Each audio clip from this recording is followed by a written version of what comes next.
This is Audible. You are listening to the unabridged production of What You Desire, Anything for Love series, Book 1, written by Adele Klee, narrated by Mary Phillips of rivetingnarration.com. Chapter 1. Sebastian Ashcroft, 4th Marquess of Danesfield, thrust his hand under the seat and grabbed the mahogany box. Bloody hell!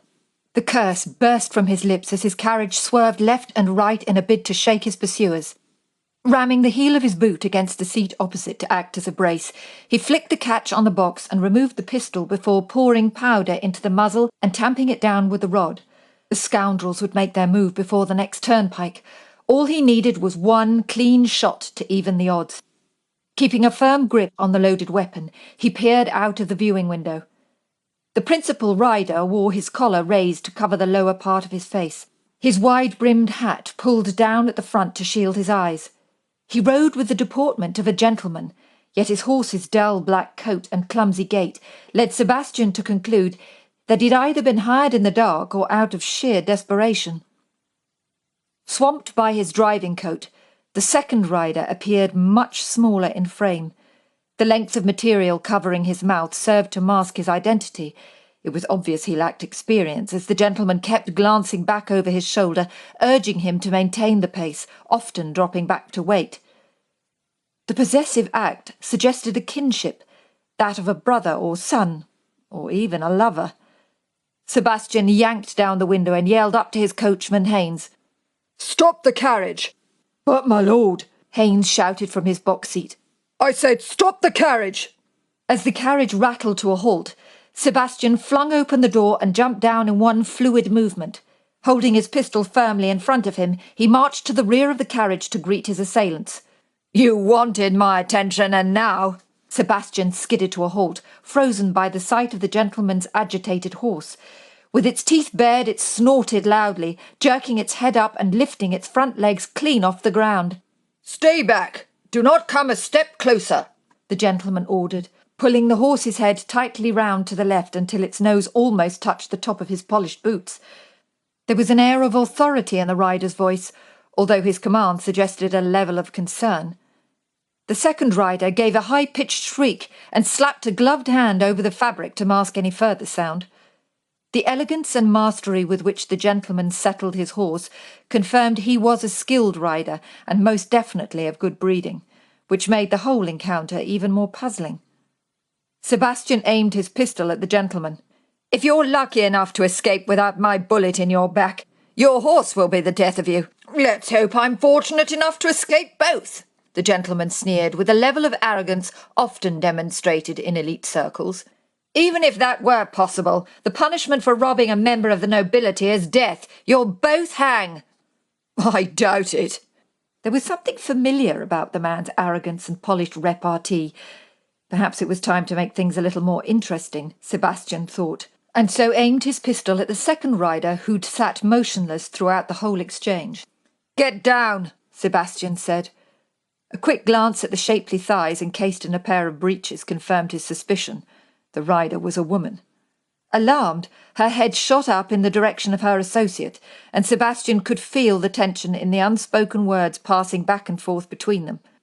He cannot hear you. He is deaf." Sebastian chuckled to himself. "That is unfortunate," he said, feigning surprise. "If he's deaf, you must be blind. If I'm not mistaken, he is definitely a she, and this is the most ridiculous robbery I've ever had cause to witness. You're not even armed." Sensing his master's irritation, the horse became restless once again, shuffling backwards and pawing the ground as though the earth had started crumbling away beneath him, and he was unsure where to place his feet.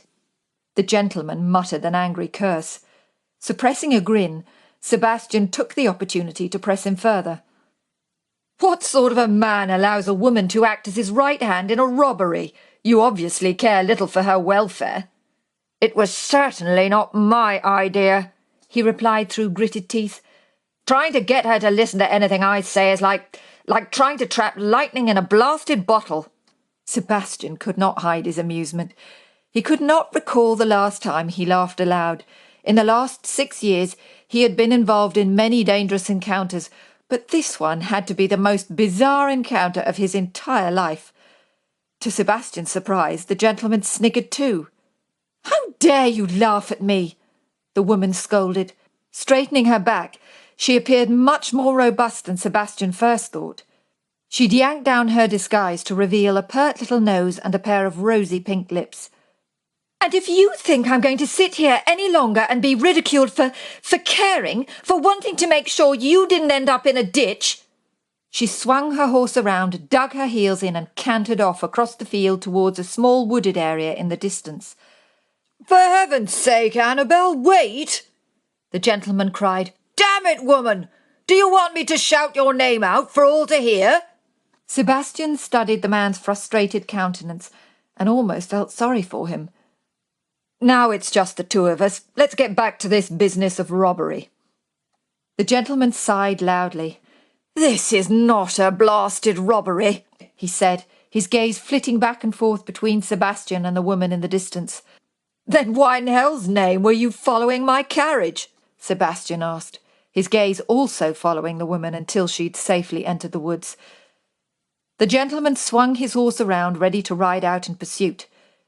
"You may lower your pistol, for I am here on an errand." With one hand gripping the reins, he reached inside his greatcoat and removed a red velvet pouch. "Here, take this." He threw it down, and Sebastian caught it with his free hand. "I trust you'll keep it safe, and if this damn horse kills me, you'll know what to do." The gentleman straightened and raised the brim of his hat. "And I suggest you get some sleep, Dane. Your eyes are as red as the devil's." Only his closest friends called him Dane. Sebastian stared at the familiar face. "Beaufort?" he said, wondering why his friend felt it necessary to conceal his identity. "And keep an eye on Sophie for me. I'll be home as soon as I can." Before Sebastian could utter another word, Beaufort galloped off across the field as though his life depended on it and disappeared into the woods. Sebastian just stood there, his eyes wide, his mouth hanging open. Had it not been for the piece of red velvet lying in his palm, he would have believed he'd drifted off to sleep and imagined the whole damn thing. As he strolled around to the carriage door, he glanced up at Haynes' hulking figure perched on his box seat like a stuffed bear. "It's always good to know that when trouble strikes, I can count on your assistance." "I thought you were handling things just fine, my lord," he replied, keeping his eyes fixed firmly ahead. Sebastian arched a brow. "And you knew that without even moving a muscle?" Haynes turned to face him, his weather-beaten face expressionless. "Like you said when you hired me, my lord, people see what they want to see. Just 'cause you didn't see me move doesn't mean I wasn't leaning over the top of the carriage pointing a pistol of my own." Sebastian grinned. His man had a fair point. "Perhaps it's time I started listening to my own advice," he said, looking out across the fields before turning back to Haynes. "Did the whole thing not strike you as rather odd?" "Can't say as I can ever remember being chased by masked riders desperate to give me something," he said, pushing the front of his hat up to scratch the top of his head. "And looking at the piece of cloth in your hand, I'd say it's something right important." Lost in thought, Sebastian stared at the velvet pouch, his attention caught by the initials R.B. embroidered in gold thread. The sound of a cart rattling down the road disturbed his reverie, and Haynes gave a polite cough. "Beg your pardon, my lord, but I think we need to be on our way. We've got a good day's journey ahead, and there's no telling what state the road's in." "Very well," Sebastian sighed, unable to resist one last glance over his shoulder. He had missed Beaufort during the 6 years he'd been away. He had missed his witty banter and arrogant drawl, and he felt a stab of guilt for being absent during what was obviously a time of great need. Returning to his carriage, Sebastian placed the pistol in the box, settled back into the leather seat, and untied the string on the velvet pouch. There was another roll of velvet inside, and he opened it to reveal an elaborate gold and ruby necklace. He had seen many enchanting things on his travels, but had seen nothing quite like this. The chain consisted of a row of identical oval rubies, encased in gold and joined together by a fine filigree design. It was so intricate and delicate in detail that it could have been spun by a spider. Transfixed by its beauty, Sebastian simply stared at it. Why would Beaufort give him such a precious antiquity? Perhaps his creditors were chasing his heels, and he wanted to hide the heirloom. It would certainly explain the shabby state of his horse. Yet he knew Beaufort still owned the estate that bordered his, and he had not been told of any money worries. The thought of going home to Westlands brought a hard lump to his throat, and he swallowed deeply in an attempt to dismiss the years of guilt. The past no longer mattered. All the years of pain and hard work had been worth it. His estate was thriving. Now he intended to take his rightful place, to relax and enjoy the peace and tranquillity. He glanced down at the necklace in his hand, the weight of its burden pressing down on his shoulders. Whatever problem Beaufort had, he could not get involved. Then he felt the familiar stirring in his chest, the thrum of excitement that always lured him towards dangerous and mysterious escapades. Damn it! The quicker his friend returned to claim the pretty necklace, the better. Chapter 2. Mr. Potts? I think he's here, Mr. Potts. Sophie Beaufort watched the old woman scurry out through the door behind the glass counter and then continued to examine the box of ribbons. Your mother seems rather excited today, she said, pulling out a length of red satin. She did not need new ribbons or threads or buttons, but her regular walks to the village made the days seem shorter. She's been like it all morning, Emily said, shaking her head. She thinks the Marquess is going to come in and buy her whole stock of gloves. I've told her he probably buys all his apparel in London, but you know how she gets. Sophie swallowed a few times, hoping it would help to correct the problem with her hearing. I thought I heard you say the Marquis, she chuckled. She really was spending far too much time on her own. I did.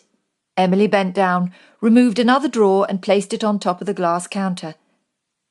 I know how you hate to tie it up, but I think the dark green would look wonderful with your ebony hair. Feeling an odd flutter in her chest, her mind oblivious to whatever it was Emily had just said, Sophie placed her hand on the counter and inhaled deeply through her nose. Why would your mother think that? Emily glanced back over her shoulder and then leant forward. Mother said it's the least he can do. She spent the last 6 years moaning and complaining about him, and there she was yesterday morning, a smile spread right across her face, waving her handkerchief at him as his carriage rattled by. A hard lump formed in Sophie's throat. The Marquis has come home? Yes, Emily beamed. Isn't it wonderful? Lord Danesfield has returned to Westlands. Wonderful, Sophie repeated, fear and loathing hiding within that one feigned word. Emily gave a teasing wink. He'll probably call on you today, what with you being his closest neighbour. Course he'll be expecting your brother to be home. Sophie's stomach twisted into gut-wrenching knots as she recalled her last encounter with Sebastian Ashcroft. The image conjured was so real she smoothed her hand down the front of her dress, expecting to feel the evidence of the dumpy 14-year-old girl. Just make sure there's someone with you, Emily said as her gaze drifted over Sophie's hair. You know what the gossips say about him, although I don't believe it myself.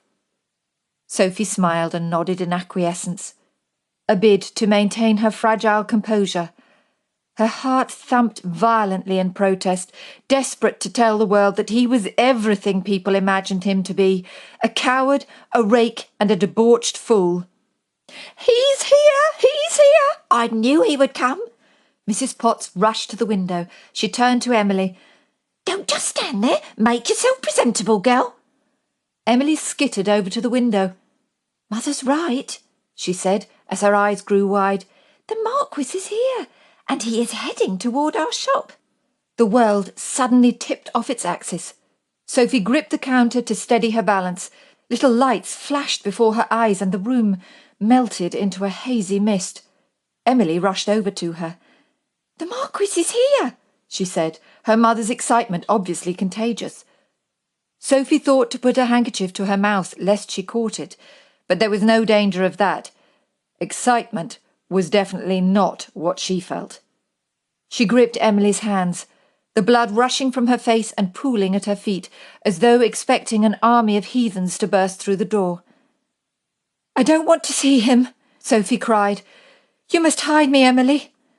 Fearing she sounded like a raving lunatic, and in a bid to infuse an element of logic to her plea, she added, "I don't want him to ask about my brother. I don't want him to know I am on my own. At least, not yet."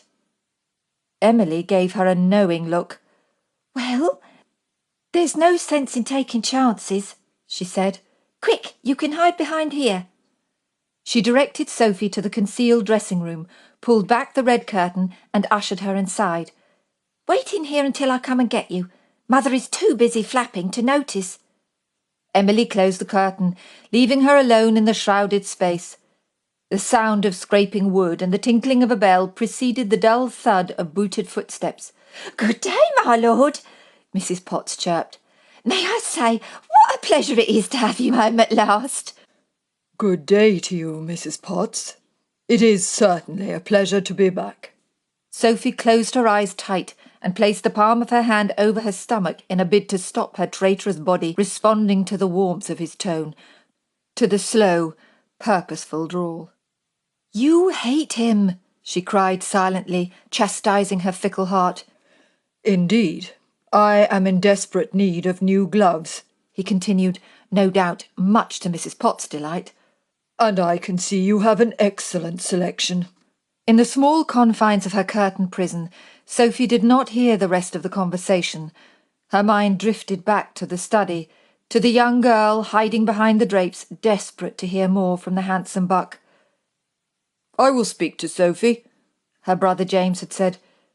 "Every time I turn around she is nipping at your heels like an annoying little dog."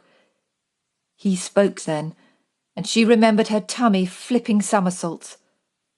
"That's what country girls do, James. They are tedious and tiresome and will not rest until you die of boredom. I can picture your sister married to a vicar, listening to him drone on about the righteous and eating supper at 6. She will sit with her hands in her lap and only speak when spoken to." James chuckled. "What you desire is someone more seasoned." "Precisely. Did I tell you about the lady I met in London recently? She had the sweetest mouth." Sebastian Ashcroft broke her heart that day, and the irony of her current situation was not lost on her. With a deep breath, she opened her eyes and glanced at her reflection in the mirror. Her long black curls were tied loosely at her nape, as opposed to the ridiculous knots she'd worn as a girl. Her slender, shapely figure no longer resembled an oversized dumpling. No one thought her weak and insipid. The whole village knew her to be strong and fiercely independent. The silly little girl had grown into a woman, and she did not need to hide behind curtains any more. With renewed confidence, she straightened her back, lifted her chin, and threw back the velvet curtain. "The bonnet is divine, Emily," she said, striding out of the dressing-room. "I shall call and collect it tomorrow."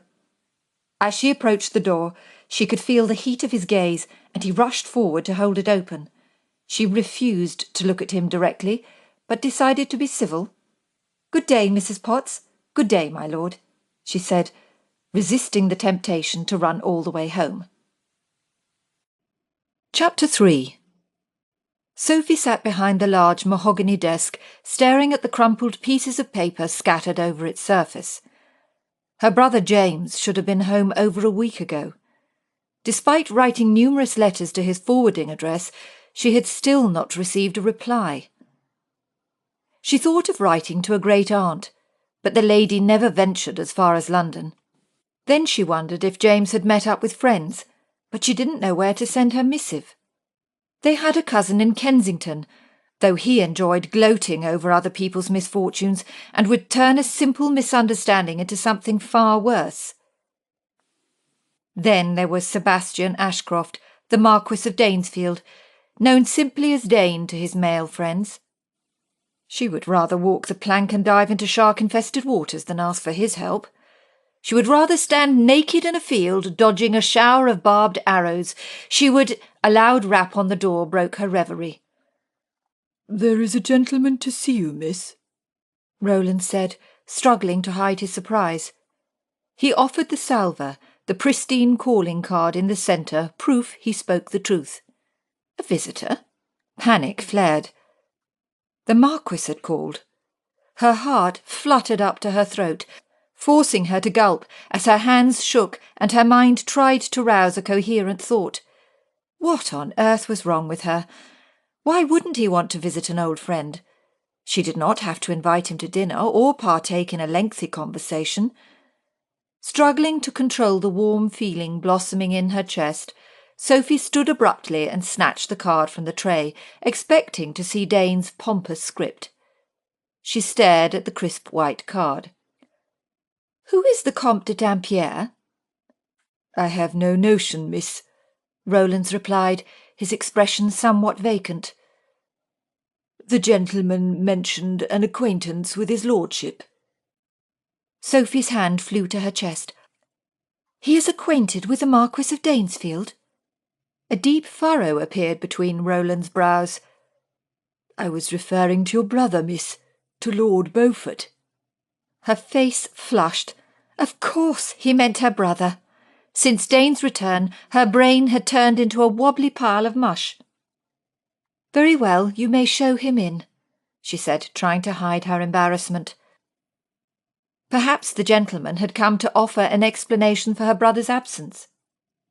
Sophie could not recall ever meeting a Comte before, though she must have done. When her parents were alive, they threw many house parties, with all sorts of interesting and flamboyant guests. Then a sudden sense of foreboding gripped her. She could think of only one reason why an acquaintance would take the trouble to travel such a long way. The grave thought was too bleak to contemplate. Roland opened the door and stepped forward. "The Comte de Dampierre," he announced. Sophie could hear the slow, methodical thud from his heeled boots, echoing along the hall like a death knell. When he entered the room, he kept his eyes fixed firmly ahead before coming to an abrupt halt a few steps away from the desk. The gentleman was a walking monument to foppish fashion. The lapels of his green tailcoat were trimmed with black velvet, his cravat tied in a fussy, complicated style. The collars of his shirt finished just above his chin, creating a contradicting impression, one of flamboyancy, yet utter rigidness. The Comte gave a dandified wave, while his other hand gripped the silver top of a black walking cane. "Miss Beaufort, it is a pleasure to meet you, finally." His English was impeccable, and while there was a hint of a soft French burr, his tone lacked the warmth his words implied. Fighting the urge to cower under the desk, Sophie walked around to greet him.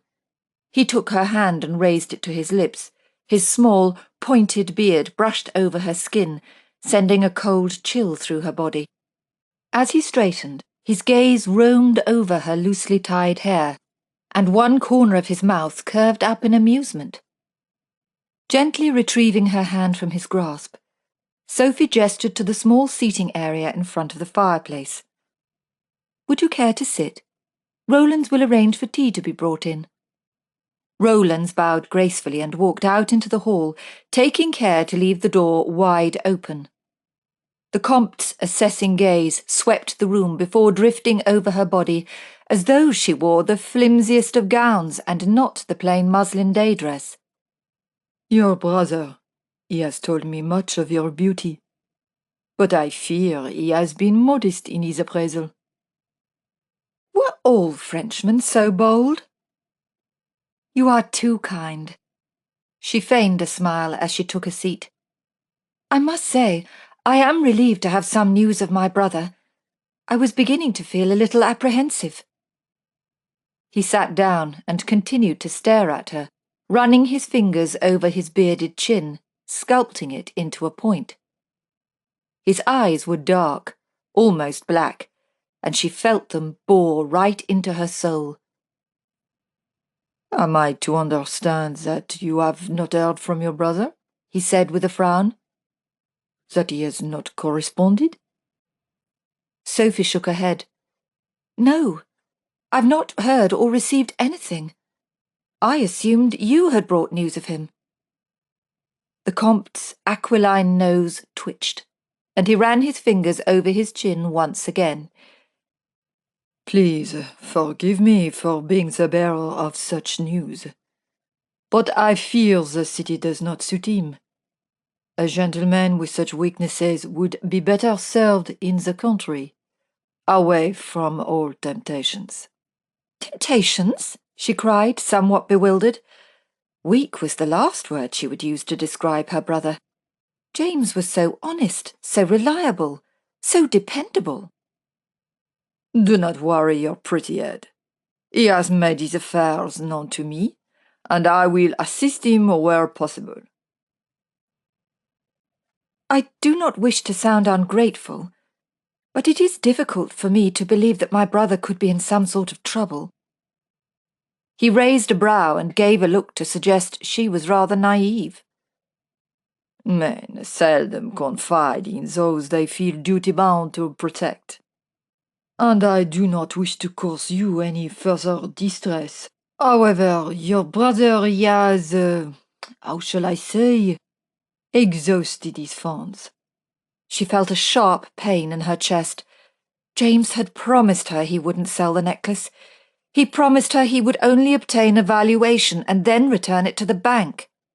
The Comte opened his mouth to speak, but paused when Mrs. Hudson entered with the tea tray and remained silent until she had left the room. "There is a gentleman who is interested in purchasing a certain family heirloom," he continued, "which would, of course, greatly ease your brother's burden. I would be happy to assist in such a task." The corners of his mouth curled upwards into a contrived smile. Deciding to press his case, he sat forward, resting both hands on his cane to support his weight. "You may place your trust in me. You may be certain your necklace will be perfectly safe in my hands." Sophie had no idea how this man knew of her brother or the necklace, but instinct told her he was not a man to be trusted. "I fear you're mistaken if you believe I am in possession of such an item. I'm sure my brother explained our situation." Like Lucifer rising from a fiery grave, the Comte shot up. His eyes were piercing, the planes of his face as hard and as rigid as stone. "Do not play games with me," he cried, raising his cane and thrusting it in Sophie's direction. Feeling a frisson of fear shooting through her, she should have screamed, but she didn't. This was exactly the sort of situation a woman of independence could expect to find herself embroiled in. What use would she be to anyone if at the first sign of trouble she turned into a quivering wreck? She was the mistress of the house and would stand strong, a figure of authority, of superiority. Suppressing all doubts, she rose abruptly from the chair to face him. After all, what could he do? Murder her in her own home? "I am not the one playing games," she said, lifting her chin. "If you know my brother as you claim, then you must be aware the necklace is in London. But rest assured, even if I had it in my possession, I would not hand it over to a man who professes his loyalty while trying to terrify me with his stick." The Comte glared at her, and the room felt decidedly chillier. Then the corners of his mouth twitched, and he laughed. Taking a step back, he grasped the engraved handle of his cane and with one swift movement drew the sword. Sophie heard the slicing sound, saw the glint of the blade. Placing the sharp tip on her shoulder, he let it fall slowly, tracing a line over the front of her dress, over the curve of her breasts and the flare of her hips. Frozen to the spot, Sophie sucked in her breath as her cheeks burned. He lowered the sword and with his free hand grabbed her chin, the pad of his thumb following the outline of her lips. "I do believe You may turn out to be much more of a prize than some ancient necklace. There is nothing I enjoy more than a fighting spirit." Tiny drops of saliva hit her cheek, and she suppressed the urge to flee the room and scrub her skin until it bled. Never in her worst nightmares had she expected to deal with such a shameless rogue. This gentleman made the Marquess of Danesfield look positively saintly. The Comte paused for a moment, then took a deep breath and stepped away. "But I am a fair man, so I will make it easy for you," he continued in a less threatening manner. "Your brother no longer has my necklace. Of this I am certain." Sophie swallowed a gasp. His necklace? What had her brother done? "We were to make an exchange, a deal of sorts. The necklace for something I value greatly. Now he has my treasure and has simply disappeared. I do not take kindly to betrayal, and so seek some form of recompense." Recompense? Sophie tried to keep calm. "But I cannot help you." "Oh, but you can." He raised his sword to circle her breasts once more. Sophie shivered, then straightened her back in protest. He smiled at her reaction. "I am certain you hold the key to a host of hidden treasures, and I am most reluctant to leave without so much as a glimpse. But I am, after all, a gentleman, and so will give you time to make the necessary arrangements." With a sigh of resignation, he replaced the sword back in its sheath. Sophie swallowed deeply to dislodge the lump in her throat. "I have nothing to offer in recompense." There was a small flicker of excitement in his black eyes. "Ah, but you do, Miss Beaufort. It is simple. You will find the necklace and bring it to me. I have business on the continent, and my ship sails 8 days hence. You will come to me and hand over the necklace, or I shall be forced to take you with me on what I am sure will be a most enlightening journey." Sophie could hardly believe what she was hearing. Surely this must be some ridiculous dream, and any moment she would wake up in a cold sweat, grateful it was all over. The Comte took a few steps closer, and the smell of stale tobacco filled her nostrils. He raised his hand, and she flinched as he took hold of her chin, tilting her head from side to side, as though looking for a sign of imperfection. "Exquisite." He released her and stepped back. "I anticipate our next meeting will be far more pleasurable. I shall leave you, madame, to consider your options." The Comte strode over to the desk, straightened one of the crumpled pieces of paper, dipped the nib of the pen in the inkwell and scratched away. He turned to Sophie and gestured towards the scrawled note. "Here are my directions. We shall meet at midnight." He took a few steps towards her as his coal-black eyes explored her body.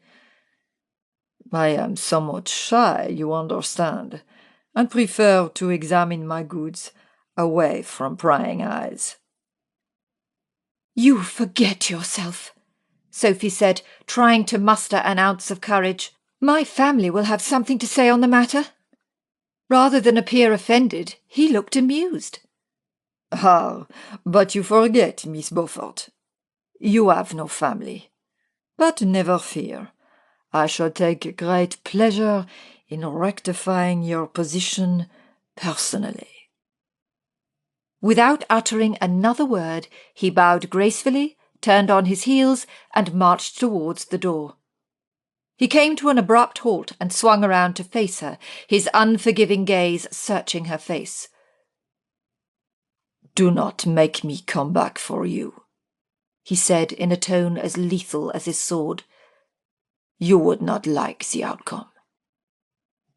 Sophie wrapped her arms around her stomach, as though reeling from a succession of brutal punches, and listened to the echo of his boots along the hall. Only when she heard his carriage rattle down the drive was she able to breathe a little easier. A whimper escaped from her lips when she imagined the Comte returning. His threats made her more aware of her vulnerability, but she could not think about that now. Perhaps the Comte had no intention of carrying her off on a sordid journey. However, his eyes, cold black pools of nothingness, suggested otherwise. How on earth had James ended up in such a mess? She was grateful for one thing. If James had taken an item belonging to the Comte, at least he'd had the sense to disappear. All she needed to do now was find out where. There was a far more pressing problem to consider. What had happened to her mother's necklace? Pacing the room, Sophie tried to imagine what she would do if faced with her brother's predicament. It proved to be a fruitless task, for he had never in his life done anything she'd suggested. He always did the opposite. Then inspiration struck. Sophie pulled on the cord and waited for Rowlands to enter. "Rowlands, I wonder if you can help me." The butler simply bowed in response. "I know Mrs. Hudson likes to keep abreast of all the comings and goings in the village, and I wondered what news she has regarding the return of the Marquess of Danesfield." "By news, I suspect you mean gossip, miss," Rowlands said respectfully. "Gossip, news, it is all the same to me," Sophie replied with an impatient wave of the hand. "Forgive me. I must disagree, miss. The news is that the Marquis returned home to Westlands 3 days ago. It is a fact. The gossip, which supposedly came from one of his lordship's staff, is that he has spent the last few weeks in London, enjoying its delights before returning home for spiritual recuperation." "He has come home to revive his spirits?" "I cannot say, miss, as I do not believe gossip." "No, of course. Thank you, Rowlands. That would be all." Sophie walked over to the window, folded her arms across her chest, and looked out over the manicured lawns. So, if one believed the gossip, Dane had spent time in London before returning home so suddenly. It could not be a coincidence, and she knew James would trust the Marquis with his life. Perhaps James had given him the necklace, knowing he was coming home. The Comte's evil grin flashed before her eyes, and she felt nauseous at the thought he may return.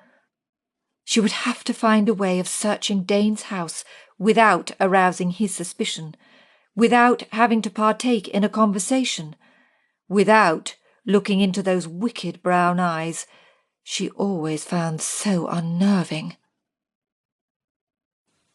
Chapter 4. Sebastian had taken shelter in the Garden Temple, a Grecian-style building at the end of the lawn, watching the rain as it poured in torrents, whipping and splashing off the stone steps. The weather in England always amazed him. Minutes earlier he had been basking in the sunshine, and now he could barely see the grass in front of him. Indeed, the impulsiveness of it all made his senses jolt with excitement. The feeling reminded him of his wild escapades in France. It took him a moment to hear the pounding of the horse's hooves as it cantered up the drive, mistaking the sound for the faint grumble of thunder.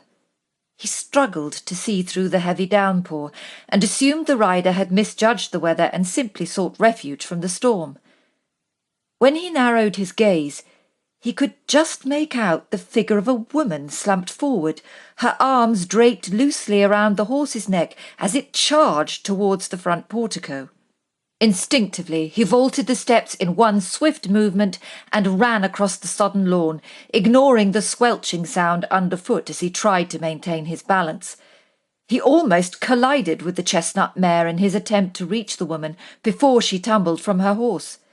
She clung to its neck, her long black hair hanging loose, obscuring her face. She made no protest when he placed a hand on her shoulder, the other on her back, and eased her down into his arms. Dripping wet tendrils of hair stuck to her face. Her lips were a pale shade of blue. He glanced at the fine muslin dress plastered to her body and wondered why the hell she was out riding in such flimsy attire. Bellowing for the servants, he held her more firmly as he carried her up the stone steps, suppressing his frustration at the state of his new boots. When the butler failed to answer, he kicked the solid wooden door as hard as he could and eventually heard the slow clip of shoes on the tiled floor. As Dumont opened the door, Sebastian barged past him into the hall, almost knocking down Mrs. Bernard, who'd heard the commotion and come running. "Good gracious, my lord, what have you done to her?" Sebastian groaned inwardly. What was the woman thinking? That spending 6 years abroad had turned him into a heathen? That insisting on eating his breakfast in bed meant he was a cold-hearted debaucher? "We've been frolicking about in the river, and I thought it would be rather entertaining to bring her back here," he replied with some sarcasm. All the life drained from Mrs. Bernard's face until it was as white as the hair at her temples. Sebastian sighed. "I'm joking. I merely found her on the steps." Mrs. Bernard placed her hands on her hips. "Well, what do you intend to do with her?" Her displeasure at such improper conduct was evident in her tone. "If I knew that, I would not be standing at the door in a pool of water." Sebastian tapped his toe in the puddle to reinforce his point. Mrs. Bernard's head moved swiftly between the puddle and the woman in his arms, and he could not decide which one she found more distressing. "Are you bringing her in, my lord?" "If I do not put her down quickly, I'm certain we'll both end up in bed." Mrs. Bernard made the sign of the cross and muttered something about needing help from the Lord. "With a fever," he said. "We will both be in bed with a fever. I am cold and wet, and my back feels as though it is no longer attached to my body." Sebastian glanced down at the limp woman in his arms, at the sodden dress that clung to her like a second skin. He had always preferred a curvaceous figure. Not that this woman was plump. On the contrary, he had felt her narrow waist when helping her down from her horse. She had the sort of figure artists dreamed of painting, soft and round in all the right places, and he had a sudden desire to brush away the tangles of hair from her face. With an open mouth, Mrs. Bernard continued to stare at him. "What would you have me do?" he continued. "Leave her to die on the steps?" He knew he sounded overly dramatic, but it had the desired effect. Finally, Mrs. Bernard turned to Amy, the housemaid who'd been hovering in the background waiting for instruction. "I'll need blankets in the drawing-room. No, in the library, and some tea. Ask Tom to light the fire." He carried his mystery maiden through to the library and waited while Tom moved the chaise nearer to the fire. Amy covered it with a blanket, and he lowered her gently down. Mrs. Bernard's gaze drifted over him, her white-flecked eyebrows meeting in the middle. "You'll need to get out of those clothes, my lord, or you'll catch your death." "Yes, in a moment." He stared at the woman as water dripped onto the Persian rug, wishing one of them would move her damn hair. As though the Lord had heard his prayers, Mrs. Bernard knelt down and lifted the wet tendrils from the woman's face, smoothing every piece of hair away until left with nothing but pale porcelain skin.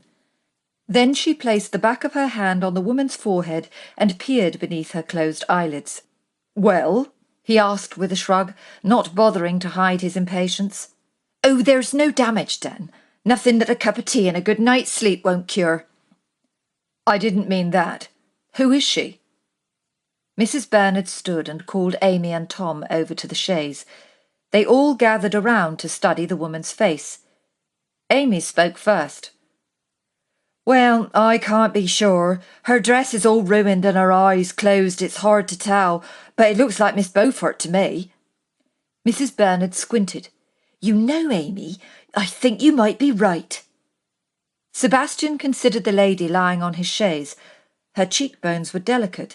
Her dress clung to long, shapely legs, and the beautiful curve of her. He shook his head.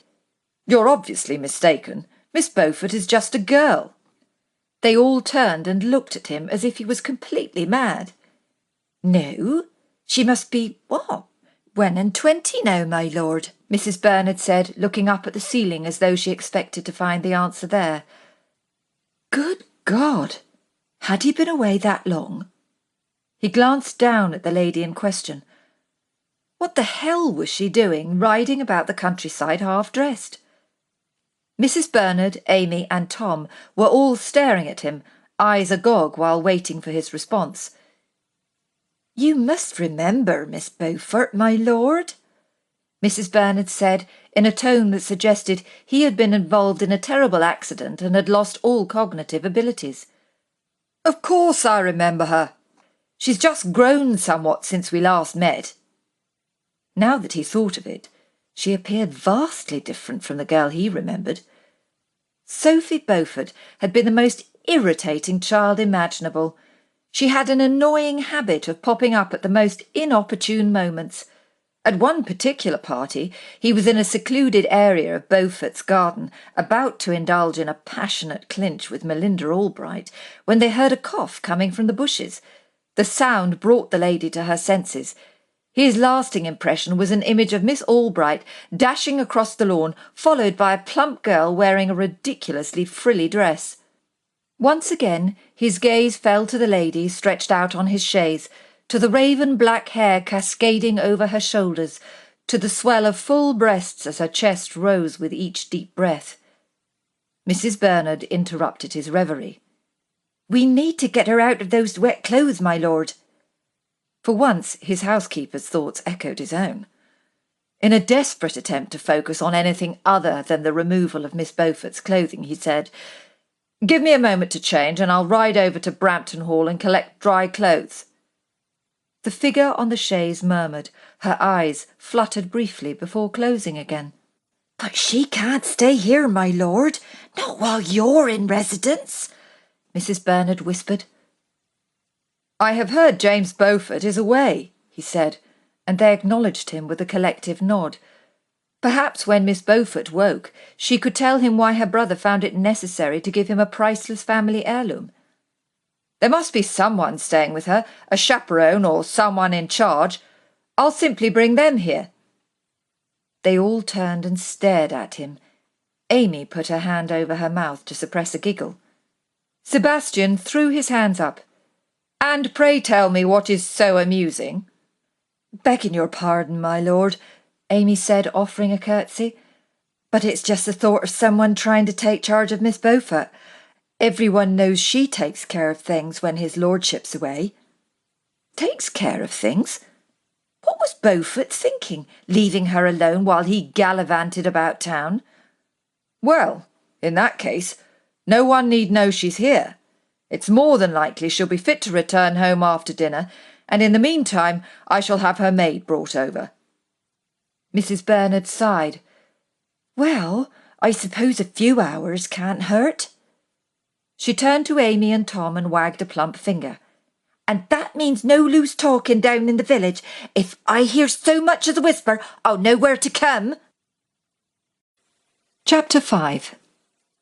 Sophie raised her head off the pillow and peered into the darkness. Other than a growl from her stomach, she could only hear a strange snorting coming from her maid as she slept in the chair. Thank God. After lying awake for hours waiting for everyone to go to bed, her patients had all but up and left. It was not easy feigning an illness in the hope of gaining unrestricted access to Dane's house. Thankfully, the rainstorm had provided the perfect excuse. Even so, she really did feel cold to her bones, and her nerves were in tatters after the Comte's departure, which all added credence to her distressed state.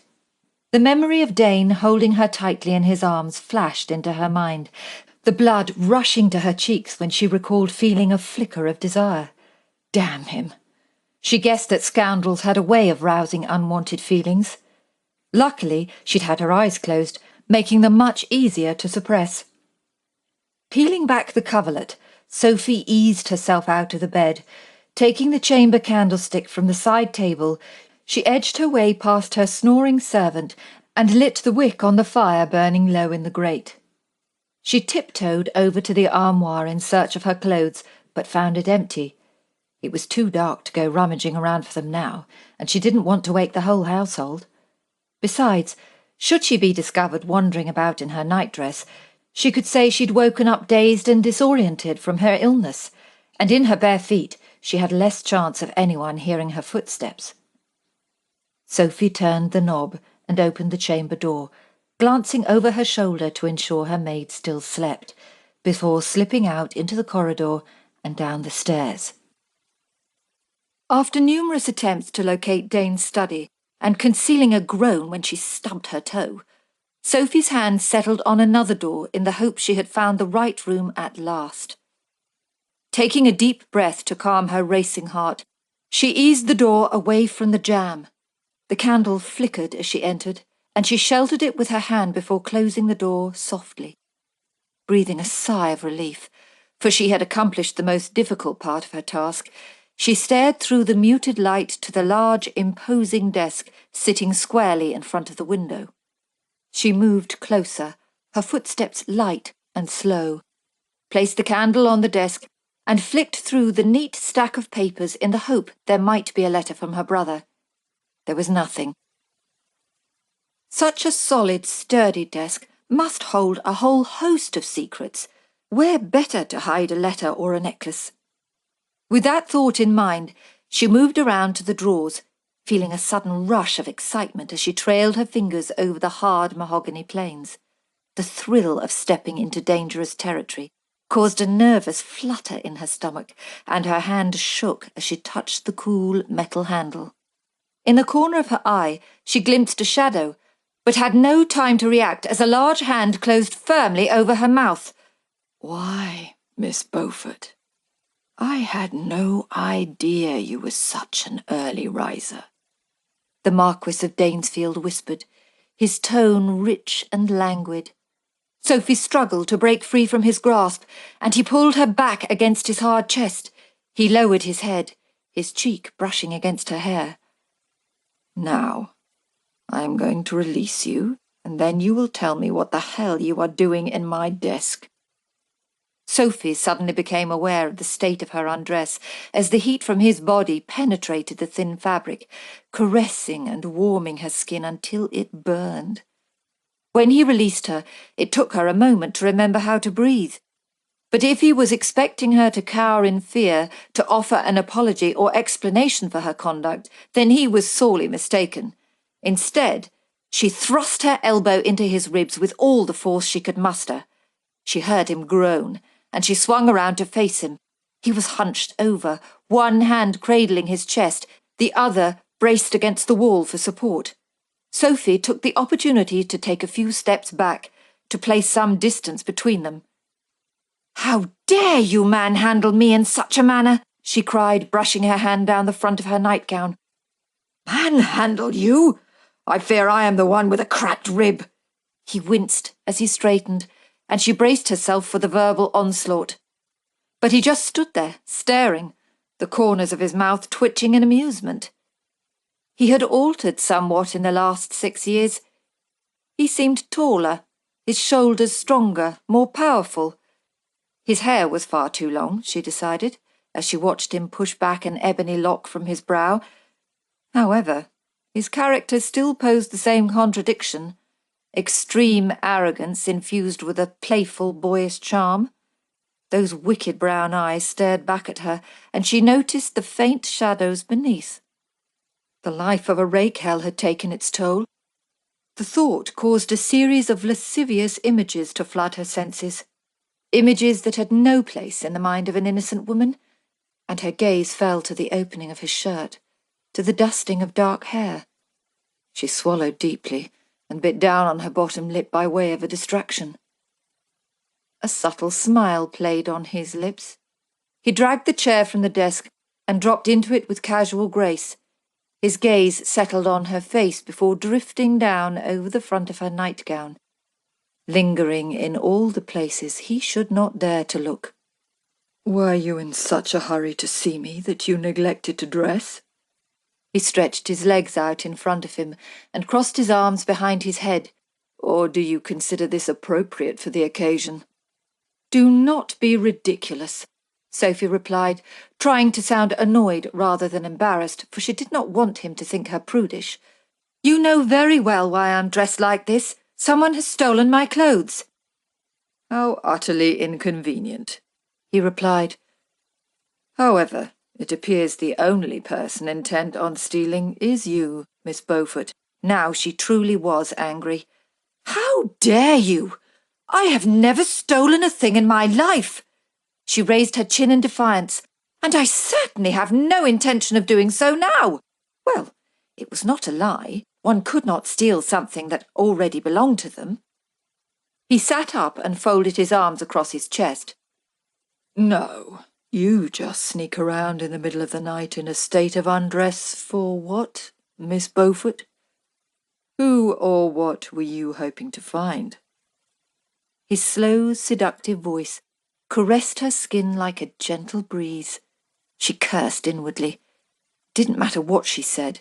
Being so skilled in the art of playful flirtation, he was capable of twisting her words, capable of stirring strong emotion. Taking a deep breath, Sophie placed her hands on her hips. Let us stop these childish games. I believe you have something I need, something upon which my life depends. Dane gave a lascivious grin as he stood and took a step towards her.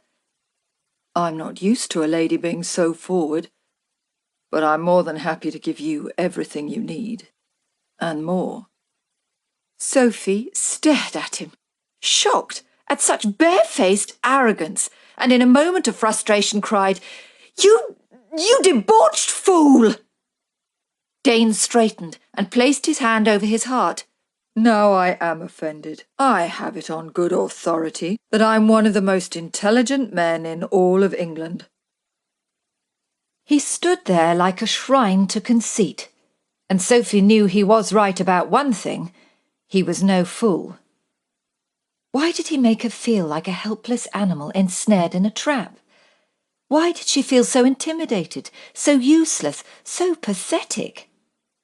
If she could not deal with Dane, how on earth would she deal with the Comte de Dampierre? Dane probably expected her to run back to her room in fear of her virtue, or crumble into a weeping wreck. Well, if nothing else, she would wipe the smug grin off his face. Gathering every ounce of courage she possessed, she stepped closer until she felt the warmth radiating from his body. He looked surprised when she stretched out her hands and placed them gently on his shirt, letting her palms glide over the hard plains. His muscles flexed beneath her touch. It took every ounce of self-control she possessed to stop her fingers from exploring, to curb the sweet fire heating the blood in her veins. She would take great pleasure in putting this rogue in his place. Perhaps it was wrong of me to judge you so harshly, she said softly, dismissing all fears and doubts.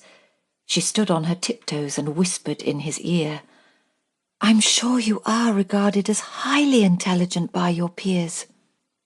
When she moved her hands up over his shoulders, she heard him suck in his breath, heard his groan of appreciation. But I don't think half the whores in London count, she yelled as she pushed him back into the chair with all the force she could muster. Sophie swung around, crossed the study and was at the door when he grabbed her arm and brought her back around to face him. Like Lucifer, he glared at her, his dark eyes penetrating her soul. Anyone else would have expired on the spot, but Sophie was swimming in the sea of success and he was drowning in turbulent waves of emotion. I see some things never change, he growled. You are just as bloody irritating. She shrugged her arm out of his grasp. How strange. It did not seem to bother you a moment ago when you were panting like a dog. He jerked his head back as though he had been stung, but when he spoke his words were calm, measured and dripping with sarcasm. What an eloquent turn of phrase. Do all the ladies of your acquaintance share your unconventional habits? His gaze roamed over her hair, over the front of her nightgown, and Sophie crossed her arms over her chest in defiance. Do you always lose control so easily? The corners of his mouth twitched. Was he angry or amused? She could not tell, but she could feel the restrained tension emanating from every muscle in his body. "Do not mistake me for a fool, Miss Beaufort.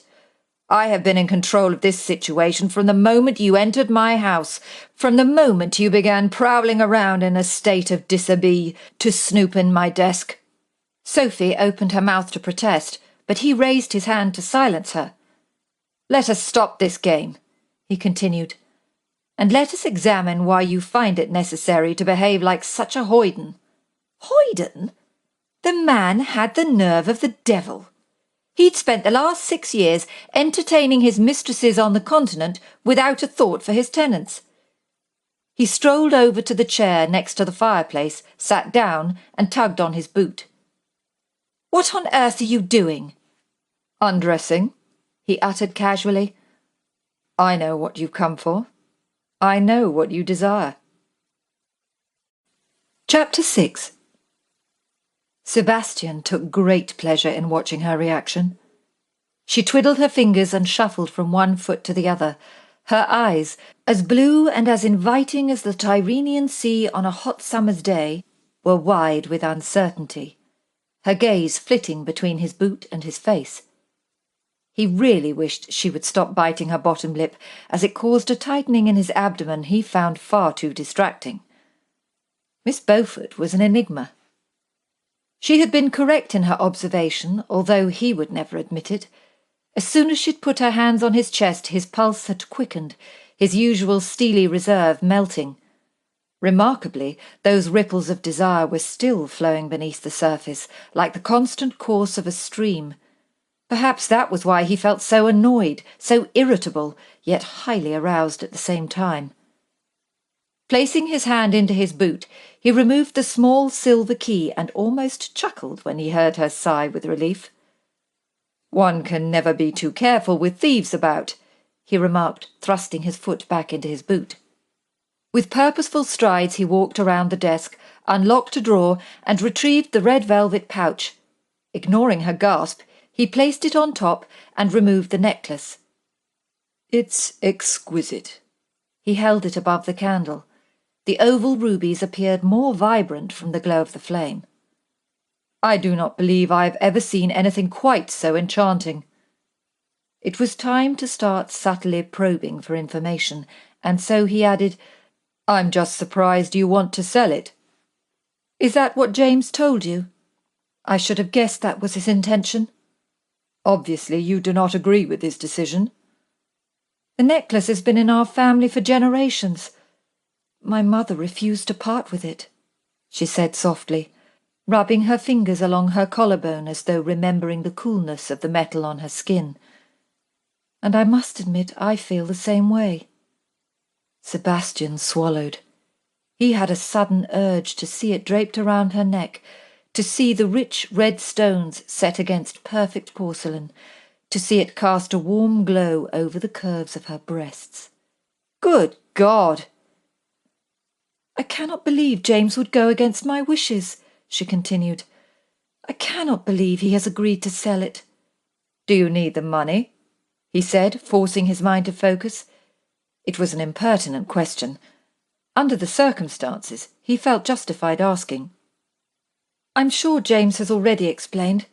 He has some ideas for developing the estate, and, well, it was something we were going to discuss after the valuation." "But you do not agree?" "It is not my estate." She put her hands on her hips. "What I fail to understand is why the necklace is in your desk." Trying to ignore the way the thin fabric clung to her body, he replied, "A question I have wondered myself." Dropping her hands, she stared at him blankly. "You are not making any sense." "What would you say if I told you 2 masked riders followed me from London?" Sebastian placed the necklace gently onto the velvet cloth. "Their sole intention was not to relieve me of my purse, but to give me a necklace worth a king's ransom." "Masked riders?" she repeated as tiny furrows appeared on her brow. "Who were they? How did they come to have the necklace?" "Your brother was the principal rider. He had gone to a great deal of trouble to hide his identity, which I believe was not entirely for my benefit. Sebastian studied her reaction carefully. She should have been shocked. A whole host of questions should have tumbled from her lips. However, they did not. It obviously came as no surprise to her, meaning she knew exactly why James found it necessary to wear a disguise. After having a lengthy discussion with her housekeeper, he had an idea too. "Did James mention me when he gave you the necklace?" "Only that he wished me to act as your guardian in his absence and keep the necklace safe. It was not a lie, just a slight manipulation of the truth. Someone needed to take her in hand." She thrust her chin in the air. "I do not need anyone to take care of me." "No? Do you think your brother would approve of you being alone here with me, wearing nothing but a nightdress?" "Well, he is not here," she said, a trace of resentment evident in her tone. "You mentioned another man, another rider. Do you know who he was?" Although she tried to remain expressionless, he could almost hear the little wheels whirring in her head. She wanted information. But why? "This is where it gets even more intriguing," he said, pausing briefly for dramatic effect. "The other rider was a woman." "A woman?" she exclaimed, unable to hide her shocked expression. Well, that answered his next question. James must have met the woman in London, and recently. Their verbal exchange suggested a level of intimacy, yet James had made the mistake of underestimating her character, a feeling currently plaguing Sebastian. Do you know who she was?" "Thankfully, no," he chuckled, remembering the way she had ridden off in a tantrum. "For some reason I seem to have developed an ability for attracting hotheads. Indeed, between Miss Beaufort and Mrs. Bernard, he did not know if he was coming or going." "And what is that supposed to mean?" Sophie put her hands on her hips again, causing the thin fabric to stretch across her stomach. "Please," Sebastian said through gritted teeth, "if you value your virtue, do not do that again." For some obscure reason, he was in a state of semi-arousal, and she was certainly not helping matters. She glanced down, and then dropped her hands, her cheeks flushing a pretty shade of pink. In a desperate bid to change the subject and dampen his desire, Sebastian decided it was time she gave him some answers. "So, now I have been kind enough to tell you all I know regarding your brother and the necklace. I feel it only fitting that you show me the same courtesy." "I do not know what you mean." Sebastian sighed. "Very well, let me put it plainly. How did you know I had the necklace? Why would you risk your reputation by coming here? And what does the French Comte have to do with it all?" She appeared astounded, and so Sebastian decided he would make it easy for her. Besides, the sooner he dealt with this, the sooner he could go back to some semblance of normality. "I shall let you into a little secret," he continued. "Your housekeeper was quite forthcoming on the subject of foreign visitors." "You spoke to Mrs. Hudson?" "Of course. I called to collect your nightdress," he said, gesturing to the garment. Although, considering the effect it was having on his current disposition, he wished he had let her sleep in wet clothes. She tilted her head to the side and considered him for a moment, no doubt calculating what he knew and what secrets she was willing to divulge. "Yesterday, a few hours before I arrived at your door, a gentleman who called himself the Comte de Dampierre came to Brampton Hall," she said in a measured tone, as though making a statement at the monthly assizes. "It appears James is in trouble. Apparently, he made a deal to trade the necklace and has since disappeared. The Comte suggested the matter might be concluded if I were able to discover its whereabouts, hence the reason I am here." While he knew she spoke the truth, such a curt and concise recital omitted one vital ingredient: emotion. Such lack of feeling, either in tone or in the relating of events, told him there were parts of the conversation she had neglected to tell him. "Did Dampierre tell you to come here?" he asked. He had spent a considerable amount of time in France, and yet had never heard of the Comte de Dampierre. "No, that was my idea. You're the only person James trusts. But, as the rightful owner of the necklace, I shall relieve you of your burden so you may continue your quest for spiritual recuperation." Her pretty blue eyes sparkled with amusement. The corners of her mouth curled up into a mischievous grin. "Spiritual recuperation? Is there such a thing?" he asked, a little confused. "If there is, I can assure you my spirit does not need to recuperate." "Really?" she mocked. "I heard you had lost your vitality and had come home to rediscover it." Sebastian placed his hands on the desk and leant forward. "There is nothing wrong with my vitality," he answered defensively. "And I am afraid that somewhere along the way you have made a frightful miscalculation. I think you will find your brother is the heir. The necklace belongs to him." She moved to put her hands on her hips, but changed her mind. "Yes, but in choosing to place it in your hands, he obviously meant for you to return it to me."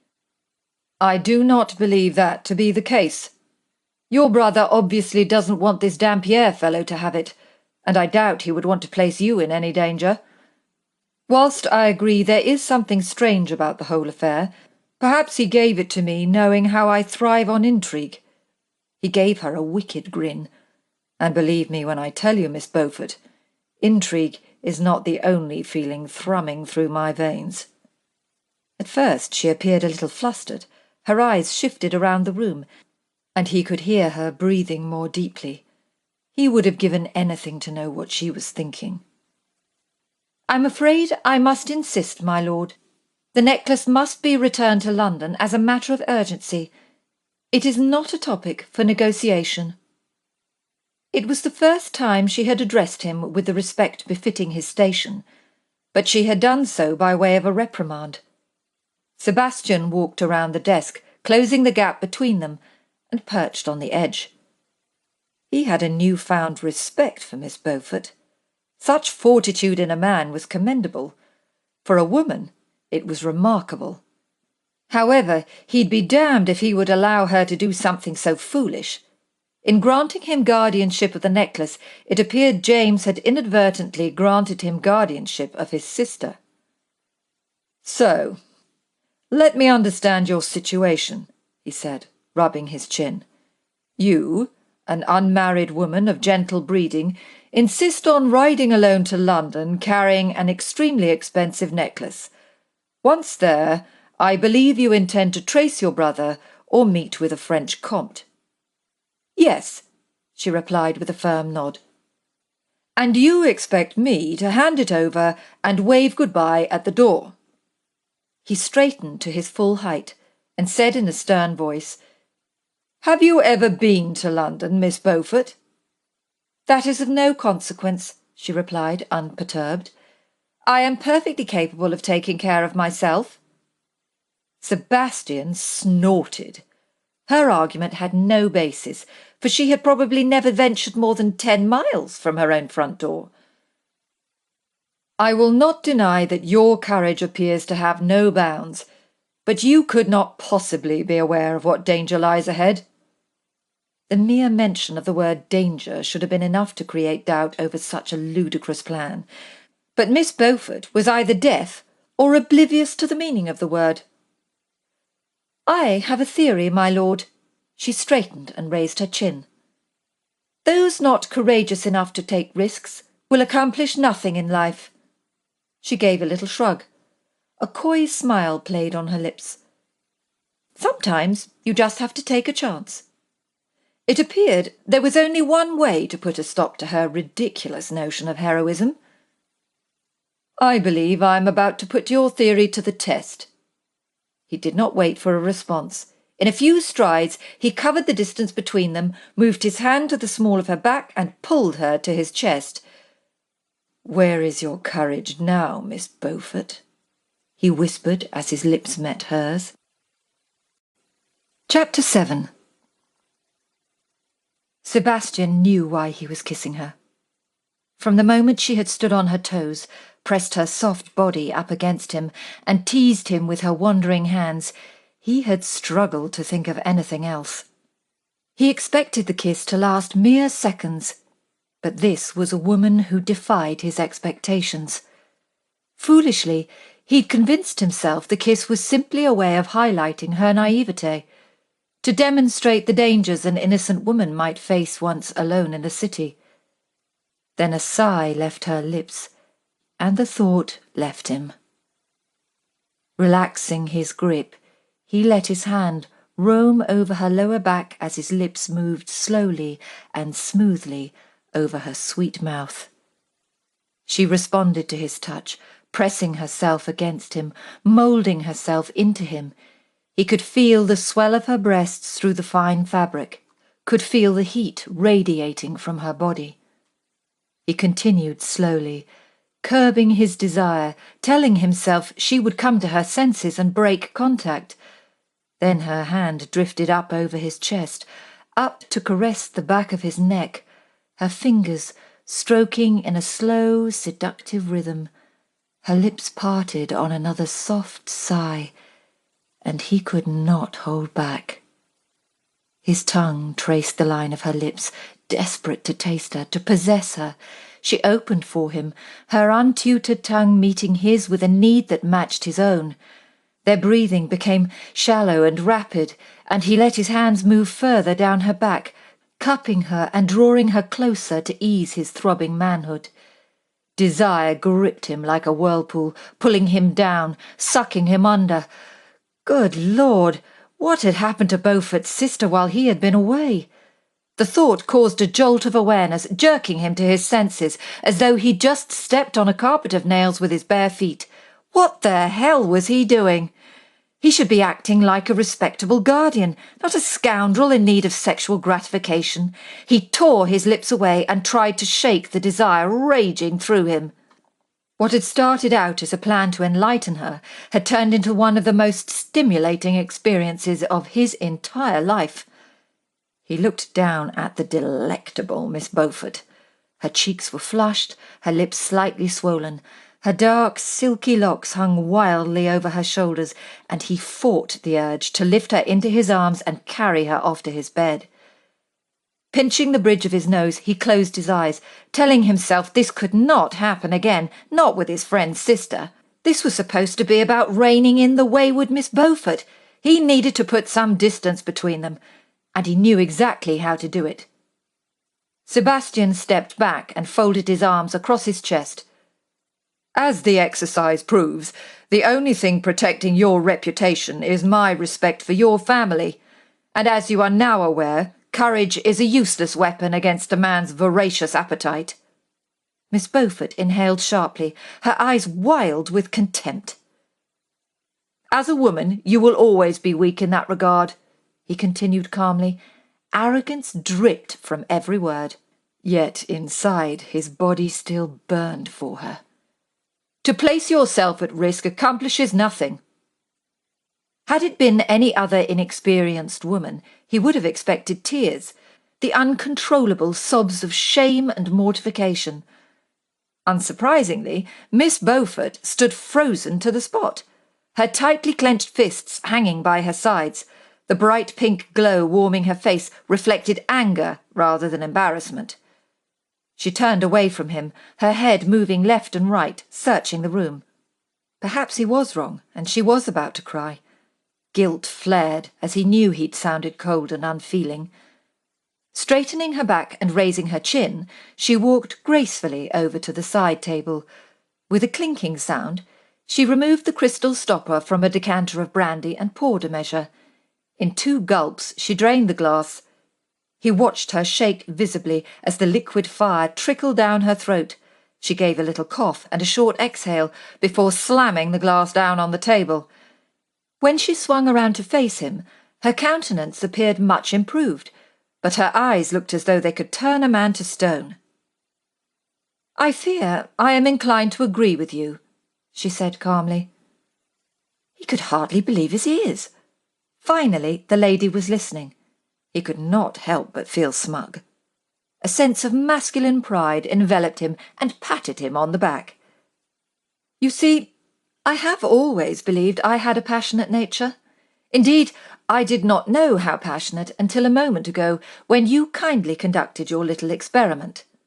She strolled around the room, picking up objects, a paperweight, a book of sonnets, a pipe tamper in the form of a naked woman. Examining them, she placed them down again. I must say, I found the experience quite overwhelming.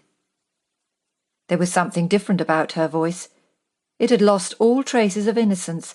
Her tone held a seductive, alluring quality that sung to him. Sebastian straightened as he fought against the memory of their passionate exchange. Indeed, I am aware such a passion spills over into all aspects of life, she continued. If I am to be so easily coerced and dissuaded from my path, then I am not being true to my nature.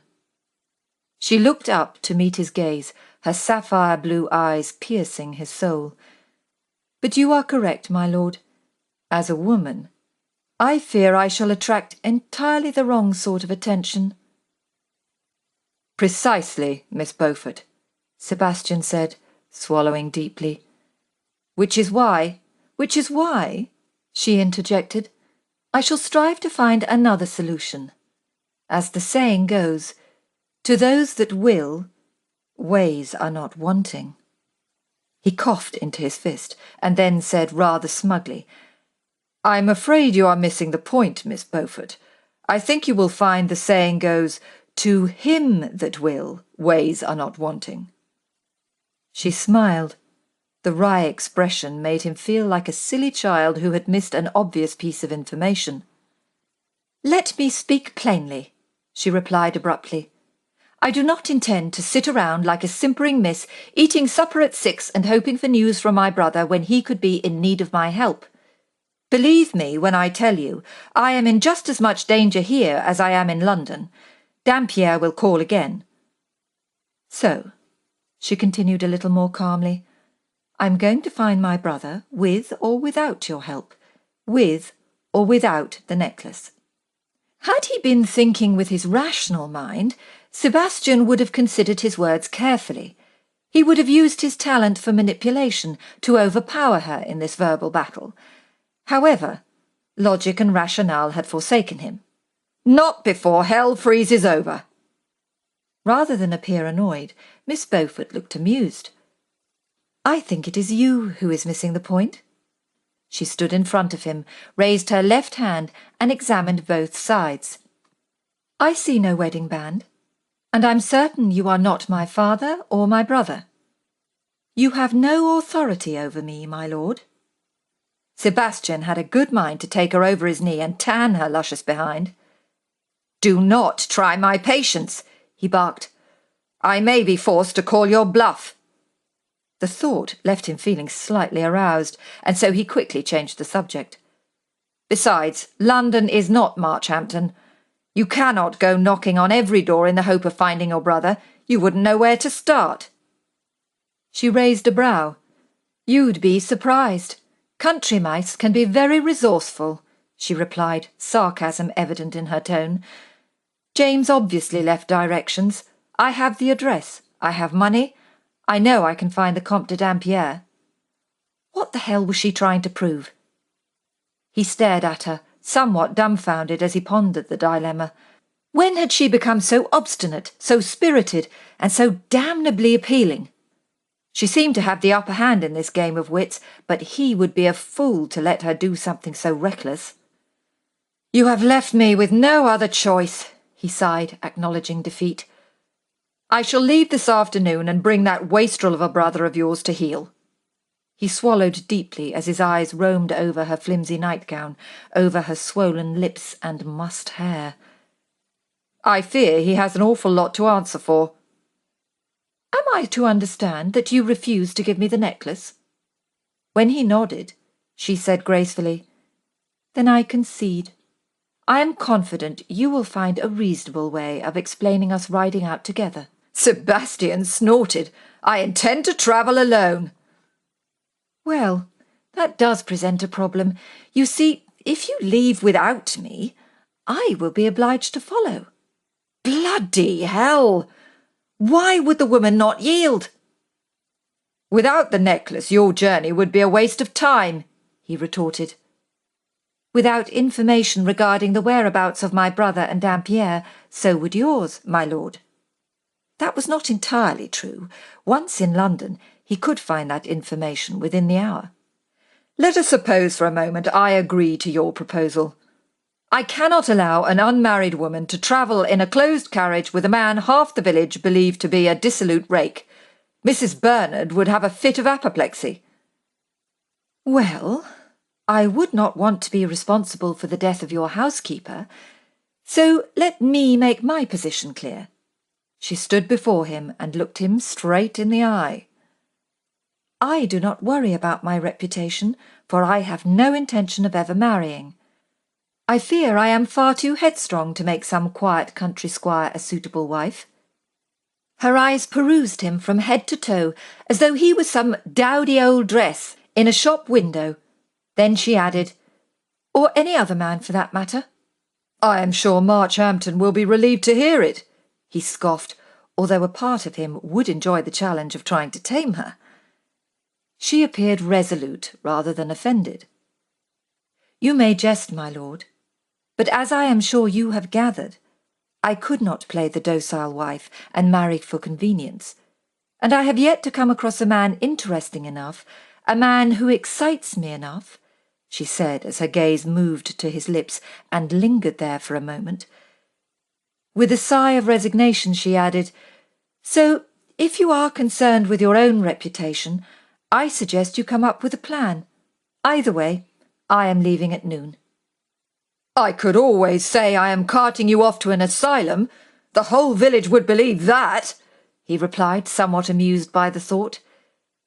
She took a step closer and said with a seductive purr, Oh, I am not mad, my lord. I have what you would call an adventurous spirit, and I am afraid there is no cure. Now, if you have finished being stuffy.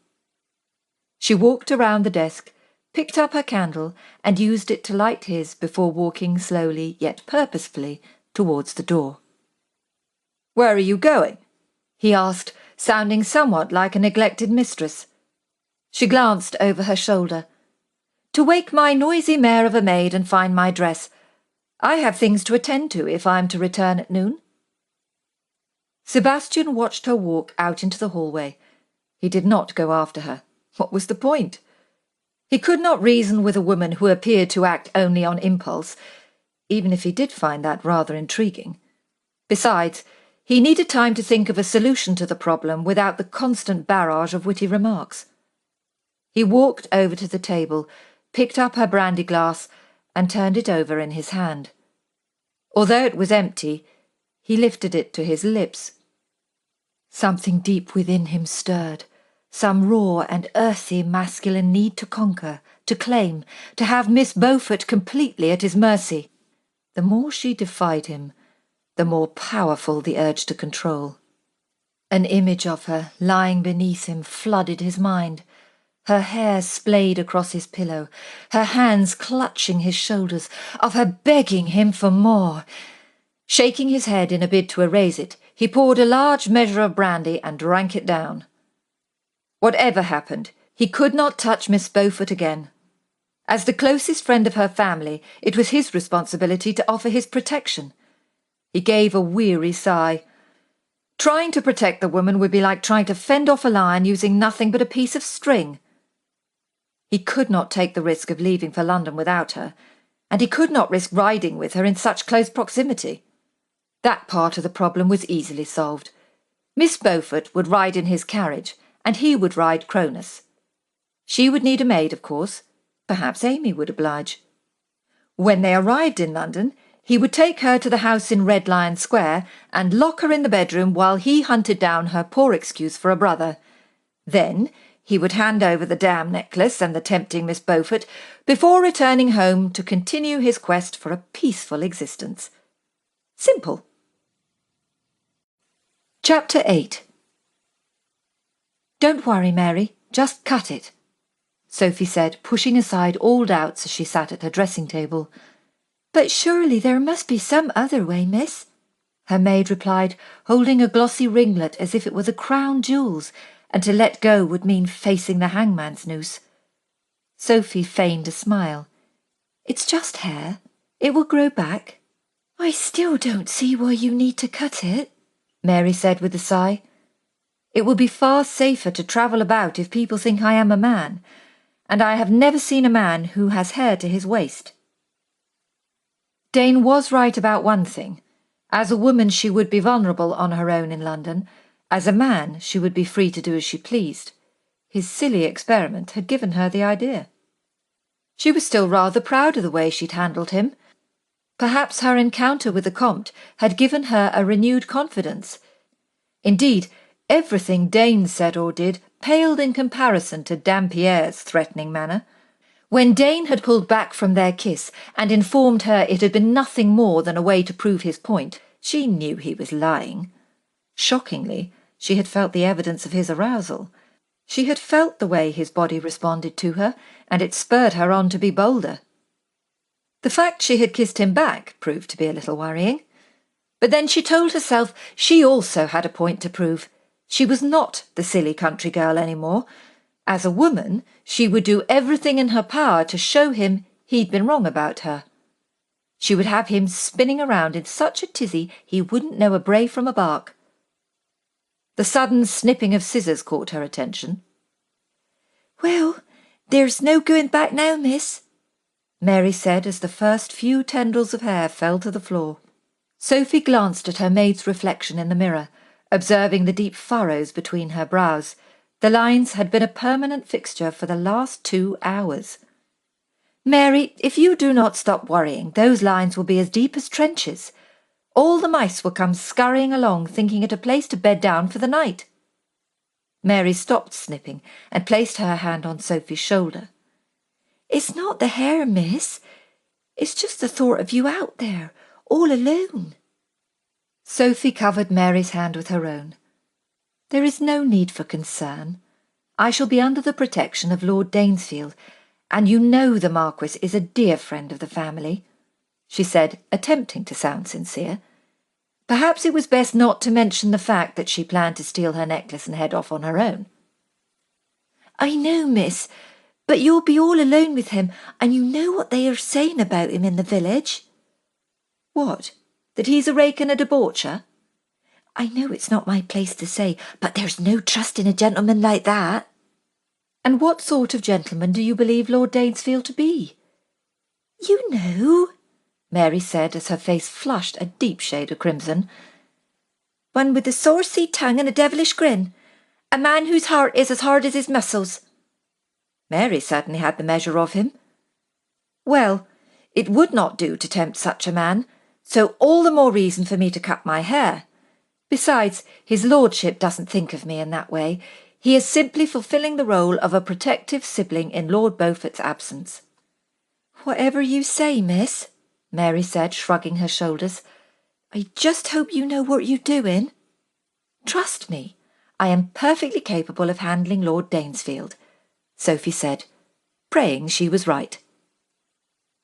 The ancient cedar tree on Keeper's Lane, with its low sweeping branches, offered the perfect cover for a discreet rendezvous. Clad in beige buckskin breeches and a conservatively cut coat, Sophie sat astride Argo, a beast of an animal belonging to her brother. She had ridden Argo many times over the last few years, and while he looked rather menacing, he was quite easy to handle. She leant forward and gave the horse a reassuring pat, and he responded with a snort. The thud of horses' hooves pounding the dirt track caused her to look up just as Dane came thundering into view. He did not look pleased. He reared up in front of her on a large black stallion, which looked far more menacing than Argo. However, the horse paled into insignificance when compared to the magnificence of its rider.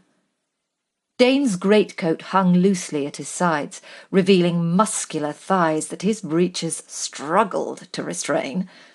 Beneath the midnight blue tailcoat, he wore a yellow waistcoat, which accentuated the hues of his warm brown eyes.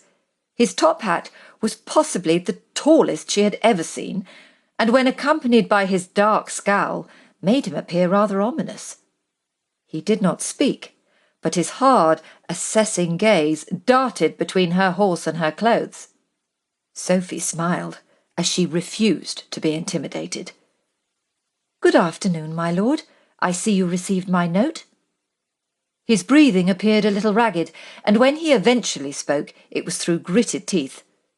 "Over the years, I have been shot at, sliced with a blade, and chased from one country to the next, but I have never been angrier than I am at this moment. You should be thankful I am not your brother, else you would be dragged from that horse and thrown over my knee." His eyes shot to her breeches, as if contemplating doing just that, but then he shook his head, as though he found the image disturbing. He took a deep breath. "Now, you will follow me to Westlands, where there is a carriage waiting, and—" "I'm afraid that won't be possible," Sophie interrupted. Sensing his master's agitation, the black stallion became restless, and Dane brought him firmly to heel. "As you can see," Sophie continued, waving a gloved hand in the direction of her newly cut hair, held off her shoulders in a loose queue, "I have gone to an incredible amount of trouble to appease your rather overcautious nature. Indeed, poor Mary has spent hours sewing me into these breeches." He looked down at her breeches and muttered a curse. "My overcautious nature? What the hell are you talking about?" His voice sounded more irritated than angry. Sophie was more than pleased to enlighten him. "Perhaps you do not recall your little experiment, the one where you attempted to prove how vulnerable a lady can be, the one where you kissed me in order—" "Enough!" He raised a hand to silence her. "I remember, Miss Beaufort. But what's that got to do with this scandalous display?" By everything holy! Sophie had never heard such hypocritical drivel. Scandalous display, indeed. The man was a rake, a rogue, a degenerate, who bought his mistress's baubles while his tenants rotted in squalor. If it were not for the necklace, she would not even be having this conversation.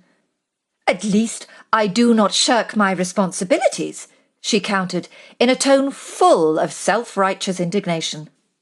"At this present moment, Miss Beaufort, you are my responsibility," he bellowed, ignoring the insult, "and I'll be damned before I allow you to ruin your already fragile reputation." He glanced at Argo. "It appears stupidity is in the blood. I am confident your horse will be the death of you before the day is out." "I am more than capable of handling Argo." Oh, how she wanted to prove this gentleman wrong. She was not a dullard, not a meek country chit, too scared to step over her own threshold, nor was she an elegant lady who would rather die than tarnish her precious reputation. Family was what mattered to her, and love and loyalty.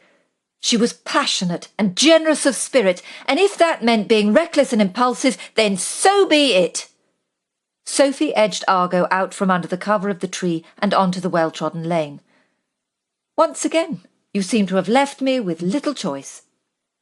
She saw the brief look of victory on his face, a grin that was all smug and self-congratulatory, a look quickly replaced with one of doubt and mistrust.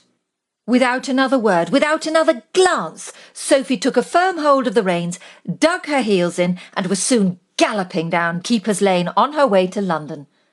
Dane would follow, of course, she was sure of it. For some unfathomable reason, he felt duty-bound to protect her. He considered her his responsibility, and he was most definitely taking his role seriously. Why the sudden change of heart, she wondered. Why insist upon that which he had spent years avoiding? Duty and responsibility were not words she had ever associated with the Marquess of Danesfield. Not until now.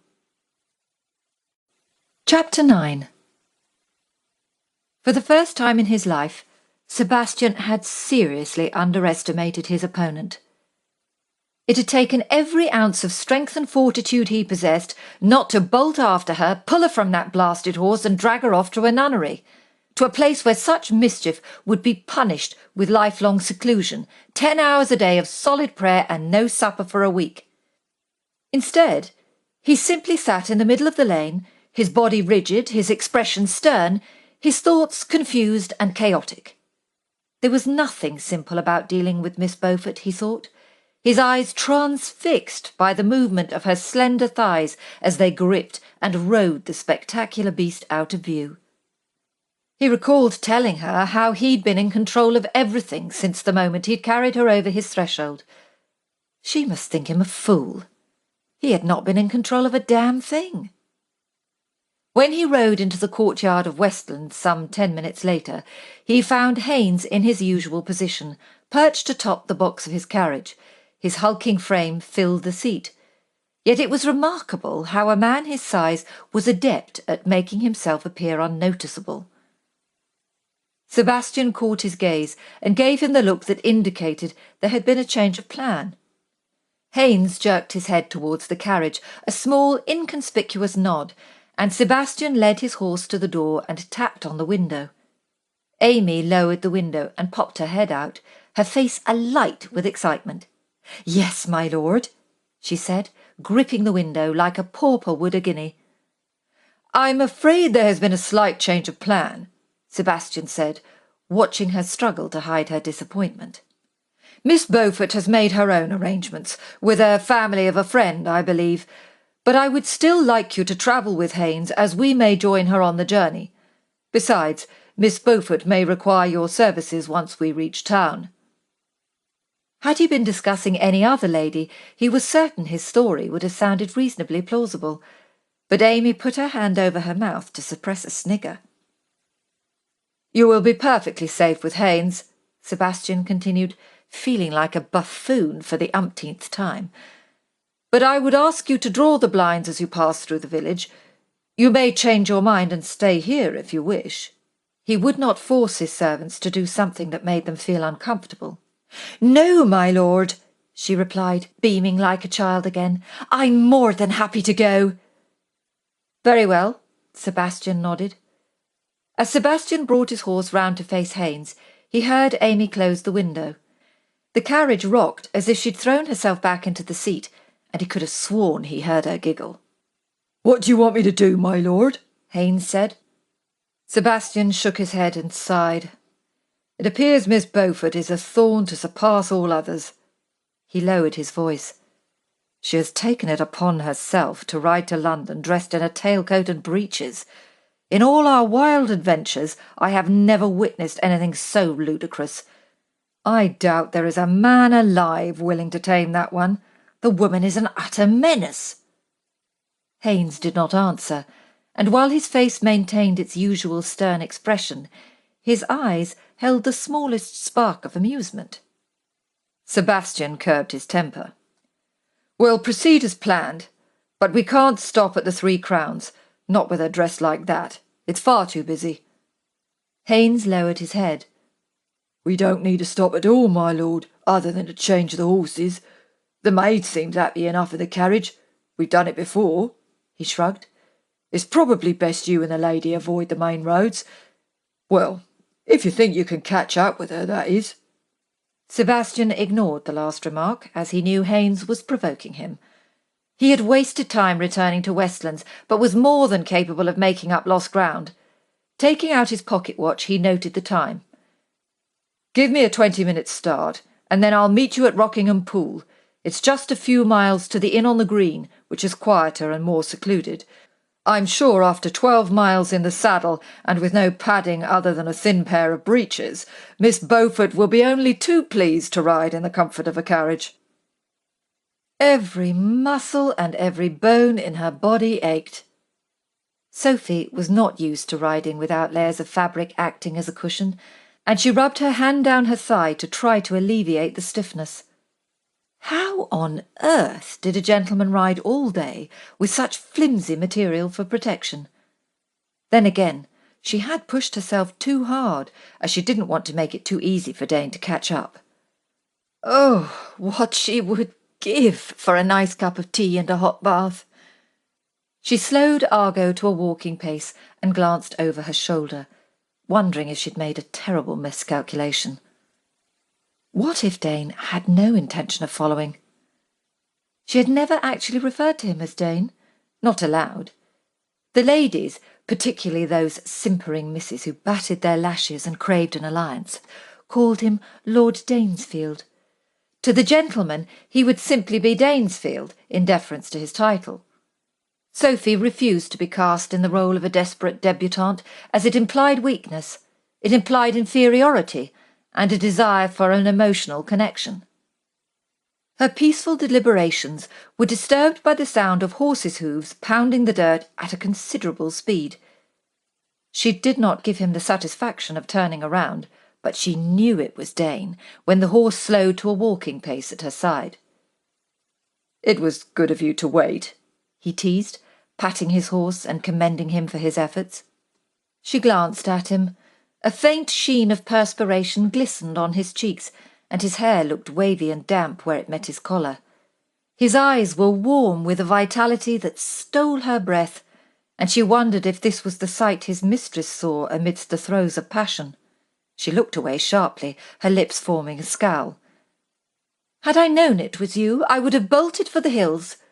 What does a lady have to do to be rid of you?" "I wouldn't know. I've never found myself in such a predicament," he said with amusement. "Besides, I think we both know you wanted me to follow you, to save you from the dangers of stumbling upon a reckless rogue intent on kissing you." "You're the only reckless rogue I know." "Well, then there's no need to worry. As I recall, your little sighs and gasps suggest a fondness for rogues and for kissing." All the blood rushed to her cheeks, and her tongue felt too thick to form a reply. They covered the next mile in silence, and she wished she could think of something witty to say, something to divert her attention away from the strange sensations fluttering in her stomach. The air between them crackled, the vibration stirring the soft hairs at her nape, leaving her skin tingling, leaving her breathless. She did not look at him, but became intensely aware of his gaze on her face, on her legs, gliding over her body. It was as though it held a magical ability to scorch her skin, leaving a hot, burning trail in its wake. She closed her eyes in a bid to banish the feeling, to eradicate the power he had over her. Once, a long time ago, she had thought herself in love with him. But she was no longer a naive girl. He would never be Lord Danesfield to her. He would always be Dane. "Considering our current situation, I suppose I should call you Dane," she said with feigned confidence. "In private, you may call me Sebastian," he replied abruptly. "But do not all gentlemen of your acquaintance defer to your title?" He sighed. "Loathe me to point out the obvious, but donning a pair of breeches does not make you a gentleman. Besides, only my closest friends call me Dane. My female relatives always call me Sebastian, and since I've been forced to act as your guardian, you fall into that category." "I see," she replied indignantly, for she did not want to be regarded as family. Besides, she had not forced him to do anything, and certainly did not need coddling. Not from a man who always placed his own needs above all others, a man who now had the affront to take the moral high ground. "But what of your mistress?" she said, attempting to demean his high principles. "What does she call you?" There was a bitter edge to her tone that she could not disguise. "You are not my mistress." "Obviously," she snorted, shrugging off a feeling of inadequacy. "I heard country girls bore you to tears." "Who told you that?" "You did." She turned and met his puzzled gaze. "Have you ever heard the tale of the Prince and the Country Mouse?" "I can't say I have," he said, somewhat amused.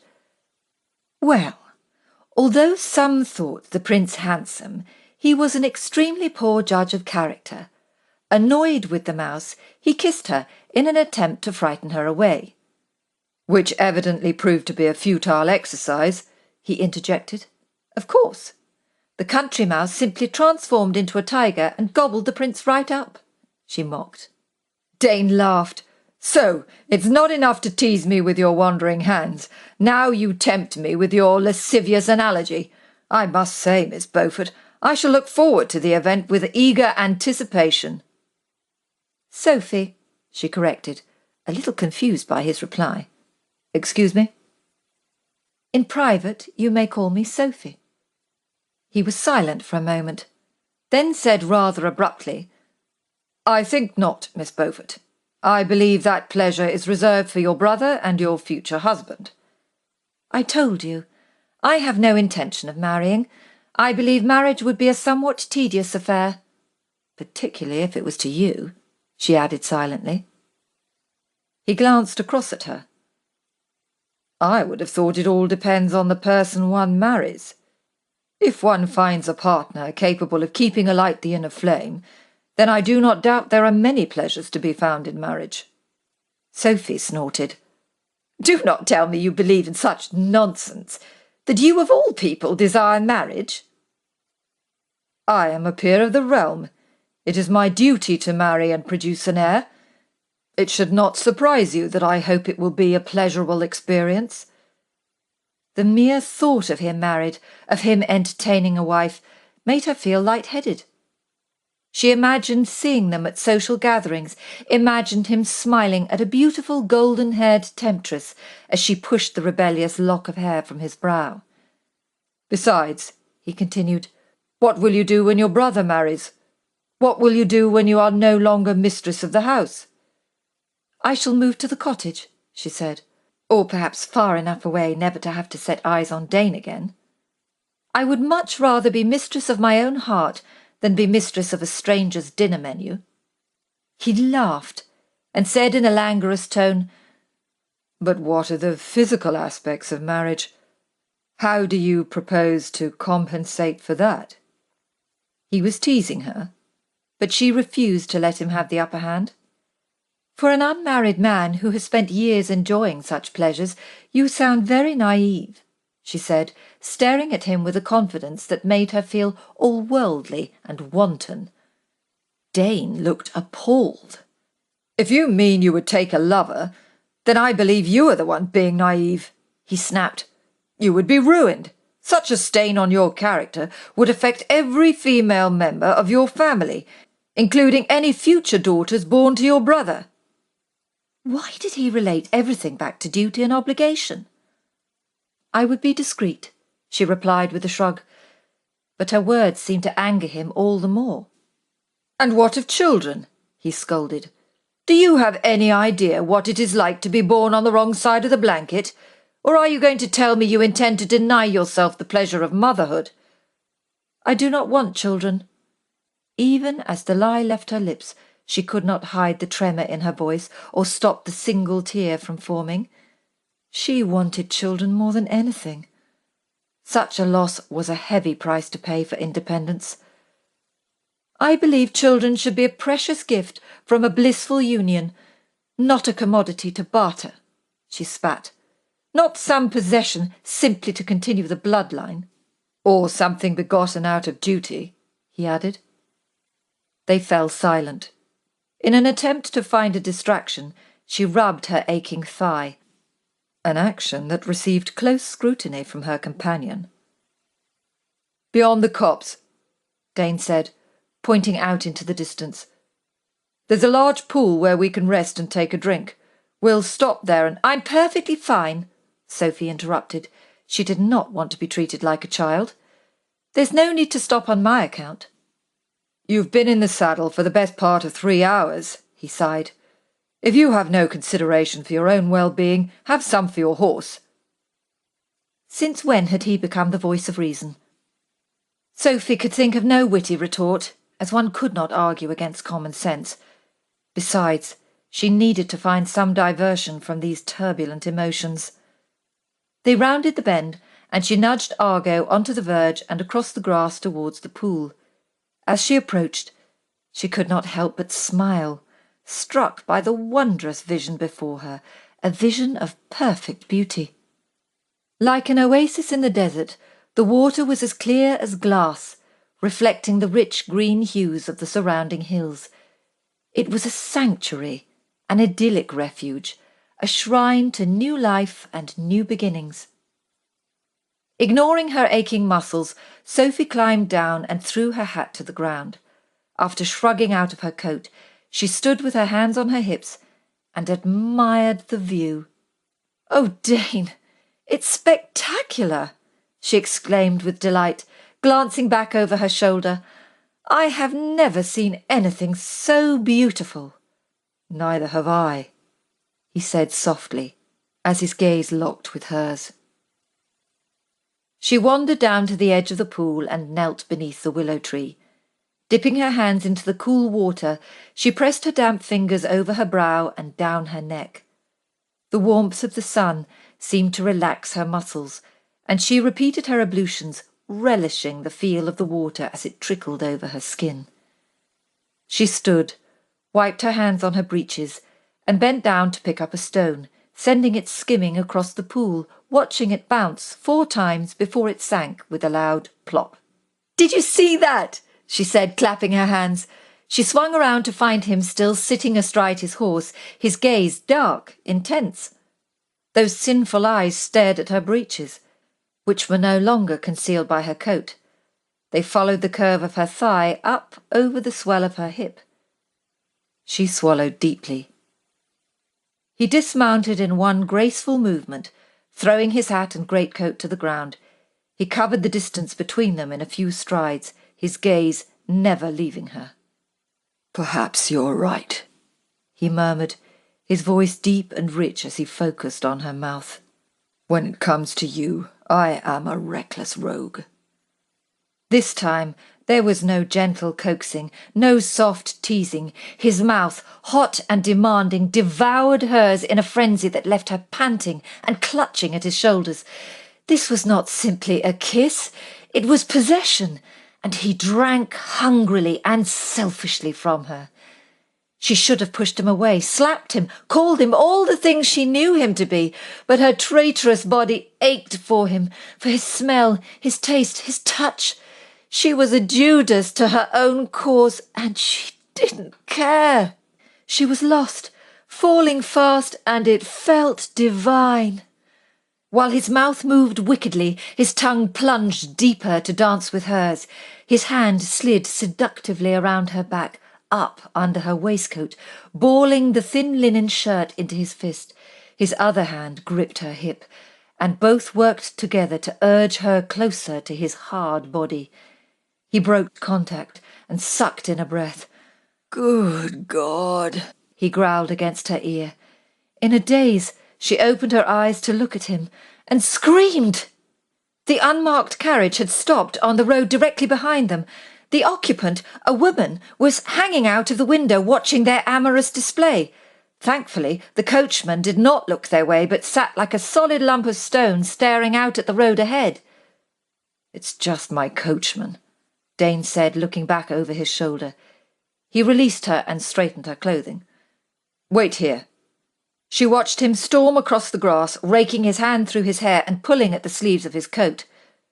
The woman threw herself back into the carriage, closed the window and yanked down the blind.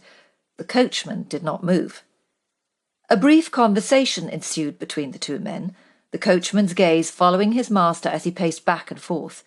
Then Dane climbed inside the carriage and promptly closed the door. Sophie hated herself. She hated the way she felt when Dane kissed her. She hated the way her body betrayed her so easily, succumbing to his touch. She hated that she'd stood there dumbstruck while he climbed into the carriage to offer an explanation to his mistress. Most of all, she hated the jealousy that writhed in her chest. Allowing anger and frustration to bolster her courage, she decided to confront them. The least she deserved was an explanation, so she stomped across the grass, picking up her hat and coat. As she approached the carriage, the coachman coughed loudly. Before she could raise her hand to knock, the door swung open and Dane vaulted out. "I hate to spoil your little tete-a-tete," Sophie placed her hand on her hip, "but will someone please tell me what on earth is going on?" "If you'd cared to step inside," he said, pulling down the steps for her to climb in, "Amy will explain everything." "Why would I—" Sophie began. Dane did not give her a chance to finish before scooping her up in his arms, dumping her on the carriage floor and folding up the steps. "Until tomorrow, Miss Beaufort." He offered a graceful bow as Amy darted forward and pulled the door shut. "Wait! Do not stop until you reach town," Dane shouted as the carriage lurched forward. Chapter 10. The Marquess of Danesfield, Dudley Spencer's butler announced without the slightest inflection. His friend would most certainly find the introduction amusing, Sebastian thought, as he stepped across the threshold into the study. As predicted, Dudley walked around the desk and gave a theatrical bow. "My lord, welcome to my humble abode." Sebastian grasped Dudley's shoulders and pulled him into a welcoming embrace, as though it had been considerably longer than a week since they last met. "What has brought you back to London so soon? Please tell me you're not missing me already." Dudley's smile faded as he examined Sebastian's dusty, slightly crumpled attire. "Did you ride here directly?" Sebastian smiled. "You always were extremely perceptive. Is that not why we work so well together?" Dudley placed a hand on Sebastian's shoulder. "Come, take a seat. Have you eaten?" "Not since last night."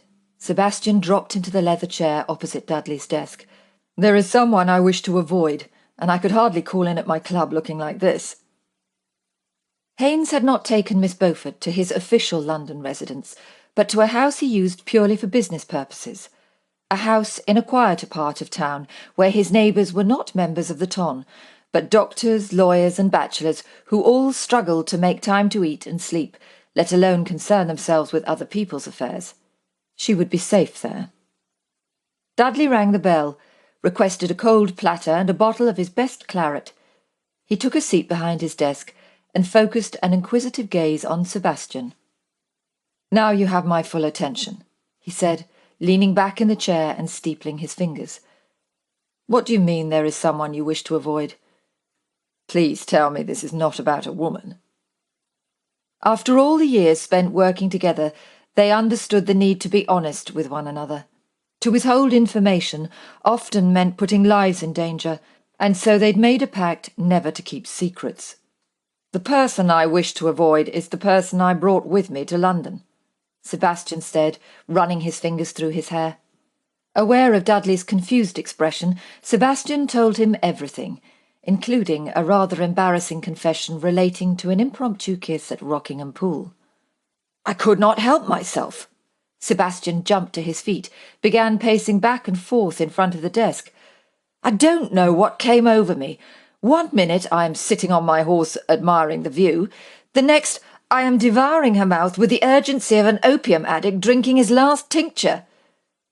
"Without wishing to cause insult," Dudley said in an even tone, "from what you have told me, Miss Beaufort is hardly gently bred, and by your own declaration was a willing partner." "That does not make it right," Sebastian argued, thoroughly ashamed of himself. The thought of his blatant disregard for propriety caused his temperature to rise. He pushed his fingers down between his neck and collar to allow the air to circulate. Dudley narrowed his gaze. "Do you care for her?" The corners of his mouth curved into a mischievous grin. The question was like a slap in the face. Sebastian stopped pacing and placed both hands on the back of the chair for support. "Of course not. I hardly know her. Most of the time I have to stop myself from grabbing her by the shoulders and shaking her until she sees sense. Or from pushing her to the ground and covering her with his hard body and plundering her sweet mouth," he added silently. Dudley laughed. "I seem to remember feeling the same way about Charlotte, and I married her. I am not going to marry Miss Beaufort. Yet in the space of a few hours you have kissed her twice." Dudley made him sound like the worst of scoundrels. "You need a wife, and you said yourself, as soon as all financial matters concerning the estate were settled, your priority would be to beget an heir." Dudley shrugged. "Why not ask Miss Beaufort? She obviously stirs some grand passion within you. I have never seen you so agitated over a woman. I have never seen you so... Dudley waved his hand in the air as he struggled to find the right word. "Frustrated?" Sebastian offered. "I was going to say unbalanced," Dudley replied, unable to hide his amusement. "I assume Miss Beaufort will stay in Red Lion Square.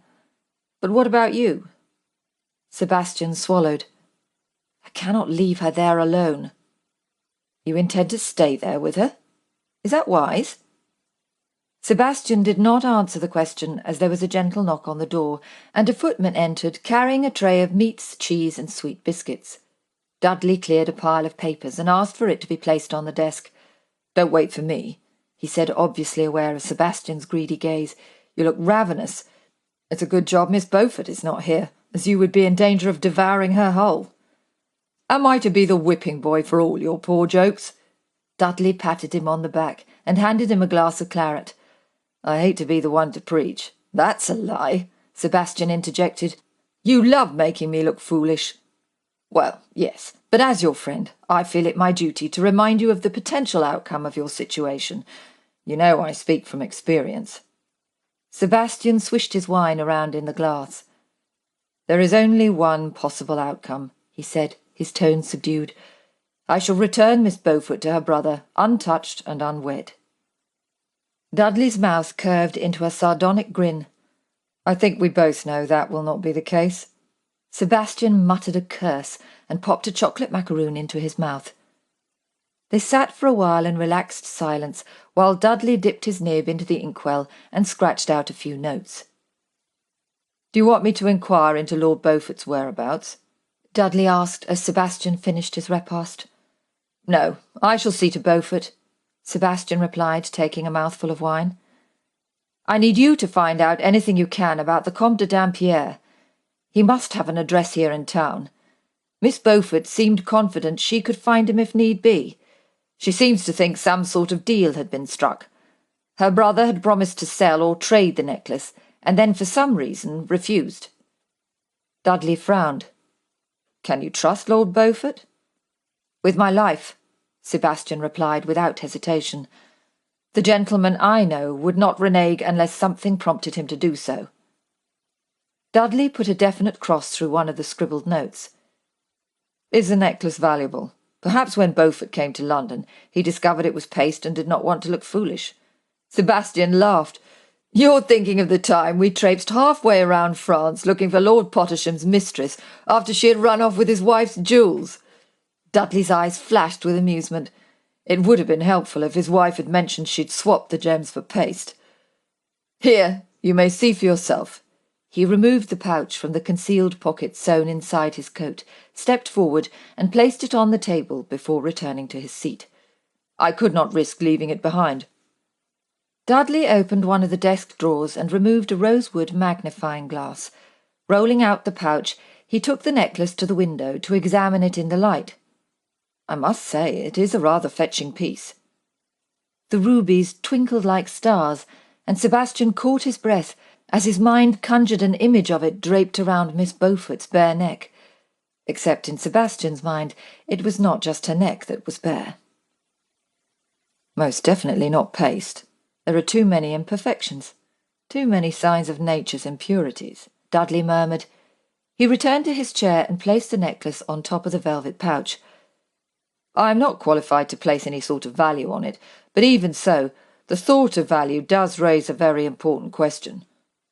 "I know what you're going to say," Sebastian said, bringing his wayward thoughts to heel. "If no money has changed hands, then why would Beaufort negating their deal be so important to Dampierre? Why would he travel all the way to Marchhampton unless the deal had already been done?" "I would wager Miss Beaufort knows more than she is letting on. Else why would she be so determined to relieve you of the necklace?" "I suspect you're right." Sebastian knew she had not been completely honest. It took an awful amount of courage to scheme one's way into a person's home. The act suggested an element of desperation. In part, it was the reason he had insisted on accompanying her. "I think it is fair to assume that Beaufort has something belonging to this Dampierre fellow." Dudley glanced at the rich rubies. "It must be something of great value to send a peer into hiding and a French comte scouring the country." An image of James Beaufort's female companion flooded his mind. The disguise, the reluctance to call out her name, the need to take cover in the woods. "You're not going to believe this," Sebastian said as recognition dawned. "But I believe Beaufort and Dampierre are at odds over a woman." Chapter 11. It was late afternoon when Sebastian rode Argo into the mews of his house in Red Lion Square. After dismounting, he gave the horse a reassuring pat before handing him over to Peter, an orphan boy of 14, whose passion for horses surpassed any young buck frequenting Tattersall's. "Don't worry. Cronus is safe," Sebastian said, ruffling the boy's hair in a bid to ease his troubled expression. "He's stabled out of town, but I'll collect him when I return to Marchhampton." Peter sighed. "I thought you'd gone and sold him for this one," he said, stroking Argo's nose. "I would never sell Cronus." Sebastian placed a hand on the boy's shoulder. "This is Argo, but he's only visiting, so don't get too attached." He smiled at Peter's look of wondrous appreciation. "Is Haynes about?" Sebastian was curious to know how Haynes had fared with his minx of a passenger. The boy shook his head. "No, my lord. He said they need him in the house." With some trepidation, Sebastian made his way inside. No doubt Miss Beaufort had been causing all sorts of trouble in his absence. He wondered if she would be waiting for him, ready to pounce, ready to lash out with her sharp tongue, and he imagined dodging books and ornaments while trying to calm her volatile temper. He found Haynes in the kitchen, sitting at the oak table in just his shirt-sleeves, helping Amy polish cutlery. Mrs. Cox stood at the counter rolling out pastry. "Good afternoon," Sebastian said. They were so busy chatting no one seemed to notice he was standing there. "My lord," Haynes replied, looking a little embarrassed as he stood to attention. "I didn't know you were back." Amy jumped up quickly, knocking over a chair, and Haynes walked around and picked it up while she bobbed a curtsy. The kitchen door burst open. A pale, thin girl scuttled in carrying a tea tray and came crashing to a halt directly in front of Sebastian. Mrs. Cox rushed forward, wiping her hands on her apron, her plump face dotted with flour. "You do remember me telling you about my niece, my lord?" Sebastian nodded. "Yes, I do. It is Sarah, is it not?" The girl attempted a curtsy, but looked like she was ducking under a swinging branch. "Thank you, my lord, for giving me this position. There's not many who would take a girl who's got a kiddie." Sebastian smiled and helped her to steady the tray. "Is that Miss Beaufort's luncheon?" he inquired, noticing she hadn't touched a morsel. Perhaps she was still annoyed with him, and this was a form of punishment. Given the option, he'd choose assault with a vase over silent manipulation. "I assume she is still in her room." Haynes spoke up. "She asked for a bath to be drawn, my lord, and for Amy to press her clothes." The thought of Miss Beaufort lounging in a bath just a few feet above sent his pulse racing, and he placed his fingers behind the knot in his cravat to loosen it a little. "Did Miss Beaufort say why she refuses to eat?" "No, my lord. I tried the door, but it was locked," Sarah replied. "I did knock, but she didn't answer. She's probably fallen asleep, and so I thought it best to bring the tray down." "But she slept most of the journey," Amy added, shaking her head. "She told me herself it wasn't good for the constitution to sit around idle." Sebastian narrowed his gaze. "Where are her clothes?" "Amy took them up an hour ago," Haynes replied, a look of suspicion marring his weathered face. "I cleaned them as best I could, given such short notice, but Miss Beaufort seemed happy enough," Amy said, looking proud of her efforts. "She said as long as she looked respectable enough to walk down the street." "Bloody hell!" Sebastian cried, turning on his heels and running out of the door. He mounted the stairs 2 at a time, aware of Haynes' heavy plodding behind him. "In here?" Sebastian asked, pointing across the landing to the room furthest from his own. "Yes, my lord." Haynes' voice was tinged with remorse and his head hung low. Sebastian turned the handle and discovered the door was locked. "Miss Beaufort!" he called as he rapped on the door. He felt like smashing the blasted thing down with his fists. There was no reply. Sebastian knelt down and peered through the keyhole. She had taken the key out of the door, and he could see straight through into the room. His instincts told him she was no longer in the house. Experience told him she had left through the front door. If she had escaped via the window, she would have left the key in the door. "Shall I barge the door, my lord?" "No, Haynes, that won't be necessary." Sebastian stood and straightened his coat. "I believe Miss Beaufort has already vacated her room, but you may ask Mrs. Cox for the spare key." "Beg your pardon, my lord, but this is my fault." Haynes stood with his shoulders slumped forward. "I've never known anyone as angry as Miss Beaufort when you left her in the carriage," he said, scratching his head. "But she seemed happy when we arrived." Of course she was bloody happy. No doubt she had been planning her escape from the moment she knew he was not following behind. Thank goodness he had the necklace, else he doubted he would see her again.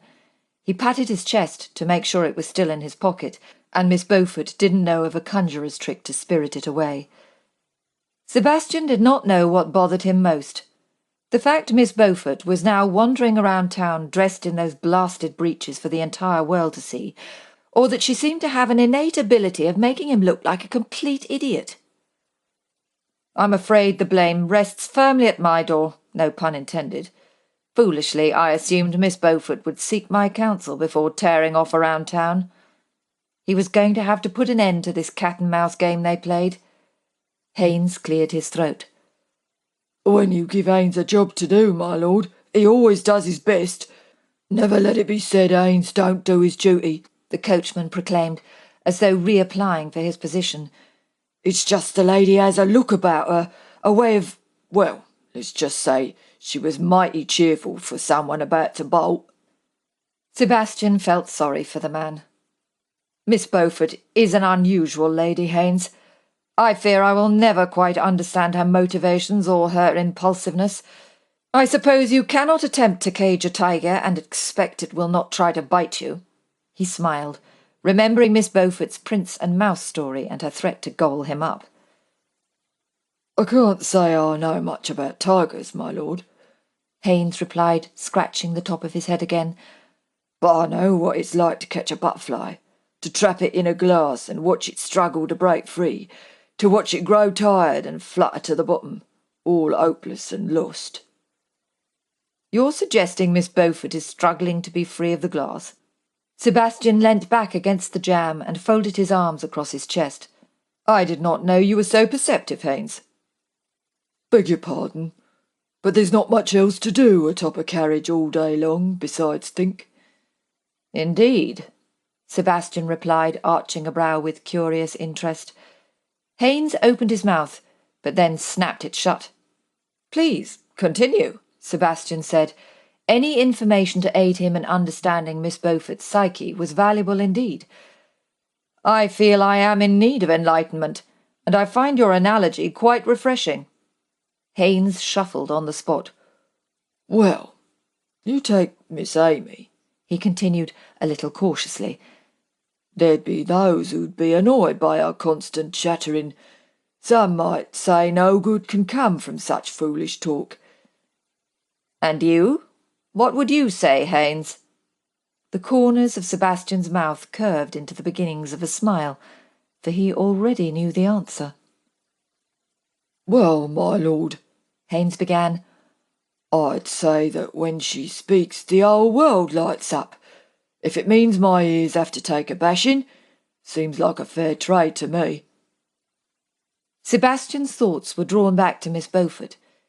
He admired her tenacity, her courage, yet the qualities that intrigued him the most were the qualities he tried to suppress.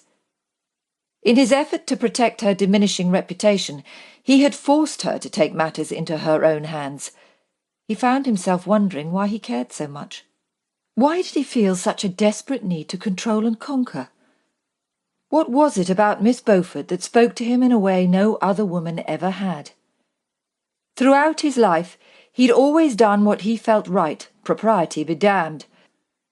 He considered the unconventional methods he'd used to save his father's lands, to restore his legacy for future generations. How was he any different from Miss Beaufort? Perhaps they had more in common than he first thought. Knowing her brother was alive and well was not enough. She wanted to find him, to offer assistance and support. It's exactly what he would have done. Woe betide anyone who tried to stop him. Suddenly, the road ahead became clearer. In future, he would treat Miss Beaufort as he would Dudley, as a partner, a friend. He would allow her the freedom to make her own decisions. What choice did he have? It was either that, or he feared he'd be a rambling madman before the week was out. "I can speak to the staff," See if Miss Beaufort gave any clue as to where she was going, Haynes said. That won't be necessary. It appears Miss Beaufort is quite capable of taking care of herself, Sebastian replied, pushing himself away from the jam. As soon as I've changed, I shall scour the streets for her. I'm confident she will return. When she does, would you ask if she is free to accompany me for dinner this evening? What, in the dining room, my lord? Yes, of course, in the dining room. I shall leave it to you to break the news to Mrs. Cox. Sebastian turned and took a few paces towards his room. Oh, he said, swinging back round to face Haynes. Dudley Spencer's wife will be sending a few things over for Miss Beaufort. He was going to say he'd rather be damned than let her wear those breeches, but he was no longer in the habit of smothering butterflies. There will be a few dresses, amongst other things. Have Amy press them and lay them out in Miss Beaufort's room. He paused and then added, should the lady wish to wear them, of course. Haynes nodded and made his way to the top of the staircase. He stopped, his calloused hands gripping the rail as he turned to face Sebastian. I doubt life would ever be dull with Miss Beaufort around. Sebastian laughed. No, Haynes, life would be far from dull. Of that I am certain. Chapter 12. I imagine Lord Danesfield must have been furious when he discovered I'd gone out, Sophie said, as Amy fastened the buttons on her gown. He cursed a few times, but I said you would come back. Sophie's hands drifted down the front of the turquoise blue dress, tingling at the feel of the soft silk. The elegant style, with its full sleeves and low décolletage, flattered her figure and made her feel feminine and rather bold. She glanced at the white dress hanging on the door of the armoire. It was the more modest of the two, and she knew she had made the right choice. If Dane intended to berate her over her expedition into town, she needed to feel confident, to feel his equal. You look very pretty, miss, if you don't mind me saying, Amy declared as she unpacked the leather portmanteau Charlotte Spencer had sent over. Blue suits you. I doubt his lordship will have a mind for food when he sees you in that. Amy! Sophie scolded, although she could hardly blame the maid for making such an assumption, not after witnessing their amorous interlude by the pool. As I explained yesterday, the Marquess is simply a friend who lent a helping hand when I stumbled. Saying it aloud made the whole thing sound even more absurd, a thought echoed by Amy's snigger. I thought you said you had something in your eye. Sophie cursed silently. She had been so angry with Dane she could not remember what she'd said. Besides, what was the point of striving for independence or fighting against conformity when she did not even have the courage to take ownership of her actions? Well, yes, perhaps there was a little more to it than that, she admitted, straightening her back and lifting her chin. But it will not happen again. No. It most certainly could not happen again, especially after such blatant disregard for her feelings. Her side still ached from being picked up and dumped in the carriage. Besides, the Marquis is used to the seductive skills of a mistress, Sophie added honestly. I doubt I would ever be able to compete. Amy smiled and arched a brow. Let me tell you, miss, she whispered. I know I babble on, and most of the time no one's even listening, but I do know a thing or two.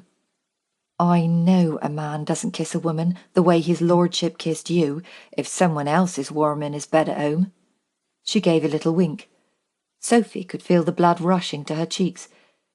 Oh, I nearly forgot. There's a letter. Amy rushed over to the dressing table and handed her the sealed note. Mrs. Spencer sent it with the wardrobe. Are you sure you don't want me to dress your hair for dinner? I could arrange it for you while you read your letter. Thank you, Amy, but that won't be necessary, Sophie replied, trying her best to keep up with Amy's chatter. But it's been ages since I've done anyone's hair. She looked a little forlorn. I promise I won't do anything too fancy. Mr. Ains said he once saw a lady with a whole bunch of grapes stuck on her head. Amy gave another snigger at that. I'll just do a simple chignon, with a few curls framing your face. Mrs. Spencer sent over a pretty little pearl comb. That would look very well, Sophie sighed, raising a hand in resignation. She sat carefully on the stool so as not to crease her dress, and turned the letter over to examine both sides. But nothing too elaborate. Perhaps it would have been wise to do this before I dressed for dinner. It won't take long, what with your hair being shorter. Amy's face was a picture of pure joy. You go ahead and read your letter, and don't mind me. The letter, written in a delicate feminine flourish, began with a formal introduction and conveyed an almost childlike eagerness to become acquainted. Charlotte Spencer went on to explain that the garments were new, and as Sophie was in such dire need, she could keep them. Sophie found herself smiling as she refolded the letter. It was remarkable how a few simple words could convey much of a person's character.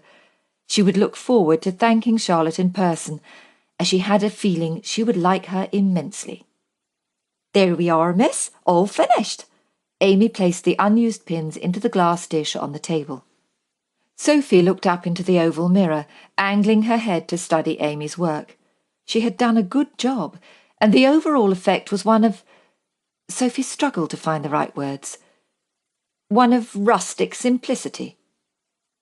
Amy had attempted to tame the unruly curls, but Sophie's hair refused to comply. She admired the few straggling locks that had already sprung loose at the nape, and decided she loved it. Although the style lacked the finesse required for a more formal occasion, Sophie felt it reflected her character perfectly. Downright stubborn and wildly unruly. It's lovely, Amy. Thank you. Those curls have a mind all of their own, she chuckled. It's a good job you didn't fancy the fruit. It would never have stayed in there. She waited for Sophie to stand and then helped to smooth out her dress. You're to meet his lordship in the drawing-room. Amy leant forward and lowered her voice. Mr. Ains said his lordship always takes his meals in his study. Says he can't remember the last time he sat down to dinner. Was she supposed to be impressed by the effort? Or did he plan to hide behind formality when he berated her for her conduct? No doubt he planned to use his debauch as repartee to unnerve her. Well, I had better not keep his lordship waiting. Sebastian stood at the window, his arms folded as he stared out across the street. He was not looking at anything in particular. In fact, had there been a mugging outside his front door, he would not have even noticed. He was too busy contemplating Miss Beaufort's reaction to being thrown into his carriage. He was too busy trying to calm the heat flooding his body at the thought of seeing her again. The door creaked open, and he heard the patter of slippered feet coming to a stop in the middle of the room. His heart thumped loudly in his chest. Good evening, my lord. Her warm voice brimmed with arrogance, as though she commanded the opposite side of the battlefield and intended to use every tactic possible to demean his position. She would be disappointed. His new approach to her unconventional manner placed him one step ahead. Or so he thought, until he turned around. Miss Beaufort. He greeted her with a slight bow, which afforded him the opportunity to mask his initial surprise, to mask the rush of desire that gripped him around the throat, determined to rid him of his breath. He'd expected her to wear the breeches, to annoy him, to prove a point. He'd not expected her to wear a gown or for the neckline to fall so deliciously low. Nor had he thought to see her hair piled on top of her head in such a wild and wanton display. I wasn't sure you'd join me. I believe we have a lot to discuss, she shrugged, revealing a little more of the pure, creamy white flesh he found so appealing. He made a mental note to find some way of thanking Charlotte Spencer for her trouble. Then let us not waste another moment. Sebastian offered his arm, though his gaze followed the line of her jaw, wandered down the elegant column of her neck. Shall we? She placed her hand in the crook of his arm, and he had to suppress the urge to drag her to his eager body, to plunder her mouth like a man possessed. He stifled a groan. They walked the short distance to the dining room in companionable silence. He kept a small staff, and so Mrs. Cox and her niece were to serve dinner.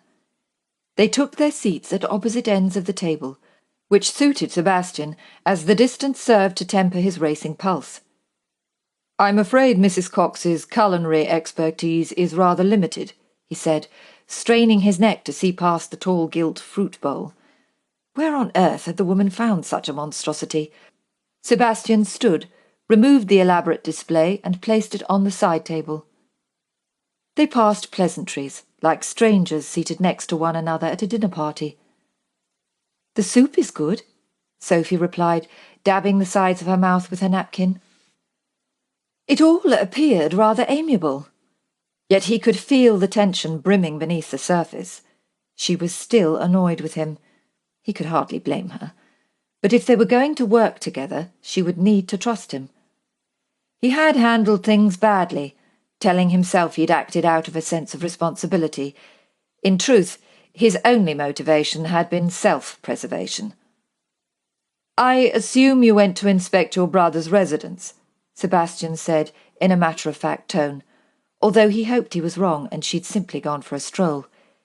He walked over to the sideboard and picked up a bottle. "Would you like wine?" he asked. "If we wait for Mrs. Cox, I fear we shall both die of thirst.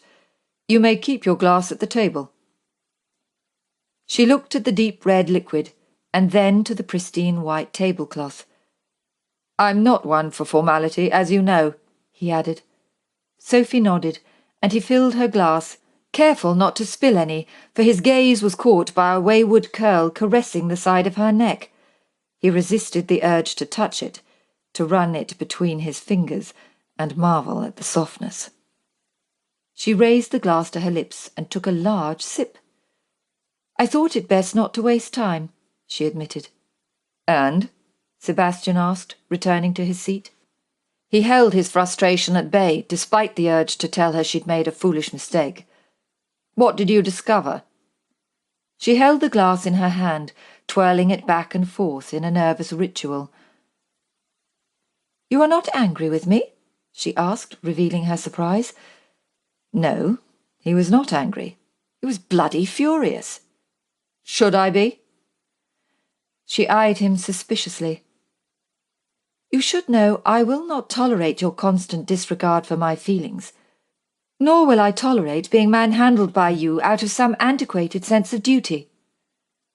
His antiquated sense of duty was the only thing stopping him from dragging her off the chair, hiking her pretty dress up around her thighs, and settling himself between them. "I understand," he nodded, offering his most sincere smile. He was no John Edwin, but he could grace the stage with this performance. "You see, I have come to accept that we have the same goal," he continued. "One is not Oxford and the other Cambridge.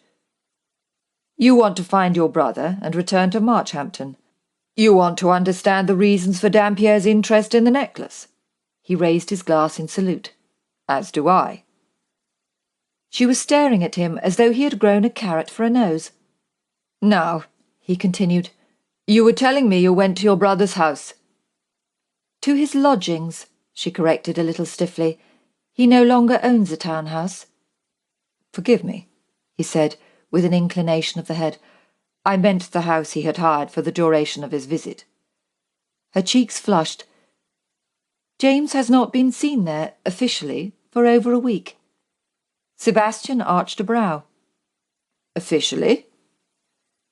"The house came complete with a cook, a maid, and a butler. Although they've not seen James, the maid believes items belonging to him have been removed from the house without their knowledge." There was a gentle knock at the door. Mrs. Cox and her niece entered carrying a selection of rather mouth-watering dishes, including venison pie, baked salmon, and a roast chicken. Sebastian realised he had underestimated Mrs. Cox's talents in the kitchen. He waited until they were alone again before pointing out Miss Beaufort's grave error.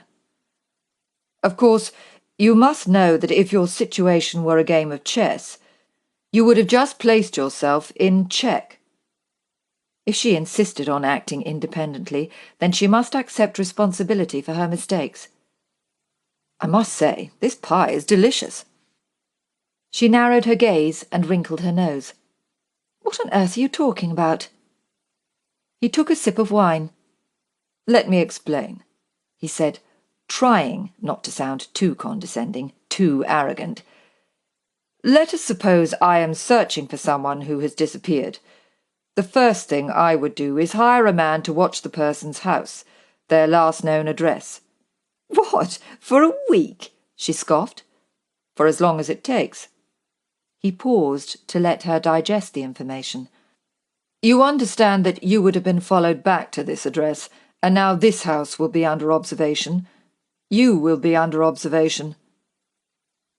She sat back in her chair and folded her arms across her chest as if contemplating his logic. Sebastian groaned inwardly. It was hard enough to remain focused on the task. Her face glowed, her cheeks rosy from the wine. Stray curls caressed her jaw and neck, giving the appearance of having been recently ravished. Now she presented him with an ample display of her bosom. Assuming the person knows the location of James' residence, of course, she countered. You mean the one in Bloomsbury Square? He could not help but find her look of utter amazement satisfying. Like you, I've also had quite a busy afternoon. In fact, I shall have another call to make tonight. Tonight? You're going out? I need to pay a visit to Labelle's. He pushed the last morsel of food onto his fork, popped it into his mouth, and chewed slowly before putting down his cutlery. In case you're wondering, it's a brothel catering to the higher end of the market. Miss Beaufort stood, pushing back the chair as she threw her napkin down on the table. Well, I appreciate your honesty. This is hardly an appropriate conversation to have during dinner. You surprise me. I had not taken you for a prude, he said, not bothering to disguise his amusement. I am not a prude, she retorted. I have no interest in what you desire, or which one of the Covent Garden ladies will be servicing your needs tonight. He stared at her face, all twisted in bitter resentment, a perfect picture of feminine jealousy, and he couldn't help but laugh. What's so funny? It's a look on your face. Besides, you're wrong about Labelle's. It isn't in Covent Garden, he said, catching his breath. It's in Marylebone. When he noticed she was not amused, he paused for a moment to regain his composure. I need to visit Labelle's to make some inquiries. That is all. What sort of inquiries? She asked as she sat back down in her chair. Well, while you were checking your brother's house to see if he had packed his smalls, he said with a hint of sarcasm, I called in at my club. While there, I discovered that James met with friends who dragged him off to Labelle's. One of them, a Mr. Benjamin Fordham, remembered James being involved in an argument. Apparently, it had something to do with one of the girls, but they had all drunk copious amounts of wine and brandy, and Fordham's memory was rather hazy. The last time they saw James, he was going upstairs to one of the rooms. What? James went upstairs with one of those girls? She shook her head. I can hardly believe it.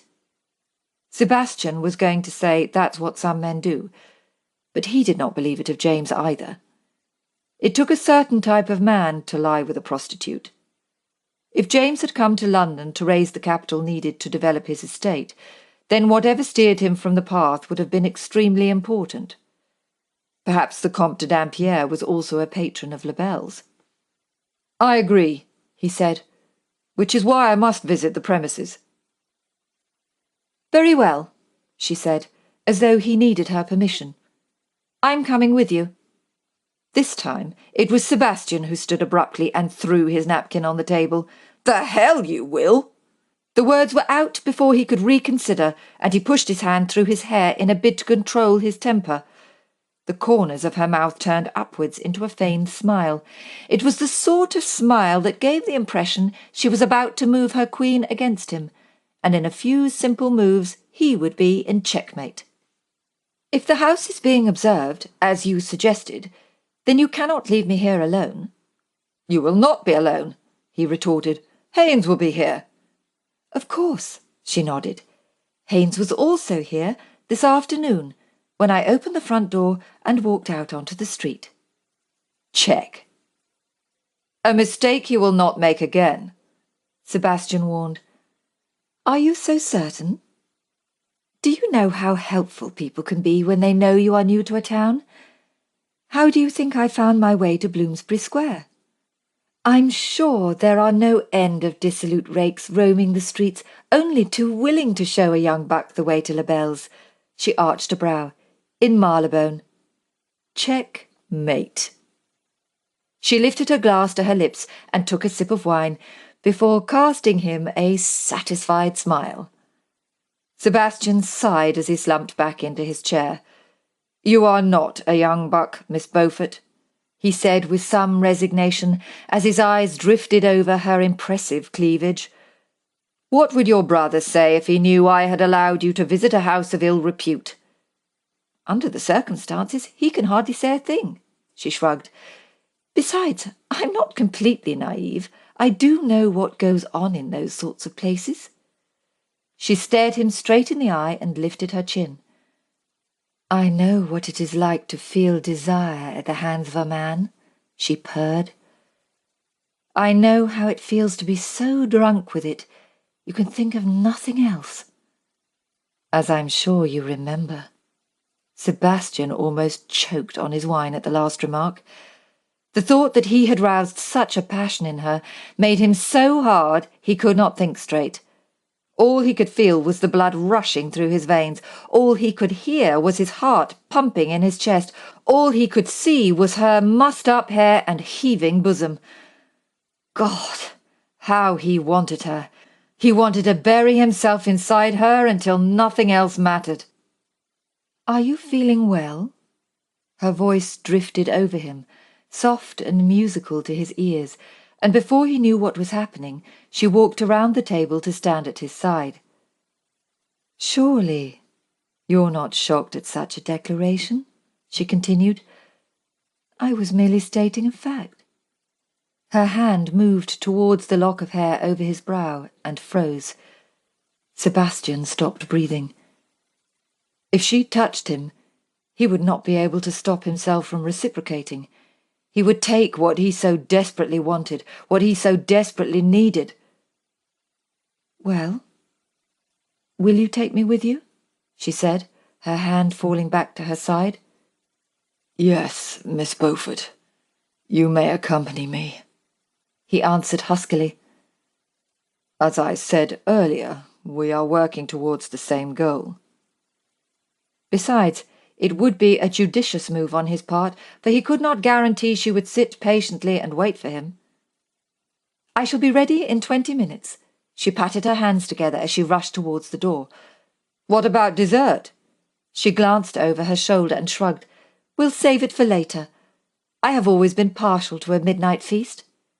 He cast his most sinful smile. So have I. Chapter 13. Labelle's was far from the licentious haunt Sophie expected. On first appearance, the house looked like any other respectable Palladian-inspired townhouse, with its Venetian windows and Doric columns flanking the doorway. Business was most definitely thriving, she thought, as she stepped out of Dane's unmarked carriage wearing her breeches and tailcoat. Dane looked up at Haynes, who tried his best to hide his wary expression. Wait for us near the corner of George Street and Seymour. The coachman gave one of his inconspicuous nods and steered the carriage down the street and out of view. For a man who appears to be made of stone, Haynes has a very soft heart, Sophie said with a hint of affection. What makes you say that?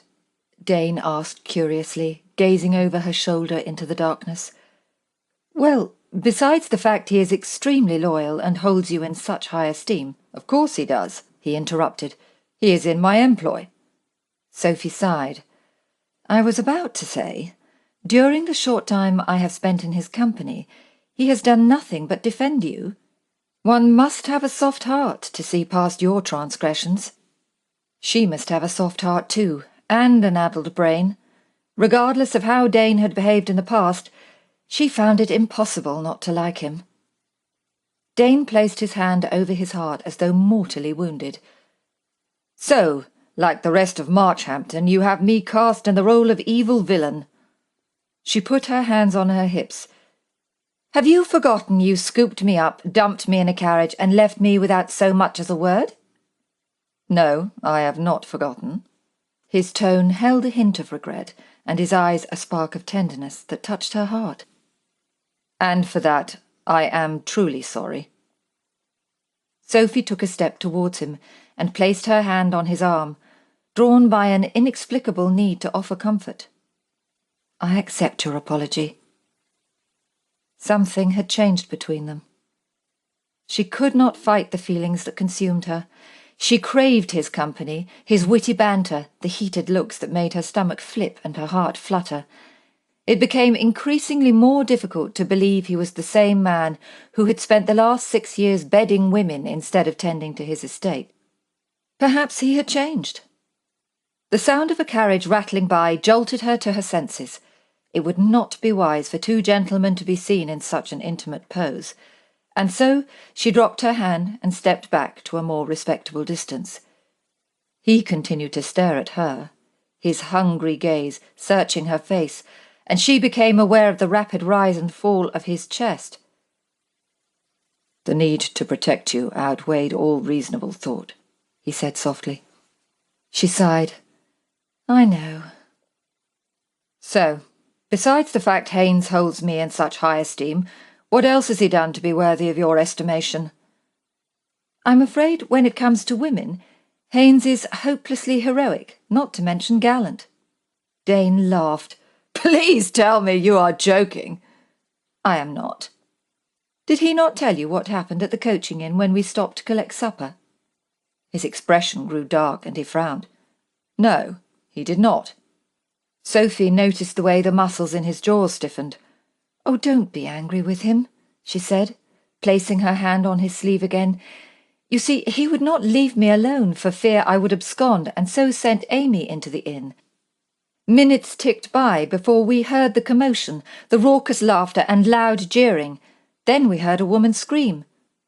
Dane turned away, his hands clenched at his sides as he muttered a profanity. "You're going to tell me it was Amy?" He swung back around to face her, his eyes filled with dread. Sophie pursed her lips and nodded.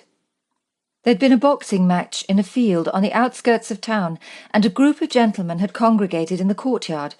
They were drinking and— He closed his eyes and let out a deep sigh. "I suppose it was meant to be a little harmless fun," she continued in an attempt to make it all sound less dramatic. Without saying a word, Haynes barged past them all, scooped Amy up in his arms and carried her back to the carriage. "And you believe that is gallant and heroic?" His countenance suddenly appeared much improved, and the corners of his mouth twitched in amusement. "Of course." Dane folded his arms across his chest. "Pray, tell how it is any different to me scooping you up and placing you in the carriage." "It is entirely different. Amy was in danger of being ravished." "As were you," he added with a wicked grin. "You were in danger of being thoroughly ravished by a reckless rogue." Sophie swallowed. There was no mistaking the deep husky tone to his voice. How did he manage to make it sound so appealing? "But you did not hear me scream," Sophie countered. "No," he admitted. He took a step closer and whispered, "But I would like to rouse a whimper from those soft lips."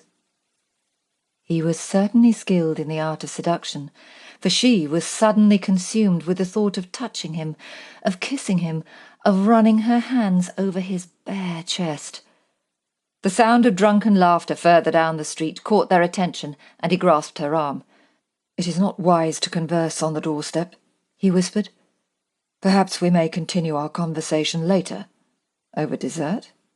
Thank goodness he was holding her arm. Her legs had almost buckled at his suggestive tone. "Whatever happens in here," he continued, "whatever you see or hear, try your best not to look shocked. I shall introduce you as a young cousin. It will explain your remarkably clear complexion." A frown marred his brow. "Are you certain you want to do this?" She gave his arm a reassuring pat. "I have an independent mind and a passionate spirit. What more do I need?" I have a feeling your independent mind may be put to the test, he said, stepping up to the green door. He ignored the brass knocker and rapped gently 3 times. The butler opened the door to greet them. A butler? Sophie examined his powdered wig, white stockings and black-buckled shoes. A butler in a brothel? She was forced to hide her surprise, and they hadn't even crossed the threshold. The Marquess of Danesfield and Mr. Bertram Shandy, Dane announced. The butler led them into the hall and told them to wait while he took Dane's calling card and exited through a door on the right. "Where on earth did you dredge up a name like Bertram Shandy?" Sophie whispered. "I did not dredge it up," he informed her. "Mr. Shandy is my second cousin. He is a pretentious prig and rather a fop. It will account for your feminine walk and accentuated gestures. Besides, I think you look like a Bertie." Sophie did not have a chance to reply as the butler entered the hall and walked towards them. "Madame Labelle will greet you momentarily." He nodded. "If you would care to make your way into the gallery room, you may take some refreshment." The butler escorted them to the last door on the left and then bowed. "Are all Brussels like this one?" Sophie whispered as they entered the room. "Of course not. Madame Labelle caters to the elite, of which you are now a member." They wandered over to a drinks cabinet and Dane poured them both a glass of port. "I suggest you sip it," he said, handing her the glass. "And best we stand here. If you sit down, there's no telling what may happen." When she gasped, he added, "I'm only teasing." Mindful that her gaze had not dared to leave Dane since entering the room, Sophie took a sip of port and lifted her head. Like everything else about the house, the furnishings were elegant. She spotted a large gilt sofa covered in rich red brocade, the finest Persian rug adorned the floor, and Greek-inspired statues of naked women occupied the alcoves on the far wall. There were various groups of people milling about the room, and in one corner a lady played hostess, pouring tea for the 3 gentlemen seated opposite. It was all disappointingly normal. One wall was dedicated to an abundance of paintings, and so, feeling a little more confident, she wandered over to take a closer look. The first painting was of a woman standing before a window. The sunlight pouring through penetrated the thin fabric of her dress, showing the curvaceous outline of her body. She looked beautiful, powerful, yet demure. In the next painting, a man sat back against a rock. He was naked, bar a piece of red cloth draped across his manhood.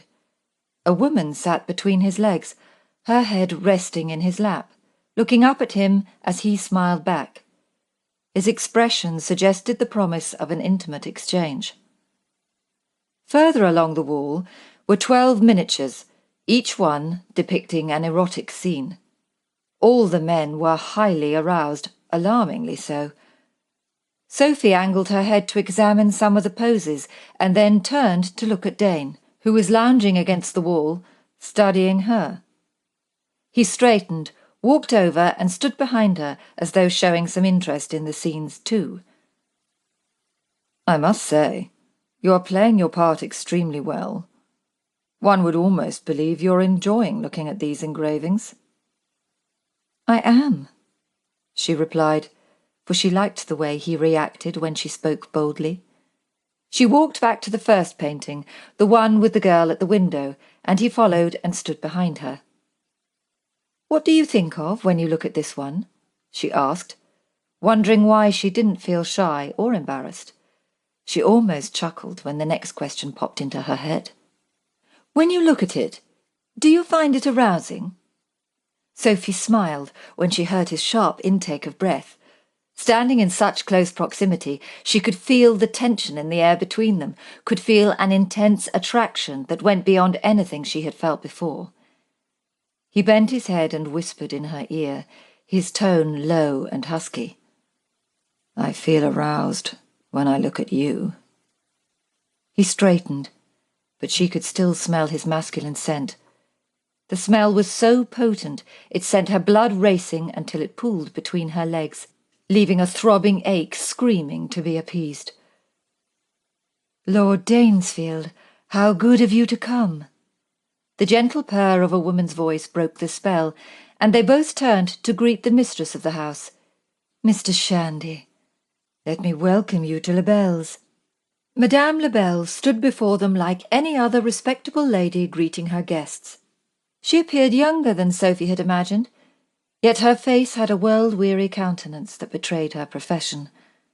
Her golden hair, the shade of honey, was dressed in an elaborate coiffure. She wore an exquisite ethereal blue silk gown trimmed around the bosom with pearl rosettes. It was designed to display the shoulders, and a lot more besides. "It has been a while, Lord Danesfield," she said, running her fingers seductively across her cleavage. She glanced down at the front of his breeches. "I see my paintings have provided a modicum of entertainment while you've been waiting." Sophie suppressed a gasp. Dane had been here before. The knowledge that this was not their first meeting caused a hard lump to form in her throat. Why had he not told her? Did he think her too naive to notice their familiarity? Even if Madame Lebel hadn't mentioned it, the connection was obvious to all. "Tell me," Madame Lebel whispered softly, "do you still prefer Antoinette?" Sophie felt the blood charge through her veins. "Yes, tell me, cousin," Sophie said through gritted teeth, affecting a deeper voice than was usual as she slapped Dane rather hard on the back. "Is it the thought of Antoinette that evokes such a premature stirring of one's loins?" Sophie took a step towards their hostess. "Let us hope, for Antoinette's sake, it is the only premature event of the evening." Madame Lebel laughed while Dane shifted uncomfortably. "Oh, my lord, why have you not brought Mr. Shandy to me before? He is a veritable hoot. Will you not kiss my hand, Mr. Shandy?" Sophie took the hand offered and kissed it gently. "Delighted, madame," she said, offering her most gracious bow. As she stepped back, she noticed Madame Lebel's curious gaze, and her heart skipped a beat. "Has anyone ever told you, Mr. Shandy, that you have the face of an angel?" Madame Lebel's fingers traced the low neckline of her gown. "I have always been rather partial to angels," she continued, letting her finger delve lower down the valley between her breasts. Dane coughed into his fist. "Is Antoinette available?" Sophie tried to suppress her anger. Why did he want to see Antoinette? Why was he so blatant about it? Madame Lebel smiled. "I shall have her sent up to the green room in 15 minutes. You do remember. It is on the first floor, the second room on the right. And you, Mr. Shandy," Madame Lebel continued, turning to Sophie, "you may tell me why you find my paintings so enthralling." Sophie watched Dane stroll out of the door on his way to his assignation. It took all the self-control she possessed not to chase after him and kick him in the shin or slap his face. She wanted to believe he'd changed, wanted to believe she was the only woman he desired. But this was not about her or Dane. This was about finding James, and, by her calculations, she had less than a week in which to do it. "Now, Mr. Shandy," Madame Lebel said, as she threaded her arm through Sophie's and led her around the room. "Is there a particular type of lady you prefer?" "I'm afraid when it comes to ladies I have rather limited tastes." Madame Lebel seemed delighted at her response. "It is exactly as I supposed," she said. "I understand completely. You must say no more." Sophie was well and truly baffled. "Perhaps we should discuss the matter in the privacy of my chamber, for I would not wish to make a scene." What does one do when being propositioned by the madam of a brothel? Sophie did the only thing she could do under the circumstances. She brought Madame Lebel's fingers to her lips and asked respectfully, "Is there a place where I may see to my toilette?" Madame Lebel gave her a knowing smile. "Of course. The blue room on the first floor is free. It is at the top of the stairs. You may see to your needs there, and I shall await you in my private room, which is just across the hall." Sophie raced up the stairs, as she needed to speak to Dane and had no desire to see him in the arms of another woman, even if he was paying for the pleasure. She almost fainted when she barged into the room, only to be met with the bare behind of an elderly gentleman whose grunts and groans roused an image of a pig in distress. It was only when she felt her face burn that she knew she had entered the red room by mistake. Moving along the landing to the next room, Sophie placed her ear to the door in the hope she was not too late. There were no sounds coming from the room, so she took a deep breath and opened the door. Dane, who was still fully clothed and perusing a set of leather-bound books on a shelf, swung around to face her. "What the hell are you doing up here?" he whispered. "I could ask you the same question." "You know why I'm here," he said, crossing the room to stand before her. "I need to see Antoinette." Good heavens, the man had no shame. "Apparently there are a lot of things you need from Antoinette," she replied, articulating every word. He chuckled. "Do not tell me you're jealous." "Of course not," she said, prodding him in the chest, each jab forcing him to step back. "Just downright foolish for hoping you were not the libertine everyone professes you to be. To think I even considered giving myself to you." He raised a brow, and his mouth curved into a salacious grin. "You did?" All the old feelings came flooding back, all the miserable memories. Why was she so surprised? Despite all her flagrant breaches of etiquette, she was still the country girl at heart, and she would never be enough for him. Perhaps he believed her protestations against conformity meant she condoned such libidinous conduct. Yes, she wanted to be free from the constraints forced upon ladies of her station. Yes, she wanted a liaison with him. She wanted to feel desire and pleasure at his hands. "Are you so licentious that you could not wait?"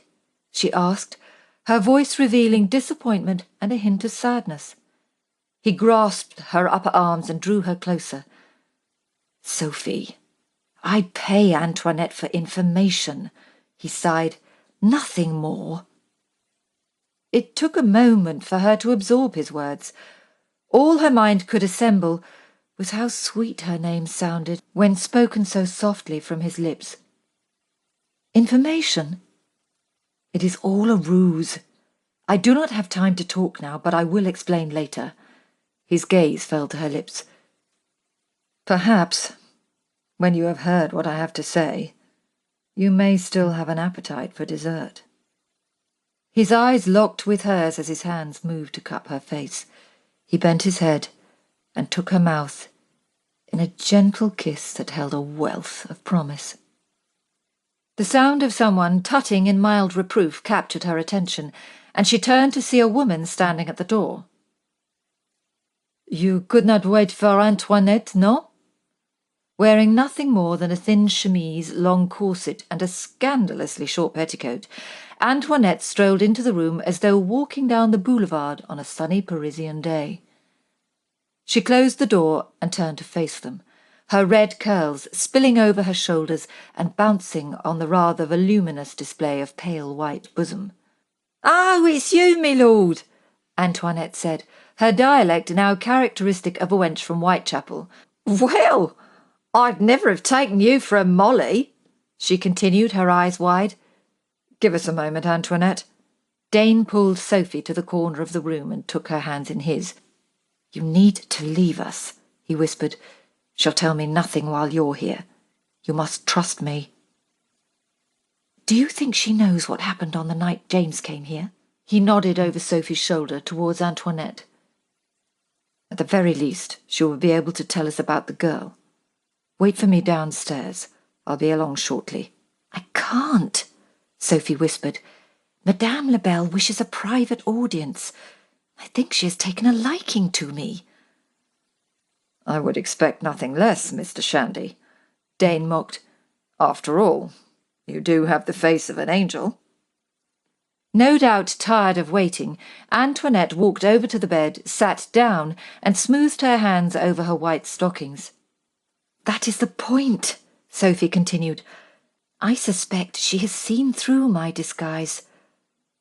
I do not want to cause any trouble for Antoinette. If you wish to be independent-minded, then you must find a way to extricate yourself from this situation. He leant down and brushed his mouth against hers. I trust you will be able to find an explanation to satisfy Madame Labelle. He obviously thought her capable, and knowing he trusted her gave her confidence in her abilities. Besides, tonight she was Mr. Shandy, and Mr. Shandy knew how to let a lady down gently. Chapter 14. Pay me no heed, Mr. Shandy, Madame Labelle said, patting Sophie's knee as they sat next to one another on the plush-red sofa. And forgive me if I was a little presumptuous. Visitors expect a certain coarseness of character, and I often get carried away playing the role. Your honesty is refreshing, madame, Sophie replied. Having spent the last 20 minutes conversing about the weather, poetry, and Madame Labelle's love of Greek-inspired furniture, Sophie had finally plucked up the courage to respond to her more pertinent questions. However, Sophie continued, I believe I acted impulsively in coming here tonight. Sophie stood and paced the floor, her hands clasped behind her back in a gentlemanly fashion. You see, I decided to accompany Dane purely as a matter of inquiry, you understand. Sophie thought it best to remain as vague as possible whilst trying to add a modicum of honesty, all in the hope it would sound sincere. Please, say no more. Madame Labelle held her hand up in a gesture of reassurance. I only sought to offer guidance regarding your, well, what I believed was your preference for a certain type of lady. I did not mean I would be the one providing such enlightenment. A little embarrassed, Sophie nodded. No, of course not. May I tell you something, Mr. Shandy? She did not wait for a reply. I have met with many people over the years. Too many. She continued gazing at an imagined scene in the distance, her sorrowful expression made all the more solemn by the dim candlelight. I'm sure it would not surprise you to hear they have not always been pleasant. Indeed, many were insolent, often debasing, and on occasion utterly vicious. She rubbed her wrist as though alleviating an imagined pain, as though she still bore the scar. Yet tonight is the first time in such a long time I have been made to feel like a lady. Sophie dismissed the vivid images conjured by such a declaration, and when she spoke she did so with a warmth of feeling that reflected her compassion. You flatter me, madame. Madame Labelle stood and walked gracefully over to Sophie, taking her by the hand in a gesture one expects from a friend or companion. I did not choose this life. It chose me. Such is the fate of some women, she shrugged in resignation. If you should ever find yourself in such a desperate position, if you should ever need assistance, Mr. Shandy, then please know you may call upon me here, and I will welcome you. She leant forward, placed a kiss on Sophie's cheek, and whispered, You are the first lady who has been kind enough to treat me as an equal. Sophie gasped, I... Do you think after all these years I cannot tell the difference? Madame Labelle raised her hand. Let us say no more. I thank you for your company, but now I believe it is time to bid you good night, Mr. Shandy. Sophie stepped away and bowed. Thank you for such stimulating conversation. Good night, madame, she said before leaving the room. It had been a rather enlightening evening. A simple issue of birth was the only thing separating her fate from Madame Labelle's. Whether one was forced to marry for wealth and station, or whether one had no choice but to be the madam of a brothel, it all amounted to the same thing. Compliance with the constraints of a society where men held all the power. Sophie considered herself lucky. There were no family members forcing her to take a husband to enrich the family's bloodline. She had no interest in money, no desire to wear the latest fashions. Indeed, she would happily spend every day in the same dress, tending her cottage garden, if she could make her own choices. As Sophie stepped out into the hall, she was surprised to find Dane propped up against the wall, his arms folded across his chest. "The butler informed me you were still with Madame Labelle," he said, his expression grave as he straightened and walked towards her. "We need to leave," he said, taking her by the elbow and practically dragging her to the door. "At least give me a moment to put on my hat," she said sharply, for her emotions were running high this evening. They'd retrieved their hats and were walking down the street at a brisk rate before Dane spoke. "After what Antoinette has told me, it is not safe for you there." Sophie was almost running to keep up with his long strides. She stopped directly under a street lamp. "I cannot keep up with you when you walk at such a pace," she complained, slightly breathless. He hastened to her side, placed his hand on her elbow and directed her to a place further down the street, to where the light was more subdued. "Catch your breath here for a moment," he said, looking back over her shoulder. "Haynes will be waiting just around the corner." He hardly gave her a moment before he cupped her elbow and began moving again. "Do not turn around," he whispered. "I believe we are being followed." Sophie gasped. "Are you certain?" It took every ounce of self-control she had not to turn around and gape. "The two men who are walking some way behind us were outside my house when we left this evening. I believe their aim is to merely gather information, else they would have had another man waiting here on the corner." "How did they know we would be coming to Labelle's?" "They must have followed my carriage. After visiting your brother's residence, they know you're looking for him. They obviously know he came here, so it is only logical we would do the same." He glanced down at her, his face in partial shadow as they passed between the street lamps. His eyes were dark, unyielding. His jaw was clenched in steely determination. He looked sinfully handsome and downright dangerous. "When we turn the corner, I want you to run to the carriage and don't stop, no matter what you see or hear."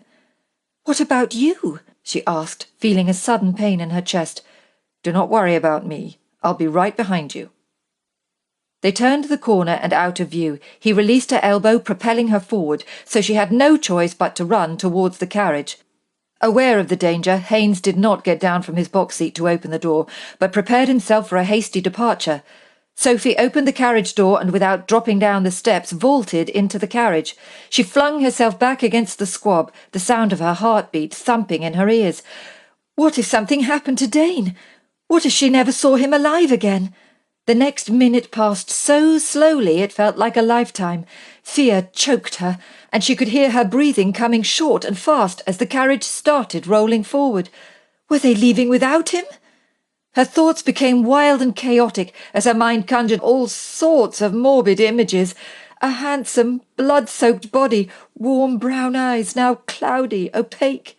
The dull thud of footsteps pounding the pavement caught her attention, and she gripped the cushioned seat as the door swung on its hinges and Dane jumped in. The carriage picked up speed and he slammed the door, fell back into the seat opposite and placed his hand over his heart, tapping his chest as he struggled to control his breathing. Her terrified gaze shot to his hand.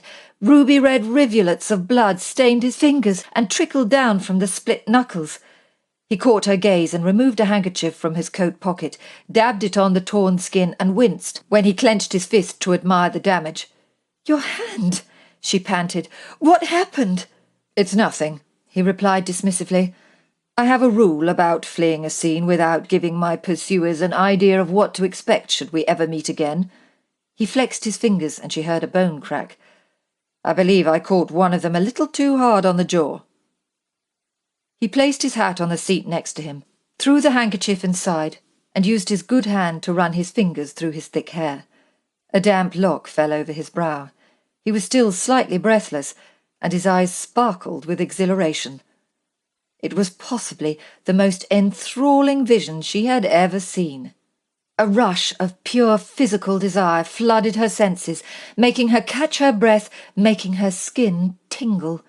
All she could think about was the memory of his warm mouth moving against hers, a memory she was desperate to relive.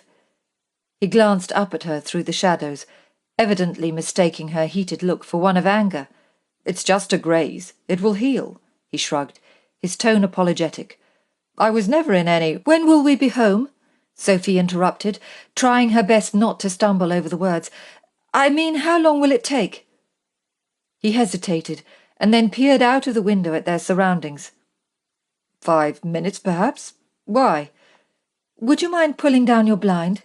she asked, her hands trembling as she unbuttoned her coat and shrugged it off her shoulders. She folded it into a neat package and placed it on the seat with her hat. "Certainly. But you'll be cold without your coat." He leant forward and pulled down the blind, plunging them into semi-darkness. She almost laughed aloud. Was he feigning naivete? Or was she so unskilled in the art of seduction he was missing the signs? Sophie leant forward and pulled down her blind too. "You cannot expect to sleep." "Hush," she murmured in a soft, languorous tone. "I do not want to sleep, Dane. I do not want to think or talk. I want to live. I want to choose. I want to be free." With all the courage she could muster, she reached across and placed her hands on his knees. The hard muscles flexed beneath her fingers, and she heard his sharp intake of breath. Before rational thought took over, she slid across and tumbled into his lap. "I just want to feel," she whispered in his ear. He was silent for a moment as he breathed deeply. "Then I am more than happy to oblige," he murmured, as she wrapped her arms around his neck and brushed her mouth softly against his. She expected him to take control, but he did not. Instead, he let her move her mouth over his in a slow, sensual assault that left her aching for something more. Desperate to feel the warmth of his body, she pressed herself against him, letting her tongue skim lightly across the seam of his lips. Moving her hands to grip his shoulders, she turned in his lap, lifting one leg over to straddle him. His low, guttural groan of appreciation spurred her on, and she claimed his mouth again, her tongue finding his in a desperate bid to stoke the flames of passion coursing through her body. She let her hands trail down over his broad chest, giddy at the feel of him, even through his clothes. "You do want me?" she asked, doubt creeping in. "I have never wanted anything more in my entire life." His deep drawl sent her pulse racing, and he placed his arm around her waist and shuffled them both to the edge of the seat. He felt hard beneath his breeches, and as he pulled her closer, he rubbed against her most intimate place. "Is that not proof enough?" The carriage rocked back and forth as it raced along the uneven road, the movement causing her to rub against him again and again, until she felt so drunk with desire she threw her head back and whispered his name. "You have had your 3 minutes," he panted. "Now it's my turn." She lifted her head and gazed into sinful brown eyes. "That only leaves you with 2 minutes," she teased. "You will be amazed at what I can achieve in such a short time." He wasted no time at all. Despite grazed knuckles, his nimble fingers undid the buttons on her waistcoat, and he pulled her shirt up until it was free of her breeches. Placing a hand behind her neck, he brought her mouth to his. He kissed her gently at first, as he moved his free hand up inside the front of her shirt, his palm cupping her breast, his thumb brushing gently over her nipple. "Oh, Dane," she whispered against his mouth. He reclined back in the seat, and she followed him, grabbing the lapels of his coat, clutching the materials in her fist as he took her mouth in a frenzy of unadulterated passion. His hands drifted down to her waist and pulled her against him, and she could feel the rigid length of his arousal. "Just think what it will be like when we are naked, and when I am pushing deep inside you," he said as his mouth worked its way across her jaw and down her neck. Sophie couldn't breathe. She couldn't think. She felt hot, molten fire pulsing between her thighs, spreading through her body, building in heat and intensity. She could feel him, hard and solid through his breeches. Her skin tingled, her body trembled, desperate for something more. Using both hands, he grasped her hips and began moving her back and forth in rapid strokes. Instinctively, as she rubbed against him, she arched her back, thrusting herself forward, giving access for his tongue to trace her nipple in circular motions through the fine fabric of her shirt. Then her breath came in short, sharp pants, as she cried out, as her body convulsed with pure pleasure. She collapsed in his arms and could have stayed there forever, her head on his shoulder, his strong arms clutching her close against his chest. But the carriage slowed, and despite her slight embarrassment, she straightened.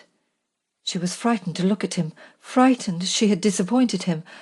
After all, he had brought her pleasure, and she had brought him none.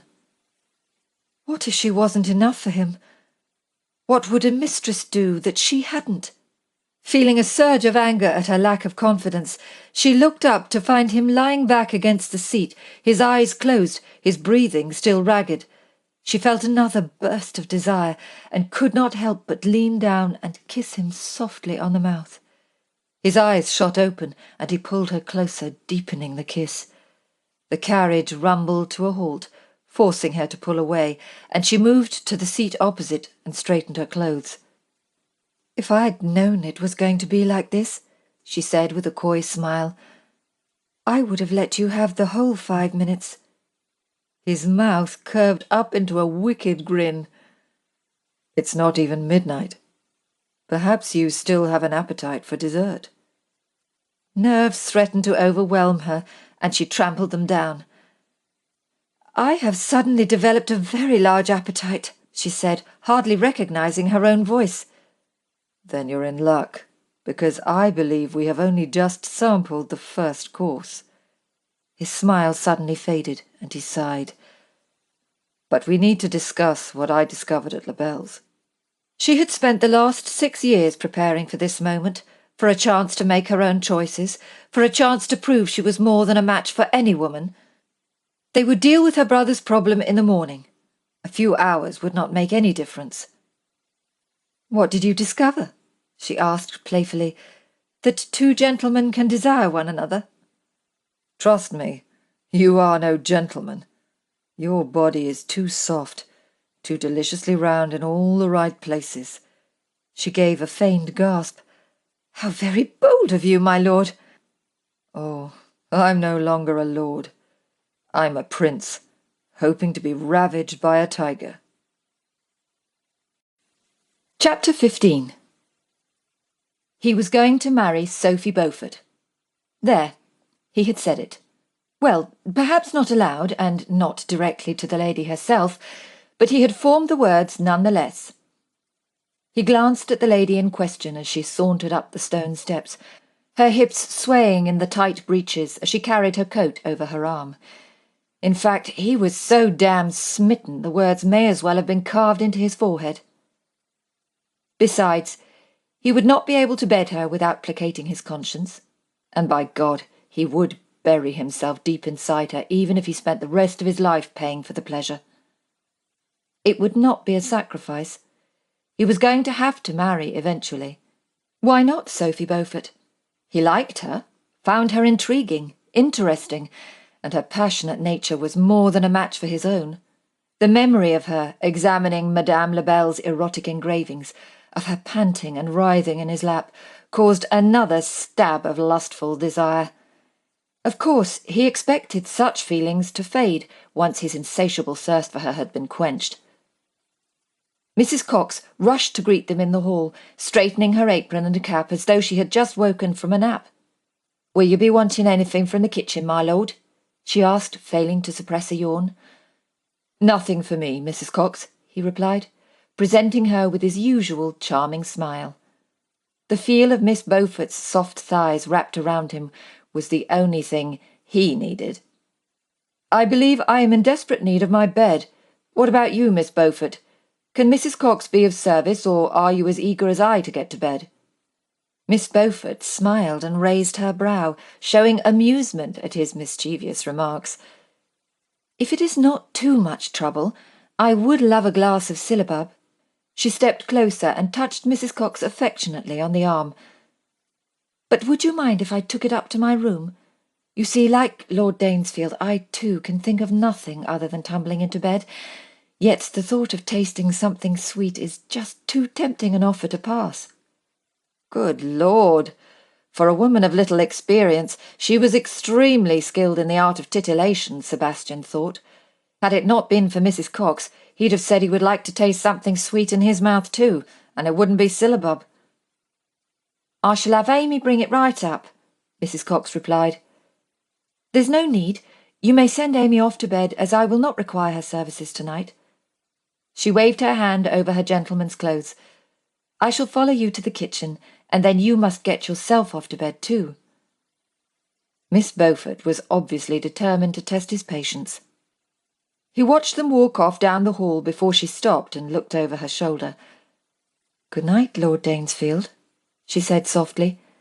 Her gaze swept over him, a look that made him feel as though she had stripped him of his clothes and was pleased with what she saw. "Good night, Miss Beaufort," he replied, refusing to allow the smallest spark of disappointment show. He waited until she was out of sight before climbing the stairs to his chamber. Once inside, he took the candle from the side table and lit the wall sconce.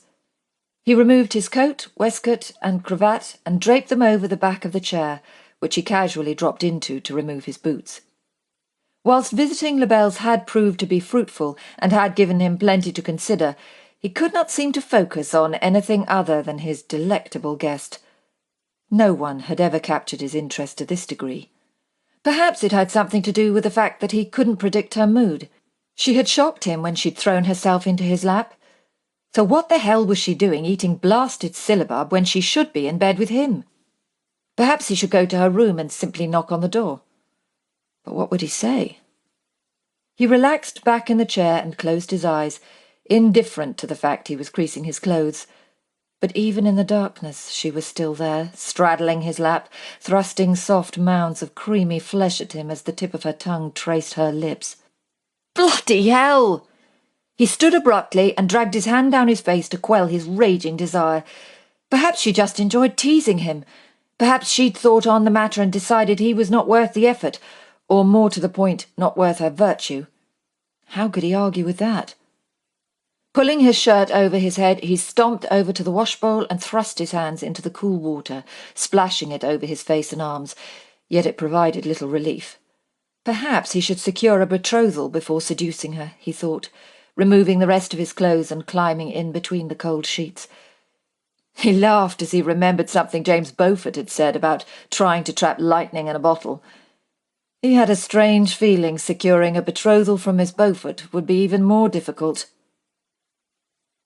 He was still awake when he heard the gentle tap on the door, but she did not wait for a response before entering. Feigning sleep, he watched her through half-closed eyes as she stepped inside and gently closed the door. She stood motionless for a moment, her back pressed against the jamb, her slow, deep breaths audible. She came closer. Her gaze drifted over his bare chest, and he took the opportunity to study her. Her ebony hair hung in loose waves. Although it was much shorter than he preferred, there was something alluring about the way it danced on her shoulders. He had no idea what she was wearing, for her body was shrouded in a red plaid blanket. Her gaze roamed back up towards his face, and she bit down on her lower lip. Guilt gently pricked his conscience, but he was far too intrigued to open his eyes fully. It was then that the blanket slipped from her shoulders, sinking to the floor in a pool around her feet. He had died and gone to heaven. It was either that, or he was lying in his bed at the complete mercy of an angel.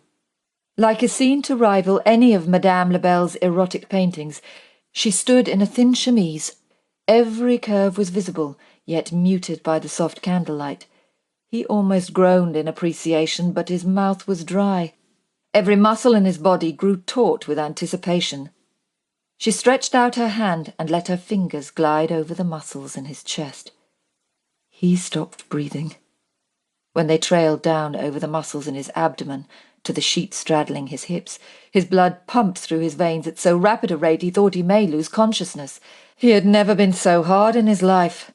No other woman had ever aroused his passions to this degree. No other woman had ever seduced him, mind, body, and soul.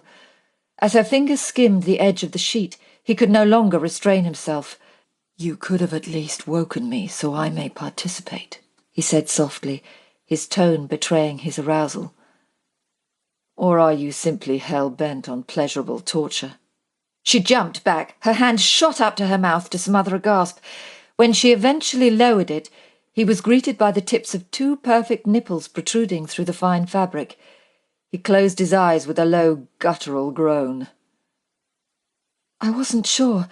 I didn't know if—" One did not often find an innocent in the guise of a wicked temptress, one who sought to secure her own ravishment. "I thought you changed your mind," he sighed. I thought you might come to my room." "It would be unwise for me to be seen entering your room." Oblivious to the effect her undergarment was having on him, she placed her hands on her hips, drawing his attention to the dark shadow at the apex of her thighs. Unable to control his eager body, he threw back the sheets and jumped out of bed to stand in front of her. Her eyes widened at the sight of his jutting manhood. "You're naked," she gasped. "Obviously," he grinned. "Isn't that why you were peeking under the sheets?" He stepped closer and his hands settled on her waist. "As much as I find your chemise utterly enthralling," he said, grasping the material and bunching it at her hips, "I believe I would prefer to see it lying on the floor." In one swift movement, he lifted the item over her head and threw it over his shoulder. She stood before him wearing nothing but the finery of her birth. And how fine it was, he thought, as he took a moment to appreciate her creamy white skin, her soft, rounded breasts, the delicate flare of her hips. Noticing her flushed complexion, he raised his hands and cupped her cheek. "You are beyond beautiful, Sophie," he whispered. "But if you are not ready for this, If you do not wish—" He noticed her finger tremble when she placed it to his lips to silence him. "This is what I choose," she said. Standing on the tips of her toes, she kissed him on the mouth, in a slow, deliberate exploration that alluded to something deeper than physical desire. "You cannot possibly know how much I want you," he whispered, his body aching with need. "Then perhaps you had better show me." Powerless to resist such an enticing invitation, he crushed her to his chest, felt her shudder as his throbbing erection pressed against her stomach. Her hands came around to rest on his back. The tentative touch of her fingers on his skin sent a shiver through his body, and he took her mouth in a desperate frenzy. Mere seconds later their kiss became a frantic mix of panting, breathless moans and urgent hands scrambling over bare skin in a bid to find any place that would bring relief to the craving that consumed them. He could not get enough of her. The need to mate with her, the need to thrust himself inside her, engulfed him almost to the point of no return. Somewhere in the depths of his mind he remembered she had never been with a man before. He did not want so hasty a coupling to dampen her passion for him. He wanted her to ache for him, to feel a hunger that could never be sated. So he drew upon years of skill and tore his lips from hers. "We should take it a little slower," he panted. She stared up at him, desire sparkling in her bright blue eyes. "Come," he said, taking her hand and pulling her down onto the bed. "Let me show you how much I want you." She went with him without saying a word, her eyes locked with his in a look that spoke of longing, of lust, and of something else, trust. The thought rocked him to his core. He would not disappoint her. She would never regret giving herself to him. He lay on his side next to her, took a strand of ebony hair, and let it fall gently through his fingers. As he leant over her and placed a soft, tender kiss on her swollen lips, they parted on a sigh.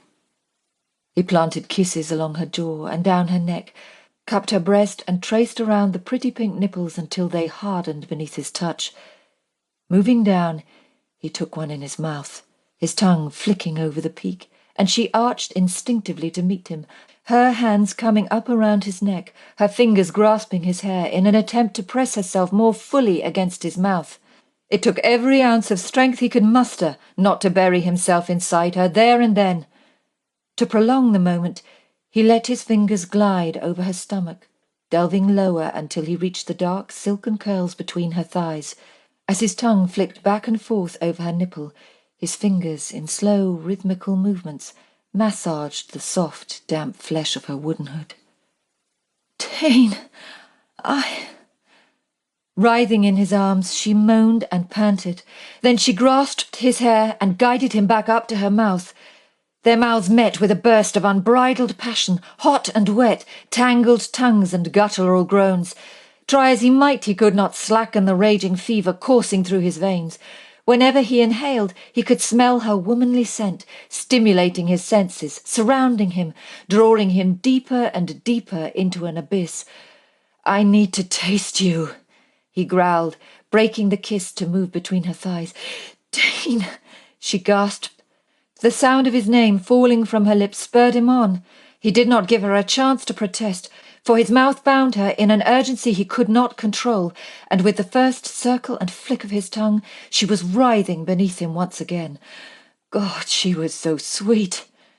When she thrust her hips up to meet him, he quickened his pace. He devoured her, matching every soft whimper with a gentle suck and flick until her breath became ragged and she dug her nails into his shoulders, shuddering as she found her release.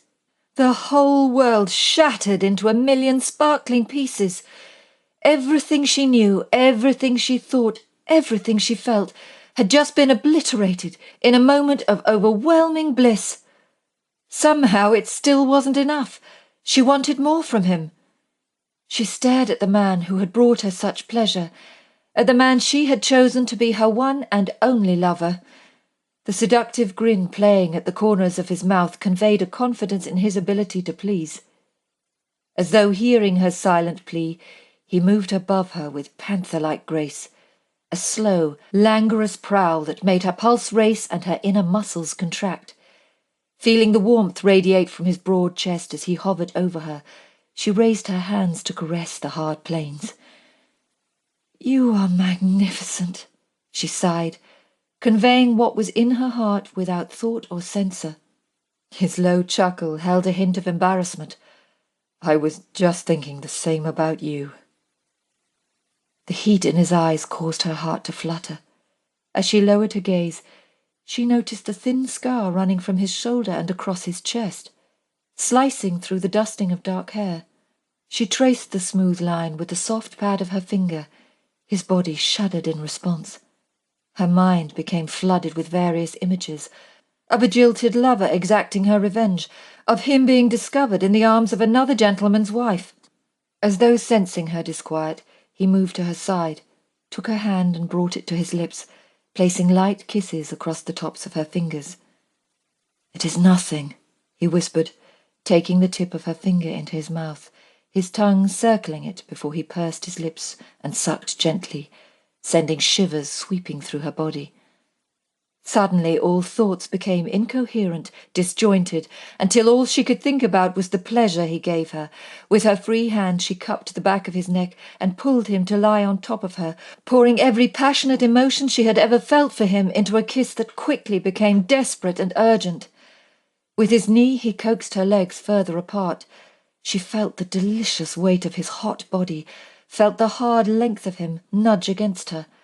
He pulled away, the loss like an empty void opening in the pit of her stomach.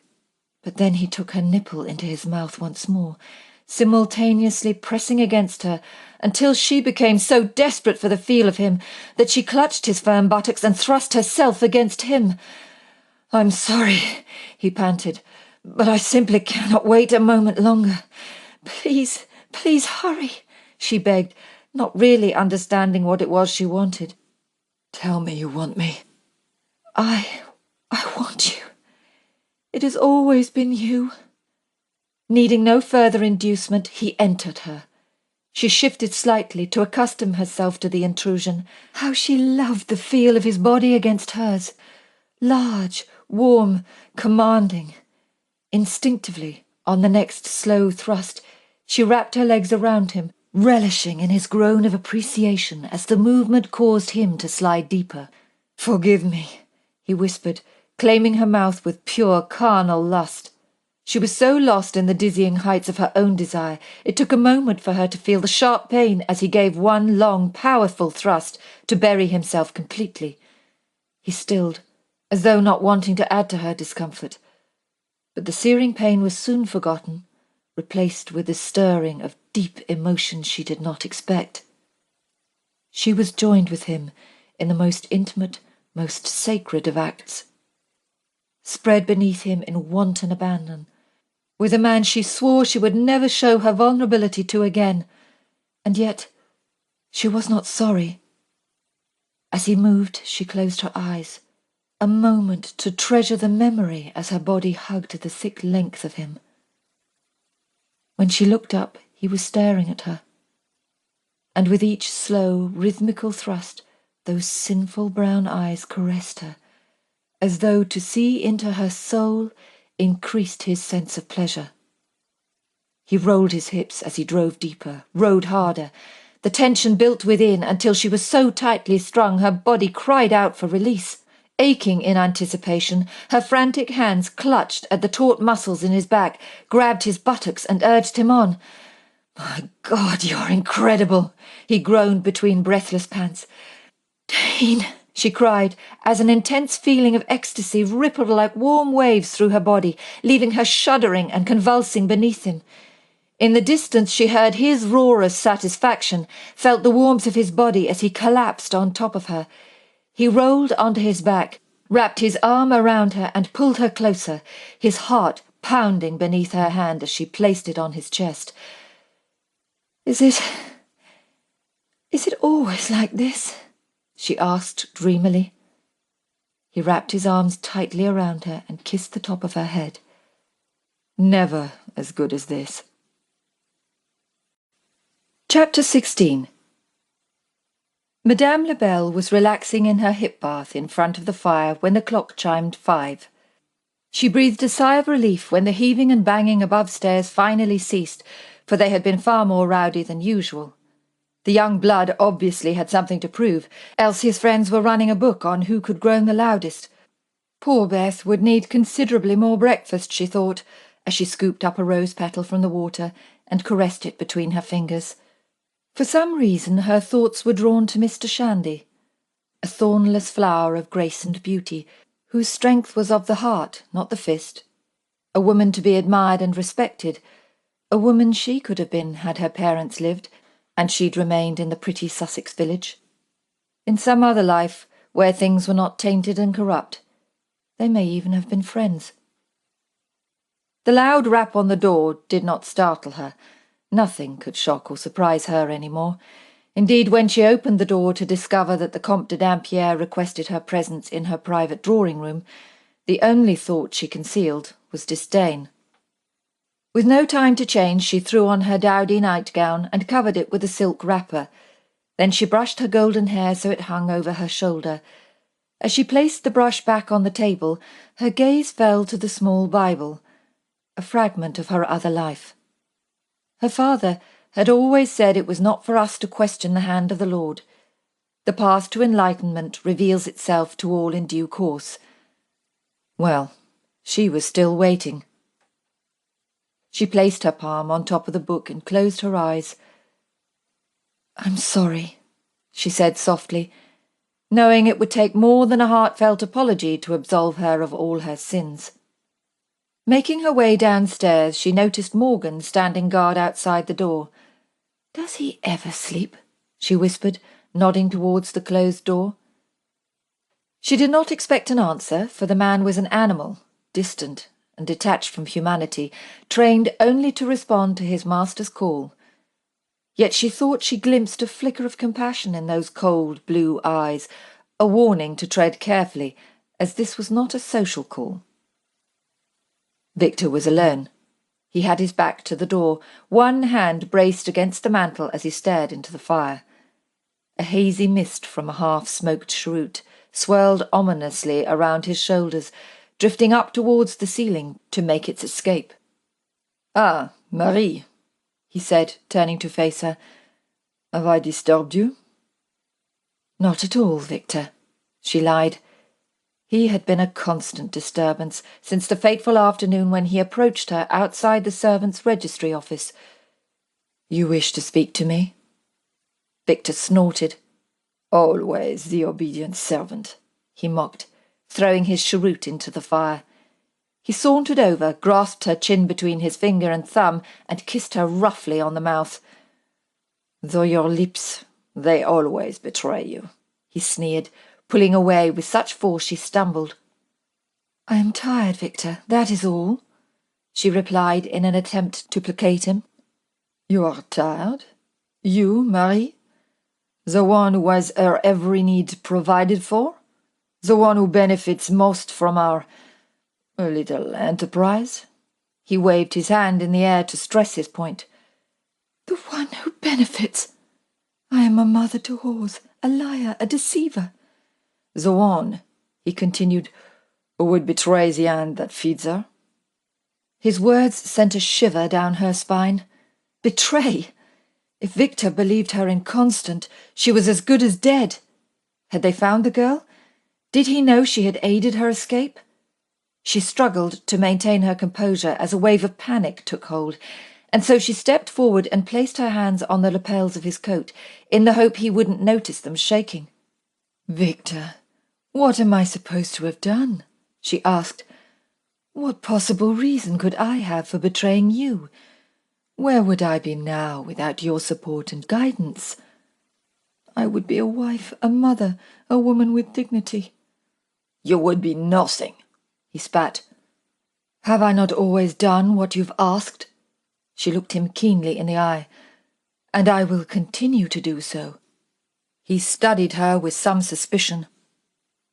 We shall see, he replied, his voice laced with contempt, and he brushed her hands away from his coat as though they were the filthy hands of a chimney sweep. Sit down, he barked, gesturing to a nearby chair. He turned and yelled for Morgan, his tone crude and coarse like a butcher hawking meat at the market.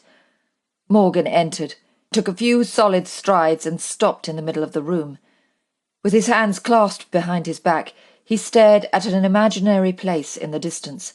His flat nose and protruding forehead gave him the look of a man who instilled confidence in his ability to get the job done. The men you posted at Beaufort's residence, Victor began, pacing back and forth. You will tell me again what they have discovered. Morgan recounted the events in a tone lacking feeling or inflection. The gentleman caller questioned the servants, then left. Hodges followed him back to a house in Red Lion Square. Victor stopped his pacing and turned his attention to Marie. Now, you will tell Marie who else lives in this house in Red Lion Square. His eyes were sharp, focused, and resembled a hawk watching its prey, waiting for the smallest flicker of recognition so he could swoop in for the kill. The house is also occupied by the Marquess of Danesfield. Victor bent down, so his eyes were level with hers. His hands gripped the arms of the chair, boxing her in. And where do you think those gentlemen spend their evening, Marie? He spat, the smell of cheap brandy and stale tobacco irritating her nostrils. Where, Marie? He shouted when she failed to answer. Why? They spent the evening here, Victor, she replied, her voice calm and steady. As do many high-ranking gentlemen. Indeed, there are still a few lords sampling our wares as we speak. Victor grabbed her by the arm and hauled her to her feet. Do not mistake me for a fool, he muttered through clenched teeth. Did you know this Dane is Beaufort's closest neighbour? Did you know these men were looking for him? Victor, please. It is nothing more than a coincidence, she pleaded, struggling to free her arm. I do not believe in coincidence, Marie. He pulled her to his chest, forcing her to stand on the tips of her toes. What did you tell him? He bellowed. What did you tell this Mr. Shandy while you were alone with him? He threw her back down into the chair, the force causing the front legs to rise clean off the floor. Nothing, Victor. I told him nothing, she cried. This is absurd. She flinched as he lifted his hand to strike her. Behind him, Morgan stiffened, and his sudden cough caused Victor to turn around. I did not know of any connection to Lord Beaufort. You must believe me, she whispered, using the distraction to plead her case. Then what the hell was he doing in here, Marie? What was he doing in your private room?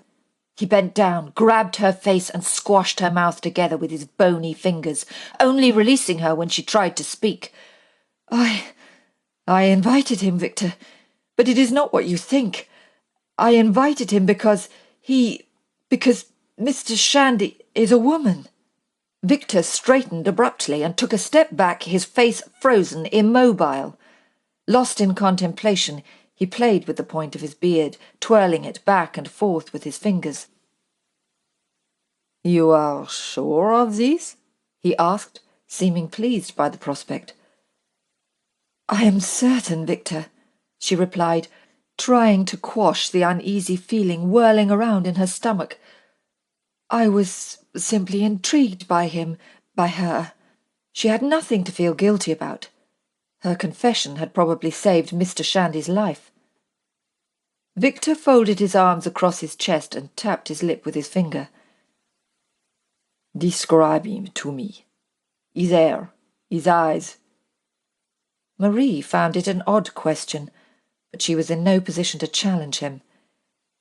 His hair was black, perhaps too long for the current fashion, but it was tied back in a queue, and his eyes, well, Marie thought for a moment. She had been touched by the sincerity of those angelic eyes. They were the brightest blue. Victor seemed delighted with her answer. Antoinette, he mused, turning to Morgan. Bring her to me. He waited for his man to leave and then turned his attention to Marie. While you have been granted a reprieve of sorts, it is only temporary. He removed his watch and checked the time before returning it to his pocket. I do not trust you, Marie, and so I shall require some attestation of your loyalty. Before Marie could answer, the door burst open, and Antoinette stumbled in, pulling a wrapper over her shoulder. It was impossible to tell if she had been roused from sleep or from the arms of an amorous lord. Antoinette, Victor said with a sigh, to suggest he found the whole affair rather tedious. As much as I detest the idea of discussing business at such an ungodly hour, I want you to tell me what services you performed for the Marquess of Danesfield. Why on earth was Victor interested in Danesfield's licentious habits? Antoinette licked her lips as though the sensation stimulated her memory. Let's just say he's quite keen on my vocal abilities, she replied. Antoinette had chosen her words carefully, knowing Victor's distaste for vulgarity. Victor's lips curved into a wry smile. And the Marquess? Did he take a dip in the cupidinous font? When Antoinette stared at him blankly, he rephrased his question. Did you have relations of an intimate nature? Recognition dawned. Not this time, Antoinette replied. His lordship was concerned for his gentleman friend. He didn't want to leave him alone for too long. Did he say anything else? Antoinette cocked her head to the side and stared up at the ceiling. Well, we got straight to it, if you know what I mean. But he did ask if there were any new girls. And how did you reply? Antoinette placed her hands on her hips. I told him it's not nice to ask after other ladies. Told him there was no one else in the whole of Les Belles with a mouth sweeter than Antoinette's. Victor's beady eyes studied Antoinette. The Marquess? He always asks for you? Specifically? Overcome with a sense of dread, Marie rose from the chair under the guise of pouring herself a drink. I'm sure he's had other girls, she remarked casually. If Antoinette said anything to displease Victor, she would end up on one of his little trips, never to be seen again. But Victor did not give her a chance to answer. "Never mind," he said, waving her away. "That will be all for the moment." Victor waited until Morgan had led Antoinette from the room before speaking. "Fate has brought your Mr. Shandy to our door." He took the glass of brandy Marie offered and sat down on the chaise. "Fate has punished us in order to reveal our reward." Marie watched him over the rim of her glass. Although his cold black eyes revealed no emotion, his general countenance suggested he was in good spirits. It was a bad sign. The coil of fear tightened in her stomach. "And how are we to be rewarded, Victor?" "Perhaps we should thank Lord Beaufort," he replied, taking a sip of brandy, "for meddling in our affairs." Marie sat down opposite him, every muscle in her body tense. "I'm sure you will find a way to repay him, Victor." "Do not worry your head, Marie. Beaufort will rue the day he interfered. Indeed, he will have to live with the knowledge that in rescuing one maiden he inadvertently led us to another." Marie stopped breathing. "You speak of Mr. Shandy?" she asked, struggling to hide the tremble in her voice. "I speak of Miss Beaufort," he corrected with some annoyance. "Lord Beaufort's sister. I find the thought of her parading about town in a pair of breeches highly distasteful. As a Marquess, he will pay for it dearly." Fear gripped her in its talons.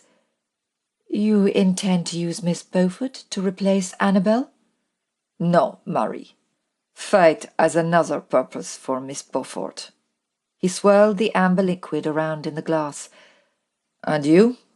You are going to help me achieve it." Chapter 17. Sebastian woke to the sound of clinking glass. He propped himself up on his elbows and glanced instinctively towards the window. Squinting in the darkness, he followed the sound to the figure sitting in the chair in the corner of the room. With his shoulders hunched and head drooped low, his body appeared larger than his head. When Sebastian slid his hand under the pillow in an attempt to locate his knife, the figure spoke. "Oh, you're awake." The feminine voice, whilst cheerful, sounded a little apprehensive. Sebastian narrowed his gaze. "Sophie?" He patted the other side of the bed to reassure himself it was empty. "What are you doing out of bed?" The mere thought that she should be in his bed was enough to arouse him again. "I did not want to wake you," she whispered tentatively. "You were sleeping so soundly." "I do not normally sleep very well at all," he replied, both amazed and alarmed he had not heard her movements. "Is that why you're sitting in the dark?" "No. Well, yes, I suppose it is." He could hear the nervous hitch in her voice and knew she was trying to place some distance between them. But why? Had she returned to her room, he could have believed she felt some regret over her decision to deepen their acquaintance. However, she had waited for him, albeit on the other side of the room and in the dark. Perhaps she was feeling a little shy after having been so intimate with him. "I could have sworn I heard a clinking sound," he said to distract her while he climbed out of bed to open the curtains. Dawn was fast approaching, and its soft, muted rays cast a faint glow over the room. "It was probably the noise of the spoon scraping against the glass," she replied. When he turned towards her, he caught his breath. Wrapped in the tartan blanket and her hair in disarray, she sat huddled in the chair, eating Mrs. Cox's syllabub.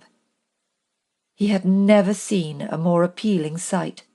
It seemed a shame to waste it after Mrs. Cox had gone to all the trouble of whipping the cream. She looked up from the glass as she placed another spoonful into her mouth and froze. Her eyes grew wide as they perused his naked form before darting back down to the floor. He bit back a chuckle, for he found her reaction highly amusing. He liked seeing her like this, so shy and vulnerable. It was a side she so seldom revealed. As if on cue, she muttered something under her breath and he suppressed another grin when she straightened her back, lifted her head, and looked him square in the eye. "Would you like some?" she asked with a newfound boldness. Would he like some? He wanted everything she had to offer and more. "That all depends," he drawled, taking a step towards her, "on what it is you're offering." With a coy smile, she dipped the spoon into the glass and scooped up a generous helping. "Here," she said, holding the spoon out in front of her. Sebastian could not decide if it was the most innocent of gestures or a prerequisite to seduction. The lady certainly was an enigma. It was not until he had taken a step towards her that he discovered he had been wrong on both counts. With a flick of the spoon, she watched with delight as its contents flew through the air and landed on his chin. There was a moment of silence. Neither knew what the other would do. Sophie pursed her lips in an attempt to suppress a grin while she waited for his reaction. "When I catch you," he began, wiping his chin and sucking syllabub off his finger, "I shall make you lick it all off." He watched her eyes widen with fear, with excitement. "You have until the count of 3, he said, noting her hesitance. She obviously did not believe him. 1. "Don't be ridiculous." 2. "You can't," she began, but then must have decided that he could, for she placed the glass on the table, wrapped the blanket tightly around her shoulders, and bolted for the door. 3. He reached the door before she had a chance to open it, grabbed her round the waist, and pulled her back against his bare chest. "You'll have to do better than that," he whispered in her ear. "How about this?" she replied, stamping on his toe. "Ow!" As he relaxed his grip, she dropped her weight, twisted her body, and ducked underneath his arm. "I'll have you know I can be a formidable adversary when I put my mind to it," she boasted, running to the far side of the bed. "A point I would do well to remember." He feigned a limp to gain some ground. For dramatic effect, he grabbed the bedpost, using it for support. The smile vanished from her lips. "Dane, I'm sorry," she said, looking down at his toe. "Have I hurt you?" "I'll live." Good. She was so concerned with his toe she'd forgotten all about his nakedness. The sooner she accepted him as a man and not some symbol of patriarchal dominance, the sooner he could get her to St. George's. Then she made the fatal mistake of taking a few steps towards him. Letting go of the post, he pretended to stumble and reached out for assistance. As she caught him, her blanket fell to the floor, and he noticed she was wearing nothing but a chemise. "Now, I believe there is the matter of dessert to attend to," he remarked as he collapsed onto the bed, taking her with him. "What about your toe?" she exclaimed, but then a spark of recognition flashed in her pretty blue eyes. "Why, you monster!" she cried, pounding his chest with her fist. "And to think I felt sorry for you!" Sebastian wrapped his arms around her. "In battle, one does what one must," he said, staring at her sweet mouth. "Well, the joke is on you," she chuckled, "for there is not one drop of syllabub left on your chin." "When I mentioned dessert, it was not syllabub I had in mind," he said, as his mouth found hers with a need he could not quite comprehend. Breakfast was a far more formal affair than usual. The servants bustled around with renewed efficiency, bringing in plate after plate of ham, eggs, bacon, and an assortment of bread and jam. Everyone appeared deliriously happy. It was all rather ironic, considering the fact his guest had taken to parading about town in gentleman's attire, had been rescued from footpads after visiting a brothel, and had since been ravished by the master twice.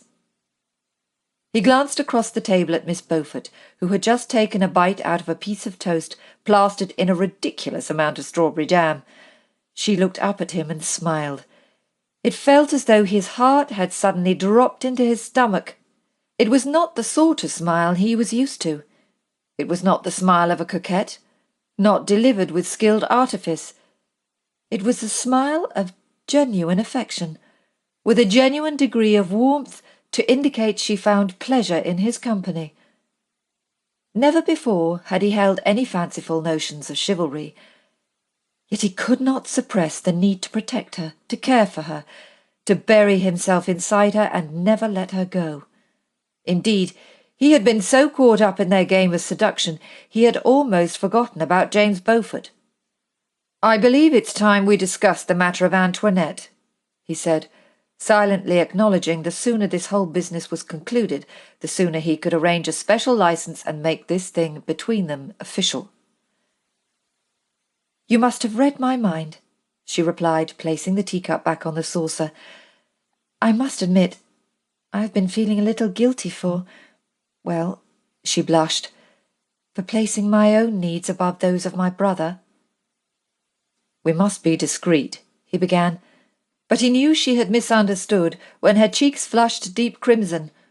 "I mean, we must be judicious in our inquiries, not in our—" He waved his hand back and forth between them, rather than embarrass her further. "There was nothing we could have done last night. Besides, James is more than capable of taking care of himself." She appeared to consider his comment. "You're right about James," she said. "But I still don't understand why he's involved with Dampierre."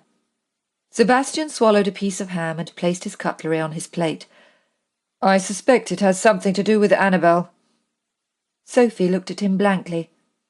"Annabel," he repeated. "The girl who accompanied James when he gave me the necklace." He reached across the table for the coffee pot. "I thought you said you didn't know her," she replied, shaking her head and holding up her hand when he offered to pour her a cup. He smiled to himself, for there was a hint of jealousy in her tone. "I don't," he reiterated. "When James stopped my carriage, he called out to her. Then last night Antoinette told me that a girl by the name of Annabel had run away from Labelle's." "Annabel's a prostitute?" "Well, this is where it all gets rather interesting." He paused while Mrs. Cox removed some of the plates and took them out to the kitchen. "Antoinette said that Annabel was a servant, not a prostitute. She said the girl had been at Labelle's for a little over a week. Apparently she was not supposed to leave her room, but had somehow ended up serving drinks downstairs." A deep frown marred her brow. "Do you think James helped her to run away?" "Most definitely," he nodded, although why he would risk his life for a servant girl was another matter. "How very heroic of him," she sighed, clasping her hands to her bosom. "He can be extremely gallant when he has a mind to." "Indeed," Sebastian replied with a hint of sarcasm. He was so gallant he had left his sister to fend for herself in his absence. "There was talk that a gentleman had offered Madame Labelle a rather large sum of money in exchange for the girl." "It could not have been James. He does not have that sort of money, not when—" She paused briefly and then sighed. "He did not offer money, did he? You think he offered our mother's necklace?" "I'm afraid it is the only thing that makes sense," Sebastian said. She looked down into her lap, and Sebastian stretched across the table and lifted her chin. "He must have felt it was necessary," he said softly in an attempt to soothe her. The way he felt at the moment, he would give everything he owned just to see her smile. "It is not the money," she said slowly. "James will find another way to secure the funds he needs." She sighed once more. "My mother adored the necklace. But some things are more important than jewels, more important than money." He sat back in his chair. He wanted to tell her she was naive. He knew what it was like to watch those he was responsible for suffer from cold, illness, and hunger. In such circumstances, nothing was more important than money. Lost in thought, she nibbled on a piece of cold toast. "The Comte de Dampierre. Do you know where he fits into this?" Sebastian shook his head. "No, Antoinette refused to discuss it. She said she had not told me anything I could not have found out from someone else, but she would say nothing against Madame Labelle or anyone else associated with her. She said she has no intention of ending up as Haymarket ware." Perhaps he is a patron. Now I come to think of it, Dampierre did say that James had offered to exchange the necklace for something of value. If James offered the necklace in exchange for Annabel, then that means Dampierre is somehow involved with Madame Lebel. She shook her head. No, I don't know why, but Madame Lebel does not seem the sort of woman to become entangled with a man like Dampierre. Now she did sound extremely naive. He had suspected the connection but was waiting for proof. I have asked Dudley Spencer to look into it. I must call round today and see if he has made any progress. Will Mrs. Spencer be at home? I should like to make her acquaintance. He glanced across at her, admiring the way the simple ivory dress hugged her figure. It would mean dressing as Mr. Shandy. He sighed, somewhat disgruntled she would be changing into gentleman's attire. Why so glum? You have always seemed so fond of my breeches. An image of her at Rockingham Pool flashed through his mind. He was just thinking of offering to help her squeeze into the said garment when Mrs. Cox entered and spoiled his little daydream. There's a letter been delivered for you, miss, Mrs. Cox said, stepping around the table to hand it to Sophie. For me? With some hesitation she took the letter. It is addressed to Miss Beaufort. Do you think it might be from James? She hugged it to her chest, oblivious to the threat such a letter posed. Might I suggest you open it? Sebastian replied with some trepidation. Whoever sent the letter was aware of her identity and that she was staying in a house with an unmarried gentleman. Sophie tore open the seal, and her gaze drifted down to the bottom of the page. It's from Madame Lebel. She looked up with a puzzled expression, and Sebastian resisted the urge to rip it from her hand. She continued reading, and then glanced up at him. She insists I meet with her this afternoon. She insists it is a matter of life or death. Chapter 18. Sophie noticed Dudley Spencer glance at his wife Charlotte, who looked up from pouring tea, and acknowledged his raised brow with a sly smirk. The tension in the air was palpable. Dane raked his fingers through his hair. "Please, Dudley," he said with an exasperated sigh, "would you explain to Miss Beaufort that it would be nothing short of madness to meet with this woman?" Mr. Spencer sat back in the chair and steepled his fingers. "But were you not the one who escorted Miss Beaufort to Lebel's? You obviously had no problem leaving her alone with a woman," he replied with a shrug, as though challenging his friend to defy his reasoning. "Thank you, Mr. Spencer," Sophie said triumphantly, grateful someone could see there was an element of logic to her decision.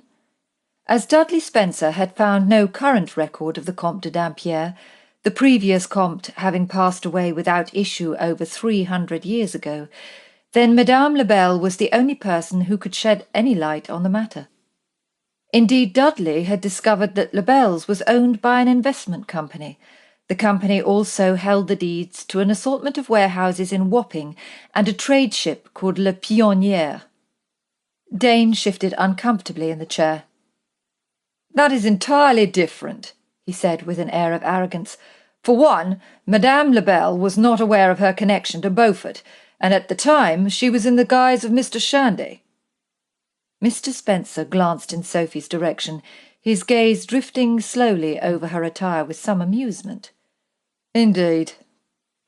He paused for a moment and turned his attention back to Dane. "What is it you are afraid of?" he challenged, cutting straight to the point. The words seemed to strike Dane like a whip. "You more than anyone should know the answer to that." He glanced across at Charlotte. "I fear Miss Beaufort would be placing herself at risk. One girl has already been held against her will, and Madame Lebel had knowledge of it." "Well, I understand your sentiment," Dudley replied, glancing once more at Sophie's attire. "I believe Miss Beaufort is more than capable of taking care of herself. Besides, it may be her only chance of discovering what happened to her brother."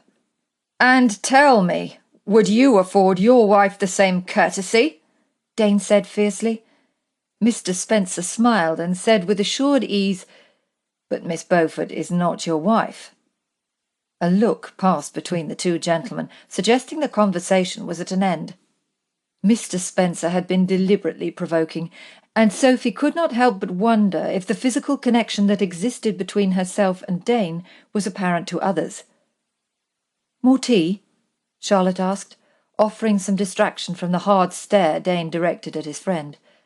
Sophie obliged, grateful to have something else on which to focus. For although she had no intention of ever becoming Dane's wife, Dudley's remark stirred vivid memories of their passionate liaison, memories that caused her pulse to race and her breath to quicken. Now she knew why gentlemen found it necessary to loosen their cravats when emotions ran high. As she sat there sipping tea, she tried in vain to think of something, anything other than the deep sense of longing the memory evoked. She gazed across at Charlotte, the perfect image of domestic respectability. Expecting her first child at Christmas, she was radiant, charming, and graceful. Most importantly, she was in love with her husband. Sophie had noticed the discreet glances she secretively stole. She noticed the way he looked back with a profound tenderness, as though she was the most precious thing in the world to him. "I believe I am in need of some air," Charlotte said with a smile, holding the arms of the chair to stand. While both gentlemen also stood, Mr. Spencer offered his assistance by placing his hand at the small of her back and guiding her to her feet. "Would you care to join me, Miss Beaufort? Or am I supposed to call you Mr. Shandy?" Sophie placed a cup on the table and stood. "I would love nothing more." As she turned to leave, Dane touched her lightly on the elbow and bent down, so his mouth brushed against her ear. "I would prefer it if you would walk in the garden and not out in the square," he whispered. "Of course," she consented with a small nod of the head. Had he asked her the same question a few days ago, she would have told him to go to the devil. Indeed, had his request involved hindering her progress in finding James, she would have said exactly that. In agreeing to this request, she hoped he would understand she was not opposed to everything he suggested. As Sophie stepped out into the hall, Charlotte's maid came scuttling down the stairs carrying a fur-trimmed shawl which she placed around Charlotte's shoulders. "We shall not be too long," Charlotte began. "I believe they have some making up to do." She laughed as she gestured to the drawing-room where the low, rumbling tones suggested the gentlemen were already deep in conversation. Sophie could not help but be intrigued by their relationship. "Are they always so direct with one another?" Charlotte glanced affectionately towards the closed door. "Perhaps not in company, but the freedom with which they speak stems from a bond forged during their travels abroad.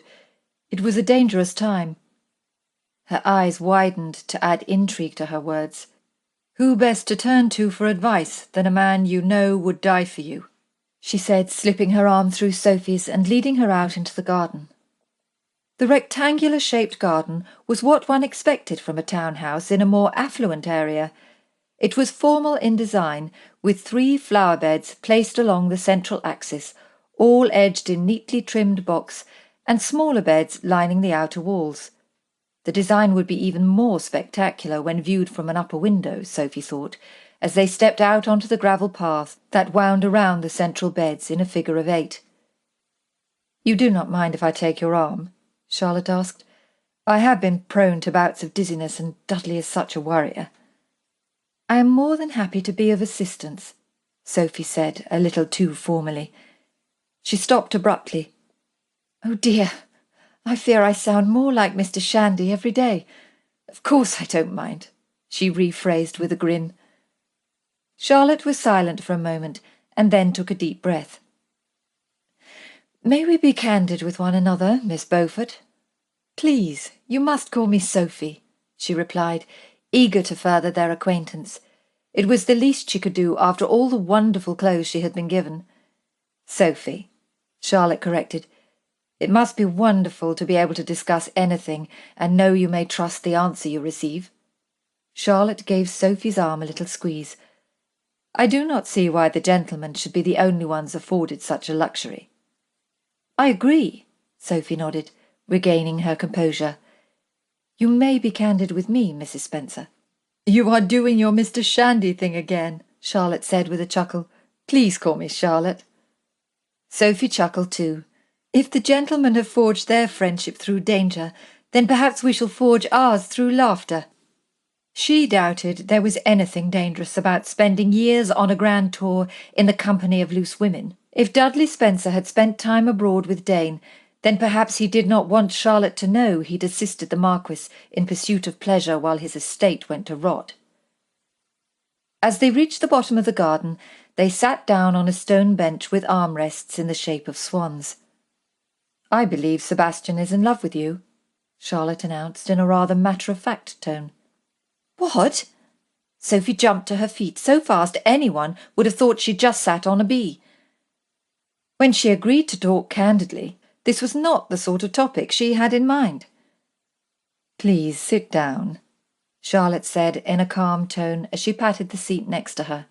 "I did not mean to frighten you. I just wondered if you knew, and now it is obvious you do not." Sophie sat back down on the bench and sighed. "There are many ways to make one laugh, Charlotte, without resorting to the ridiculous." "There is nothing ridiculous about love." Charlotte took Sophie's hand in hers, perhaps to prevent her from jumping up again. "And you certainly love him." She gripped Sophie's hand a little tighter. "There, it is said." She turned away and looked around the garden as though that was the end of the matter. "Now I know you are being ridiculous," Sophie protested. "I do not even like him that much." Well, that was a lie. She liked him a great deal and could not deny she was attracted to him in a physical sense. However, while she had changed her opinion of him over the last few days, she could not forgive him for the way he had shirked his responsibilities. "Oh, look! Over there on the bird bath." Charlotte pointed to 2 robins balancing precariously on the edge. "I have heard it said that robins are symbolic of new beginnings." With a sparkle in her eyes, she placed her hands over her stomach. "Well, I suppose a baby is a new beginning, and falling in love always heralds a new beginning. Do you think our little robins are also in love?" "I am not in love with him, and I do not believe you," Charlotte interrupted with a wave of her hand. "One doth protest far too much." "I will not deny he holds a certain fascination." Sophie was determined to be as candid as possible in order to prove her point. "But I could not possibly love a man who whored his way around Europe while his tenants were left to rot in squalor." Sophie regretted the words as soon as they had left her lips. She did not want to cast aspersion on Dudley Spencer's character or cause Charlotte any distress, particularly in her fragile condition. "Who told you that?" Charlotte appeared highly irritated. "Told me what?" She did not have the heart to repeat it again. "Who told you Sebastian whored his way around Europe?" Charlotte snapped. "Because they most certainly are not talking about the man who is sitting in there." Her cheeks flushed as she stabbed her finger towards the house. "Forgive me.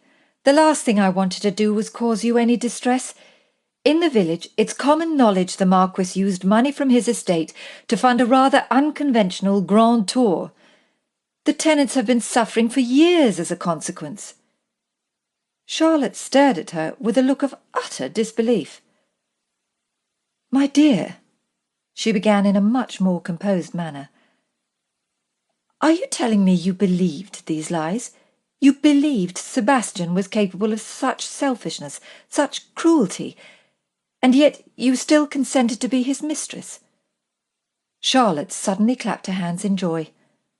"Oh, you are definitely in love with him." Sophie did not know which charge to dispute first. The fact Charlotte believed the villagers of Marchhampton were liars, or the fact she believed Sophie was Dane's mistress. "You're letting your emotions run away with you," Sophie said respectfully, as though they had been friends for years and could say anything to one another. "I know we agreed to be honest, but perhaps it is best to restrict our topics to things of a less personal nature." Sophie could feel the heat rising to her face and bowed her head as realization dawned. She was, essentially, Dane's mistress.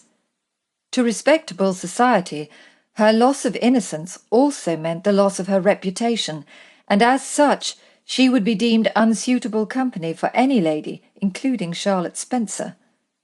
But that was not what saddened her. Suddenly, the tears fell. "Oh, please do not cry." Charlotte took both of Sophie's hands in hers. "It is my fault for pushing you on the matter. I should have respected your privacy. It is just that Sebastian is so very dear to me. Forgive me. I'm just being silly." Sophie sniffed as she dabbed the corner of her eye with the pad of her finger. "I don't even know why I'm crying. It's not like me at all."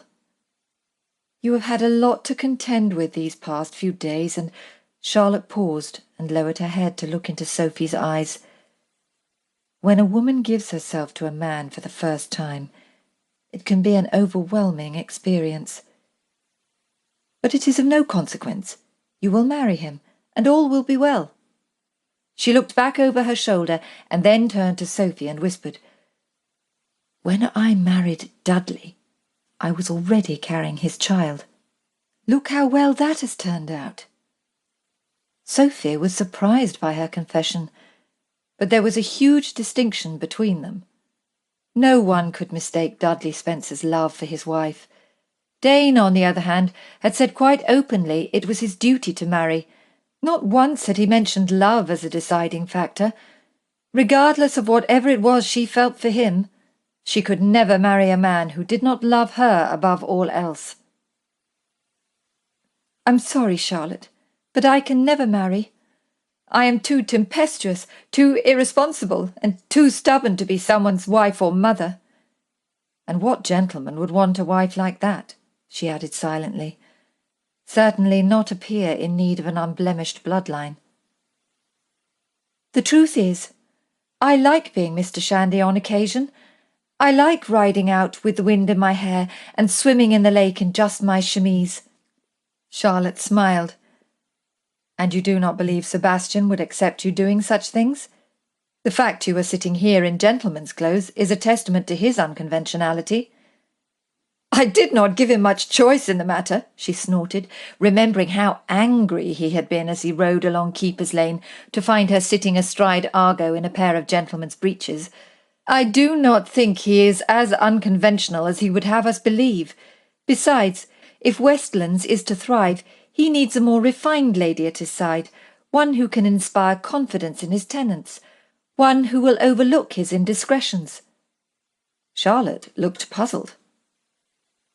"I should think the years he has devoted to recouping the estate's losses would inspire confidence in itself. Do the tenants know that if it wasn't for Sebastian they would all be destitute?" Charlotte folded her arms across her chest in exasperation. "In his youth, I do not doubt he had his fair share of admirers, but during the last 6 years he has devoted himself entirely to his estate. He has not had time to sleep, let alone whore his way around Europe." Sophie did not want to dampen the woman's admiration further. "Charlotte, please calm down. You must think of the baby." Sophie placed a hand on Charlotte's shoulder. "I understand he is a very dear friend to you." Charlotte grasped the hand at her shoulder tightly. "You do not understand. I could never repay Sebastian or Dudley for what they have done for me. Although at least with Dudley, I can show him how much I care." Charlotte looked away into the distance, her green eyes full of pain. "One day I will tell you the story," she whispered. "But for now, it is enough for you to know that Sebastian is a selfless man, a man who risked his life rescuing me from a hellhole in France. I shall never forget the moment I looked up from my straw bed and saw his face, bloody and bruised, yet he still had a smile for me."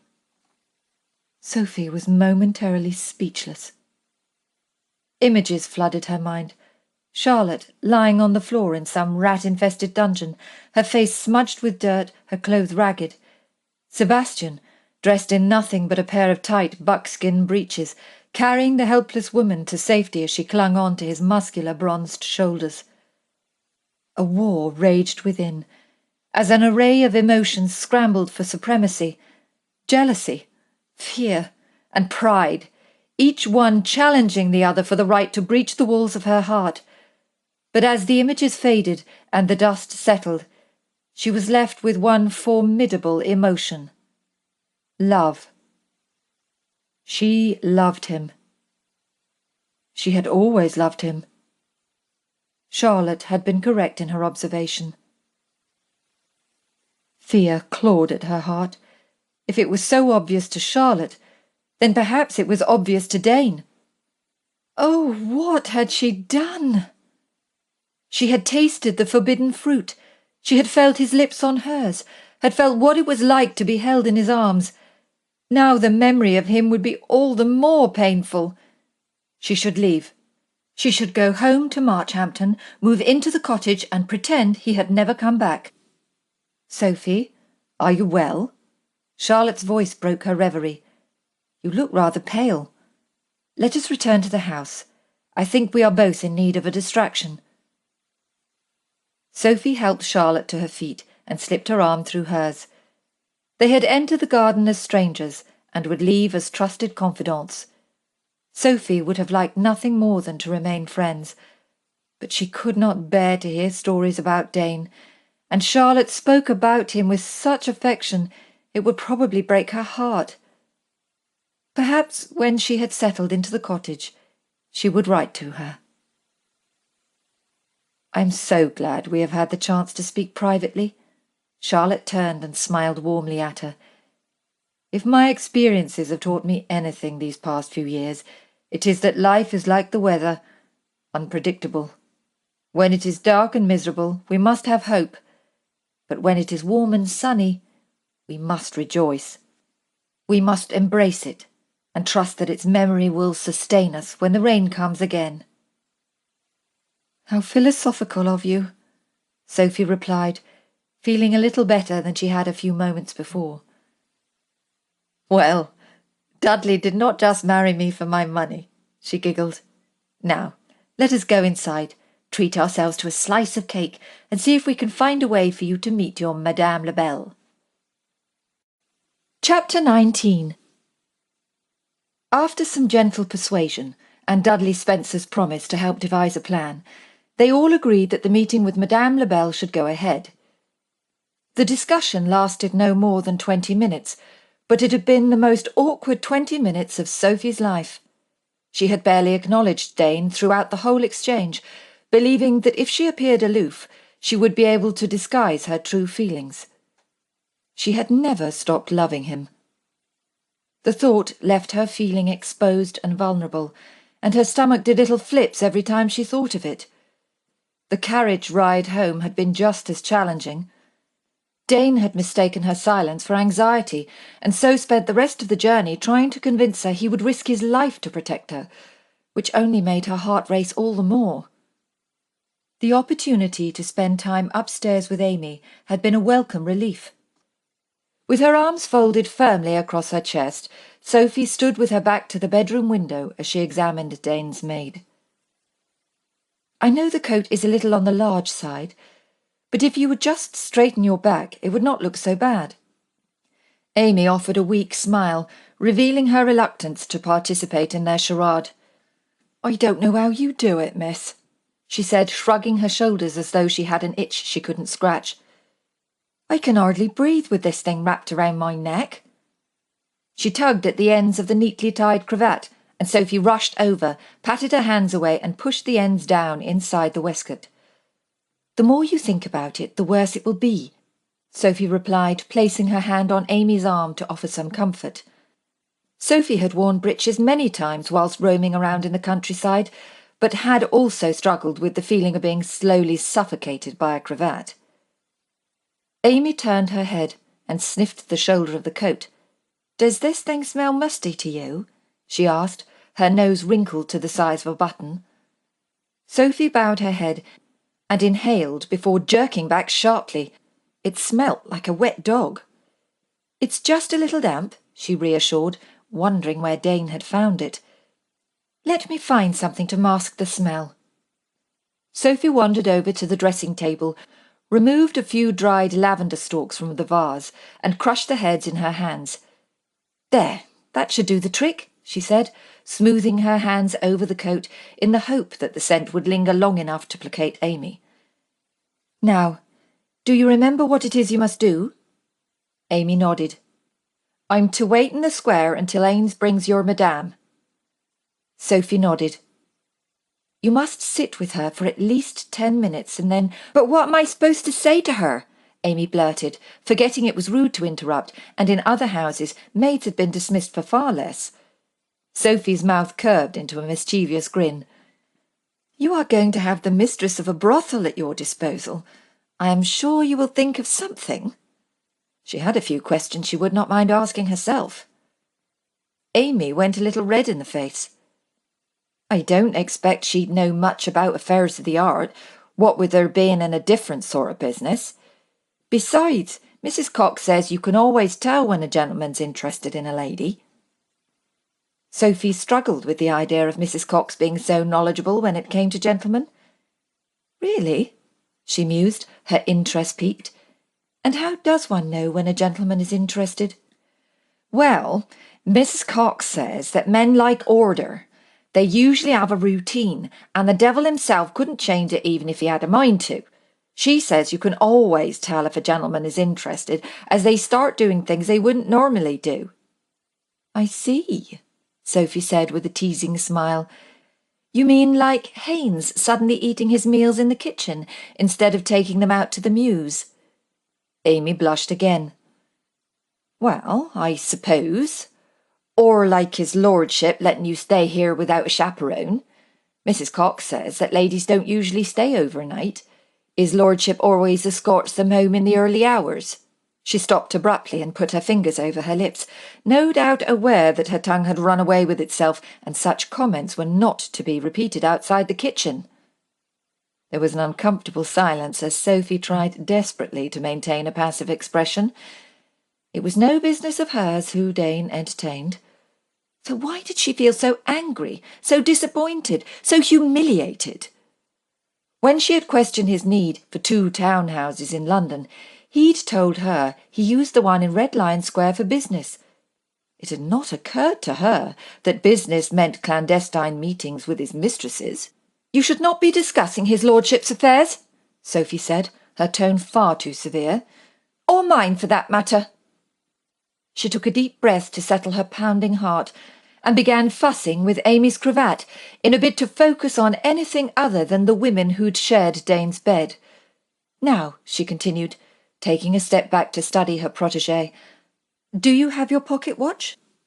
Amy fiddled around in her pocket, casting Sophie a satisfied smile when she managed to pull the watch out without dropping it. Wait with Madame Lebel for 10 minutes, then direct her to the carriage and Haynes will transport her to Leicester Square, Sophie instructed. I shall be waiting near the gate at the east entrance. What shall I do once she's gone? Amy asked as she chewed on her fingernail like a girl half her age. You must wait for Haynes to return, and he will bring you home. There was no need for the girl to worry. Haynes would not want to leave her alone for too long. The man would probably thrust his bare hand in a brazier to ensure her safety. Sophie reached for Amy's hands and held them in hers. Are you ready? Amy took a deep breath. Yes, miss, she nodded, still looking rather sheepish. Dane and Haynes were waiting at the bottom of the stairs when Sophie and Amy sauntered down, dressed like 2 young dandies about town. Dane paced back and forth, his hands clasped behind his back, whilst Haynes stood in the corner like a disgruntled bear. On hearing the soft patter of footsteps, they both looked up, and although Sophie tried her utmost to avoid Dane's gaze, her eyes were drawn to his by a compulsion she could not control. The more time she spent in his company, the more she was able to determine his mood. Even with his mask firmly in place, she was aware of every unconscious movement, the restless flexing of his fingers, the straightening of his cravat, the conceited curl of his lips she'd so often mistaken for vanity, but which she now knew he used to disguise the true nature of his feelings. Just when she felt she was beginning to understand the man, she discovered yet another reason to question his character. In truth, he posed the perfect contradiction. He had assumed responsibility for her, put his plans aside to assist her, and even risked his life to save Charlotte.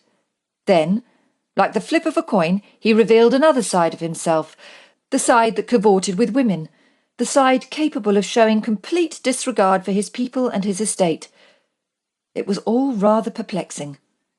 How could she despise him, yet at the same time love him with an overwhelming passion?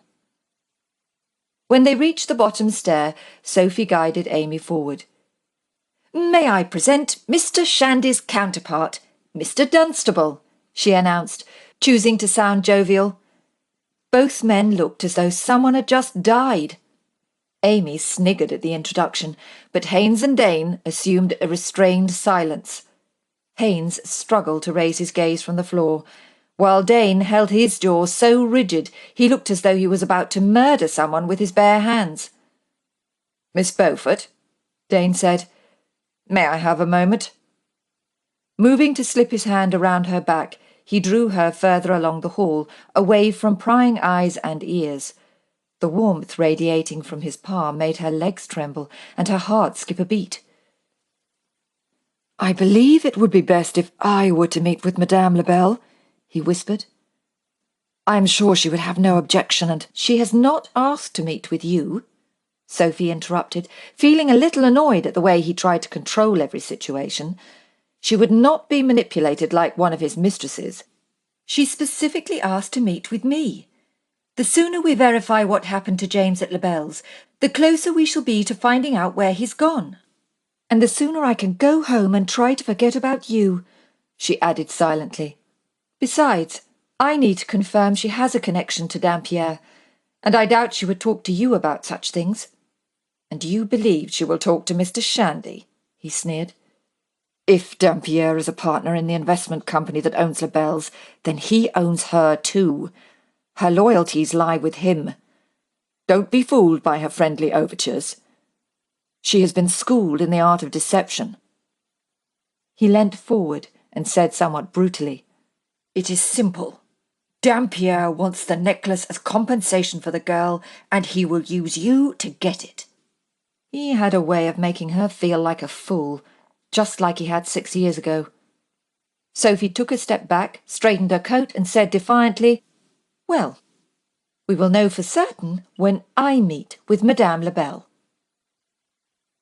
Some 30 minutes later, Sophie entered the square on the east side and sauntered up and down the gravel path.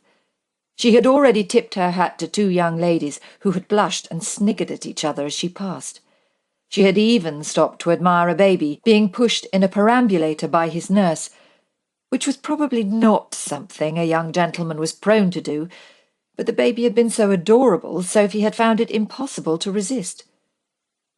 She wondered what Dane was thinking as he watched her from the window of number 8, a rather grand townhouse owned by a merchant who was apparently indebted to the Marquess of Danesfield, and who had seemed most pleased to have a gentleman of such prominence use his home. Distracted by the baby, she had not noticed Dane's unmarked carriage draw up alongside the square, nor had she noticed its passenger alight until the tip of a vibrant green ostrich feather almost tickled her nose. "What a beautiful baby," Madame Lebel said as she linked arms with Sophie and stared into the perambulator. After complimenting the nurse, who still seemed slightly shocked that such respected personage should disregard propriety and converse with her in public, they moved along the path as though they had just nipped out for a leisurely stroll. Sophie turned to see Madame Lebel. Dressed in a poison-green muslin dress, coupled with a black cherry spencer and matching pillar-box hat, she was so exquisitely dressed she could have passed for the daughter of a duke. "Did you have an interesting time with Amy?" Sophie said, wondering if the maid had plucked up the courage to ask any questions. "Was that her name? What a darling! She was so shy I could hardly get a word out of her." She paused and inhaled deeply. "I'm pleased to say your coat smells so much better. I could not decide if her coat smelt of dog with a hint of lavender, or the other way round." Sophie offered her a weak smile. "I'm sorry you were obliged to sit with Amy, but you know the danger I am placing myself in by just meeting with you today." Madame Lebel raised a brow. I take it you are not referring to your scrupulous reputation, Mr. Shandy? No, Sophie replied rather bluntly, for as much as she liked Madame Labelle, there was no doubt she was involved in these iniquitous events. I'm referring to your connection to the Comte de Dampierre. It was as though the mere mention of Dampierre caused Madame Labelle to turn to stone. Her body became stiff and rigid, her carefree countenance replaced with a cold, stern disposition. She stopped and turned to face Sophie, the vivacious sparkle in her eyes now diminished to a spiritless stare. You must not trifle with him, she pleaded. You do not know what he is capable of. Sophie could hardly believe she was talking to the same woman, for her eyes were alight with pure terror. What had Dampierre done to her to reduce her to such a state? Sophie had witnessed his attempts at intimidation, the ice-cold stare and the razor-sharp blade. If he is as fearsome as you say, then why are you still at Labelle's? What is he to you? Your partner? Your lover? He is neither, Madame Labelle whispered as she looked away, her face flushed with shame. He owns Labelle's, and he owns me. There was a moment of silence while Sophie contemplated the significance of her words. To be at the mercy of a man like that, well, it did not bear thinking about. Have you not thought of running away? Sophie implored. Madame Labelle smirked. Run away? There is no place I could go in this world where Victor would not find me. She glanced at Sophie as though she were a small child who could not possibly understand the world she lived in. And what would I do? Work in a tavern? Let myself be mauled by the dirty hands of men who felt it was their right to do so. Well, Dampierre has not found Annabelle. Perhaps there is a chance for you too, Sophie replied confidently. It was the first time she had mentioned Annabelle, and Madame Labelle smiled as though genuinely impressed with the extent of her knowledge.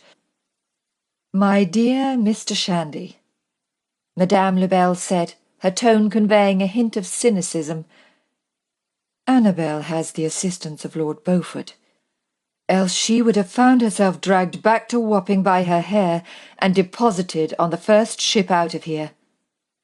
Sophie's eyes widened. Was that to be her fate? No wonder James had offered the girl assistance.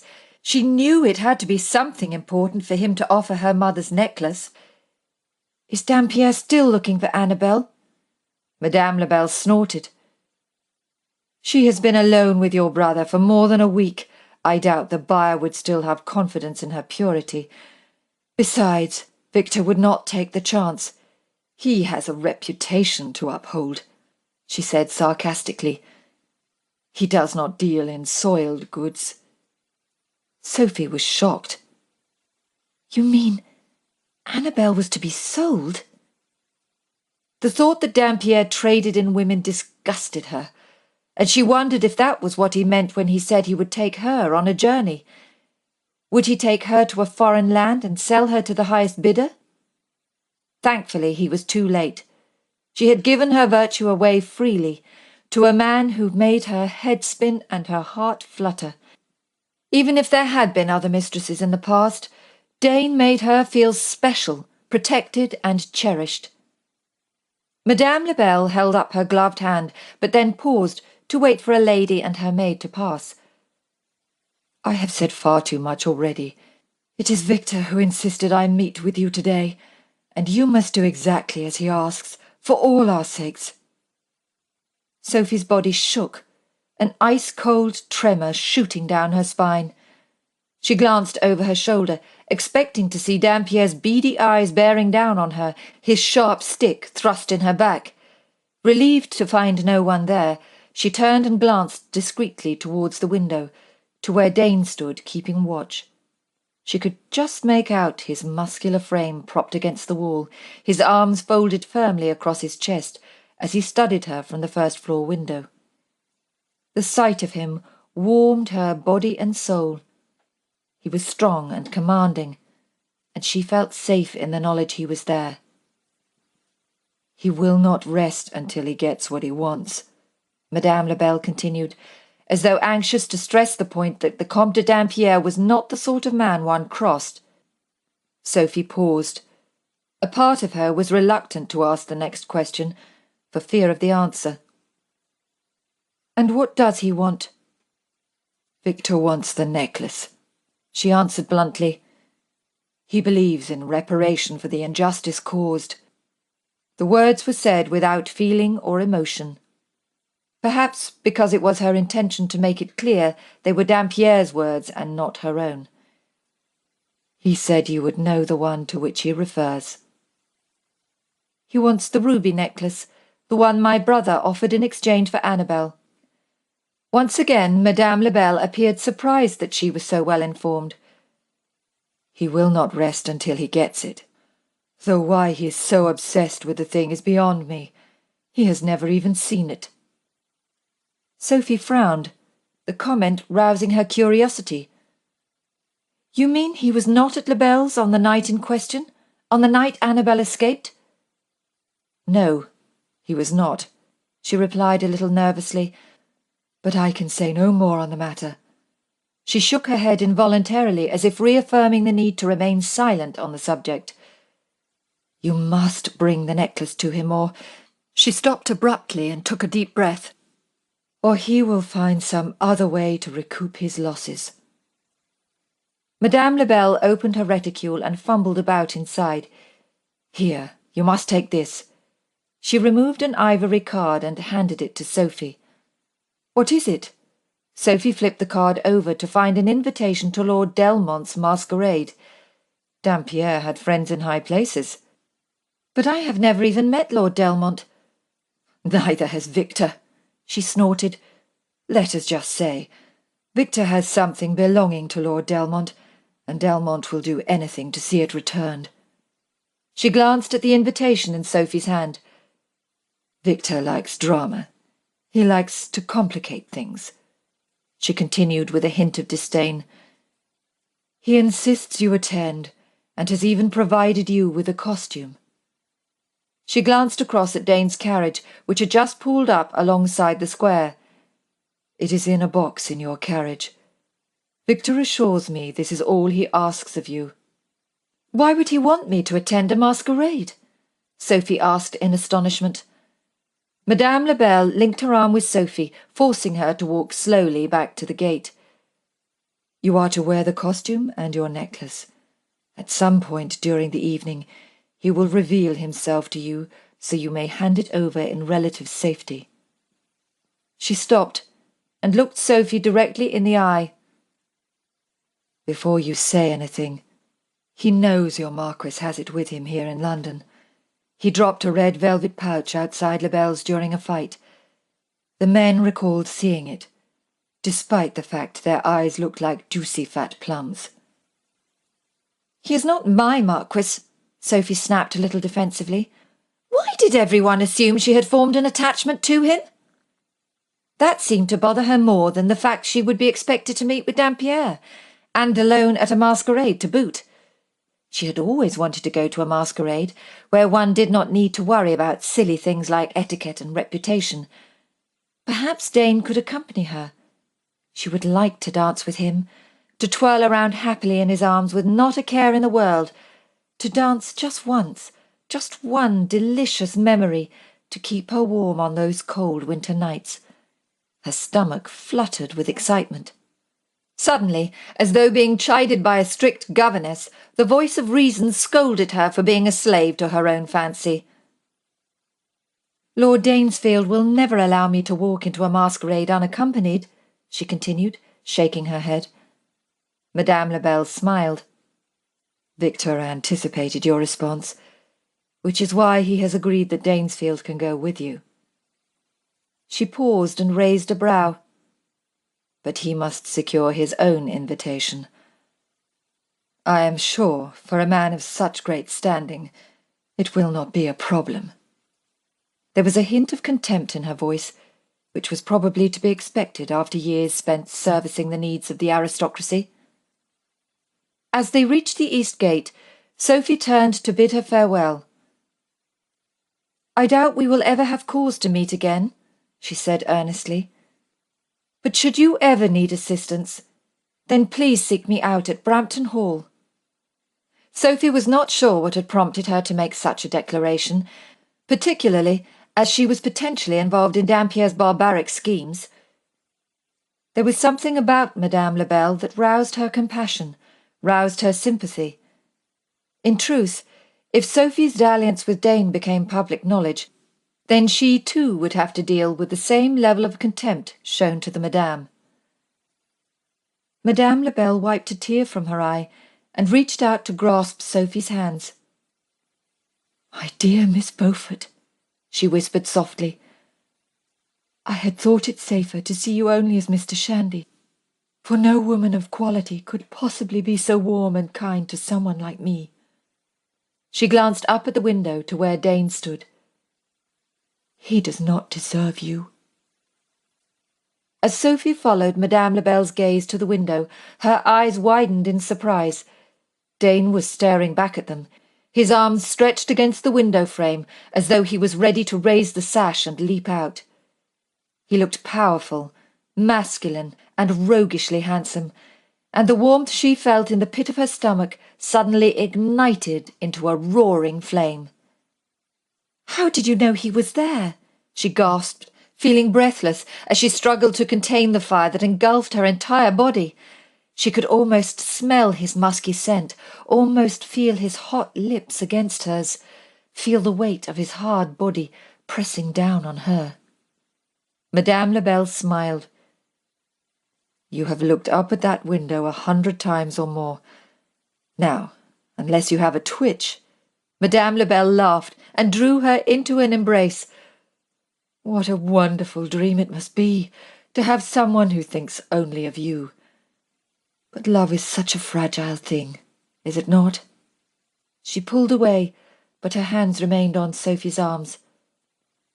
"Promise me something," she whispered, her eyes swimming with emotion. "Do not let him break you. Do not let him douse that fiery passion. For a woman, life can be precarious. It can be ripped from our hands in an instant.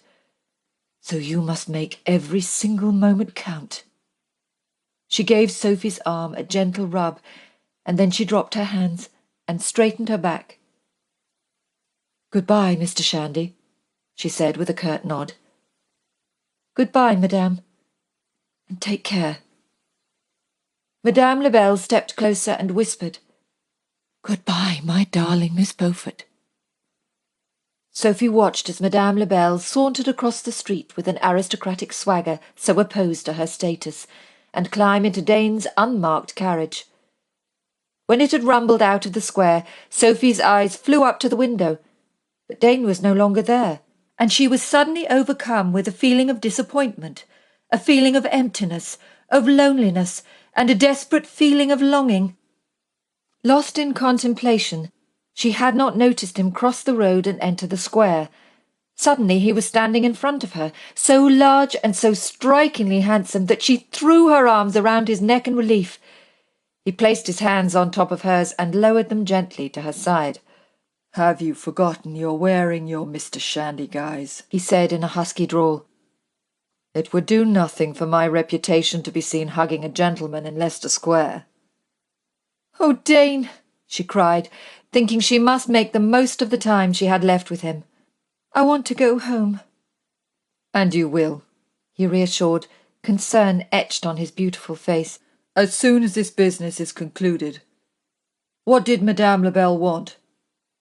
Sophie stared into his warm brown eyes, her heart pounding so quickly she could hardly breathe. "We will talk about Madame Lebel later, for you misunderstand my plea." Her voice brimmed with desire. "I mean, I want to go to your home. I want to go now. I need you." Chapter 20. It had been torture watching Sophie converse with Madame Lebel, knowing he could do nothing other than wait and hope that nothing untoward happened to her. Not since the day he'd walked into the old convent in Saint-François-à-Beauvais, with bread that was highly sought after during such turbulent times, had he felt so utterly useless. It was there he had found Charlotte, looking clean but gaunt, her hair cut short and her dress gaping around her shoulders where her bones protruded. He had tried to slip her a larger piece of bread, but the loss of liberty unites neither minds nor hearts, and an argument broke out, resulting in the inmates forfeiting all food for the entire day. He had not slept that night, or the next 3 nights after, not until she was safely back on English soil. With Charlotte, it had started out as just another assignment, and ended as something deeply personal. Now, he was able to comprehend the gut-wrenching torment Dudley must have felt. The need to protect those one cared for was overwhelming, completely consuming. The relief he felt when Sophie flung herself at him, throwing her arms around his neck, it was beyond heavenly, and he was suddenly overcome with a primitive urge to calm, comfort, and claim. It had taken every ounce of control he possessed not to throw her down on the ground and pleasure her until his head stopped throbbing, until his muscles relaxed, and he had banished the fear clawing away at his heart. Then she had asked to go home. Not to Marchhampton, thankfully, but home with him. The words sounded so sweet coming from those soft, sumptuous lips. His soul had soared. Then she looked up at him with those dazzling blue eyes, a look that promised a host of sensual pleasures, and told him she needed him. It was his undoing. "You are overset," he said, swallowing hard, trying not to stumble over the words as he attempted to rein in his raging desire. "Was it something Madame Labelle said?" He knew the answer, but needed to focus on something other than the look of longing piercing his soul. She shook her head as she bit down on her lower lip. He had never seen her look so adorable, so utterly ravishing. The thought caused a throbbing ache in his groin and one of equal measure in his heart. "You're not listening to me," she cried, lifting her hands as though about to caress his chest, before thrusting them down by her side in frustration. She stepped closer. "Do you need me to spell it out?" Her breath felt like a soft breeze against his ear. Closing his eyes, he inhaled her sweet scent. The undertones of roses and her own unique fragrance clung to her skin, stoking his need for her to that of a delirious fever. He offered her a salacious grin. His impatience to lower her down onto the grass and drive himself home was evident in his voice. "No," he growled, "I do not." Grabbing her by the sleeve of her coat, for he could hardly take her by the hand, he turned abruptly and strode out of the gate and down the road towards Cranbourne Street, heading left into Bear Street and towards the waiting hackney, whose driver had been paid handsomely for his service. Oblivious to every other person on the street, he kept a firm hold, forcing her into a trot just to keep up with him. He ignored the disgruntled looks of those he barged into in his eagerness to be alone with a woman who roused his passion to the point of insanity. It had been mere hours since their last coupling, yet he felt famished, deprived, ravenous to the brink of starvation. "Red Lion Square," he barked to the driver, opening the cab door and almost pushing Sophie inside. "If you're quick," he continued, his impatience clearly evident, "then I'll double your fare." He needed her now. He needed her like he needed air to breathe. But as desperate as he was, he refused to pleasure her in a hackney. Climbing in, he slammed the door and lowered the blind in the hope a passionate kiss would suffice, would be enough to keep the fire stoked during their short journey. Yet in such a simple plan he had failed to account for the fiery nature of the other occupant. He barely had time to catch his breath before she shoved him back in the seat and straddled him in such a delightfully wicked fashion he could not help but groan in satisfaction. "I'm sorry," she whispered, placing kisses along his jaw, behind his ear, as her hand fluttered across the fall of his breeches. "I do not know what has come over me." He did not know either, and quite frankly he didn't care. After a mild tussle with his conscience, All thoughts of decency and decorum flew out of the window. Her warm hand brushing against his bulging manhood played a pivotal role in his decision. "Good God!" he panted. It was madness, like sweet torture. The need to be inside her was unbearable. He swallowed hard, trying to hold on to the last thread of restraint that lingered somewhere in a lonely cobwebbed corner of his mind. "Sophie, we cannot. We do not have time." He could not take his future wife in a hackney. "But I thought you said," she began between breathless kisses, "that a lot can be achieved in just a few minutes." He was not fully aware of what happened next. Drunk with desire, they tugged at each other's clothes, their lips still locked as they moaned with pleasure. He could hear his heart beating loudly in his ears, could feel the blood pumping around his body as they jostled against each other with the motion of the carriage. He wasn't entirely sure how he had managed to push her breeches to her knees or free himself from his own restrictions, but the sight of her beautiful round derriere as she lowered herself onto him with a slow, seductive wiggle would be ingrained in his memory for the rest of his life. Lost in a whirlwind of reckless passion, they rode each other to completion. The blissful wave of pleasure slackened his craving, but only momentarily. On their return home, they had rushed upstairs to indulge in a slower, more languorous form of amusement that had lasted well into the evening. Still, it was not enough for him. Raising himself up on his elbow, he gazed down in awe at her luscious form sprawled naked in his bed. With a white sheet draped over her body and tangled around her legs, she was the image of a Greek goddess. Absorbed in the deep rhythmical rise and fall of her chest, he took pleasure in the sound that suggested pure contentment. He could live the rest of his life like this, touching her, tasting her, to the point he could well and truly lose his mind. She murmured softly as she drifted in and out of sleep, and the sound stirred something deep inside him, something he struggled to define. It seemed hard to believe she was the same girl who had taunted and tormented him to distraction. Now she was tormenting him in an entirely different way. He reached out and let his fingers trace the line of her outer thigh, trailing up over her hip before laying the palm of his hand on her stomach. The thought of her swollen with his child caused another deep stirring, and he was somewhat shocked to find that the idea pleased him. He was going to have to broach the subject of marriage, and soon, as they could not continue in the same reckless manner. Perhaps now she was relaxed and sated, it would be a good time to discuss the matter. "Wake up, sleepy," he whispered, leaning down to place a kiss on her parted lips. "You have not eaten since breakfast, and by the rumbles emanating from your stomach it is clearly not happy." Roused by his voice, she pushed her arms above her head and stretched. The low humming sound that escaped from her lips caused a familiar tightening in his abdomen, which proceeded to travel to his groin. "What time is it?" "Oh," she yawned, fluttering her eyelashes as she became accustomed to her surroundings. He glanced over towards the mantel, but in the subdued candlelight could not quite read the hands of the clock. "I have no idea. At a guess, I would say it's nearly 9. It was a calculated guess, for he had heard the church bell chime 8, had heard Mrs. Cox's hesitant tread as she hovered outside the door.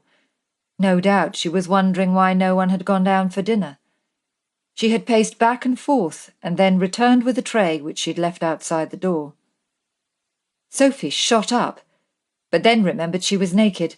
Grasping the sheet, she wrapped it around her chest. "But Haynes, Mrs. Cox, they'll know." She took a deep breath, but did not finish the sentence. "Why didn't you wake me?" she snapped. "You looked exhausted. I thought you needed the rest." He winked and flashed her one of his devilish grins as he swung his legs off the edge of the bed and bent down to pick up the breeches lying in a crumpled heap on the floor. You know, you do say the most wicked things when you're sleeping." He continued, enjoying the way her face had taken on the resemblance of a beetroot.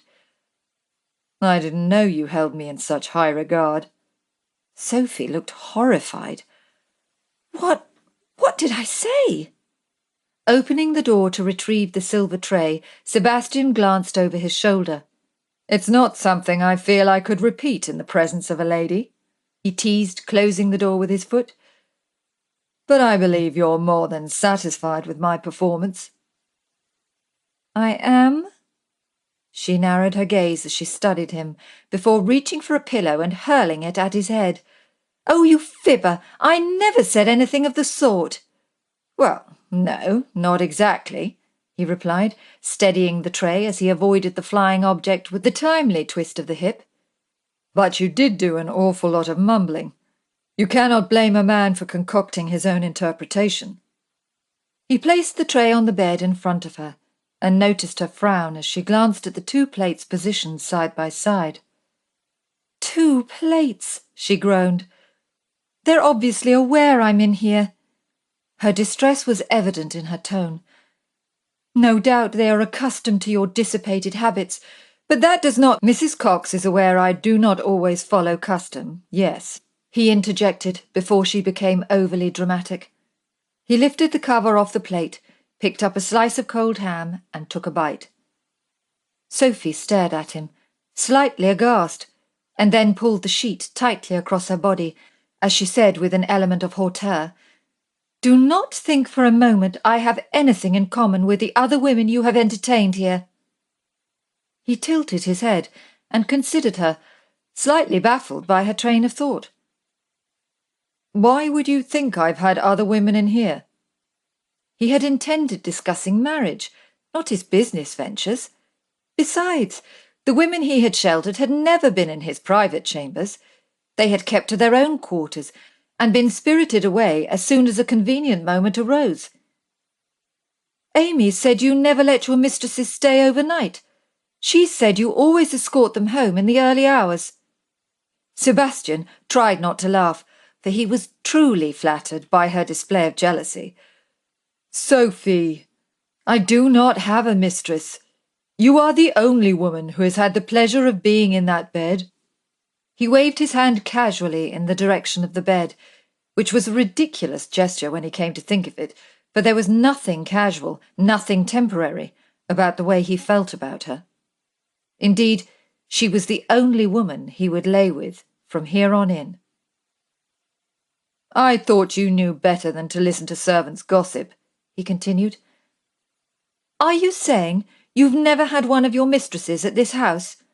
That Amy is mistaken in her belief you've escorted women home in the middle of the night?" He was going to say she had misunderstood, and a jealous ear hears only what it chooses, but thought better of it.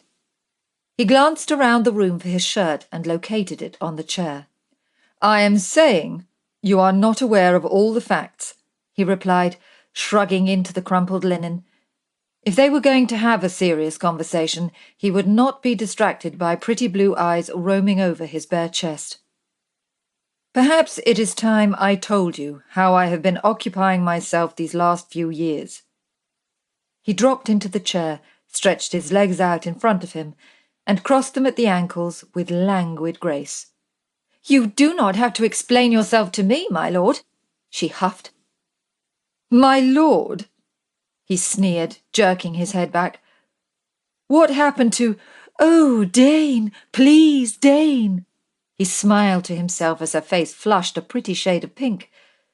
"Surely, after all that has passed between us, you must feel a little curious. Surely you must be eager to learn more about the character of the man you have taken to your bed." He had said the words purely to shock, but there was a glimpse of some unnamed emotion in her eyes. Was it pain or resentment? He certainly did not mean to cheapen their union or imply she was only concerned with the more base of needs. "Perhaps it is best I don't know," she replied, turning her head away from him to stare at some invisible object on the wall. He sat up straight and narrowed his gaze as he contemplated her reply.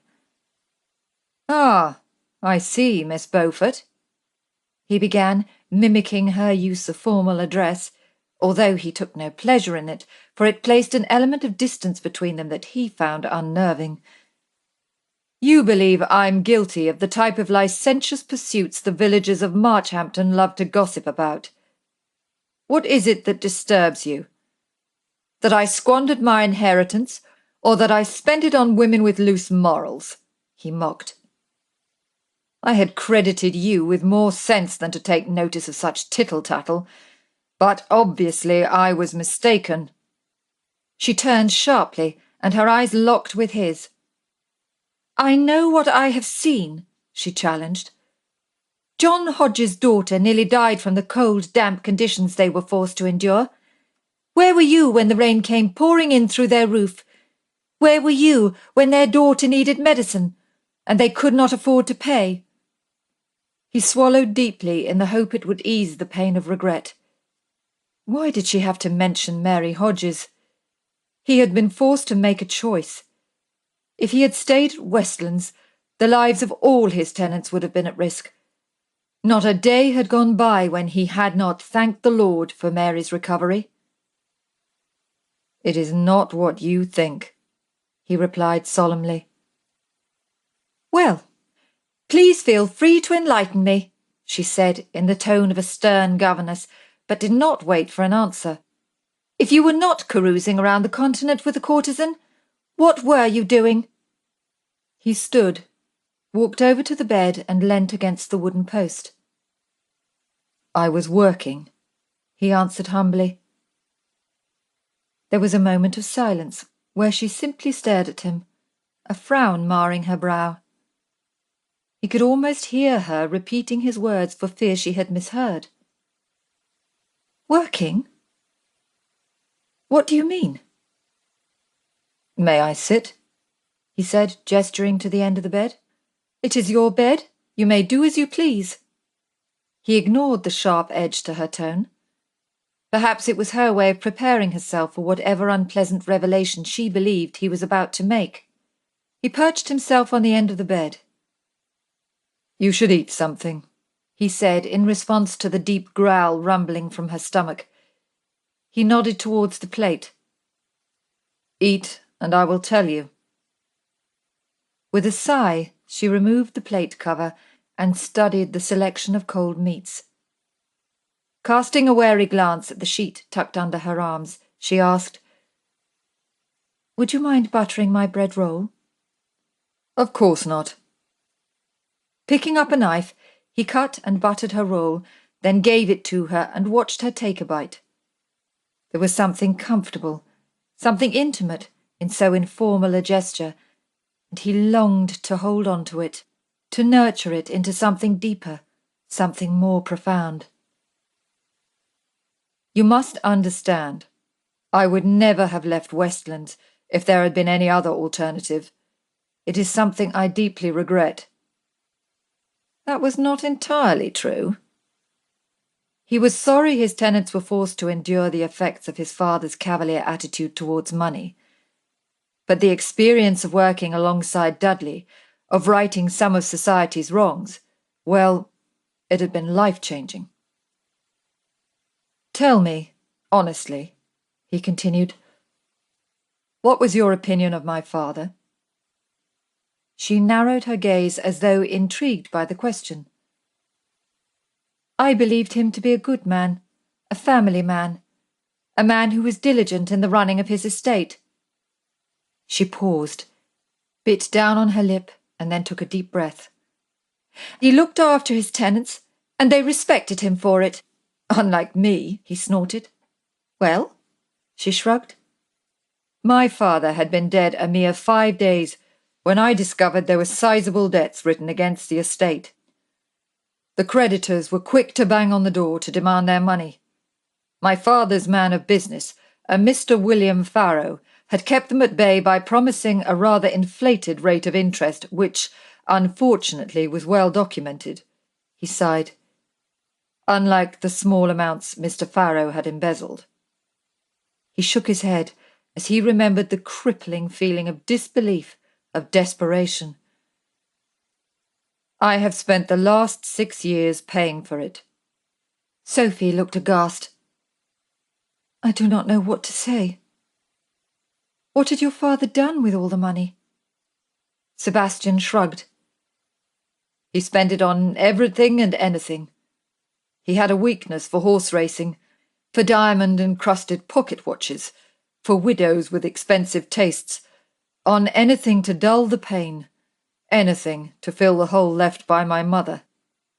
Sebastian could not be angry with his father.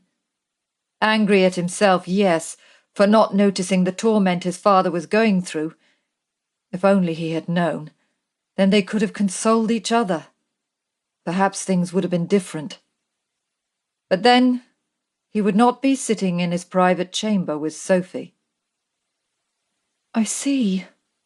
Her eyes were awash with sympathy. And so you were not on the continent, living in lavish surroundings while your tenants struggled to survive. There was a hint of shame in her tone. No, I was working with Dudley. After selling off all that was not nailed down, there was still a deficit. I dismissed Mr. Farrow and employed Dudley Spencer, which turned into more of a partnership and then a friendship. But that is an extremely long story, which I will save for another time. But why did you not say something? She said with a sigh of exasperation. You let all but a handful of servants go, and so everyone thought you had no interest in Westlands, when really you were trying desperately to save it. He looked down into his lap. I could not bear for others to think badly of my father, he began, his voice reflecting his anguish. He was weak. It was not his fault. Sophie leant forward and placed her hand on his. It was smaller and softer, yet it gave him strength. But you let others think the worst of you, she said. There was a moment of silence, and then she chuckled. I cannot imagine you working as a man of business. How on earth did you keep it a secret? He shook his head. You misunderstand. The work with Dudley, well, it was of a sensitive nature. She absorbed his words, and then with wide eyes asked, You're not working for the government? No, I'm not working for the government. But with our connections in society... He stopped abruptly and then added, You do know Dudley is the illegitimate son of the Duke of Morton. Is he really? Then why is he working as a man of business? There was some disagreement over whom he should wed. Dudley would prefer to make his own living than to bow down to the demands of a father who has little regard for his personal welfare.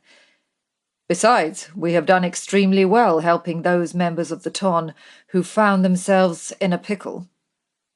Dudley still takes on the odd job here and there, but nothing that would take him away from home. She appeared highly amused.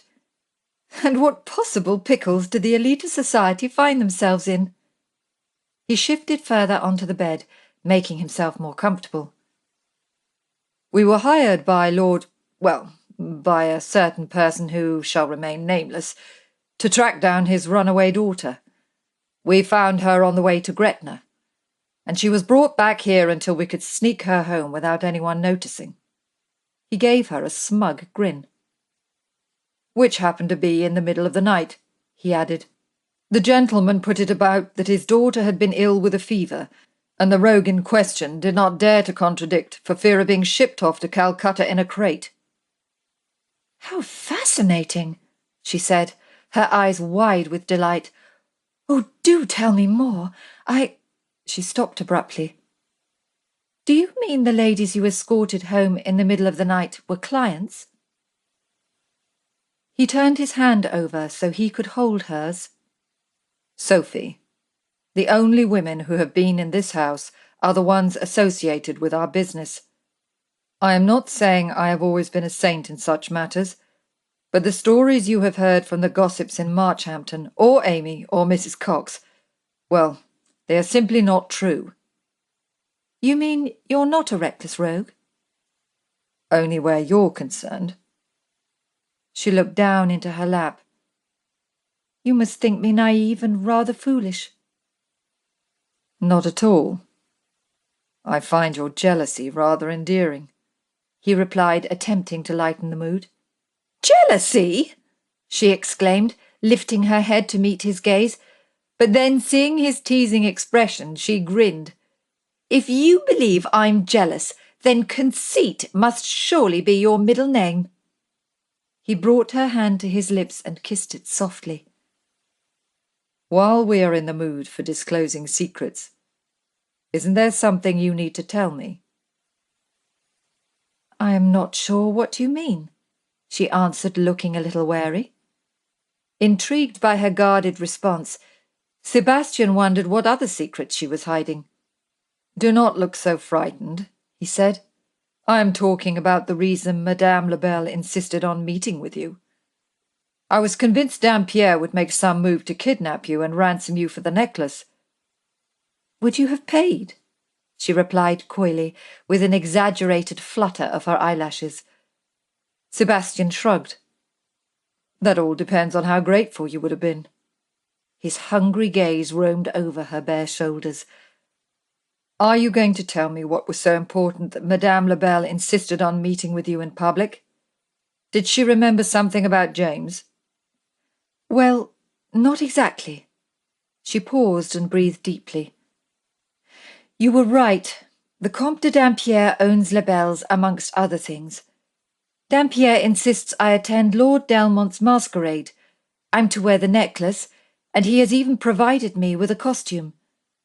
Madame Lebel has left it in your carriage. That reminds me, I must check to see if Amy has hung it up to air.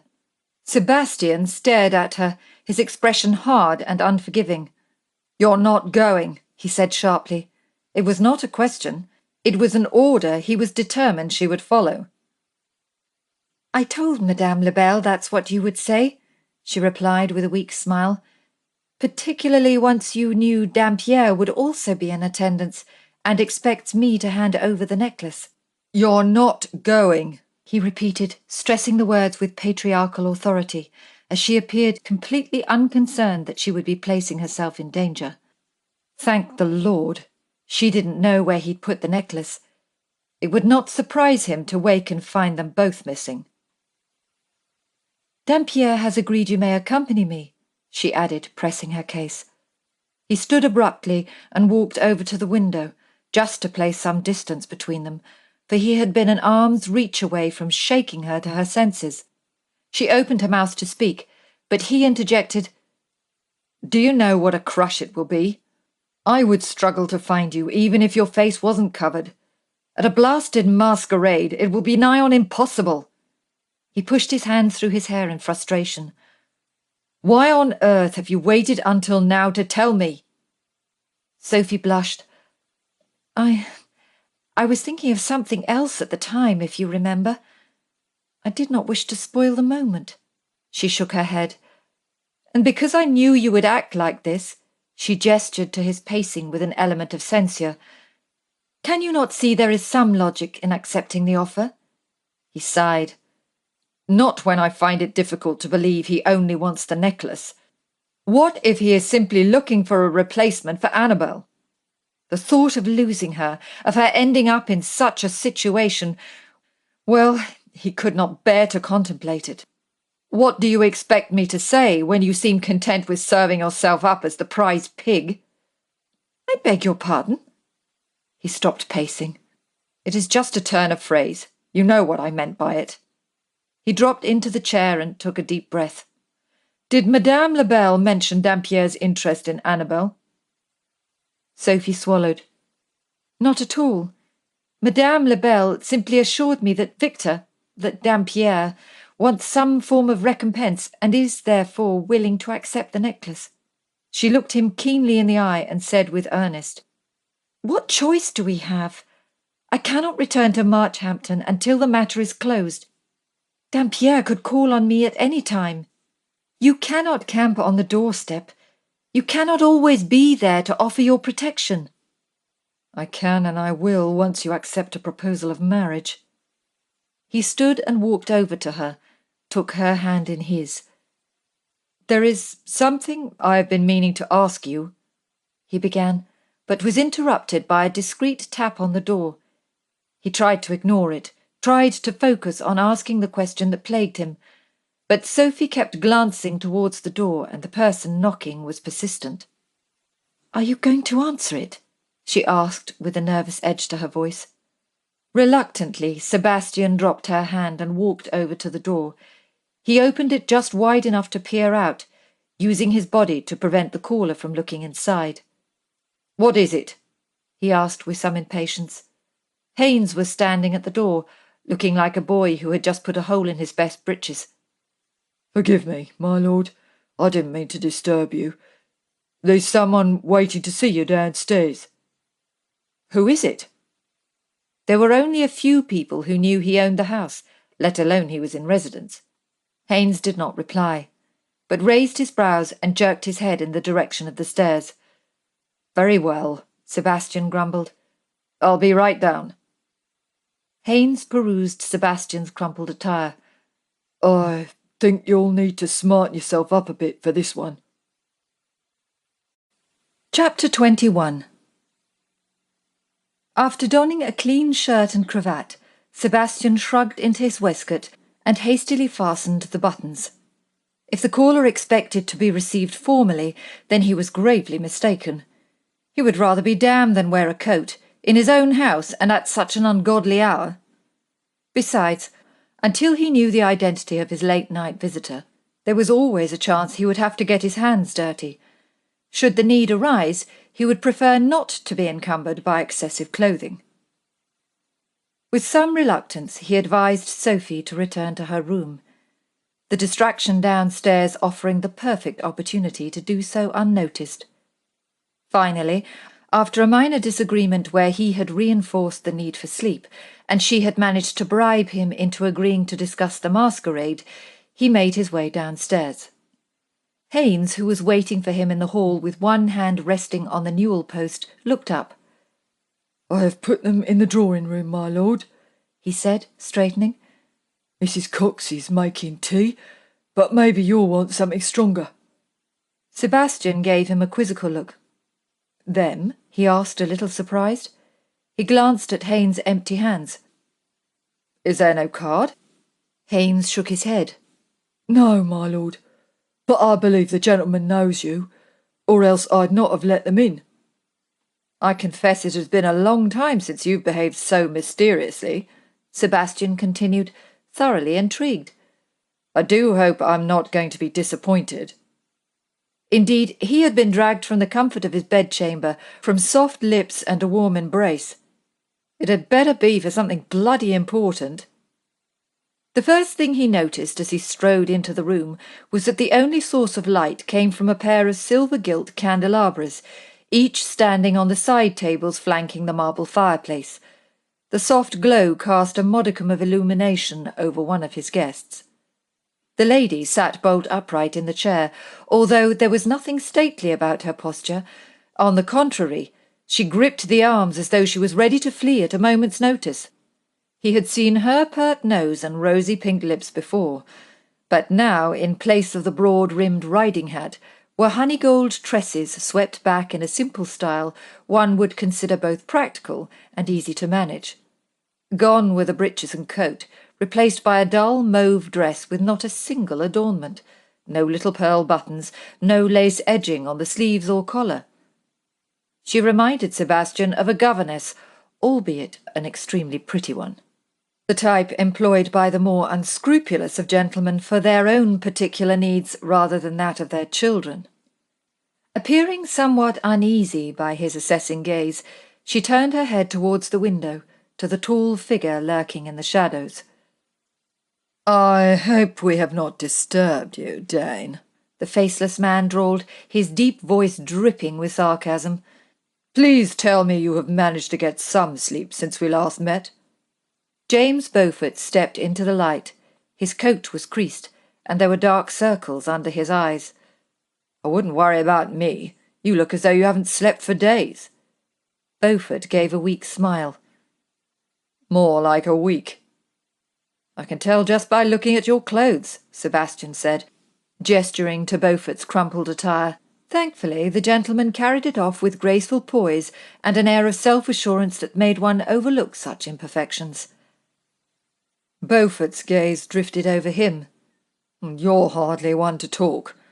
Your hair looks as though you've just tumbled a serving wench in a haystack. Sebastian forced a smile, but groaned inwardly.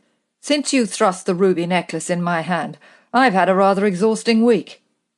He was not complaining. It had also been the most exciting, the most enthralling week of his life. James Beaufort had no idea his sister had followed him to London, and as much as Sebastian wanted to punch him squarely on the chin for leaving such a wild woman alone without a chaperone, the matter of Sophie Beaufort needed to be handled with some delicacy. James stepped forward and threw his arms around his friend. "It's been a long time, Dane," he said, patting Sebastian on the back. "You've not changed at all. I see you still have that mischievous smile the ladies always loved." James raised a brow. "Although you really should do something about those bloodshot eyes. They are not very becoming."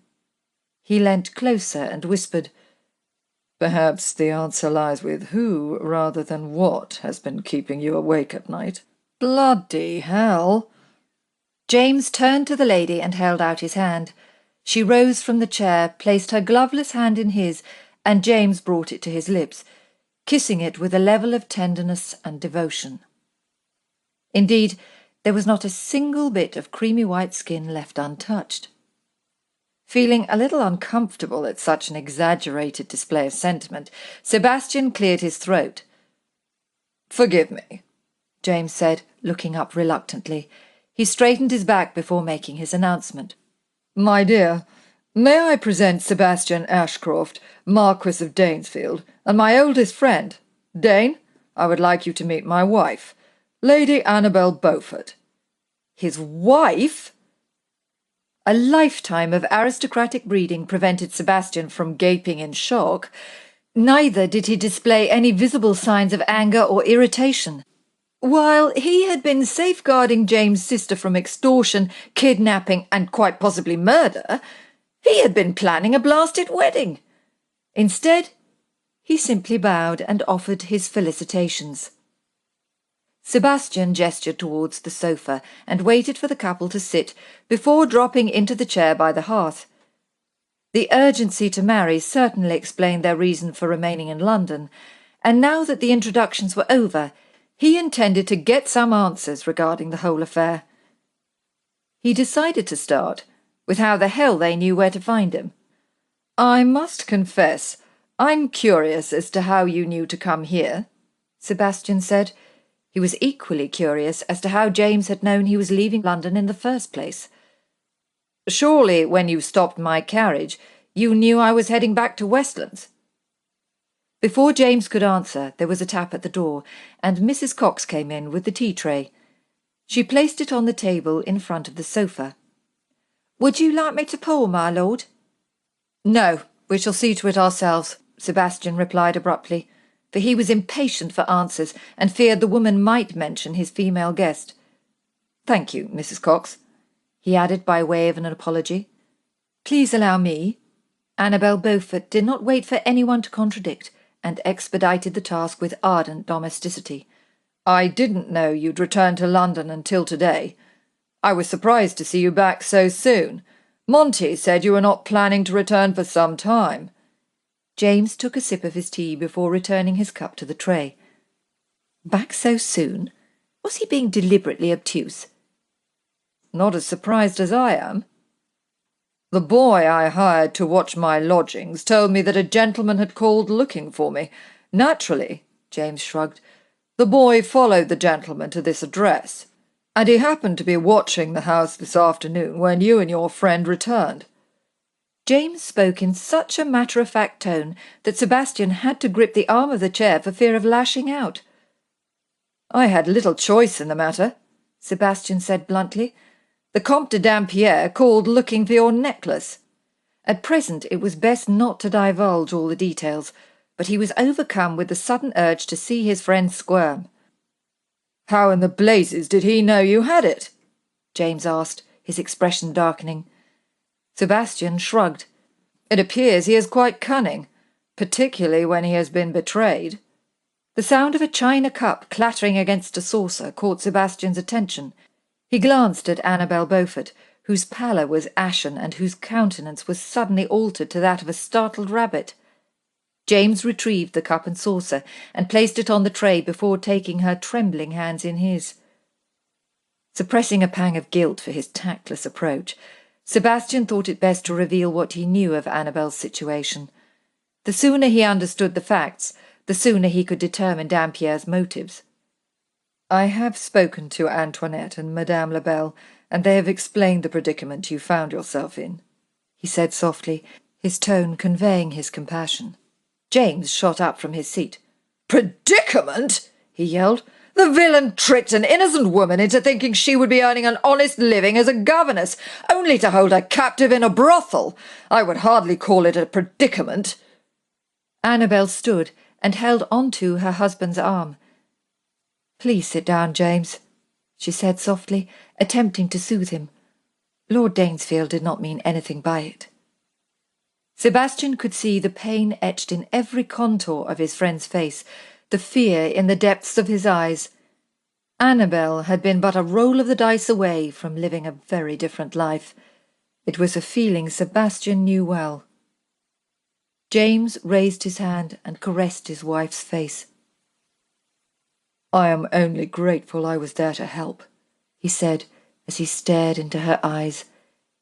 He allowed her to lower him back down onto the sofa, and then he turned to Sebastian. Can you imagine how terrified she must have been, to have her worst nightmare become a reality? I cannot bear to think of what would have happened had I not been there. Sebastian silently cursed. In helping Annabel, James had left Sophie for the wolves. Indeed, he could not bear to think of what could have happened to her had she gone off to search for her brother without enlisting his help. You could have gone to the authorities, he snapped. James appeared horrified by the idea. What? And cause a scandal? It would have achieved nothing other than tarnish the reputation of an innocent woman. Besides, what evidence is there? I do not wish to sound callous, Sebastian challenged, offering Annabel an apologetic smile before turning to James. But there must be others who have found themselves in the same situation. You have a duty to report it. James pushed his fingers through his hair and sighed. I have been saying the same thing, Annabel agreed, casting James a sidelong glance. But he will not listen. We must do something. We cannot creep about in the hope the Comte will grow tired of looking for me. But things are different now, James said softly. You are my wife. I will not let him hurt you. Sebastian shook his head. You're naive to think Dampierre will simply walk away and forget the incident ever occurred. He has a reputation to uphold. What, as a blackguard? James scoffed. Those of the criminal class cannot afford to show weakness, Sebastian informed him.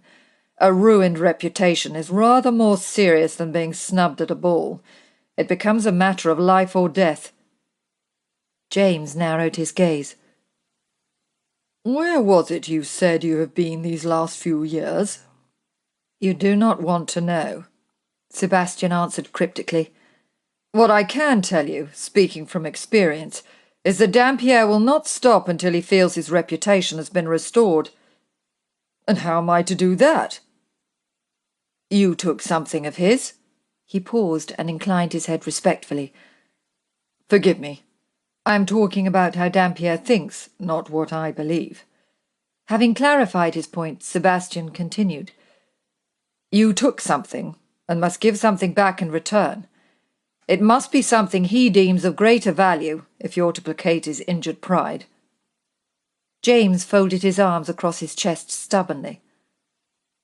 You mean I should give him the necklace? I know it is not what we planned, Annabel declared, placing her hand on her husband's arm. But we must do whatever we can to be rid of him. Sebastian was not entirely sure if the necklace would placate Dampierre.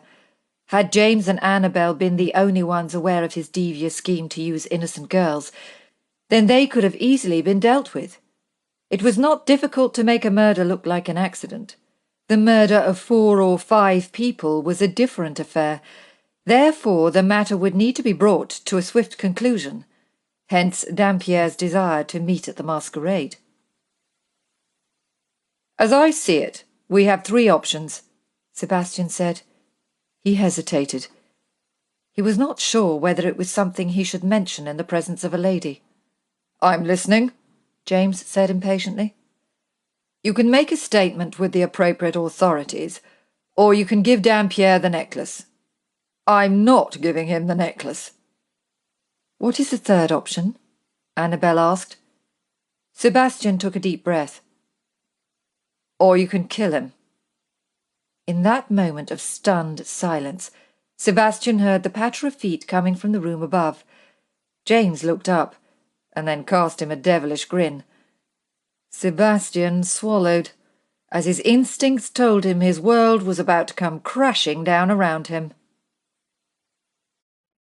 Chapter 22.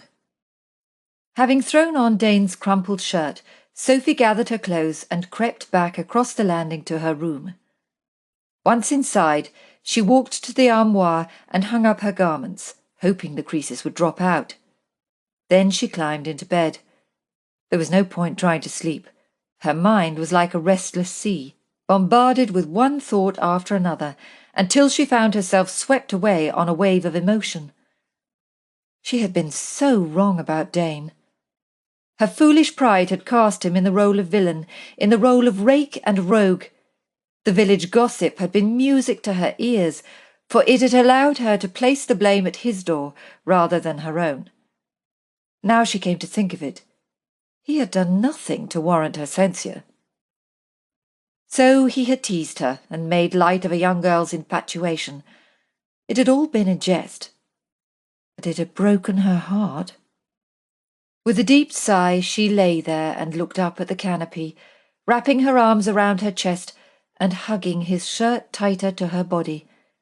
It smelt of him, a musky, masculine scent, tinged with a hint of bergamot and some other wonderful fragrance she could not identify.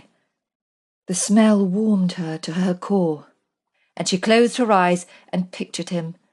She pictured his hair falling over his brow, his lips curved into a wicked smile, his eyes, warm, brown pools of liquid chocolate, caressing her soul. Would she be able to recall the image when she was at home and alone in her cottage? Oh, she hoped so, for it was to sustain her for many years to come. Pushing aside the feeling of despair that crept into her heart when she thought of losing him, of living her life without him, she tried to focus on what was real and true. She loved him. Even if he had never spoken of his father's misfortunes and of his battle to save his estate, she would have loved him all the same. She could not stop herself. To men like Dane, duty would always be a priority when it came to marriage. He had said so himself on the journey from Marchhampton. He was a peer of the realm and had a responsibility to secure his bloodline, to care for his estates, to make sacrifices for the greater good. He had already proved his worth in that regard. Men like Dane did not marry for love. They did not marry silly girls who believed themselves as strong as men, girls who gave their bodies freely without thought of the consequences. They married sensible, demure ladies who would be fitting mothers for their offspring, and whose attributes were boasted about in the grandest ballrooms and salons. They were men who made sacrifices for the sake of their titles. Well, she would make a sacrifice too. When the time came, she would let him go. She choked back a sob, ignored the gut-wrenching emptiness that consumed her. He needed a wife with a large dowry, large enough to secure his birthright for future generations. But in the meantime, in the few days she had left, well, she would love the man with all her heart. She would worship him, body and soul. She would seize every single moment and treasure it as though it were the last. She was still lying there staring up at nothing when someone tapped on the door. "Come in," Sophie mumbled weakly. Amy popped her head around before walking into the room. "Sorry, I was just coming in to light the fire." Amy bobbed a curtsy. "I thought you'd be downstairs, what with your brother visiting." Her brother? It took a moment for the words to penetrate her addled mind. "James is here? In this house?" She shot up, her tone a combination of shock and relief. Amy looked a little confused. "Well, I think so. That's what Mrs. Cox said." Sophie threw back the coverlet and jumped out of bed, ignoring the fact Amy was examining her choice of nightwear with some amusement. "Would you mind handing me the wrapper?" Sophie said, pointing to the chair, and in a matter of seconds she was rushing out of the door. "But miss, you can't, not like that." The maid's voice trailed off into the distance as Sophie made her way downstairs, grabbing the rail for support as she almost tripped in her eagerness to be reunited with James. She had not even had time to put a brush through her hair. Dane would feel the sharp edge of her tongue for not informing her sooner. After securing the ties of her wrapper, Sophie listened at the drawing-room door and upon hearing her brother's voice charged into the room. 3 heads turned to face her, but only 2 pairs of eyes appeared shocked by her presence. "Sophie!" James' eyes grew wide in disbelief. He stood and rushed over to her. "What are you doing here?" he asked, his expression a mix of confusion and delight. He picked up a short black ringlet and let it fall through his fingers. "What on earth have you done to your hair?" Sophie was so relieved to see him she could not speak. He looked healthy and happy, and she had never been more pleased to see anyone in her entire life. She flung her arms around his neck and hugged him, much to the astonishment of the lady sitting on the sofa. He returned her affection with a warm embrace, but when he kissed her on the cheek, she felt him stiffen. He reached for her hands, as they were still clasped around his neck, and pulled them down before stepping back to examine her. He was silent for a moment as his blue eyes flitted from her lips to her hair, to her wrapper, and then back to her lips. He lifted a ringlet and held it to his nose. "You smell of him," his words heavy with disdain. Sophie glanced over her brother's shoulder towards Dane.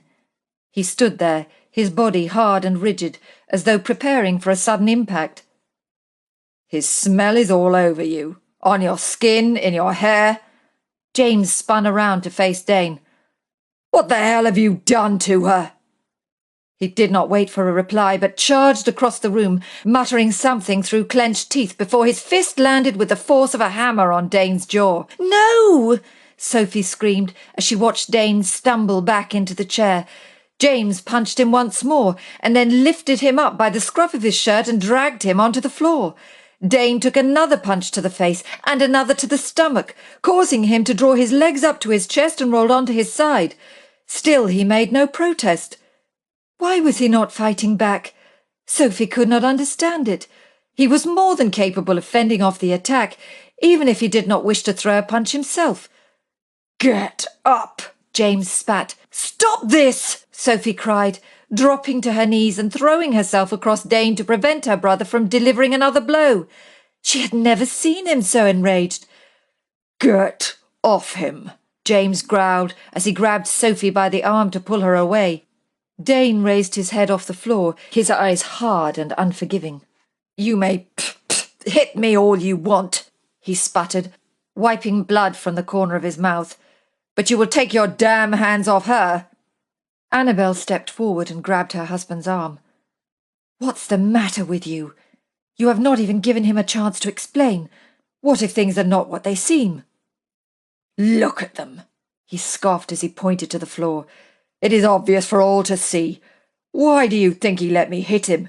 He knows what he's done." Sophie got to her feet. With her back to her brother, she bent down to help Dane stand. She hadn't noticed her wrapper had come undone, and when she took Dane's arm and turned to face her brother, he was staring at the crumpled shirt, staring at her bare legs. Dane reached across and drew the edges of the wrapper together. I am going to bloody well kill you, James said, enunciating every word, his eyes a penetrating ice-cold blue. Dane stepped in front of Sophie, perhaps to shield her, perhaps by way of accepting the challenge. My God, you're a walking monument to hypocrisy, and yet you have the audacity to judge me, Dane retorted. Tell me, where were you when Dampierre came knocking on your sister's door? When he threatened her, when she rode to London on that beast of a horse, all in the hope of saving you, he hissed. I'll tell you where you were, getting bloody married. Sophie gasped. She moved to stand at Dane's side and stared at her brother. You're married? James's face turned ashen as he shuffled uncomfortably, ignoring her question. Dampierre came to Brampton Hall.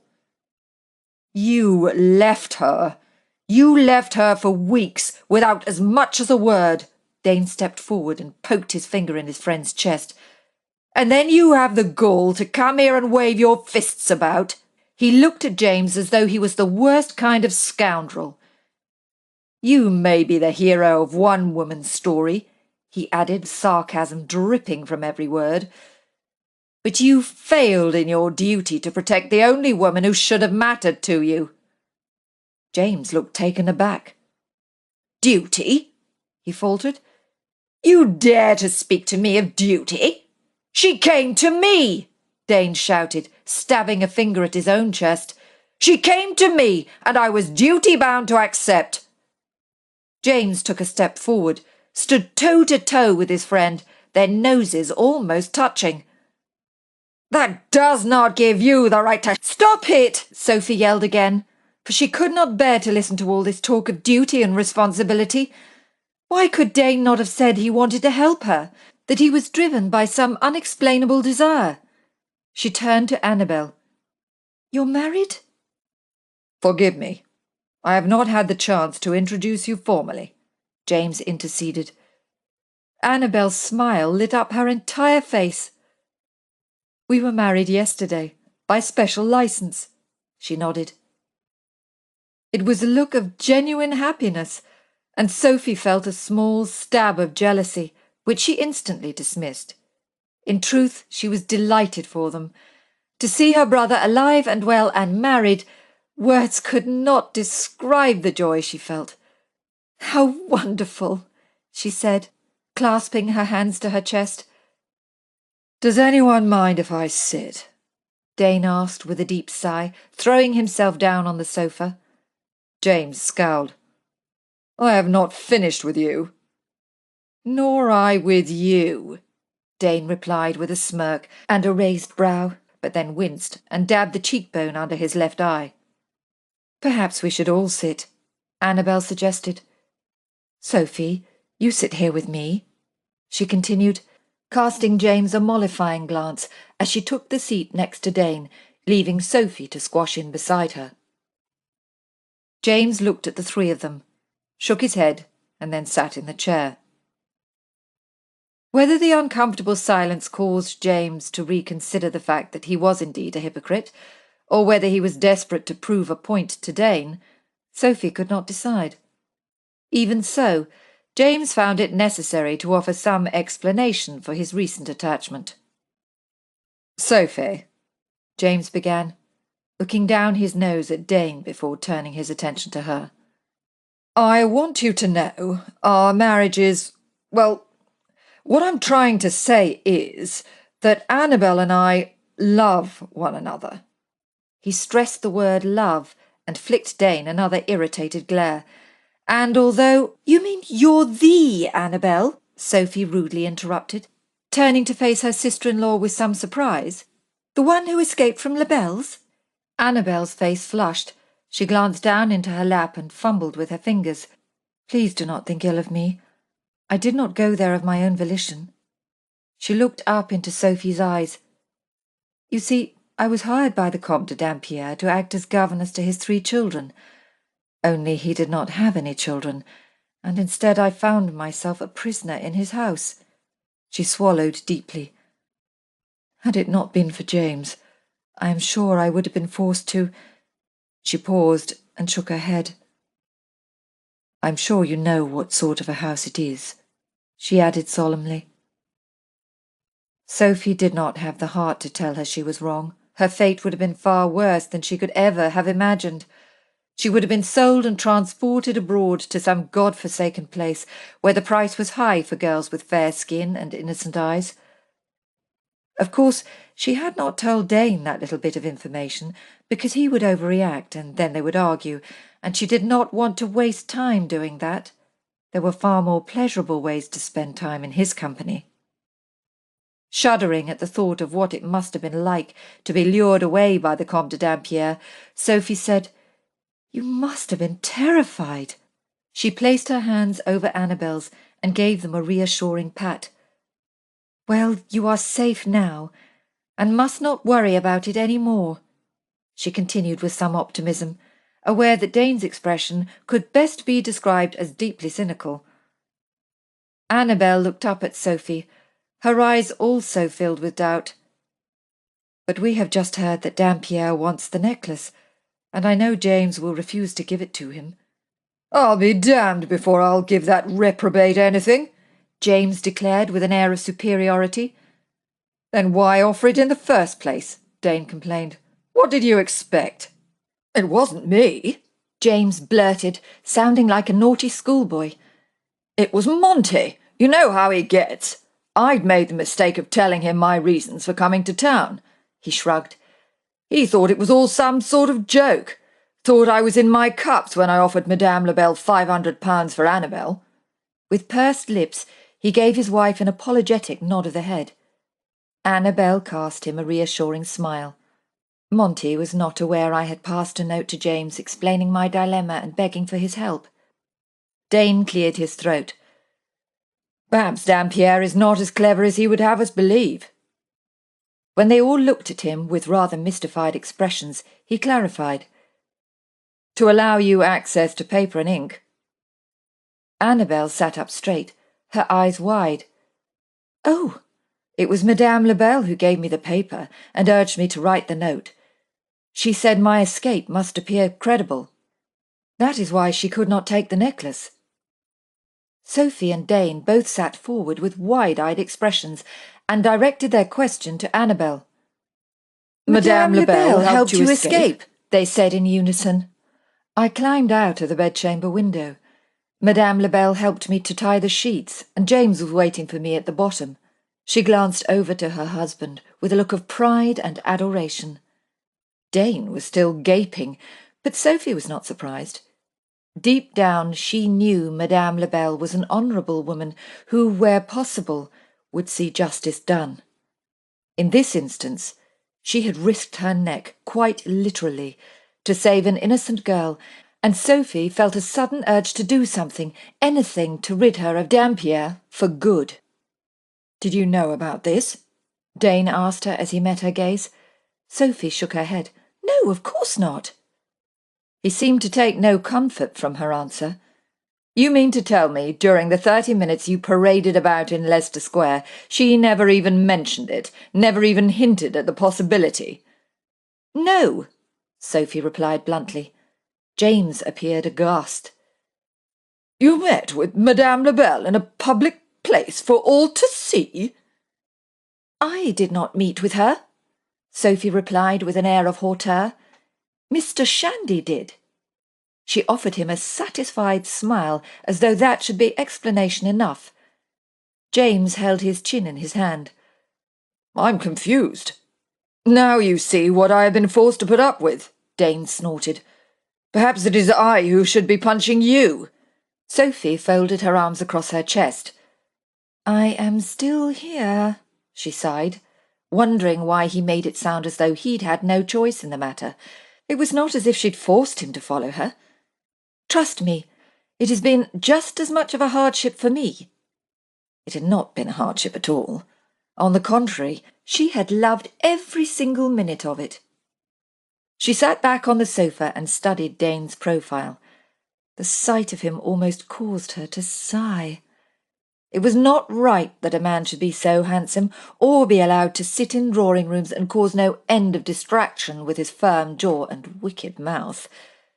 Even the swelling below his eye and the cut to his lip made him appear all the more striking, all the more dangerous, all the more lovable. How on earth was she going to live without him? Why such an unsolicited thought should choose to pop into her head, she didn't know. But rather than dampen her desire, it merely served to inflame it. He was here, in the room, right now. If she stretched out her hand, she could touch him. He was not lost to her. Not yet. She was suddenly overcome with the need to feel his mouth on hers, to feel the warmth of his body pressing against her, reassuring her. Desire grew. The feeling claimed her, spread rapidly through her body, robbing her of all rational thought. Completely oblivious to her predicament, Dane said to the group, "Perhaps we should return to the question of the necklace." But she could not focus on anything, as she was consumed by an overwhelming need for him, a need so intense it was painful. "If you will excuse me," Sophie whispered as she stood, "I shall be back in a moment." If she could just get some air, she thought, angry at herself for being such a slave to her emotions. She was going to have to learn how to deal with these exaggerated feelings. But then she would have a lifetime alone to do so. Chapter 23. Sophie was in the dining room, pacing back and forth and wringing her hands when Sebastian walked in. "Why are you in here?" he asked, his tone laced with concern. "You're not angry because of what I said, about being forced to put up with you?" He closed the door and stepped further into the room. "Because you know I didn't mean it. I only said it to annoy your brother. Surely you know I would not change anything about our time together." She could not look at him as his words had a ring of finality. No, it's fine. Please, I'll be along in a minute." She could hardly tell him she was so consumed with love for him, so aroused by the sight of him, she could barely breathe, let alone think clearly. She could not comprehend where the feelings had come from. One minute they were talking about the necklace, the next— well, perhaps this is what happened when those with an overly passionate nature fell in love. She had felt the same way after her meeting with Madame Labelle. Perhaps it was because their journey was coming to an end. Now her brother had arrived, they would not be able to continue as before. Sebastian's swollen eye was proof of that. They would not be able to lie together. She would never feel the warmth of his skin, never feel whole again. He walked over to her and put his hand on her shoulder. "Don't," she cried, and he turned her around to face him. The heat radiating from his hand caused her body to tremble, the connection stimulating every nerve. "Are you going to tell me what's wrong?" His warm brown eyes soothed her, caressed her, drawing her in until she felt giddy. Pulling away, she barged past him and strode towards the door, in search of a distraction. Her body ached for him, her heart cried out for him. He must never discover the depth of her love. She must never say the words. We should return to the drawing-room." Her voice sounded weak, fractured. Then he was behind her, surrounding her, pressing himself into her, his hands braced against the door. "Stay," was the only word he said, but it hit her like a tempest, almost knocking her off her feet. As she whirled around to protest, to plead, he was looking down at her, and she could feel his breath like a soft whisper against her cheek. Helplessly, she watched as his lips came down on hers, and then she was lost. She tore frantically at his clothes in a bid to be close to him, devoured his mouth with a need more powerful than anything she'd ever felt before. This would be the last time. This would be the last time she would feel his touch.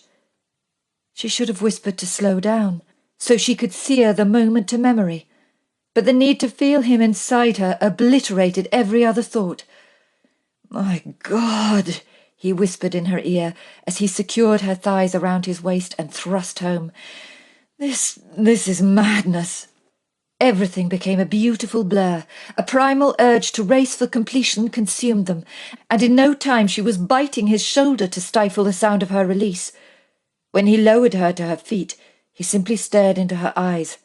The rapid rise and fall of his chest proved to be such an intoxicating sound.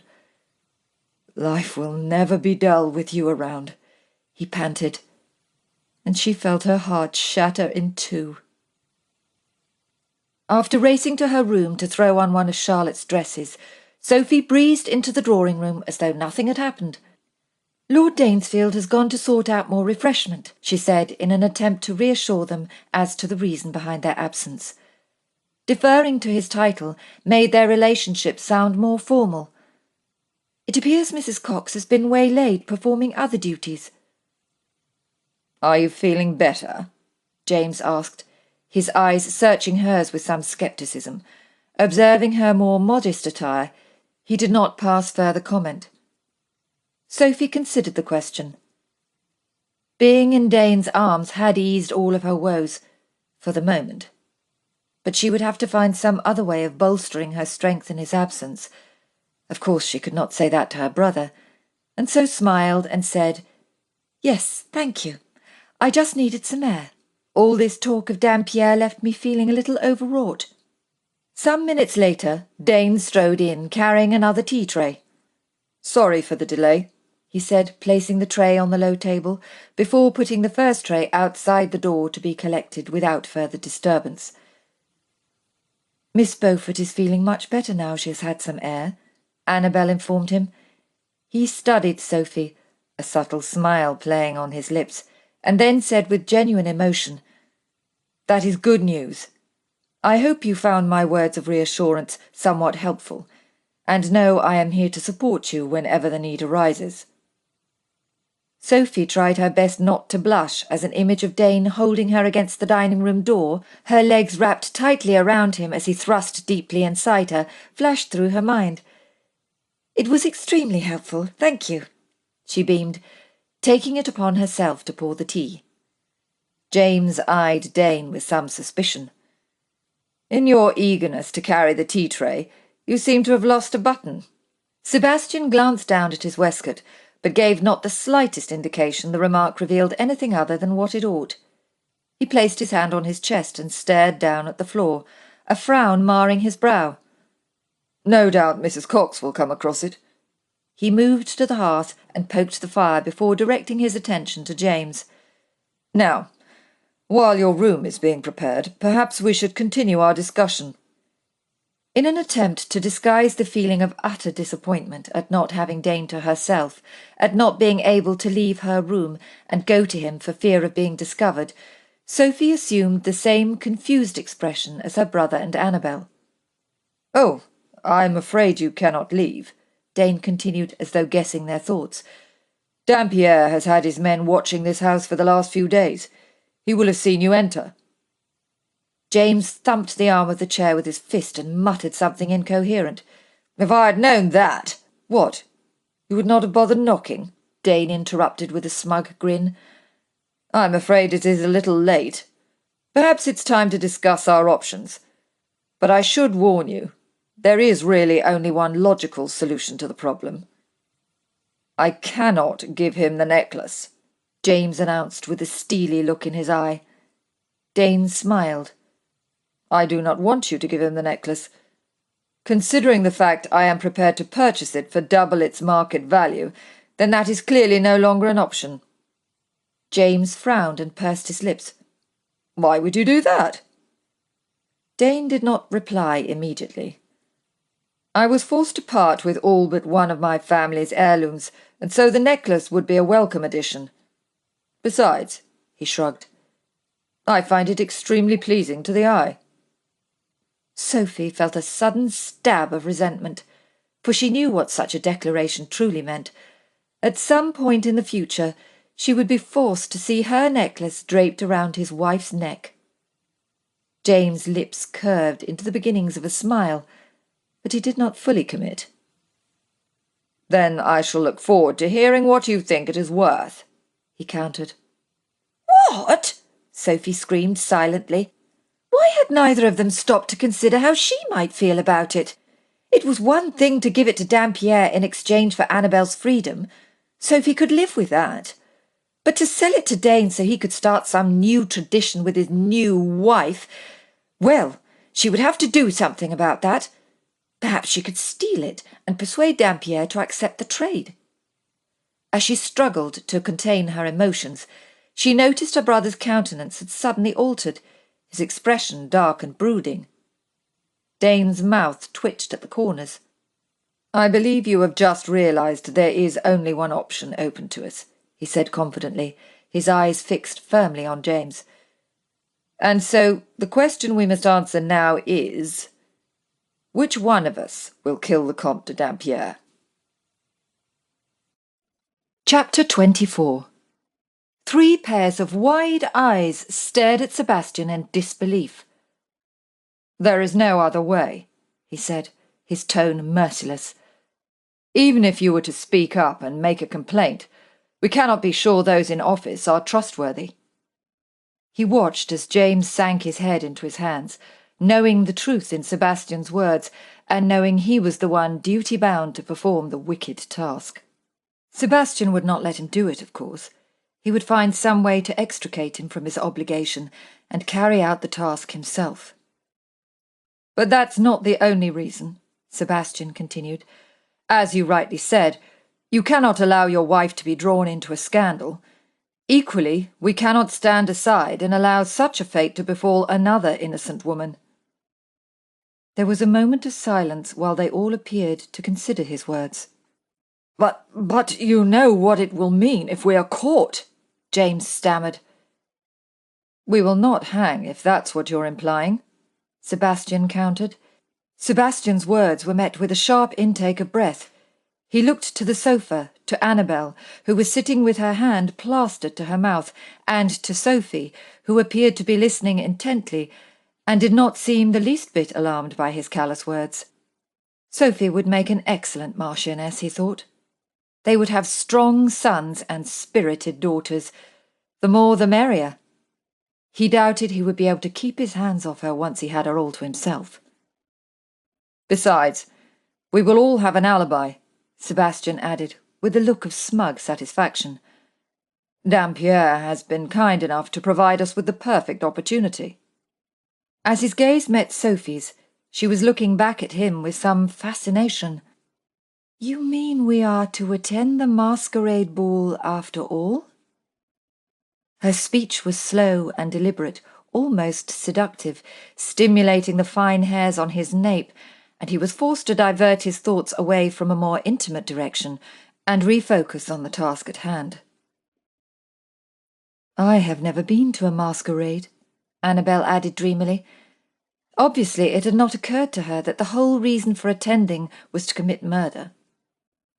"Believe me, they are overrated," Sebastian replied with a lack of enthusiasm.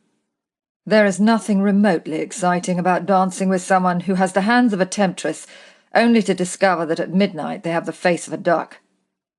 He walked over to the side table, poured himself a brandy, lifted an empty glass and gestured to James, who nodded.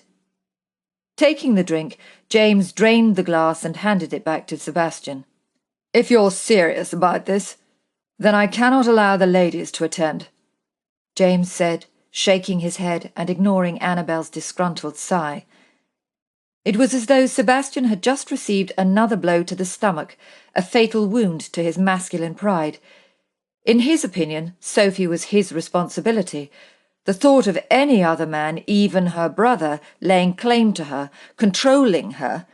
The woman in question rose from her seat, walked over to the hearth to stand at his side. She folded her arms across her chest, and the simple act of defiance caused his heart to swell. "I'm afraid I must attend," she began, her words short and clipped. "Dampierre has given specific instructions, and he will know if I am not there. I believe I can distract him sufficiently to get the deed done." "It is not your choice to make," James replied arrogantly. Sebastian was suddenly relieved he was only a spectator in this bout, but he knew who he would put his money on. Moving her hands to her hips, Sophie arched a brow. "I have entertained the Comte de Dampierre in your study," she said fiercely. "I have stared into his lifeless eyes, felt his cold, clammy hands on my skin. I have felt the tip of his sword against my throat." Sebastian stiffened. "You did not tell me about that," he whispered through clenched teeth. He wondered what else she had omitted to tell him. "So," she continued haughtily, "I think I have earned the right to decide what is best. It is my choice and mine alone." As James shot to his feet, the chair close to tipping over with the force, Sebastian could not decide if his tortured expression was due to anger or shame. Stepping forward, Sebastian placed a hand on his friend's arm. "Before you say anything more, there is something I wish to discuss with you. Shall we step outside?" Sebastian stepped in between them, and James tilted his head to glare at his sister, before allowing Sebastian to steer him from the room. As soon as they stepped out into the hall and closed the drawing-room door, James whirled around to confront him. "If you are going to berate me for the way I have treated my sister, then do not bother," James admonished with an element of vehemence, which Sebastian suspected was not entirely aimed at him and stemmed from a feeling of guilt. "Nothing you could say could possibly make me feel worse than I do at this moment," he added, shoving his hand through his hair. In response, Sebastian simply said, "Good." "How the hell was I to know Dampierre would travel all the way to Brampton Hall?" "She could have been killed," Sebastian replied with a low growl. The thought caused a searing pain in his chest. She could have been the one locked in the room of that brothel. Although, knowing Sophie, she would have rallied all the girls together and found a way to take down Dampierre. "Do you think I don't know that?" James paced back and forth. "But you saw for yourself. She is so damn stubborn." Sebastian grabbed him by the elbow and pulled him further down the hall. "She is not safe until we dispose of Dampierre." James appeared distressed. "It is one thing to unwittingly place someone you care for in danger, but to do so knowingly, you cannot ask that of me." In any other circumstance, Sebastian would have agreed with him. The thought of placing Sophie in any danger felt like a knife to his heart, but he truly believed that while Dampierre was alive, both ladies were in grave danger. "Do you not think I feel the same? I want to marry her, James." James scoffed. "Well, after the way you've behaved, I would not be satisfied with anything less. I still have an overwhelming desire to rip you limb from limb. But as you rightly said, that would make me a hypocrite. Perhaps I should be grateful to you for taking her off my hands. I'm sure by now you know what it is you're letting yourself in for." Sebastian considered his words. As a young girl, Sophie had been bothersome, annoying, and persistent in her methods to engage his attention. As a woman, he found her captivating, bewitching, utterly enthralling. She was constantly in his thoughts, in his dreams. From the moment she had tumbled from her horse and into his arms, he had not been able to keep his hands off her. Indeed, he appeared to be in a constant state of arousal. "I'm in love with her," he blurted, almost choking on the words, as it suddenly occurred to him that a life without her was not worth living. James patted him on the shoulder, his mouth curved into a smile that suggested a level of empathy. "Once you are married, perhaps we should start a new club, one for men who are hopelessly in love with their wives." Sebastian scoffed. "Somehow, I have a feeling it may take more than a declaration to secure your sister's hand. How you choose to go about it is your affair. But I would see her wed," he arched a brow. "And soon." Sebastian nodded in acquiescence. "Now, as to this matter of the masquerade," he stopped abruptly, noting the disapproving look on James' face. "Please, just listen to what I have to say," he appealed. "Ask yourself this. If you could go back to that night at Labelle's, walk away and erase it from your memory, would you do so? Knowing the danger you have placed us all in, would you change it?" James looked down at the floor as he considered the question. He glanced up at Sebastian, and with a deep sigh whispered, "No, I would not change a damn thing." Sebastian placed a firm hand on his friend's shoulder. "Then let us retire to the drawing-room, so I may tell you my plan." The following evening they were back in the drawing-room, waiting for Sophie to dress for the masquerade. This time, James sat next to Annabel on the sofa, his arm draped around her shoulder, relating stories of Sophie's childhood infatuation with Sebastian. "She used to hide behind the curtain, just to hear his voice," James chuckled. "You knew when she was there, for there was always one large eye peeking through the gap. But now look at him," James continued, waving a hand in Sebastian's direction. "It appears the roles are reversed, and it is my poor friend who paces the floor, pining like a puppy." "I am not pining. I am simply eager to see what costume Dampierre wishes her to wear," he countered, although he could not deny that his mouth was dry with anticipation. A whole day had passed since he had last held her in his arms, and both his mind and his body seemed to be persecuting him for the fact. "The design will reveal much in terms of Dampierre's intentions, and I must impress the memory into my mind, so I may find her if we are separated in the crush," he added, pleased he could find a plausible reason to explain the desperate longing that consumed him and was obviously apparent to the others. "I hope you're not expecting her to be able to find you," James mocked, scanning his attire. "Half the guests will be wearing the same black tricorn and domino." Sebastian sighed. That was the idea. He needed to be able to move about unnoticed. He wondered if Dampierre had considered that fact when he had chosen Sophie's costume. Sophie had refused to let him see it, even when he had explained the practicality of his request. "I believe you'll look rather dangerous with your mask on," Annabel said with a blush. "If I were wearing jewels, I might throw them at you for fear of my life." Sebastian shook his head at their joviality. Had they forgotten the purpose of the evening? Perhaps it was their way of dealing with anxiety, for James had been agitated when Sebastian had told him he must stay at home with Annabel. If they were discovered at the masquerade and their story revealed, then their guilt would be assumed. "Speaking of jewels," James said in a more serious tone, "I presume Sophie is wearing the necklace." "It is necessary in order to fool—" As the drawing-room door opened, all conversation ceased.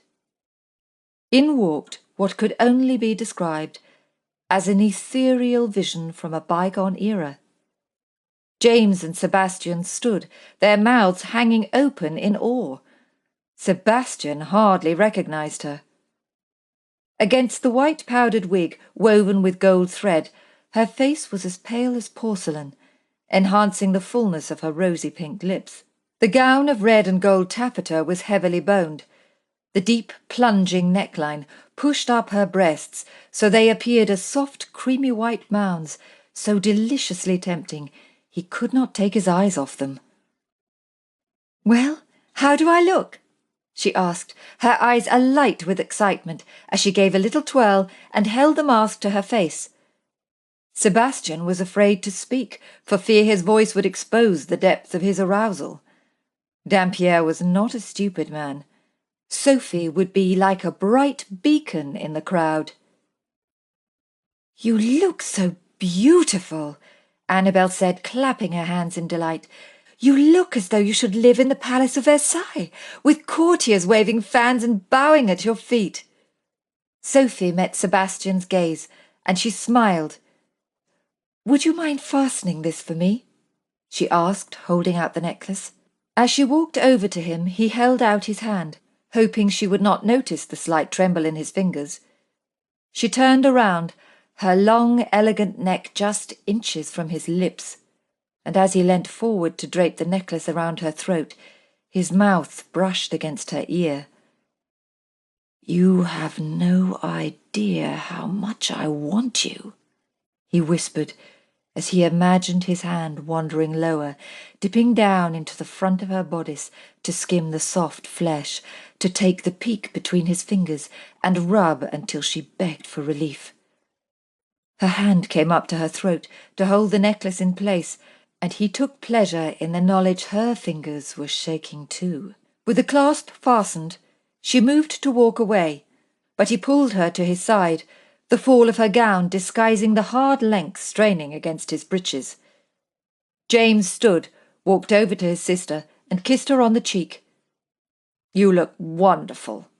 His gaze drifted over her gown before settling on the ruby necklace. "I remember our mother wearing this," he said, his tone soft and tender. "But it looks spectacular on you. It seems to glisten more brightly, and the rubies appear to be a richer shade of red. It is as though it was made for you." Sophie reached up and placed a hand on her brother's cheek. "Thank you," she muttered softly. There was a moment when she stared into her brother's eyes, as if she was considering how best to say goodbye, should she fail to return. "I'm so pleased you're safe and happy," she said, her voice brimming with emotion. "And do not worry. Dane will look after me." As Sophie moved to hug Annabel, Sebastian knew he was still not in any state one could call respectable, perhaps because he had been having visions of her wearing the necklace, only there were no clothes in his vision. He whipped his domino around him in such an exaggerated fashion it would have received a round of applause had he been on stage. James walked over and gripped his shoulder. "Have a care," he said, his face solemn as he stepped back. "Although you will not look half as dangerous if you continue to swirl your cape in such a fashion. You'll have all the dandies lining up for an encore." Chapter 25. Lord Delmont's mansion in Portman Square was a hive of activity, as carriage after carriage barged and jostled their way for a coveted place in the queue. Sophie stared at the scene in wonder. A warm orange light blazed forth from every window, illuminating the parade of exotic guests. An oriental princess, a Greek goddess, a butterfly with life-size wings, who had all chosen to walk into the square rather than suffer any further delay. "Lord Delmont is renowned for his extravagance," Dane said, with exasperation as he glanced out of the carriage window. "He is always seeking new and novel ways to amuse his guests, and so I fear it will be rather a crush." He spoke with a jaded view of such events, Sophie noted, as though he took no pleasure from the normal pursuits sought by other members of the aristocracy. "With no formal announcements made, we will struggle to locate Dampierre," he continued as he stared across at her, his gaze scanning her costume before settling on the ruby necklace. "Yet he will know the exact moment we enter." Sophie liked the way he looked at her. The slow, predatory gaze roamed over her from head to toe, warming her body and soul, even on a chilly night such as this. When his eyes lingered on the necklace, she felt triumphant. It did not matter who wore it now. She felt confident he would always associate it with her. A part of her wanted to thank Dampierre. His costume had provided the means for her to show another side of herself, a more refined and sophisticated side. But amongst all the excitement, she had almost forgotten the true purpose of the evening. They were going to kill a man. The thought weighed heavily upon her. Did anyone truly deserve to die in such a manner? Would their lives be forever tainted, forever defined by this one evil act? We must be on our guard," she said. It was her fault Dane was involved, but if he did not rid them of Dampierre, they would be forever plagued by fear, and so she had to do everything in her power to help him. We cannot afford to be distracted from our purpose. "Are you nervous?" he asked, and she noticed the faint tremor in his voice. "Do you fear seeing Dampierre again?" "No," she replied softly. Indeed, during the last few days, She had learnt much about Dampierre. The depth of his depravity made it easier. She could not rouse emotion for a man capable of such wickedness. "I do not worry about myself," she said upon reflection. He gave her an empathetic smile, as though he knew the feeling well. "Tell me," she continued, "have you ever killed a man?" There was a tremble in her voice she could not disguise. She was afraid of the answer, of what it might reveal. Would it change her view of him? He lowered his head, his gaze locked on some invisible point on the floor. "Yes," he answered solemnly, as though the word was a thick iron chain around his neck. He looked up at her, searching her face. "In France. I was with Dudley and a few others. We were ambushed. It was a case of kill or be killed." There was something cold and clinical about his reply, and she wondered if he'd spent sleepless nights justifying it to himself. "I'm not proud of it," he shrugged. "But when there is a chance someone you care for may get hurt, you must do whatever is necessary." And he was going to kill another man tonight. For her. It was not guilt she felt. It was fear. What if something should go wrong? What if something should happen to Dane? Racked by the sudden urge to declare her love, she shifted uncomfortably in her seat. If life was simpler, she would stand on the roof of the carriage and shout out for all to hear. But she must never say the words, as she suspected, in light of their intimate relations, he would feel duty-bound to offer for her. "I understand," she whispered, straining to hold the words at bay. Yet she felt she should say something to express her feelings. "Because I would kill. I would kill for you." He moved across the carriage, pushing aside the voluminous amounts of fabric to sit next to her, taking her hand in his. "And I would fight the whole world to save you," he replied tenderly.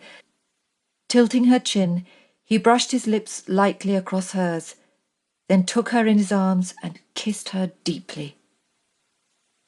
It was different from other kisses they'd shared. The tendency for lasciviousness often overwhelmed them, but this kiss reached out to her heart, sang to her soul. "If anything should go wrong," he panted as he broke away from her, "I want you to go to Dudley." His hand moved down from her shoulder to rest on her stomach. "And if you are carrying my child," he sighed, his voice tinged with sorrow, as though he was already grieving the loss, "Dudley will take care of you both." Sophie felt a lump form in her throat. She had not even considered the possibility. Fear and panic gripped her.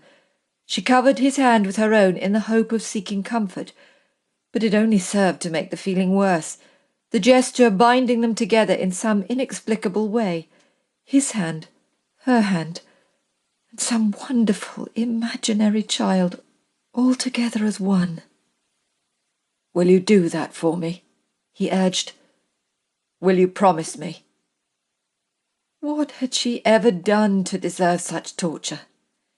If they were different people, if he were without title and responsibility, then she would plead with him, beg him to forget Dampierre. She would beg him to run as far away as possible with her, to care for her, to love her. But their lives were not destined to be so. Taking a deep breath, and with a new-found resolve, she lifted her hand to caress his cheek and whispered, "I promise." Then she turned to stare out into the night, hoping she could hold back the tears. If Sophie thought the house had looked bright from the outside, it was positively dazzling on the inside. She counted 5 three-tiered chandeliers. The illumination in the room increased by the reflection from the huge gilt-framed mirrors. As Sebastian had predicted, Delmont had spared no expense, as jugglers, a conjurer, and a knight riding his hobby horse proved exciting entertainment for the raucous crowd. As they pushed their way through the eager throng, Sophie could not fail to notice that the guests were rather more flirtatious, more amorous in their address than was customary. It seemed the punishment for wandering hands was nothing more than a playful slap and a giggle. "We should find a quiet alcove where we can talk privately," Dane grumbled. He placed her hand in the crook of his arm and steered her away. "Delmont always serves supper after the unmasking," he continued, as they passed a gentleman balancing grapes along the neckline of a lady's gown as she attempted to flick them into his mouth. "He prefers his guests to be ravenous." Sophie smiled. With his black mask firmly in place, Dane looked rather ominous. His dark eyes were more intense, more compelling, the bow of his lips more prominent, and she found she could not take her eyes off him. "There is something about a masquerade," she purred, feeling a small shiver run through her body, something in the air that lends itself to decadence. Coming to a stop just a few paces from the twirling dancers, she turned to face him. Emboldened by the atmosphere, she pushed her hand up inside his domino, up along the hard planes of his muscular chest. "I think I would like to dance." It was not a request. Before he could object, how could they be on their guard if they were dancing? She led him out onto the dance floor. They danced the cotillion, a dance she'd had the pleasure of performing on numerous occasions at Brampton Hall. Unlike Lord Delmont's party, their guests had not been as suggestive in their movements. Indeed, as the gentlemen circled the ladies, a deliberate effort was made to press against them. Sophie felt one particular gentleman brush so closely against her back she almost stumbled forward, and was shocked to find his bare hands caressing her waist as he steadied her. As the dance ended, her gaze shot to Dane. She could sense the tension emanating from him, hear his teeth grinding together as he clenched his jaw. "Do you see why I didn't want you to attend?" he scolded as they came together, and he pulled her arm through his. "Now you know I was not referring to the jugglers when I said Lord Delmont caters for all his guests' pleasures." "Oh, don't be angry," Sophie giggled in an attempt to lighten the mood. "There was no harm done. Besides, I had you to protect me." Her tone was deliberately seductive, but rather than soothe him, her words seemed to irritate him even more, and he pulled her over to a large potted fern in the corner. "This is not blasted Marchhampton," he said. "You cannot simply ride off on your ridiculous horse in the hope I will follow, or scoot off in your breeches as though they somehow make you immune to danger." Sophie was shocked at his response. "You are being irrational." Ignoring her comment, he raked his fingers through his hair in frustration. "I cannot work like this. I cannot work while you're with me." He waved a hand in the air at nothing in particular. "One minute I am so aroused I can barely keep my hands off you. My mind feels like it is disengaged from my body, as though it is floating about in some euphoric pool. The next, I'm so damned annoyed I want to scream at you and shake you, for you seem to find Dampierre and this whole blasted thing amusing." Amusing? Amusing? She was desperately in love with him, may even be carrying his child, and she was going to have to step aside so he could marry another woman, someone worthy of his title. Why would she give a fig about Dampierre? Nothing could be worse than having your heart ripped apart piece by piece. Dampierre could go to hell, and she would take great pleasure in telling him so. "Excuse me," she said coldly, stepping away from him. "I shall give you the space you need to work. Besides, I feel I am in need of some air." He caught up with her on the terrace. "You cannot go off on your own." He was right, of course. She was behaving like a spoilt child. They were not at the masquerade to have fun. Their attention was caught by a flurry of figures pushing their way onto the terrace, all eager to be first in line to witness the firework display. Sophie was not prepared for the deluge of rowdy guests pouring out of the ballroom. Swept along in a wave of excitement, she lost sight of Dane and found herself carried across the lawn towards the viewing area. Amongst the shrieks and squeals, she thought she heard him calling out to her, but as she turned to look over her shoulder, she was pushed, jostled, and shunted further into the crowd. With the first loud bang, everyone looked up to the array of glittering lights illuminating the night sky. Once again she tried to move, but was crushed between a Turkish prince and a shepherdess. The next bang sounded even louder, and the crowd jerked together in response. As a hand closed over her elbow, she felt all the tension leave her body and almost sagged to the ground in relief. "Thank goodness you found me," she gasped. She could not turn around, but took comfort from the fact that Dane was standing directly behind her. "I was not expecting such a warm welcome." It was not Dane. While this man spoke with a similar air of authority and a sensuous undertone, it lacked the richness, lacked the depth of character and warmth of feeling that was unmistakable in Dane's tone. "I believe you have mistaken me for someone else," she replied as calmly as she could, believing it was just another one of Lord Delmont's overzealous guests. "Now, if you would kindly remove your hand." "Is that any way to speak to your host? To the man who has excelled in affording you every pleasure, in giving you what you desire?" There was another loud bang, followed by a stream of twinkling lights falling from the sky. The crowd surged forward as they clapped and jeered to show their appreciation. "Then you have failed in your task, Lord Delmont. What I desire is to be returned to the arm of my chaperone." Lord Delmont breathed deeply. "Your tongue is like the lash of a whip. Perhaps that's what others find so appealing." As the crowd moved again, Sophie took the opportunity to turn around, only to find herself practically pressed against the chest of her host. He was much taller than she expected, and she looked up to see a mop of golden hair spilling over a black mask and a pair of ice-blue eyes lacking any emotion. "Excuse me," she said, edging to the left. "I fear I am in need of more stimulating company." Before she could move any further, he swept his arm around her back and anchored her to his body. "Imagine my shock," he said with some amusement, his breath tickling her cheek, his eyes fixed on the bodice of her gown, "to find I have only had but a glimpse of those delicate treasures, yet I am still highly aroused." She struggled against him, but could not slacken his grip. She thought of shouting out for Dane, but she doubted he would hear her. Besides, she did not want to draw attention to his identity. "You do not frighten me, Lord Delmont. Indeed, I find your manner rather crass for my tastes." Lord Delmont threw his head back and laughed, but no one paid him the slightest attention. "You find me vulgar? How amusing!" He studied her for a moment. "Now, as much as I am enjoying our little game, I fear there is a matter of business to attend to. If you would care to follow me, I believe your uncle is waiting." Sophie raised a brow. "Would he happen to be my uncle from France?" she asked, trying to dismiss the deep sense of foreboding.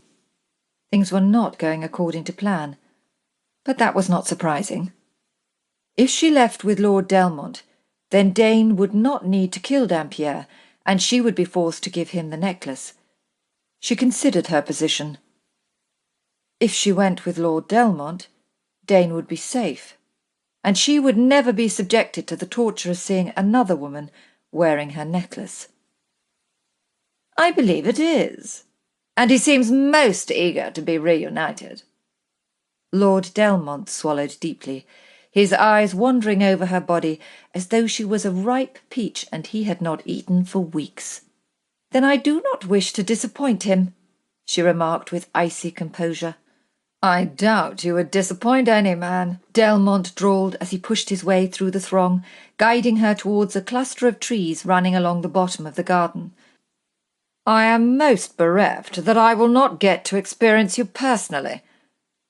But you see, money has always been my first love, and I am afraid my purse has suffered a fatal blow and is in desperate need of resuscitation." Delmont led her to a small wooden door leading out into the mews, where an unmarked carriage was waiting. As they approached, the door of the carriage swung open, and the Comte de Dampierre climbed out. Gripping his cane firmly in his right hand, he turned to greet them. With wide eyes, Dampierre placed his hand over his heart and exclaimed, "Let me congratulate you, Miss Beaufort, for you look exquisite, just as I expected." He bowed his head respectfully, and then removed his gold pocket-watch, flicked open the case, and studied it under the carriage lamp. "Soon it will be midnight," he said, placing the watch back into the pocket of his waistcoat. "I am pleased to see you are true to your word. I do so appreciate honesty in all things." Sophie should have felt terrified, but she looked upon the Comte with a degree of superiority, and when she gave a half-hearted curtsy, she hoped her disdain was evident. "As I explained to Lord Delmont, I do not wish to disappoint." Dampierre stroked his beard, twirling the end into a point as his beady black eyes perused her hair, her costume, her necklace. "No," he mused. "I do not believe you will." Lord Delmont cleared his throat. "Forgive me. I do not wish to interrupt this little tete-a-tete, but I must return to my guests." Dampierre's expression changed. He appeared affronted, as though a lowly servant had dared to insult him. "Then be gone," he replied coldly with a flick of the wrist. Lord Delmont straightened. Standing a good head and shoulders above Dampierre, he said through gritted teeth, "I will have my marker." "Ah, yes, your marker," Dampierre repeated slowly. "May I suggest, in future, you do not risk that which you cannot afford to lose? There are those who would seek to profit from such an oversight." Lord Delmont stepped forward, only to find the sharp end of a sword prodding his chest. "To underestimate one's opponent is a dangerous game," Dampierre challenged. "A lesson you recently discovered at the faro table, I believe?" With the sword firmly in place, he called out, "Marie, would you be so kind as to give Lord Delmont his marker?" Sophie's gaze shot to the carriage door as Madame Lebel climbed down. She glanced briefly at Sophie, but her expression was somewhat vacant, unreadable. Perhaps she did not want Dampierre to know of their friendship. Madame Lebel raised her hand from beneath her blue cloak. "Your marker, Lord Delmont," she said, with an inclination of the head. Lord Delmont practically snatched it out of her hand, even though the movement caused the point of the sword to dig a little deeper into his chest. He scanned the document, perhaps checking its authenticity. Once satisfied, he bowed to Dampierre, turned on his heels, and left without so much as a word or a backward glance. Dampierre replaced the sword in its sheath, and once again used it as a cane. "My apologies, Miss Beaufort. I did not intend for you to witness such vulgarity. Now that it is dispensed with, may I suggest we get to the matter of my reward, or recompense if you prefer." Sophie placed her palm over the chain of rubies. "And when you have what you want, will it be the end of the matter?" she asked dubiously. "Yes, it will be the end of the matter," Dampierre nodded as he repeated her words. "We shall discuss it in the privacy of my carriage." Noticing Sophie's wary expression, he added, "Marie, she will accompany us." While Dampierre addressed her in both a polite and cordial manner, Sophie knew it to be a well-crafted facade. He was a man driven by a lust for power. Coupled with his complete lack of compassion, he was a very dangerous man indeed. Even with all her boldness and bravado, Sophie knew she would be a fool to climb into his carriage and as such inadvertently took a few steps back. Dampierre's mouth twitched. "You will get into the carriage, Miss Beaufort," he insisted in a menacing tone. Sophie noticed Marie's wide eyes and discreet shake of the head. Was it a silent warning to obey or to bolt? Then Dampierre played his trump card. Drawing his sword, he thrust it out to the right, missing Marie's cheek by a whisker. "I would hate Marie to have an accident. Scars. They can look so unsightly on a woman." Against all logic, against the voice screaming for her to flee, Sophie acceded to his wishes. Casting Marie a reassuring smile, she walked past Dampierre and climbed into the carriage. Once they were all seated, with Marie deciding to sit next to Sophie, Dampierre sighed with satisfaction and said, "There. A much more refined approach, do you not think?" After banging the roof of the carriage with his cane, it lurched forward, tearing out of the North Mews at breakneck speed. "Victor!" Marie cried in disbelief. "Where are you taking me?" Sophie clung to the edge of the seat. Once they were out of the mews, it would be nigh on impossible for Dane to find her. She reached around her neck in an attempt to remove the necklace. "Here, take it and let me out." Dampierre laughed, a high-pitched cackle that chilled her to her bones. "You think your pitiful necklace is worth the same as a man's freedom?" he asked, his expression darkening. "Well, it is not." Sophie struggled to catch her breath. If he didn't want the necklace, then what did he want? Madame Lebel appeared aghast. Her gaze swept from Dampierre to Sophie and back again. "But Victor," she pleaded, "you said once you had the necklace you would be satisfied. You said it would be a fitting reward." "Be quiet, Marie," he scolded. "I said Miss Beaufort would provide me with a fitting reward." He turned his attention to Sophie. "Do you know what your brother's interference has cost me?" He did not wait for an answer. "It has cost me my freedom. I cannot stay in this country of yours," he said with an indolent wave of the hand. "I shall be forever looking over my shoulder, and I cannot tolerate such a thing." He leant forward and gripped Sophie's knee with his bony fingers. "But you, madame, you shall atone for the sins of your brother." Sophie brushed his hand away. "I will do no such thing," she said, straightening her spine. "Oh, you will," he replied firmly. "I do not need your permission. In truth, I prefer it that way." "No!" Madame Lebel yelled. "Miss Beaufort does not deserve to pay for the crimes of her family." She choked back a sob, a look of torment etched on her face. Dampierre banged his cane on the floor of the carriage.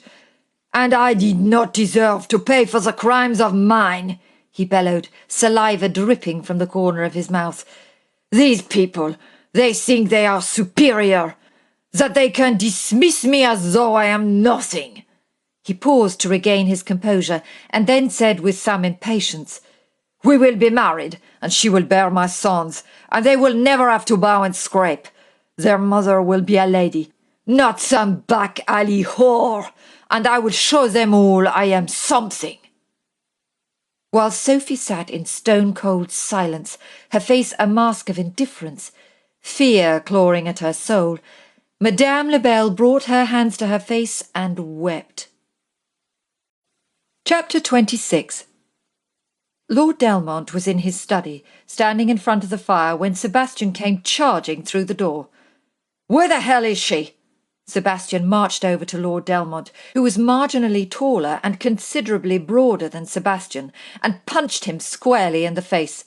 Delmont reeled, raising his hand as a shield.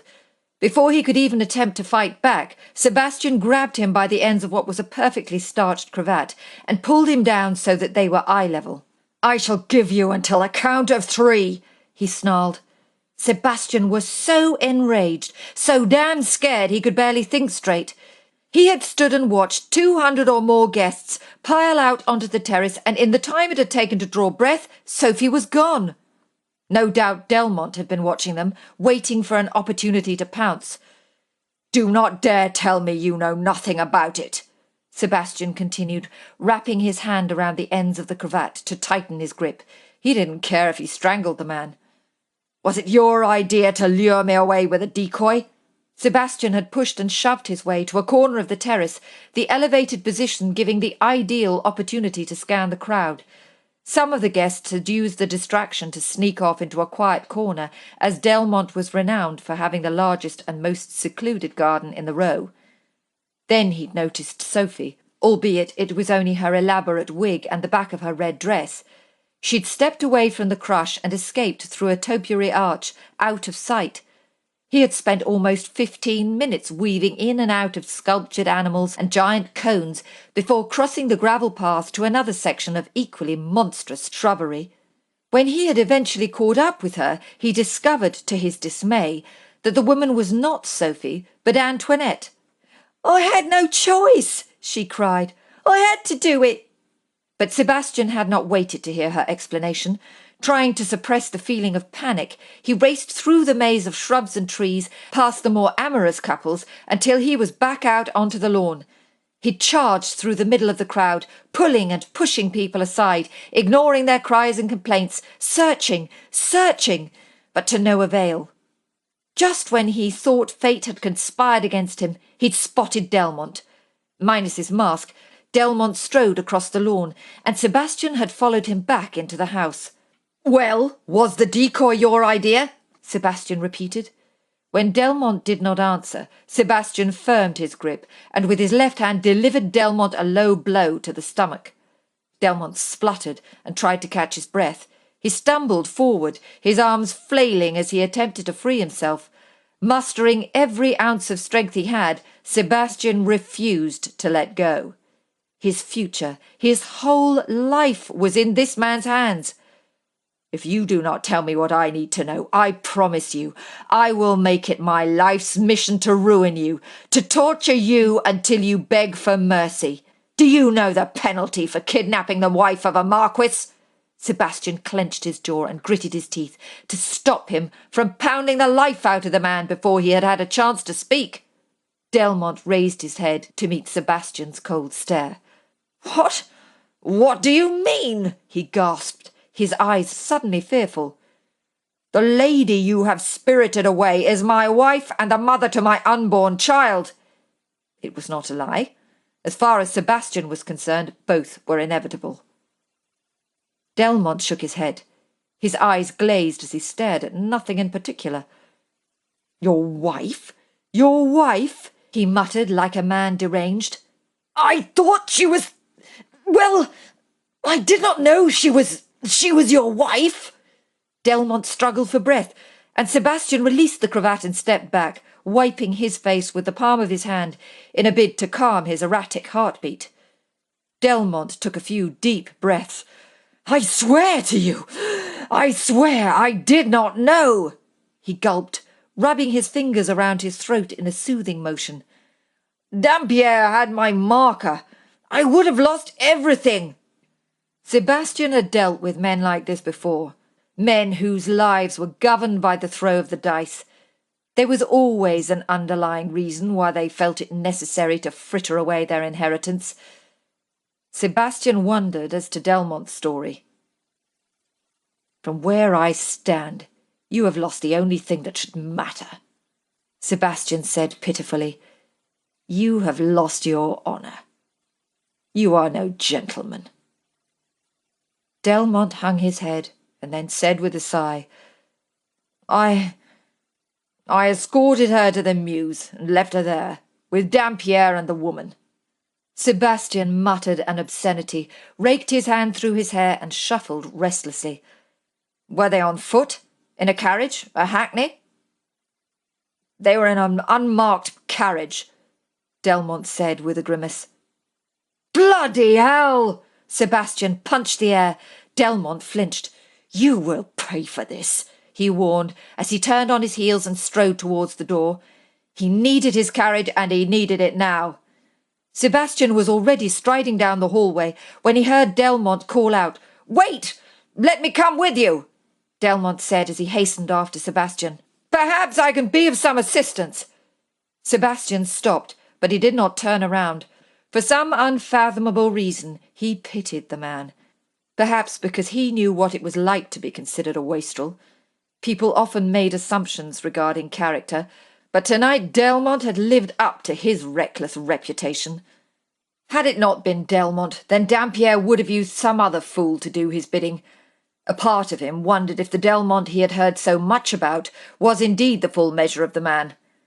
Well, he would give him one chance to prove himself. Besides, out of the two of them, Delmont was the only one who could identify Dampierre. Perhaps he would prove useful. Turning to look over his shoulder, Sebastian said, "Very well, but if you so much as breathe in the wrong direction, I will kill you." It occurred to Sebastian, as he sat in his carriage, that he was missing something, some vital clue as to Dampierre's motive. Why kidnap an innocent woman and then keep her locked in a brothel for days? Why not put her to work if that was the intention? All the other girls at Labelle's were prostitutes. Dampierre only needed to say that Annabel, having failed as a governess, had decided to choose a different profession. Neither story could be proved, nor would any of the girls speak out against him. "What do you know of Dampierre?" Sebastian looked across to Delmont, who had been silently studying him. He could almost hear the grinding of cogs as Delmont attempted to assess his character. "Have you ever had any dealings with him before?" Delmont shook his head and scraped a golden lock from his brow. "No, I hadn't even heard of him until a few days ago, when I met him outside my club. I'd lost my marker to Wainscot, and well," he shrugged. "Dampierre had something Wainscot wanted, and so the story goes." Sebastian narrowed his gaze. "Do you always play so deep?" Delmont laughed. "I'm afraid that pleasure and pain are very much the same to me," he answered cryptically. "Look," he said in a more serious tone, "do not ask me why I do what I do, or why I am sitting here with you. I can hardly believe it myself. But I find that my conscience has been kicked from its comfy bed, and so I feel I must make amends in some way." Sebastian appreciated his honesty and was equally frank. "I hope for your sake no harm befalls her." He paused for a moment to let Delmont feel the full force of his words. "Let me ask you a question," he continued in a more reasonable manner. "Why would a man like Dampierre kidnap a respectable young woman, force her to live in his brothel, but not make her work?" "Dampierre owns a brothel," Delmont said, somewhat unsurprised. He considered Sebastian's question. "Is the woman innocent? Untouched, I mean?" "I believe so, yes."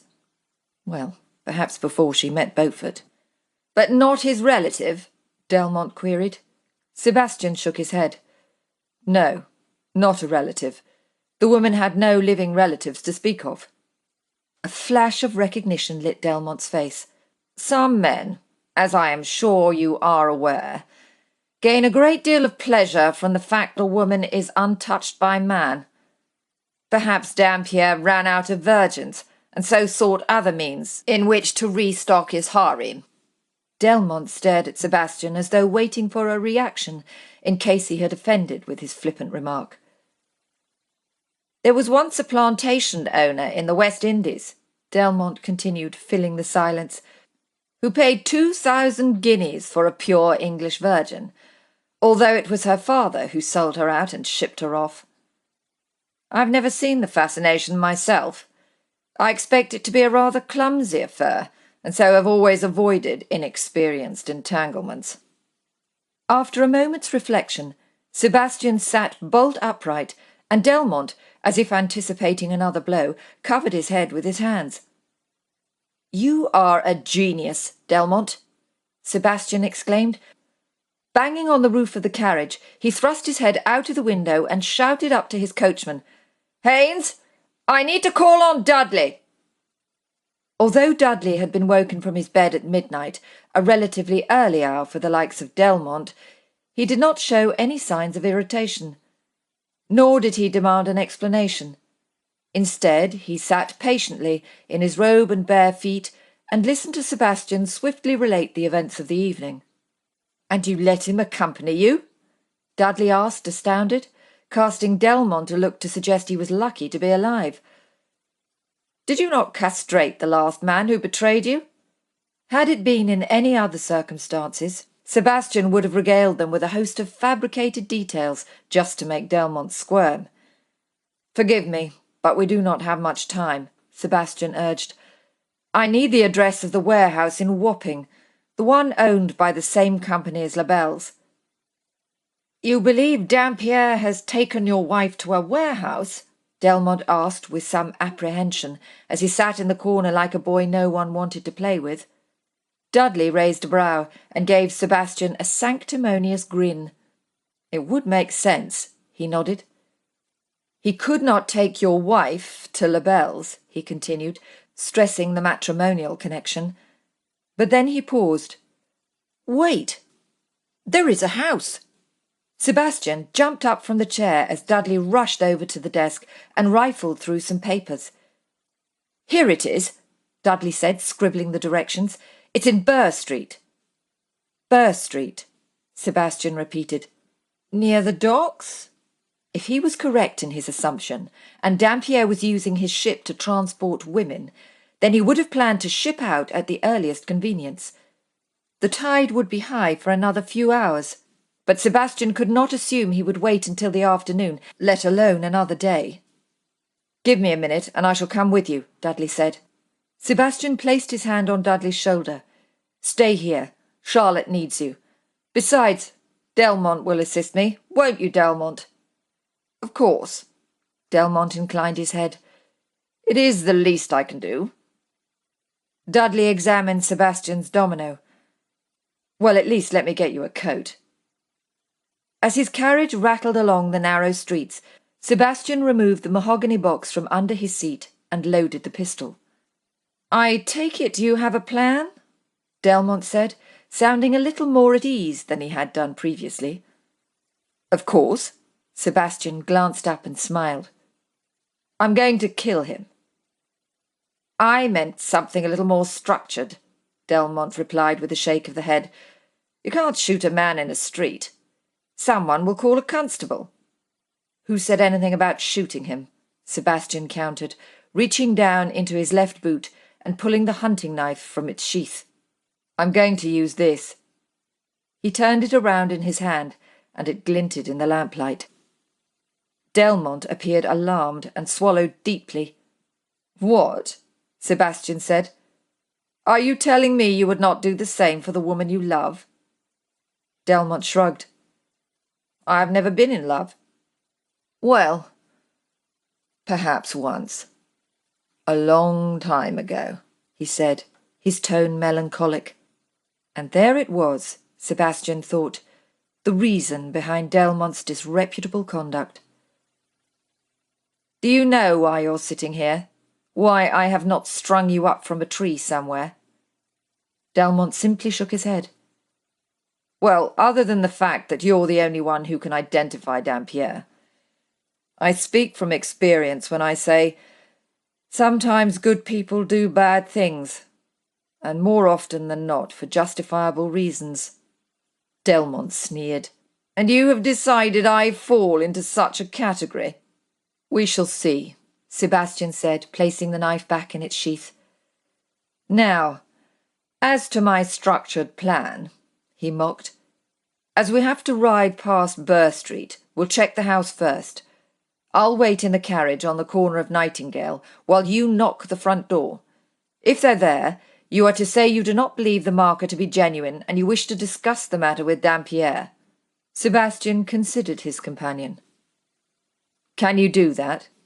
"Of course," Delmont replied with a hint of arrogance. The moment they pulled up on the corner of Burr and Nightingale, Sebastian was almost certain Dampierre had not brought Sophie to the house. Despite the hour, there were still a few men lying on the pavement outside the King's Arms Tavern. The street was also home to a vast number of sailors, some of whom were only just making their way home to their lodging houses. Delmont confirmed his theory when he returned to the carriage. "The house is empty," he said, slightly breathless. "I knocked twice, and then the woman next door lifted up the window, poked her head out, and shouted, 'Sling your hook!' That was until she noticed the quality of my clothes, and then she asked if I could spare a few shillings. She is probably rousing her husband as we speak in the hope of stealing my handkerchief." Sebastian almost smiled. Delmont could be quite humorous, but his mind was occupied with more important things. He opened the carriage door but did not get out. Instead, he used it to lean on so he could speak to Haynes perched upon his box seat. As Sebastian closed the door and sat back in his seat, he relayed the arrangements he had made with Haynes. "The warehouse is off Greenbank. Once we're certain we're inside and have made an assessment of the situation, we will proceed as before, with you providing the distraction." Delmont shrugged. "Well, I am regarded as rather adept when it comes to creating amusing diversions." Chapter 27. Sophie had been taken to a small warehouse somewhere near the docks, a damp brick building containing numerous stacks of wooden crates, a makeshift bed with tatty blankets, and a few old chairs scattered about. Both windows had been boarded up. The only light came from oil lamps which hung from metal chains flung over the rafters. The air was pungent with the smell of tobacco, mingled with the sickly smell of sugar and the potent fumes from rum.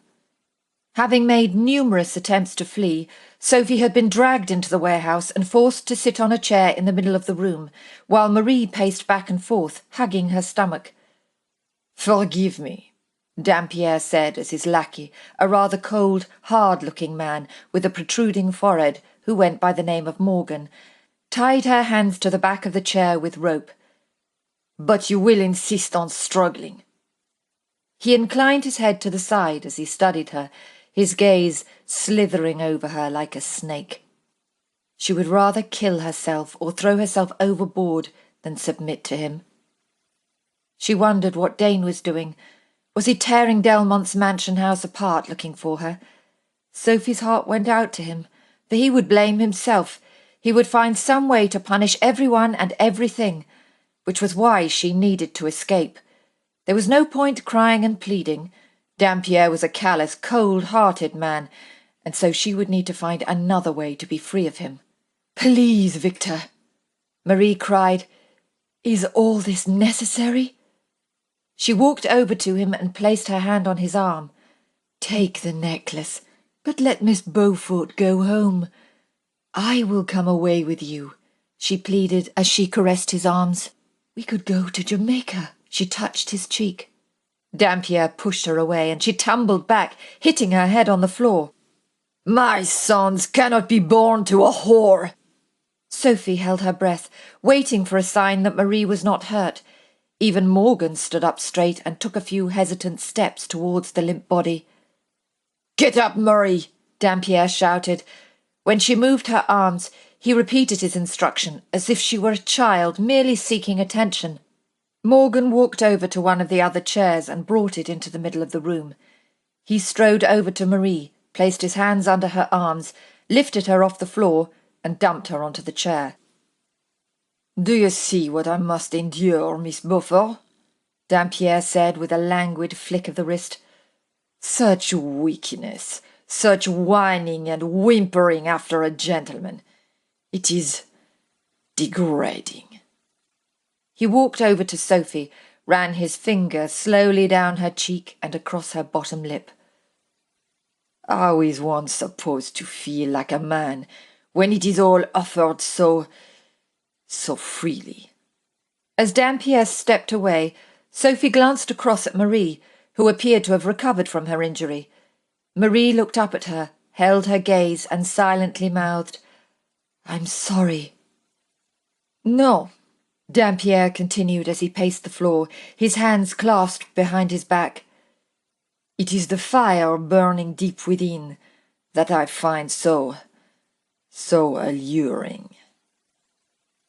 In this meditative mood, Dampierre appeared far more egotistical, yet his movements, his manner, his words felt contrived and calculated, as though driven by some strange, deep-rooted obsession. It went beyond a simple carnal craving or a depraved appetite. It had something to do with proving his worth as a man. But could she use it against him, Sophie wondered?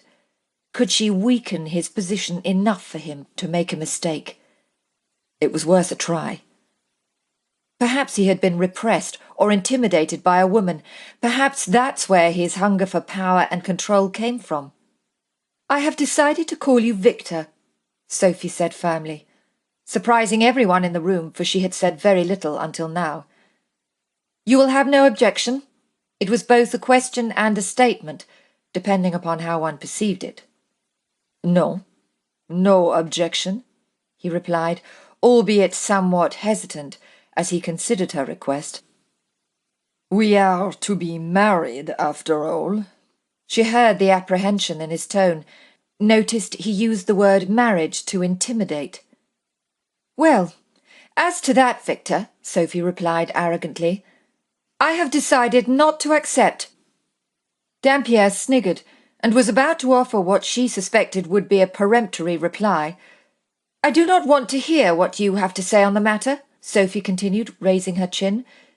"Your opinion is not important. Not to me. Not to anyone."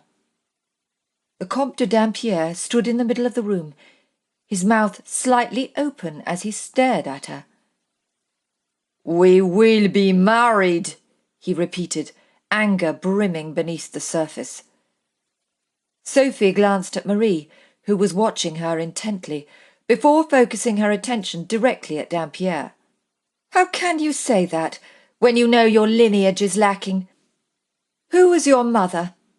Sophie was guessing this was the root cause of his vile obsession. When he did not answer, she raised her voice.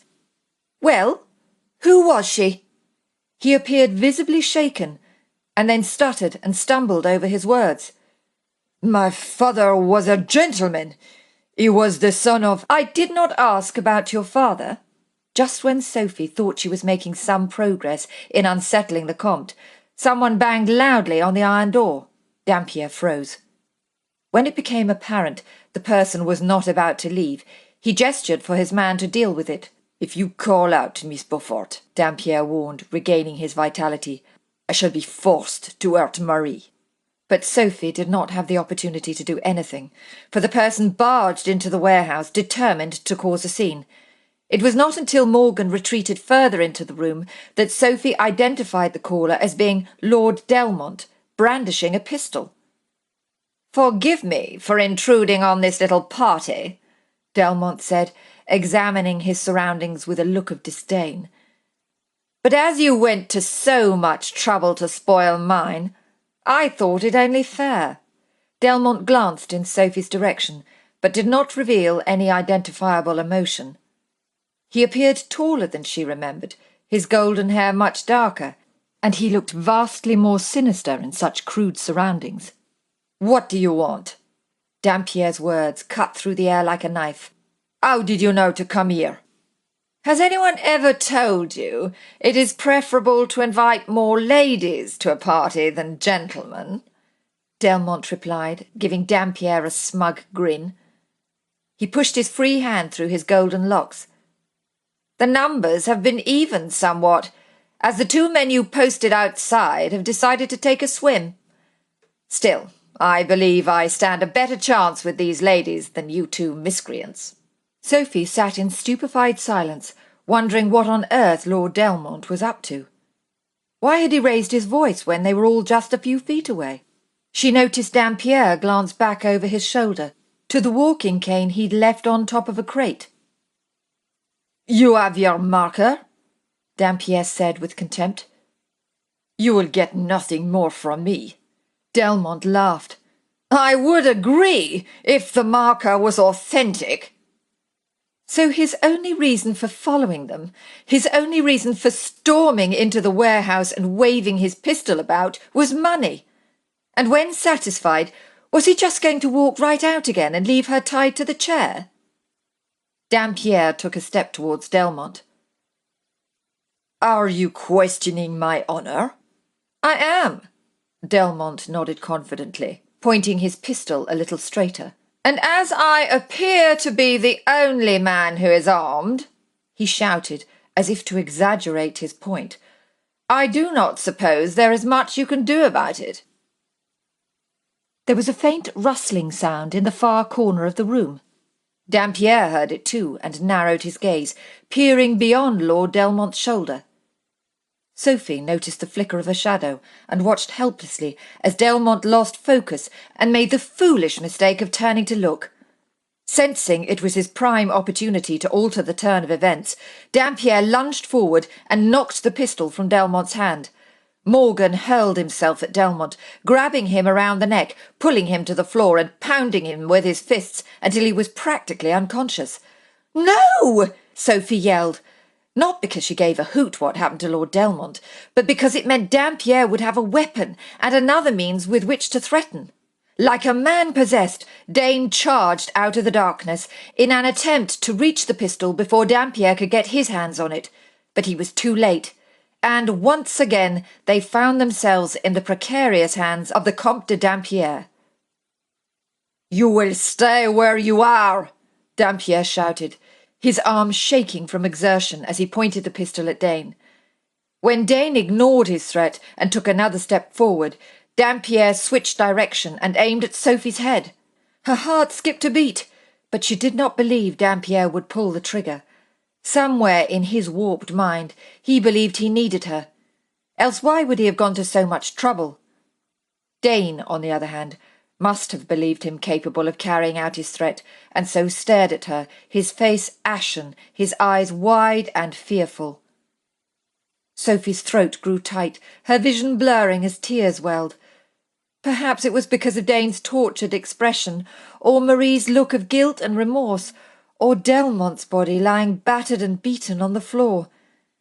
Whatever the reason, tears trickled down her cheeks, and she shook her head in an attempt to make them stop. "Sophie," Dane whispered, but that one word sounded like a heart-wrenching apology. Dampierre flicked his gaze towards her. "Stop it!" he yelled. His eyes conveyed contradicting emotions, fury and fragility. Anger was the only emotion Dampierre understood or had the capacity to cope with. The more tears that fell, the more volatile Dampierre became. At one point he stepped closer, grabbed Sophie by the arm, the pistol wavering between her heart and her head. "Don't!" Dane pleaded, his handsome face etched with pain. "Shut up!" Dampierre turned the pistol towards him. "Perhaps if I shoot you, then we can continue as before. It would not take much to finish Lord Delmont," he said, gazing down at the large body slumped on the floor. As the tension in the air grew more palpable, Marie jumped to her feet. "What has happened to you, Victor? You must stop all of this," she said wearily. "For goodness sake, listen to what you are saying. You can't just kill them." Dampierre aimed the pistol at Marie. "No? Then perhaps I should shoot you, Marie. You think you have fooled me with your protestations of loyalty. But you are the traitor here, and now you have tainted Miss Beaufort with your little sobs and snivels." Sophie noticed Morgan edge closer to Marie, and she shouted out, "Please, sit down, Marie," in the hope of warning her. Morgan looked like a man who would beat a woman as easily as he had Lord Delmont. Ignoring Sophie's plea, Marie cried, "I cannot take any more of this."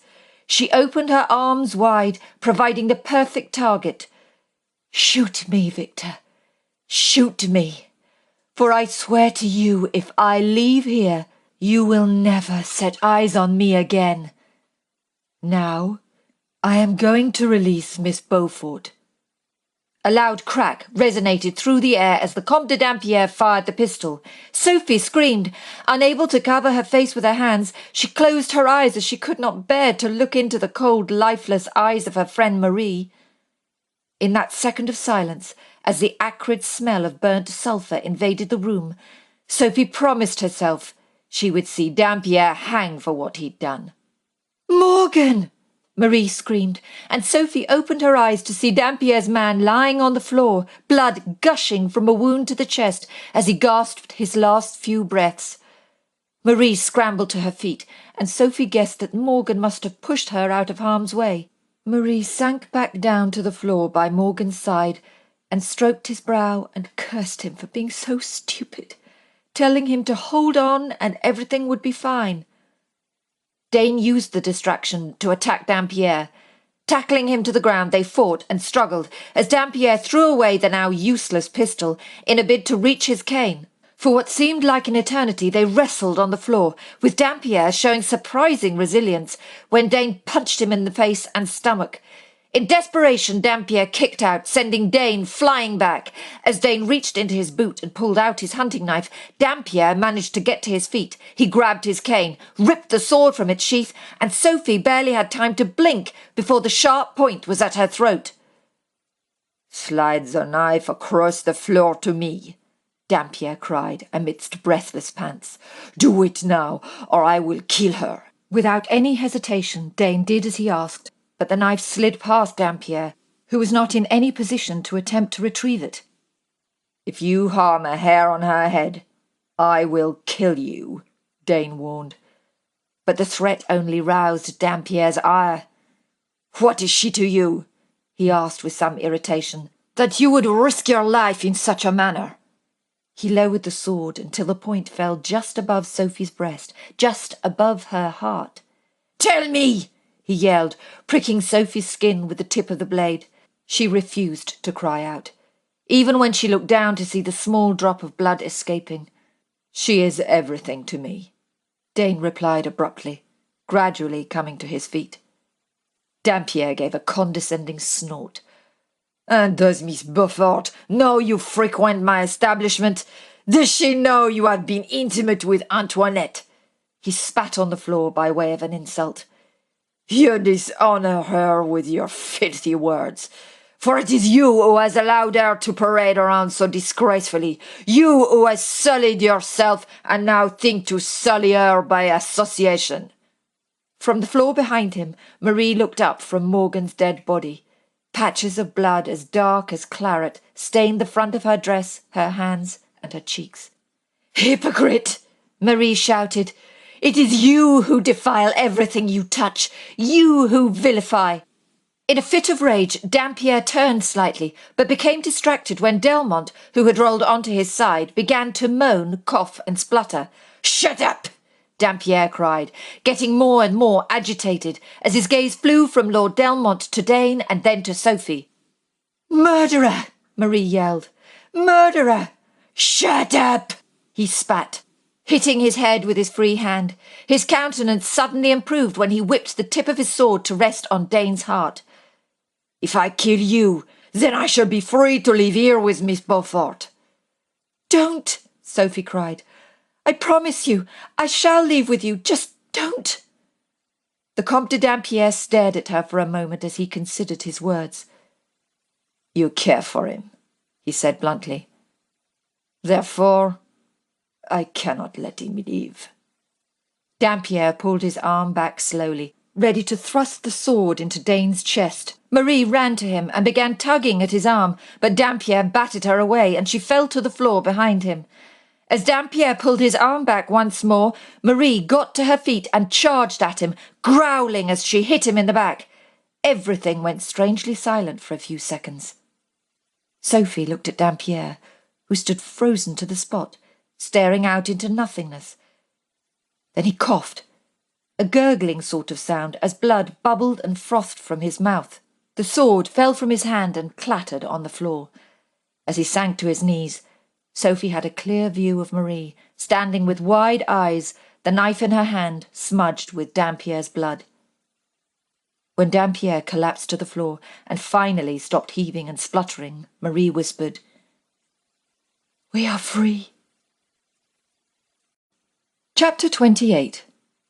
Having untied the ropes binding Sophie's hands, Sebastian took her in his arms and kissed her repeatedly on the temple.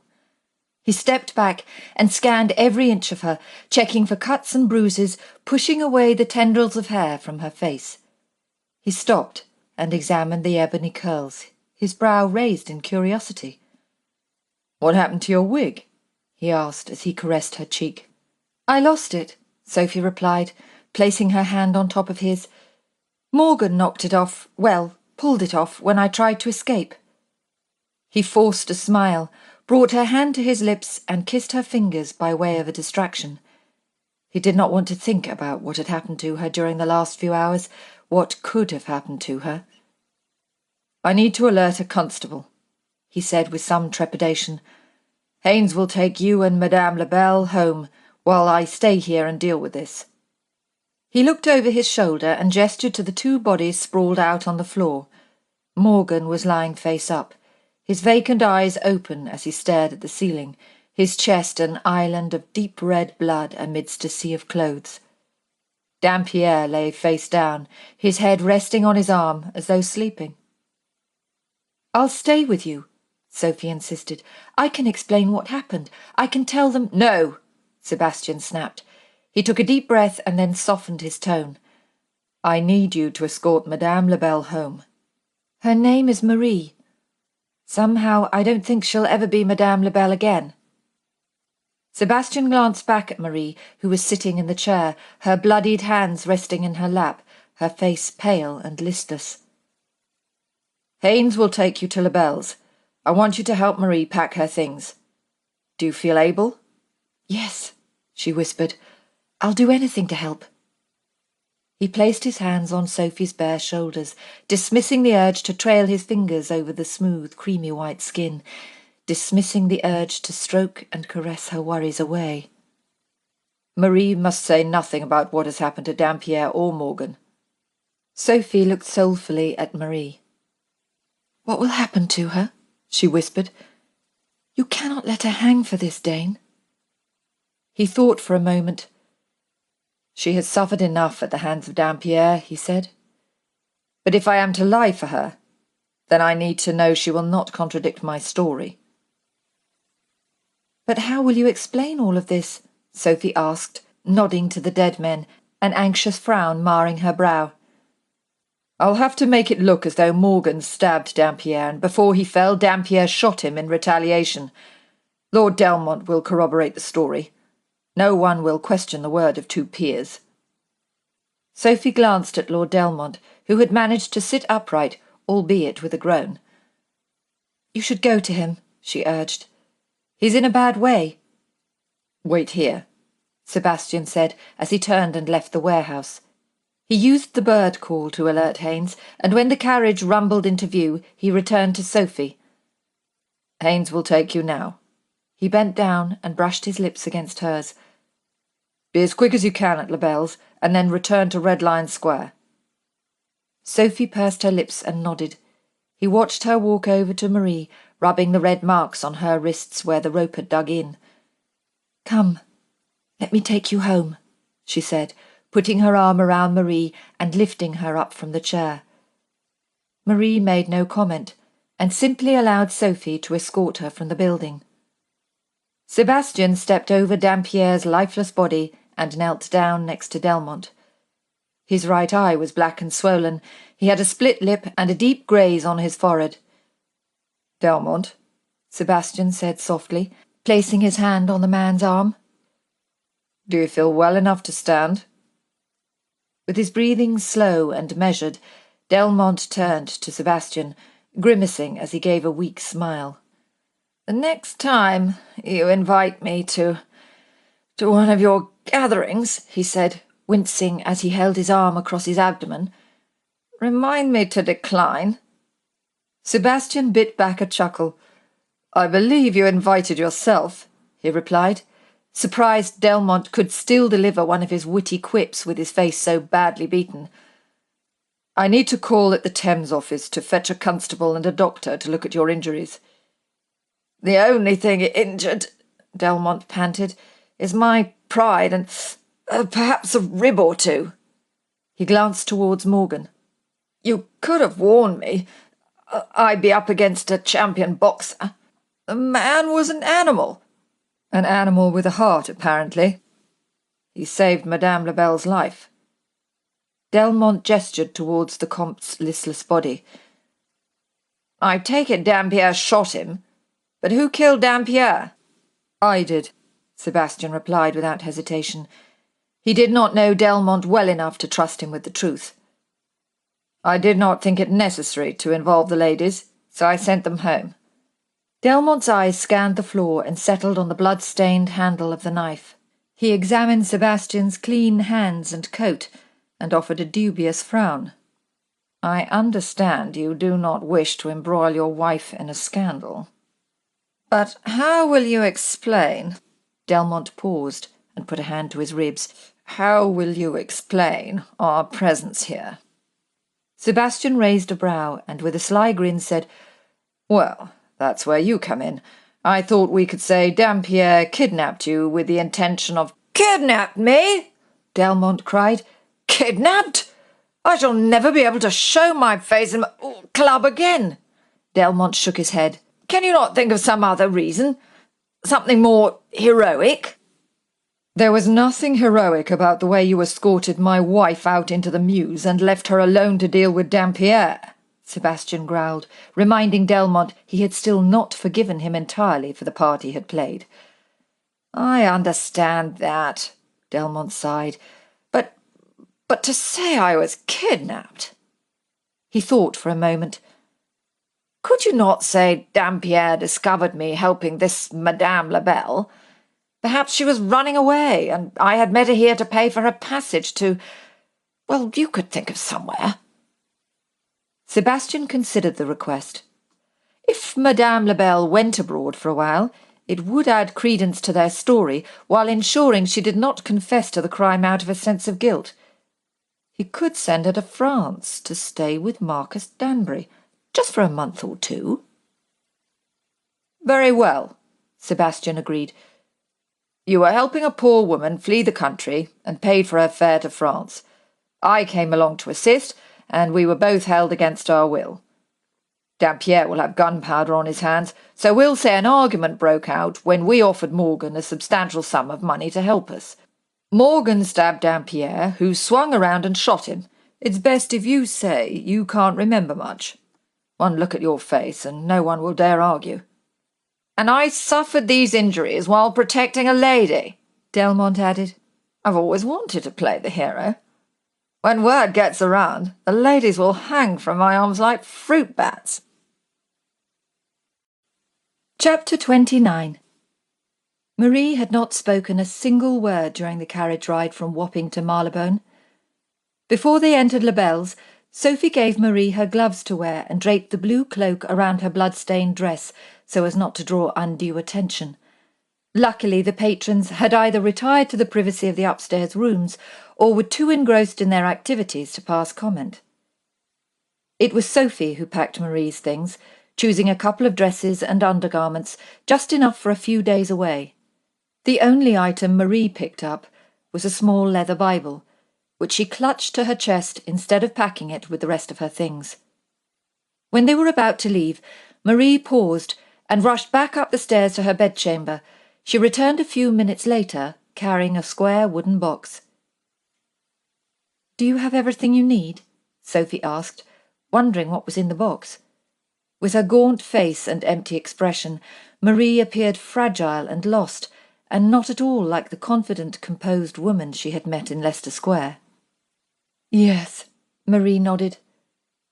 "But the girls, what will happen to them?" "Lord Danesfield will take care of it," Sophie reassured her. Dane took care of everything. He was the most solid, most dependable man she had ever known, and she had been foolish to think otherwise. Marie was just as quiet on the journey to Red Lion Square, and upon their return had asked to go to her room. Sophie had no such luck, as James insisted on hearing every horrifying detail. A whole hour passed before Sophie was able to go and check on her. She met Amy on the stairs, carrying a bundle of clothing. "What would you like me to do with her dress, miss?" Amy asked, glancing down at the blood-stained garment. "Burn it," she replied.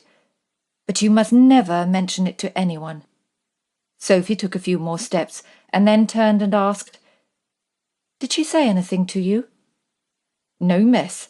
She's not said a word. She just lay in the bath, staring up at the ceiling.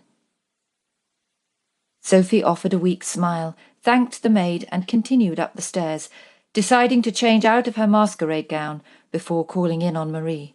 Having changed into her breeches and shirt, as they were the first thing to hand, Sophie tapped on Marie's door and waited for a response before entering. Though the hour was late, Marie was not in bed. She sat curled up in a chair in front of the fire, wearing a plain cotton nightgown. The room was far too warm, but she got the feeling Marie's shivers had nothing to do with the cold.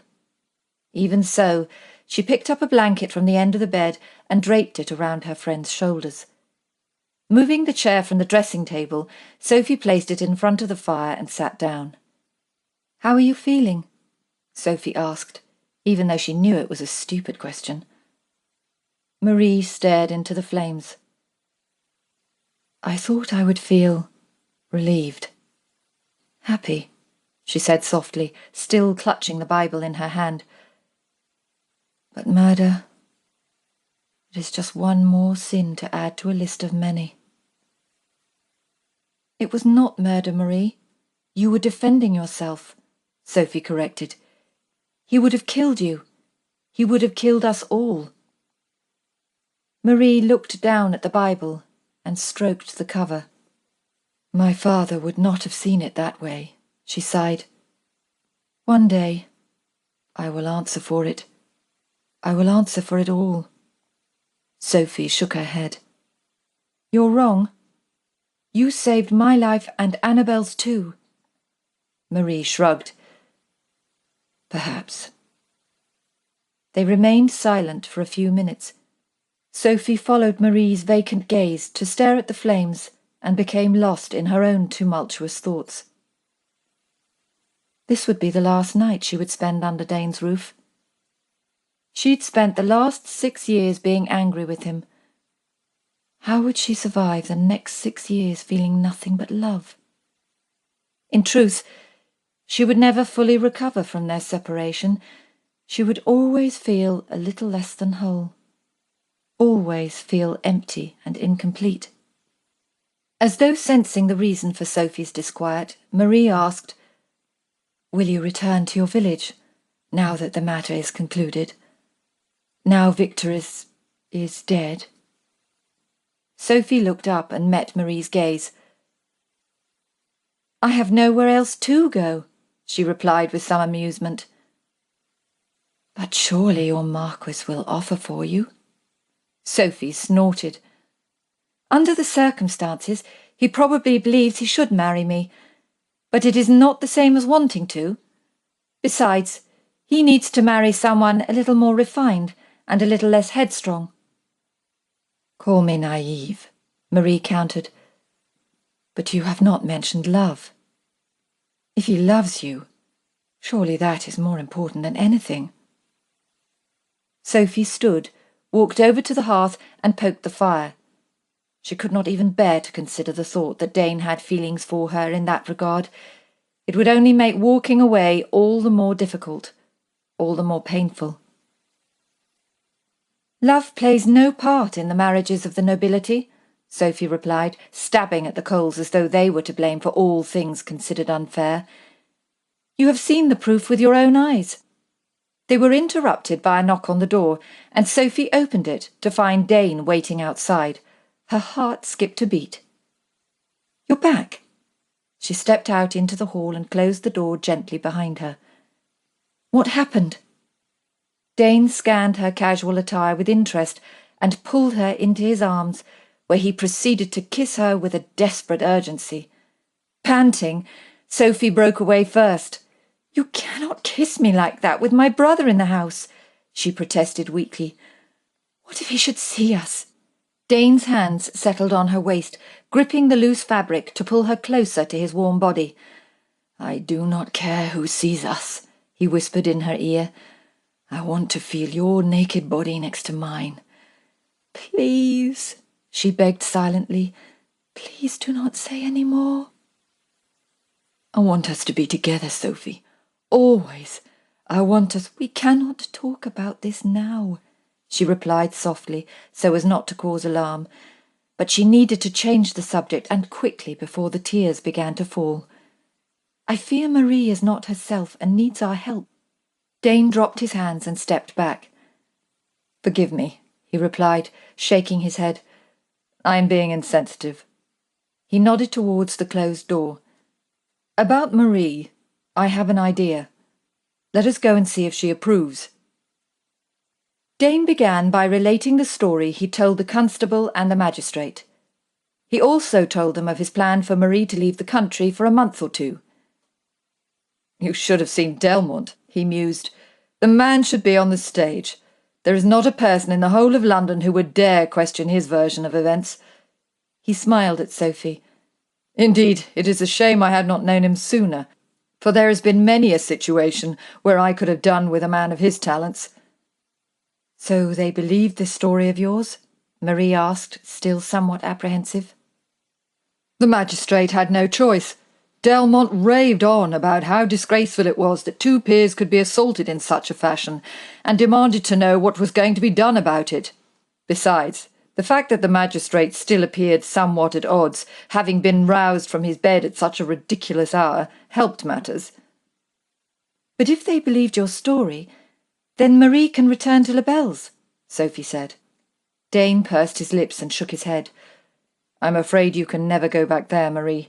Dampierre must have been working with someone else, someone abroad who brokers his deals. I'm sure once his partner hears of his death, he will come to stake claim to his business. But Marie has a claim to the business, Sophie said. Surely she should not be. Lord Danesfield is right, Marie interrupted, raising her hand by way of an apology. I do not own anything, and have no claim to make. Victor did have a contact abroad. I have heard him mention a man, heard tales of his cunning, of his cruelty. She placed her hand on Sophie's arm. I will go to France and stay with Mr. Danbury until it is safe for me to return. Danbury is a good fellow, a little rough around the edges, but he is more than capable of handling the situation, Dane said convincingly. As though guessing Sophie's next question, he added, Haynes will accompany you. He knows Danbury, and will see you settled before returning home. Marie gave a weak smile. Thank you, she said. I will not forget your kindness. But I must ask, what will happen to my girls? Sophie turned to stare at Dane. You will do something for them, won't you? Dane smiled at her, and the warmth in his eyes warmed her to her core. Of course. I will see to it that they are provided for and given an opportunity to improve their status, should they so wish. He patted Marie's arm and added, I will write to you and keep you updated on their progress. Marie stepped forward, took his hand and kissed it. Thank you, my lord. Sophie could not have loved him any more than she did at that moment. Her heart was bursting, her body inflamed. I shall leave you to get ready while I write 2 letters to Danbury. I shall send one immediately and give you the other, should there be any problem. He took Sophie to one side and whispered, We must leave in 10 minutes. I shall see them safely to Dover and return as quickly as I can. I have spoken to James. He is happy to wait here until my return. This was going to be the last time she would be with him like this, Sophie realized. She could not stay and wait for him to return. She could not hear his offer of marriage, as she did not have the strength to decline.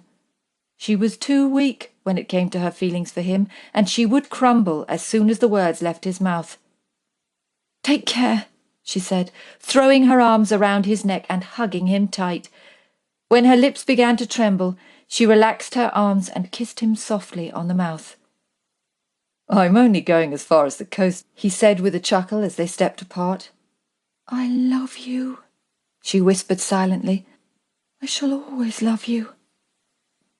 I know, she shrugged. I had best go and help Marie. Sophie breathed deeply when she heard the door close and distracted herself by helping Marie dress. When she was ready to go, Marie took Sophie by the hand and sat her down on the edge of the bed. Once, you asked me why I had not run away from Victor, Marie began. and I implied I had nowhere to go. Well, that was not entirely true. She picked up the wooden box she'd taken from Labelle's and placed it in Sophie's lap. Here, I would like you to take this for the time being, until I have use of it. Sophie met her gaze. What is it? Open it, Marie urged. Sophie opened the box. Inside, she found a long black iron key, a large quantity of folded notes, and a diamond brooch. The brooch was left to me by my great-aunt, Marie began. Other than my Bible, it is all I have that connects me to my other life, the life I had before Victor. She reached down into the box and removed the key. This represents a dream, she continued, twirling it between her fingers. A foolish dream I thought would never come to fruition. It is the key to a small cottage, a cottage I bought without Victor's knowledge. It is in the village of Marlow, just outside High Wycombe, a beautiful village where I spent many happy years. I could not go there while Victor was alive, for he would know exactly where to find me. But you could go there now. You could live your dream, Sophie replied eagerly. Marie smiled. And I will, when I return. But in the meantime, I would like you to take care of it for me, only if you want to. Sophie did not know what to say. Marie handed Sophie the key. Then she fastened the brooch to the inside of her dress and began counting out the notes.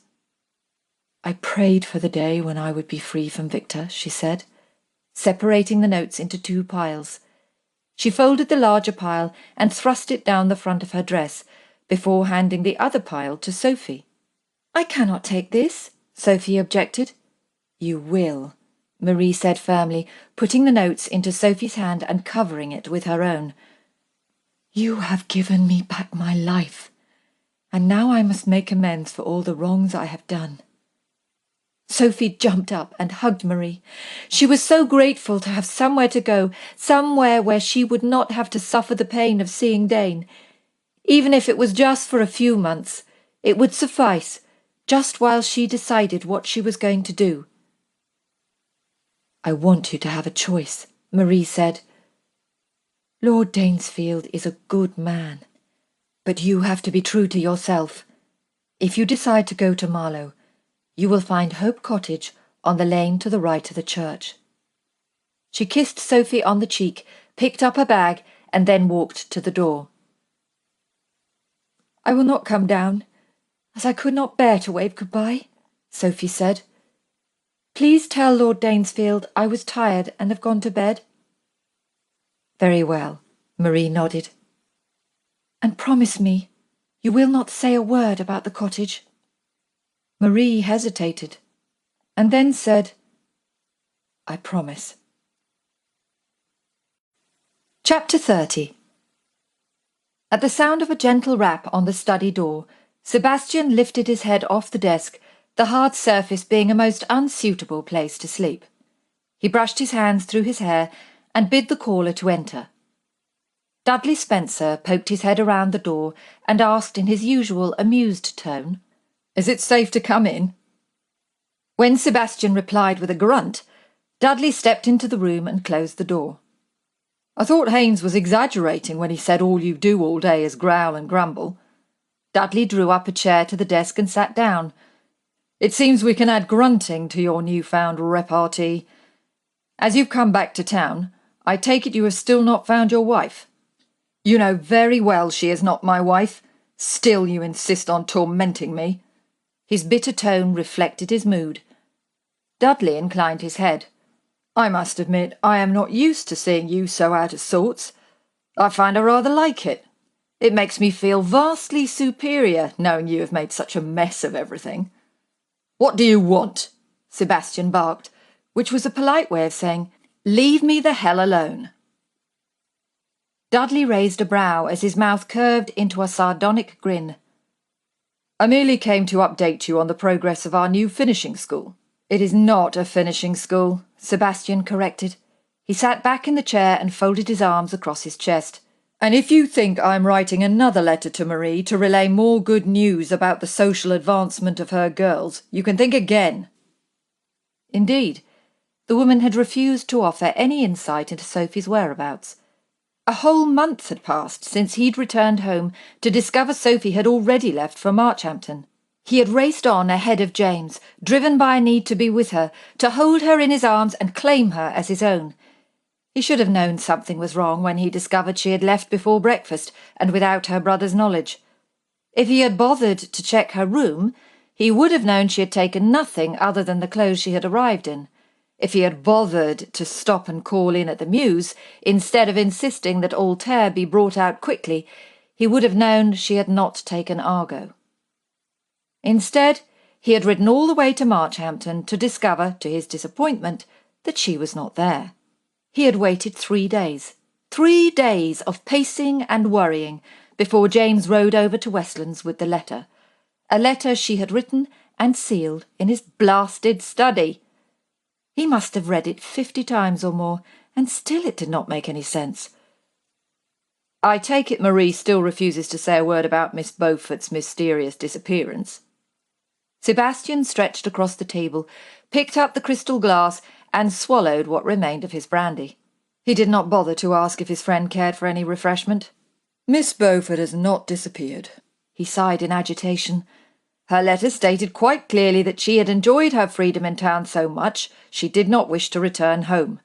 She wants to break free from society's constraints and live independently. Dudley pursed his lips, but could not prevent a small snigger from escaping.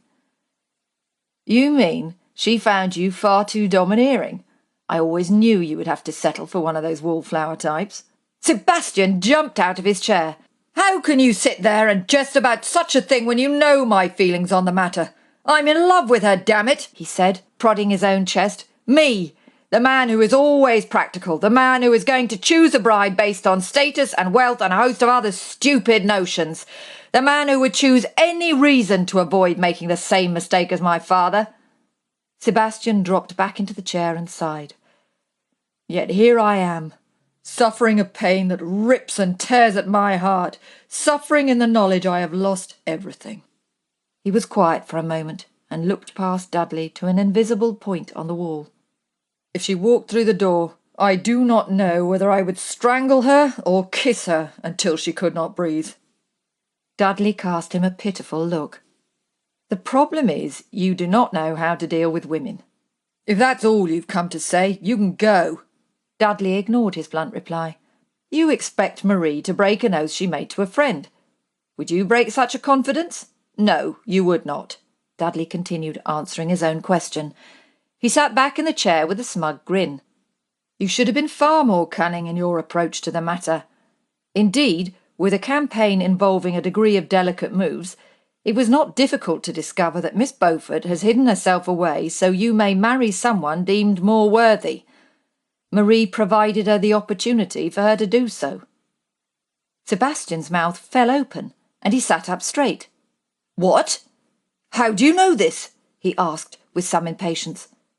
Marcus told me, Dudley replied. I stressed the importance of the situation, and he obliged by persuading Marie of the seriousness of your suit. But why would she tell Marcus? Sebastian asked, somewhat bemused.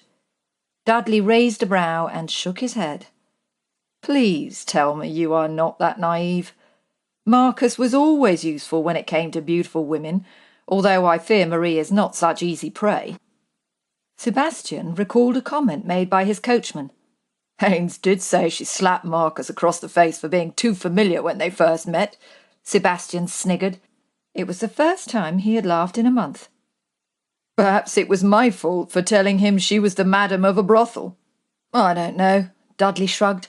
Living in an old monastery does strange things to a man. He removed a letter from his pocket and handed it to Sebastian. The details are all in there. If you hurry, you could be with Miss Beaufort for luncheon. Sebastian could not stop smiling. He scanned the letter. Dudley, I don't know what to say. High Wycombe! She's been in High Wycombe all this time. I know, Dudley laughed, and I thought you were adept at locating runaways. He held Sebastian's gaze and said in a more serious tone, "Do not forget, Miss Beaufort believes herself unworthy of you. I would hate for you to say the wrong thing and ruin all my hard work." "Your hard work?" Sebastian mocked, patting his friend on the shoulder as he hurried towards the door. "What about Marcus?" "I have it on good authority Marcus Danbury has thoroughly enjoyed pursuing this particular line of inquiry," Dudley whispered to himself as he heard Sebastian's footsteps bounding up the stairs.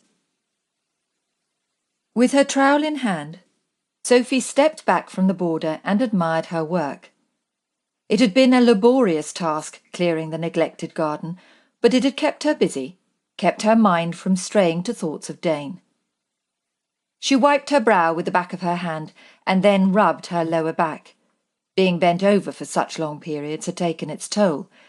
It would take too long to heat enough water for a bath, so she would settle for a cup of tea instead, and then perhaps a long walk. That would straighten her out, she thought, as she cleared away her tools and basket and nipped inside to wash her hands. As lovely as the cottage was, with its thatched roof and quaint little windows, Sophie could not see Marie living happily in such seclusion. Even someone used to a rural way of life, as Sophie was, would find it quite lonely at times. Oh, the days were fine, as there was always plenty to do. It was the nights that were the most difficult. It was the nights when all the memories came flooding back. She'd always known it would be a challenge, but the hole left by Dane's absence was growing bigger by the day, swallowing her up bit by bit. Sometimes she would wake at night and imagine him lying next to her, imagine the warmth radiating from his body, enveloping her. Sometimes she would catch his masculine scent in the air, but when she tried to locate the smell, it always faded away, dissolving into nothing. The lengthy absence had proved one thing. Her soul would be forever entwined with his. No matter where she went or what she did, she would never feel complete again. After dabbing at her eyes with the pads of her fingers, she looked out through the window. An image of Dane formed before her, of him standing tall and strong as he tied his horse to the post next to the gate. Her foolish heart skipped a beat, and she cursed. Was it not enough that her visions disturbed her dreams? Was she now going to be taunted during her waking hours too? In a fit of temper, she marched over to the cottage door and flung it open in the hope such a torturous image would disappear so she could be left alone in peace. "Am I late for luncheon?" Dane lowered his hand as though he had intended to knock. Sophie placed her hand over her heart as she studied the magnificent form filling the doorway. "Dane," she whispered, sounding breathless. She touched his blue coat, the tips of her fingers barely grazing the material. "Is it really you?" Dane glanced over his shoulder. "Who else were you expecting?" He removed a glove, lifted a hand, and wiped something from her cheek. The feel of his warm fingers proved too much to bear, and she suddenly felt dizzy. She put her hand to her head and blinked in a bid to dispel the sparks of bright lights flashing before her eyes. Then everything went black. When Sophie opened her eyes, she was lying on the bed, and immediately thought she'd imagined the whole thing, until Dane walked into the room carrying a cup of tea. He'd removed his coat and hat, and as he placed the cup on the bedside table, a lock of hair fell over his brow. Straightening, he brushed it back and offered her one of his boyish smiles. It lit up his face, and he had never looked more handsome. "I shall end up with a permanent stoop after a week of living here," he said jovially as he glanced up at the ceiling but an inch or two above his head. "I've hit my head 3 times or more." Sophie simply stared at him. "How did you know where to find me?" Dane folded his arms across his chest and grinned with smug satisfaction. "Marquess Danbury wrote to Dudley. Apparently he tortured Marie until she told him." Sophie gasped. "If he's hurt her—" "When I say torture, I do not mean in the literal sense. Danbury can be very charming and extremely persuasive. He is renowned for his expertise with women." "I cannot believe Marie would be so weak as to fall prey to such a libertine," Sophie replied, attempting to sit up so she could drink her tea. "Weak!" Dane exclaimed, stepping forward to offer his assistance, but she dismissed him with a wave of the hand. "It has taken him the best part of 3 weeks to accomplish something he would normally achieve in an afternoon. Under the circumstances, I believe Marie has been exceptional in her attempt to defy him." He glanced towards the end of the bed and said, "May I sit?" Sophie nodded reluctantly, for to be in such close proximity would only cause more pain and disappointment. She took another sip of tea and placed the cup back on the table. "What did you mean when you said you would develop a stoop living here?" "Exactly that," he replied. Examining the bed, he added, "Perhaps I should spend an equal amount of time lying down. This bed is rather on the narrow side, but it shouldn't be a problem. I am sure—" "You cannot stay here," Sophie interrupted, overcome with a wave of panic. "We cannot continue as before," although there was nothing she desired more. Dane smiled. "I know that," he said softly, his warm brown eyes melting her heart. "But I am not leaving. Not now. Not ever." Sophie wanted to throw her arms around him, to draw him down, to feel the weight of his body, to plead with him to keep his vow. But she held her resolve. "And do I not have a say in the matter?" she said coolly. Dane searched her face, and his gaze came to rest on her mouth. "If that beautiful mouth of yours would just speak the truth, if those sumptuous lips would convey what was in your heart instead of what is muddling around in your head, then I would gladly listen to what you have to say." He was still staring at her mouth, and she moistened her lips. "I have told you in my letter. I want to be left alone, left to live independently, and away from—" Dane leaned forward and placed his finger on her lips to silence her. "No, you don't," he whispered. "Do not be afraid. Do not be afraid to be yourself with me. I know what you want, what you desire. I know what you need, because you live inside me." He placed his hand over his heart. "Our lives are entwined, whether you wish it or not." Sophie placed a trembling hand on his arm. "Do you not think I know that? Do you not think I feel it too?" she cried, allowing her emotions to run free. "But you must think of your responsibilities. You have not worked all these years to be saddled with a hot head. I am wild, impetuous, and untamed, and would probably cause you no end of embarrassment." Dane gave a frustrated sigh. "Sophie, there is no woman in this world I admire and respect more than you. You were willing to sacrifice yourself for your family. What man could ask for more from a wife? What child could ask for more from a mother?" He leant forward again, this time to wipe a tear from her cheek. "I love you. I have loved you from the moment I pulled you down from your horse. I have loved parrying words with you in my study, loved the look of wonder on your face at Rockingham Pool. I particularly love your passion for secluded carriage rides." His words enveloped her like a warm blanket on a cold winter's night.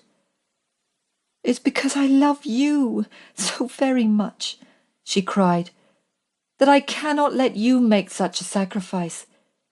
There is but a pittance of a dowry. I have nothing to offer." "I do not need money, Sophie."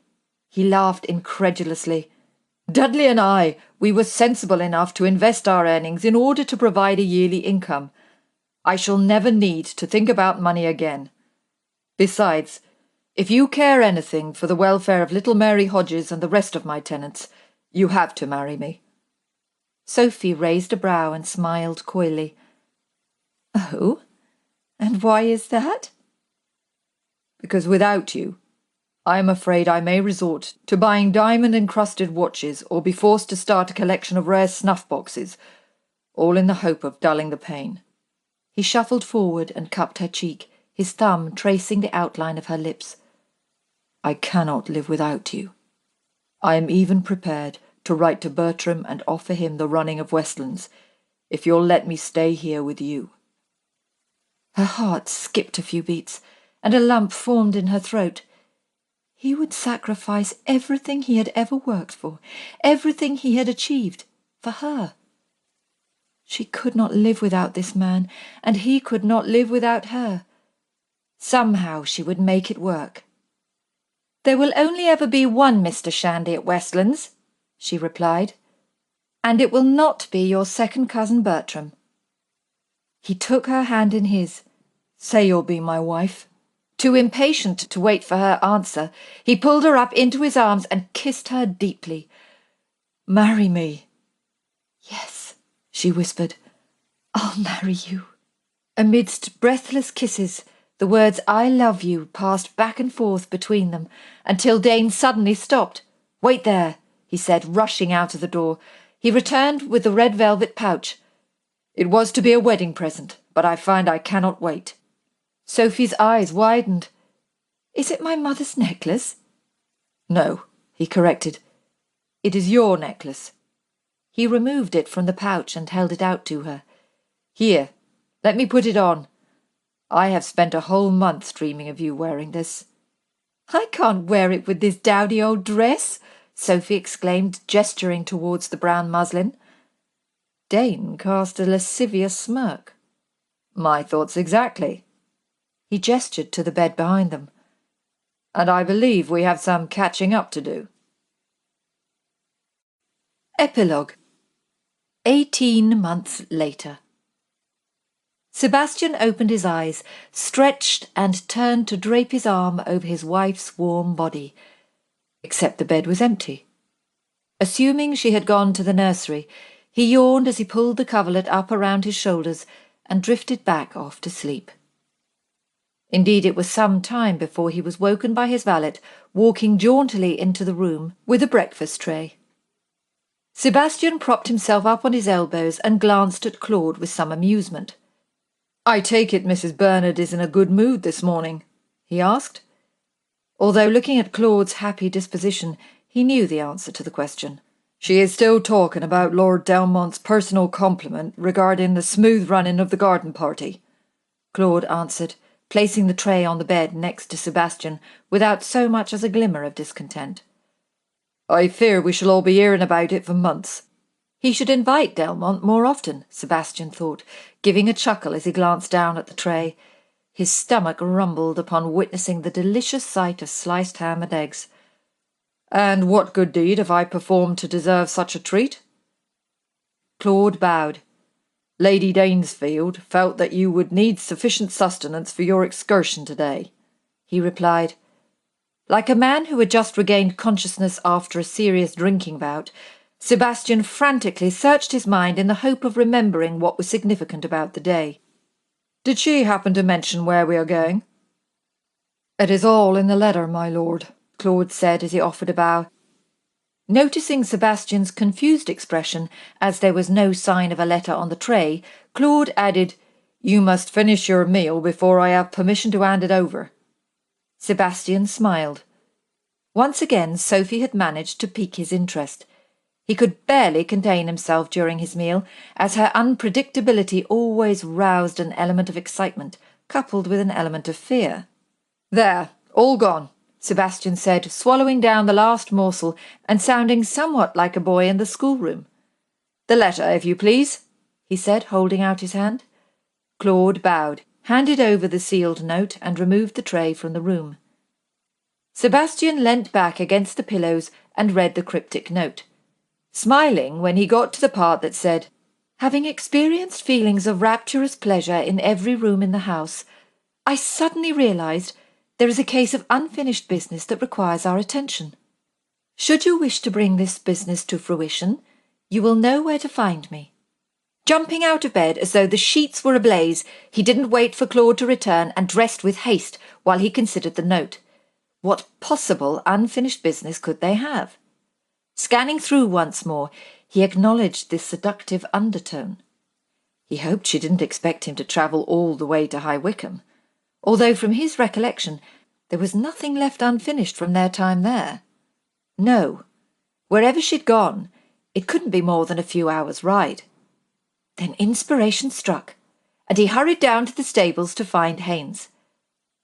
Coming to an abrupt halt at the sight of one of the stable boys brushing down Altair, Sophie's current horse of choice, Sebastian called out to Haynes, and the man in question came lumbering out of one of the stalls. "Which horse did Lady Danesfield take this morning?" "She has gone out in the gig, my lord," Haynes replied, scrunching his weathered brow. "She was going to ride Cronus as Altair needs a new shoe, but then decided on the gig." "And you did not think to stop her?" "I don't expect Lady Danesfield would take instruction from a coachman," Haynes informed him, in a tone that made Sebastian feel stupid for even asking the question. "I wouldn't worry, Haynes. She does not take instruction from her husband either," Sebastian sighed. "Did she happen to mention where she was going?" Haynes' mouth straightened into the beginnings of a weak grin. "I'm afraid I can't say, my lord. But know that Haynes always keeps his eye on the road, always looks straight ahead, even when he arrives a little too early with a chattering maid in tow." He turned and looked over his shoulder and whispered, "But I best not say chattering, now that she's my wife." "Thank you," Sebastian said, patting him on the shoulder. Sophie heard the thunderous pounding on the dusty road, but did not sit up. She was lying on a blanket, her hands cupping her head, looking up at a perfectly blue sky, when Dane dropped down beside her. "I remember feeling overwhelmed by the beauty of this place," she said, propping herself up on her elbows to look out over Rockingham Pool. "And it is just as spectacular now." "I'm afraid I cannot comment on its beauty," he replied, still a little breathless from his journey. "Nothing could compare to the look of pure pleasure on your face when I brought you here. I have never forgotten it." He glanced down at her breeches and let his fingers trail along the soft curves of her thighs. "It is a special place for me," she sighed as she looked up at him. "I tried to fight my feelings for you, but it is impossible not to love you. Everything changed the day we came here." Dane smiled. "Everything changed for me too. I am just sorry that the memory was tainted by me hurling you into the carriage." She sat up and put her hand on his cheek. "Which is why I think we should finish what we started," she said, blushing slightly. "There is a secluded spot just to the right, behind those trees." He pulled her into his arms and kissed her with unbridled passion. "Have I told you how much I love you, how much I want you?" "Every day," she sighed with pleasure. Getting to her feet, she took hold of his hand and pulled him towards the trees. "Come. It would not be wise for you to be seen kissing Mr. Shandy, and little William is in desperate need of a sibling to keep him company." Dane inclined his head. "But next time, do you think you might wear a dress? I find breeches so cumbersome." Sophie gave a coy smile. "Next time, it is your turn to surprise me. But no, I've always found a military uniform rather appealing." "What about a pirate? I've often fancied setting sail on the high seas in search of treasure." She pulled him behind the trees and devoured his mouth, while her hands ravaged his body. When they broke for breath, she said, "Did you ever hear the story about the prince and the pirate princess?" "I can't say I have." "Well, the princess was forever stealing into places unnoticed," she said, stripping off his waistcoat and running her palms over his shoulders. "I should have a care. One day you may come home to find she has captured your study." Now my mind is busy concocting all sorts of lascivious images. Should such a scandalous event ever occur, there must be some way I'd be able to reclaim it. "Oh, she has her price, but you will have to wait to find out what it is." Loved this story? Please leave us a review on Audible and Goodreads. Reviews help your fellow audiobook listeners find the best of stories and most enthralling narrators. Thank you so much for taking the time to give us a great review. Thank you for listening to What You Desire, written by Adele Klee and produced by rivetingnarration.com. If you've enjoyed this story and you'd like to be the first to find out about new releases and catch a peek at preview chapters, then why not head over to Adele's website and sign up for her monthly newsletter at adeleklee.com. Love audiobooks? Hop over to rivetingnarration.com. There you will find further audiobooks written by Adele Klee and other authors. You can enter our competitions and sign up for our newsletter. Excerpt from What You Propose, Book 2 in the Anything for Love series by Adele Klee. Chapter 1. A village northeast of Saint-Brieuc, France, 1820. Marcus Danbury raced through the cloisters, the clip of his boots echoing along the ancient corridors. Tristan! He stormed through the arched doorway out into the courtyard. The usually peaceful recreation area provided little comfort today. Tristan! Where the bloody hell had he got to? Marcus placed his fists on his hips as he scanned the row of small windows set into the stone wall. He would wager 20 gold francs his friend still lay snoring in his bed. They had drunk far too much wine last night. So much so, Marcus had been forced to dunk his head into the gardener's barrel in the hope the cold water would waken his numb brain. Despite his frustration, he had to chuckle at the irony of his situation. One would expect a monastery to be a haven from the trials and temptations of loose women. Who would ever have thought he'd offer sanctuary to the madam of a bawdy house? Although he hadn't exactly offered to play host, the request had been more akin to bribery, and he'd had less than a day's notice to get used to the idea. Had it not been for the debt he owed to the Marquess of Danesfield, he would storm down to the rusty gate and inform Dane's coachman to turn around and take the strumpet straight back to England. An image of a well-rounded woman with a huge powdered wig and heavily rouged cheeks flashed into his mind. She would have a fake mole, of course, close to the lips, which would alter in size depending on how drunk she was when she applied it. No doubt her generous bosom would be bursting out from the strict confines of her dress, wobbling and jiggling about when she walked, just to torment him. God, it had been weeks since he'd last settled between a pair of soft thighs, which was why he supposed he should be grateful to Dane. After numerous years in service, he was confident this Madame Lebel possessed all the necessary skills needed when it came to giving pleasure. Should her countenance be so dreadfully unappealing, he would just have to close his eyes. Tristan! The sound of a window opening caught his attention, and he spotted a mop of golden hair and a pair of beady eyes peering out of the tiny gap. What is it? Tristan shouted, with his bare arm hanging from the handle. Marcus knew he had only just dragged himself out of bed. The carriage is waiting at the gate.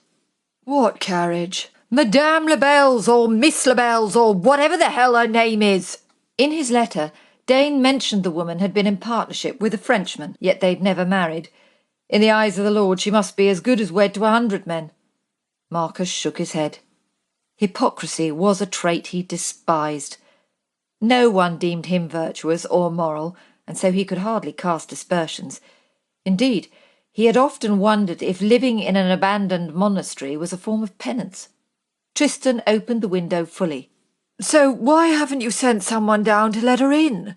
I thought you could go. Most of the servants had gone to the market, and on Thursdays André distributed alms in the village. Céline would be busy in the kitchen, and he'd be damned if he'd go. In London, Madame Lebel might be the ruler of her domain, but he refused to pander to her whims. Here she would answer to him. Here he was the master, and as such he refused to do anything to weaken his position, including acting as the hired help. Madame Lebel could sit in her carriage for the rest of the day for all he cared. Perhaps living in a monastery might provide enlightenment, might make her reconsider her disreputable ways. To be virtuous, one must first learn patience. 30 minutes sitting in a stationary carriage would certainly help her do that. Oh, give me a few minutes, Tristan sighed. I need to dress. There might be a reward in it. Marcus chuckled to himself. One look at Tristan's handsome features, and the board would be offering to pay him for his services, although he had yet to see Tristan succumb to any woman. He didn't hold out much hope for a haggard middle-aged matron of a brothel. After waiting for 15 minutes, Tristan met him in the chapter house. Marcus had stripped away all decorative objects and used the room as a study, a library, and a private sanctuary. Perhaps it is wise I do go down and let them in, Tristan said, scanning Marcus' relaxed attire. You do realise your shirt is wet around the collar, and your breeches look as though a donkey has slept on them. Will you not at least wear a coat? No, this Madame Labelle creature can take me as she finds me. He brushed his hand through his hair in a bid to tame the wild, unruly locks. After spending years servicing the aristocracy, the woman would probably find him rather crude and uncouth, which pleased him greatly, and he snorted with amusement. Well, she will find you have the clothes of a beggar and the look of a libertine. Good. He waved his hand down the front of his friend's fitted coat and pristine cravat. You will more than make up for my inferior apparel and shoddy manners. Tristan chuckled. Did Dane tell you why he sent her here? He was somewhat vague. He said the woman offered him assistance. I'm sure she did. He wants to keep her out of London for a while. Yes, but for how long? Marcus shrugged. I have no idea.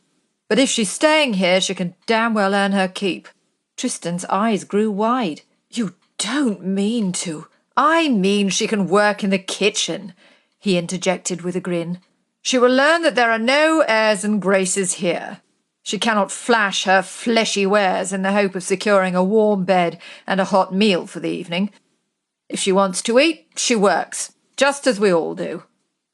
Andre could do with some help in the garden. Marcus grabbed his friend's shoulder. Well, there you have it. Madame Labelle will be the new gardener. We shall see if the woman's fingers are as nimble as her profession demands. Marcus spent the next 10 minutes pacing the floor. A strange feeling settled in his chest. The woman's presence would create a shift, unsettle the equilibrium. It would involve them all making changes, certain allowances. She may have experience running a bawdy house, but she would play no part in running his house.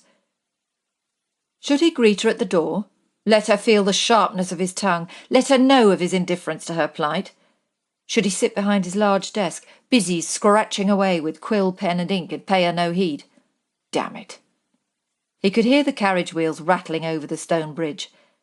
Madame Labelle needed to feel the weight of his authority. She needed to know he would not tolerate any interference.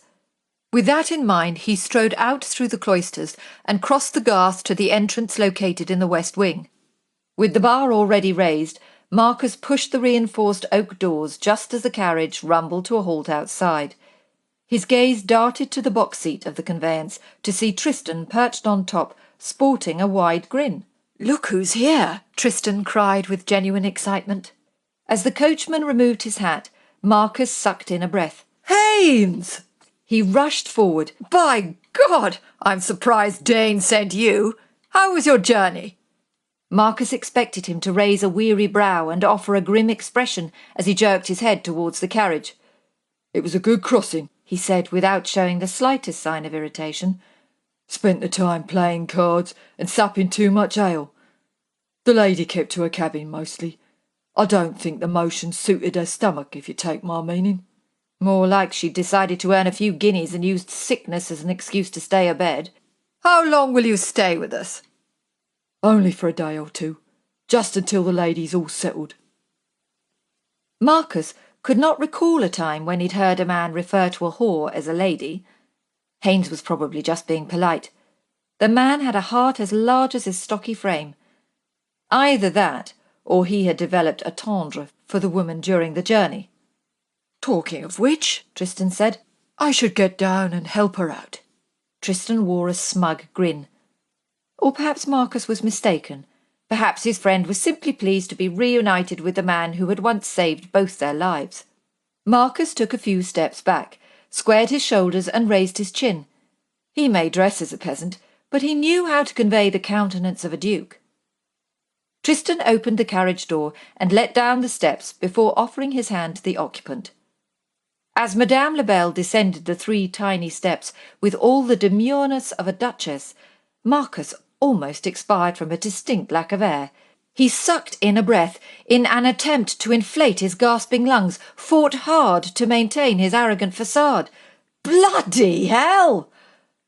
For all that was holy, he considered rushing into the chapel, dropping to his knees and giving thanks. Indeed, it took a tremendous amount of effort not to look to the heavens and give a knowing wink. Madame Labelle was certainly no middle-aged hag. The woman could be no more than 25. There were no hideous moles or warts. Her pure porcelain skin needed no paints or powders. His gaze drifted up to her honey-gold hair. It hung loosely around her shoulders, and he imagined the ends were long enough to brush against the base of her spine. An image of her lying naked in his bed flashed into his mind. He cursed Dane for not warning him he would be giving sanctuary to the goddess Venus. The woman ran a bawdy house, he reminded himself, mentally shaking his head. Although looking at her plain, simple gown, she looked more like a Vestal Virgin. Oh, he had no doubt she could keep the sacred flame in his hearth alight. Damn it! He couldn't just stand there staring. He was going to have to say something. Madame Labelle, let me welcome you. She glanced at him briefly, not bothering to look at his unconventional choice of attire. As a woman skilled in the art of seduction and titillation, he expected a flirtatious comment or a suggestive wiggle of the hips, but he received neither. "You are Mr. Danbury, I presume?" she asked, raising her chin. Her voice sounded too haughty, too lofty for his liking. She could stop with the pretence. He was not a randy lord seeking proof she ran a higher-class establishment. "I am," he replied, intrigued by the smile that touched her lips as she scanned the exterior of the ancient stone building. "And this is a monastery?" "It was a monastery, but now it is my home." "Is there still a chapel?" "A small one." Why did she ask so many questions? Excellent! She beamed, her face alight with pleasure, and he had to blink from being blinded by the sheer brilliance of it all. Marcus shuffled uncomfortably on the spot. Perhaps it would have been easier if she had been an old hag with a crude mouth and a saggy bosom. The thought forced him to focus on her petite frame. In stark contrast to her steely composure, she appeared delicate and fragile, and he guessed her small breasts would fit nicely into his warm palms. Roused by a sudden suspicion that this was a trick concocted by Dane for his own amusement, Marcus chose to be rude. "You seem eager to visit the chapel. Have you come here to repent?" "Perhaps." She eyed him suspiciously, but showed no sign she had taken offence. In any given situation, one must make the most of the opportunities presented before them. Marcus considered her cryptic words. Was she referring to her scandalous past? Did she consider him an opportunity to line her pockets? By God, he'd be tempted to pay just to satisfy his curiosity. He stepped closer. It had been years since he'd felt such a strong pulse of desire. "Perhaps I should follow your philosophy and make the most of the opportunities standing before me," he said with a smirk. He decided it best to be blunt, for he had no intention of playing her mind games. "It's been a while since I've had the opportunity to bed a woman as fetching as you, or with half the skill when it comes to pleasing men." The slap came quick, sharp, stinging his cheek, albeit temporarily. Tristan gasped, but then raised a brow to suggest Marcus deserved nothing less. That did not stop his blood boiling and bubbling away inside, and he clenched his jaw for fear of growling.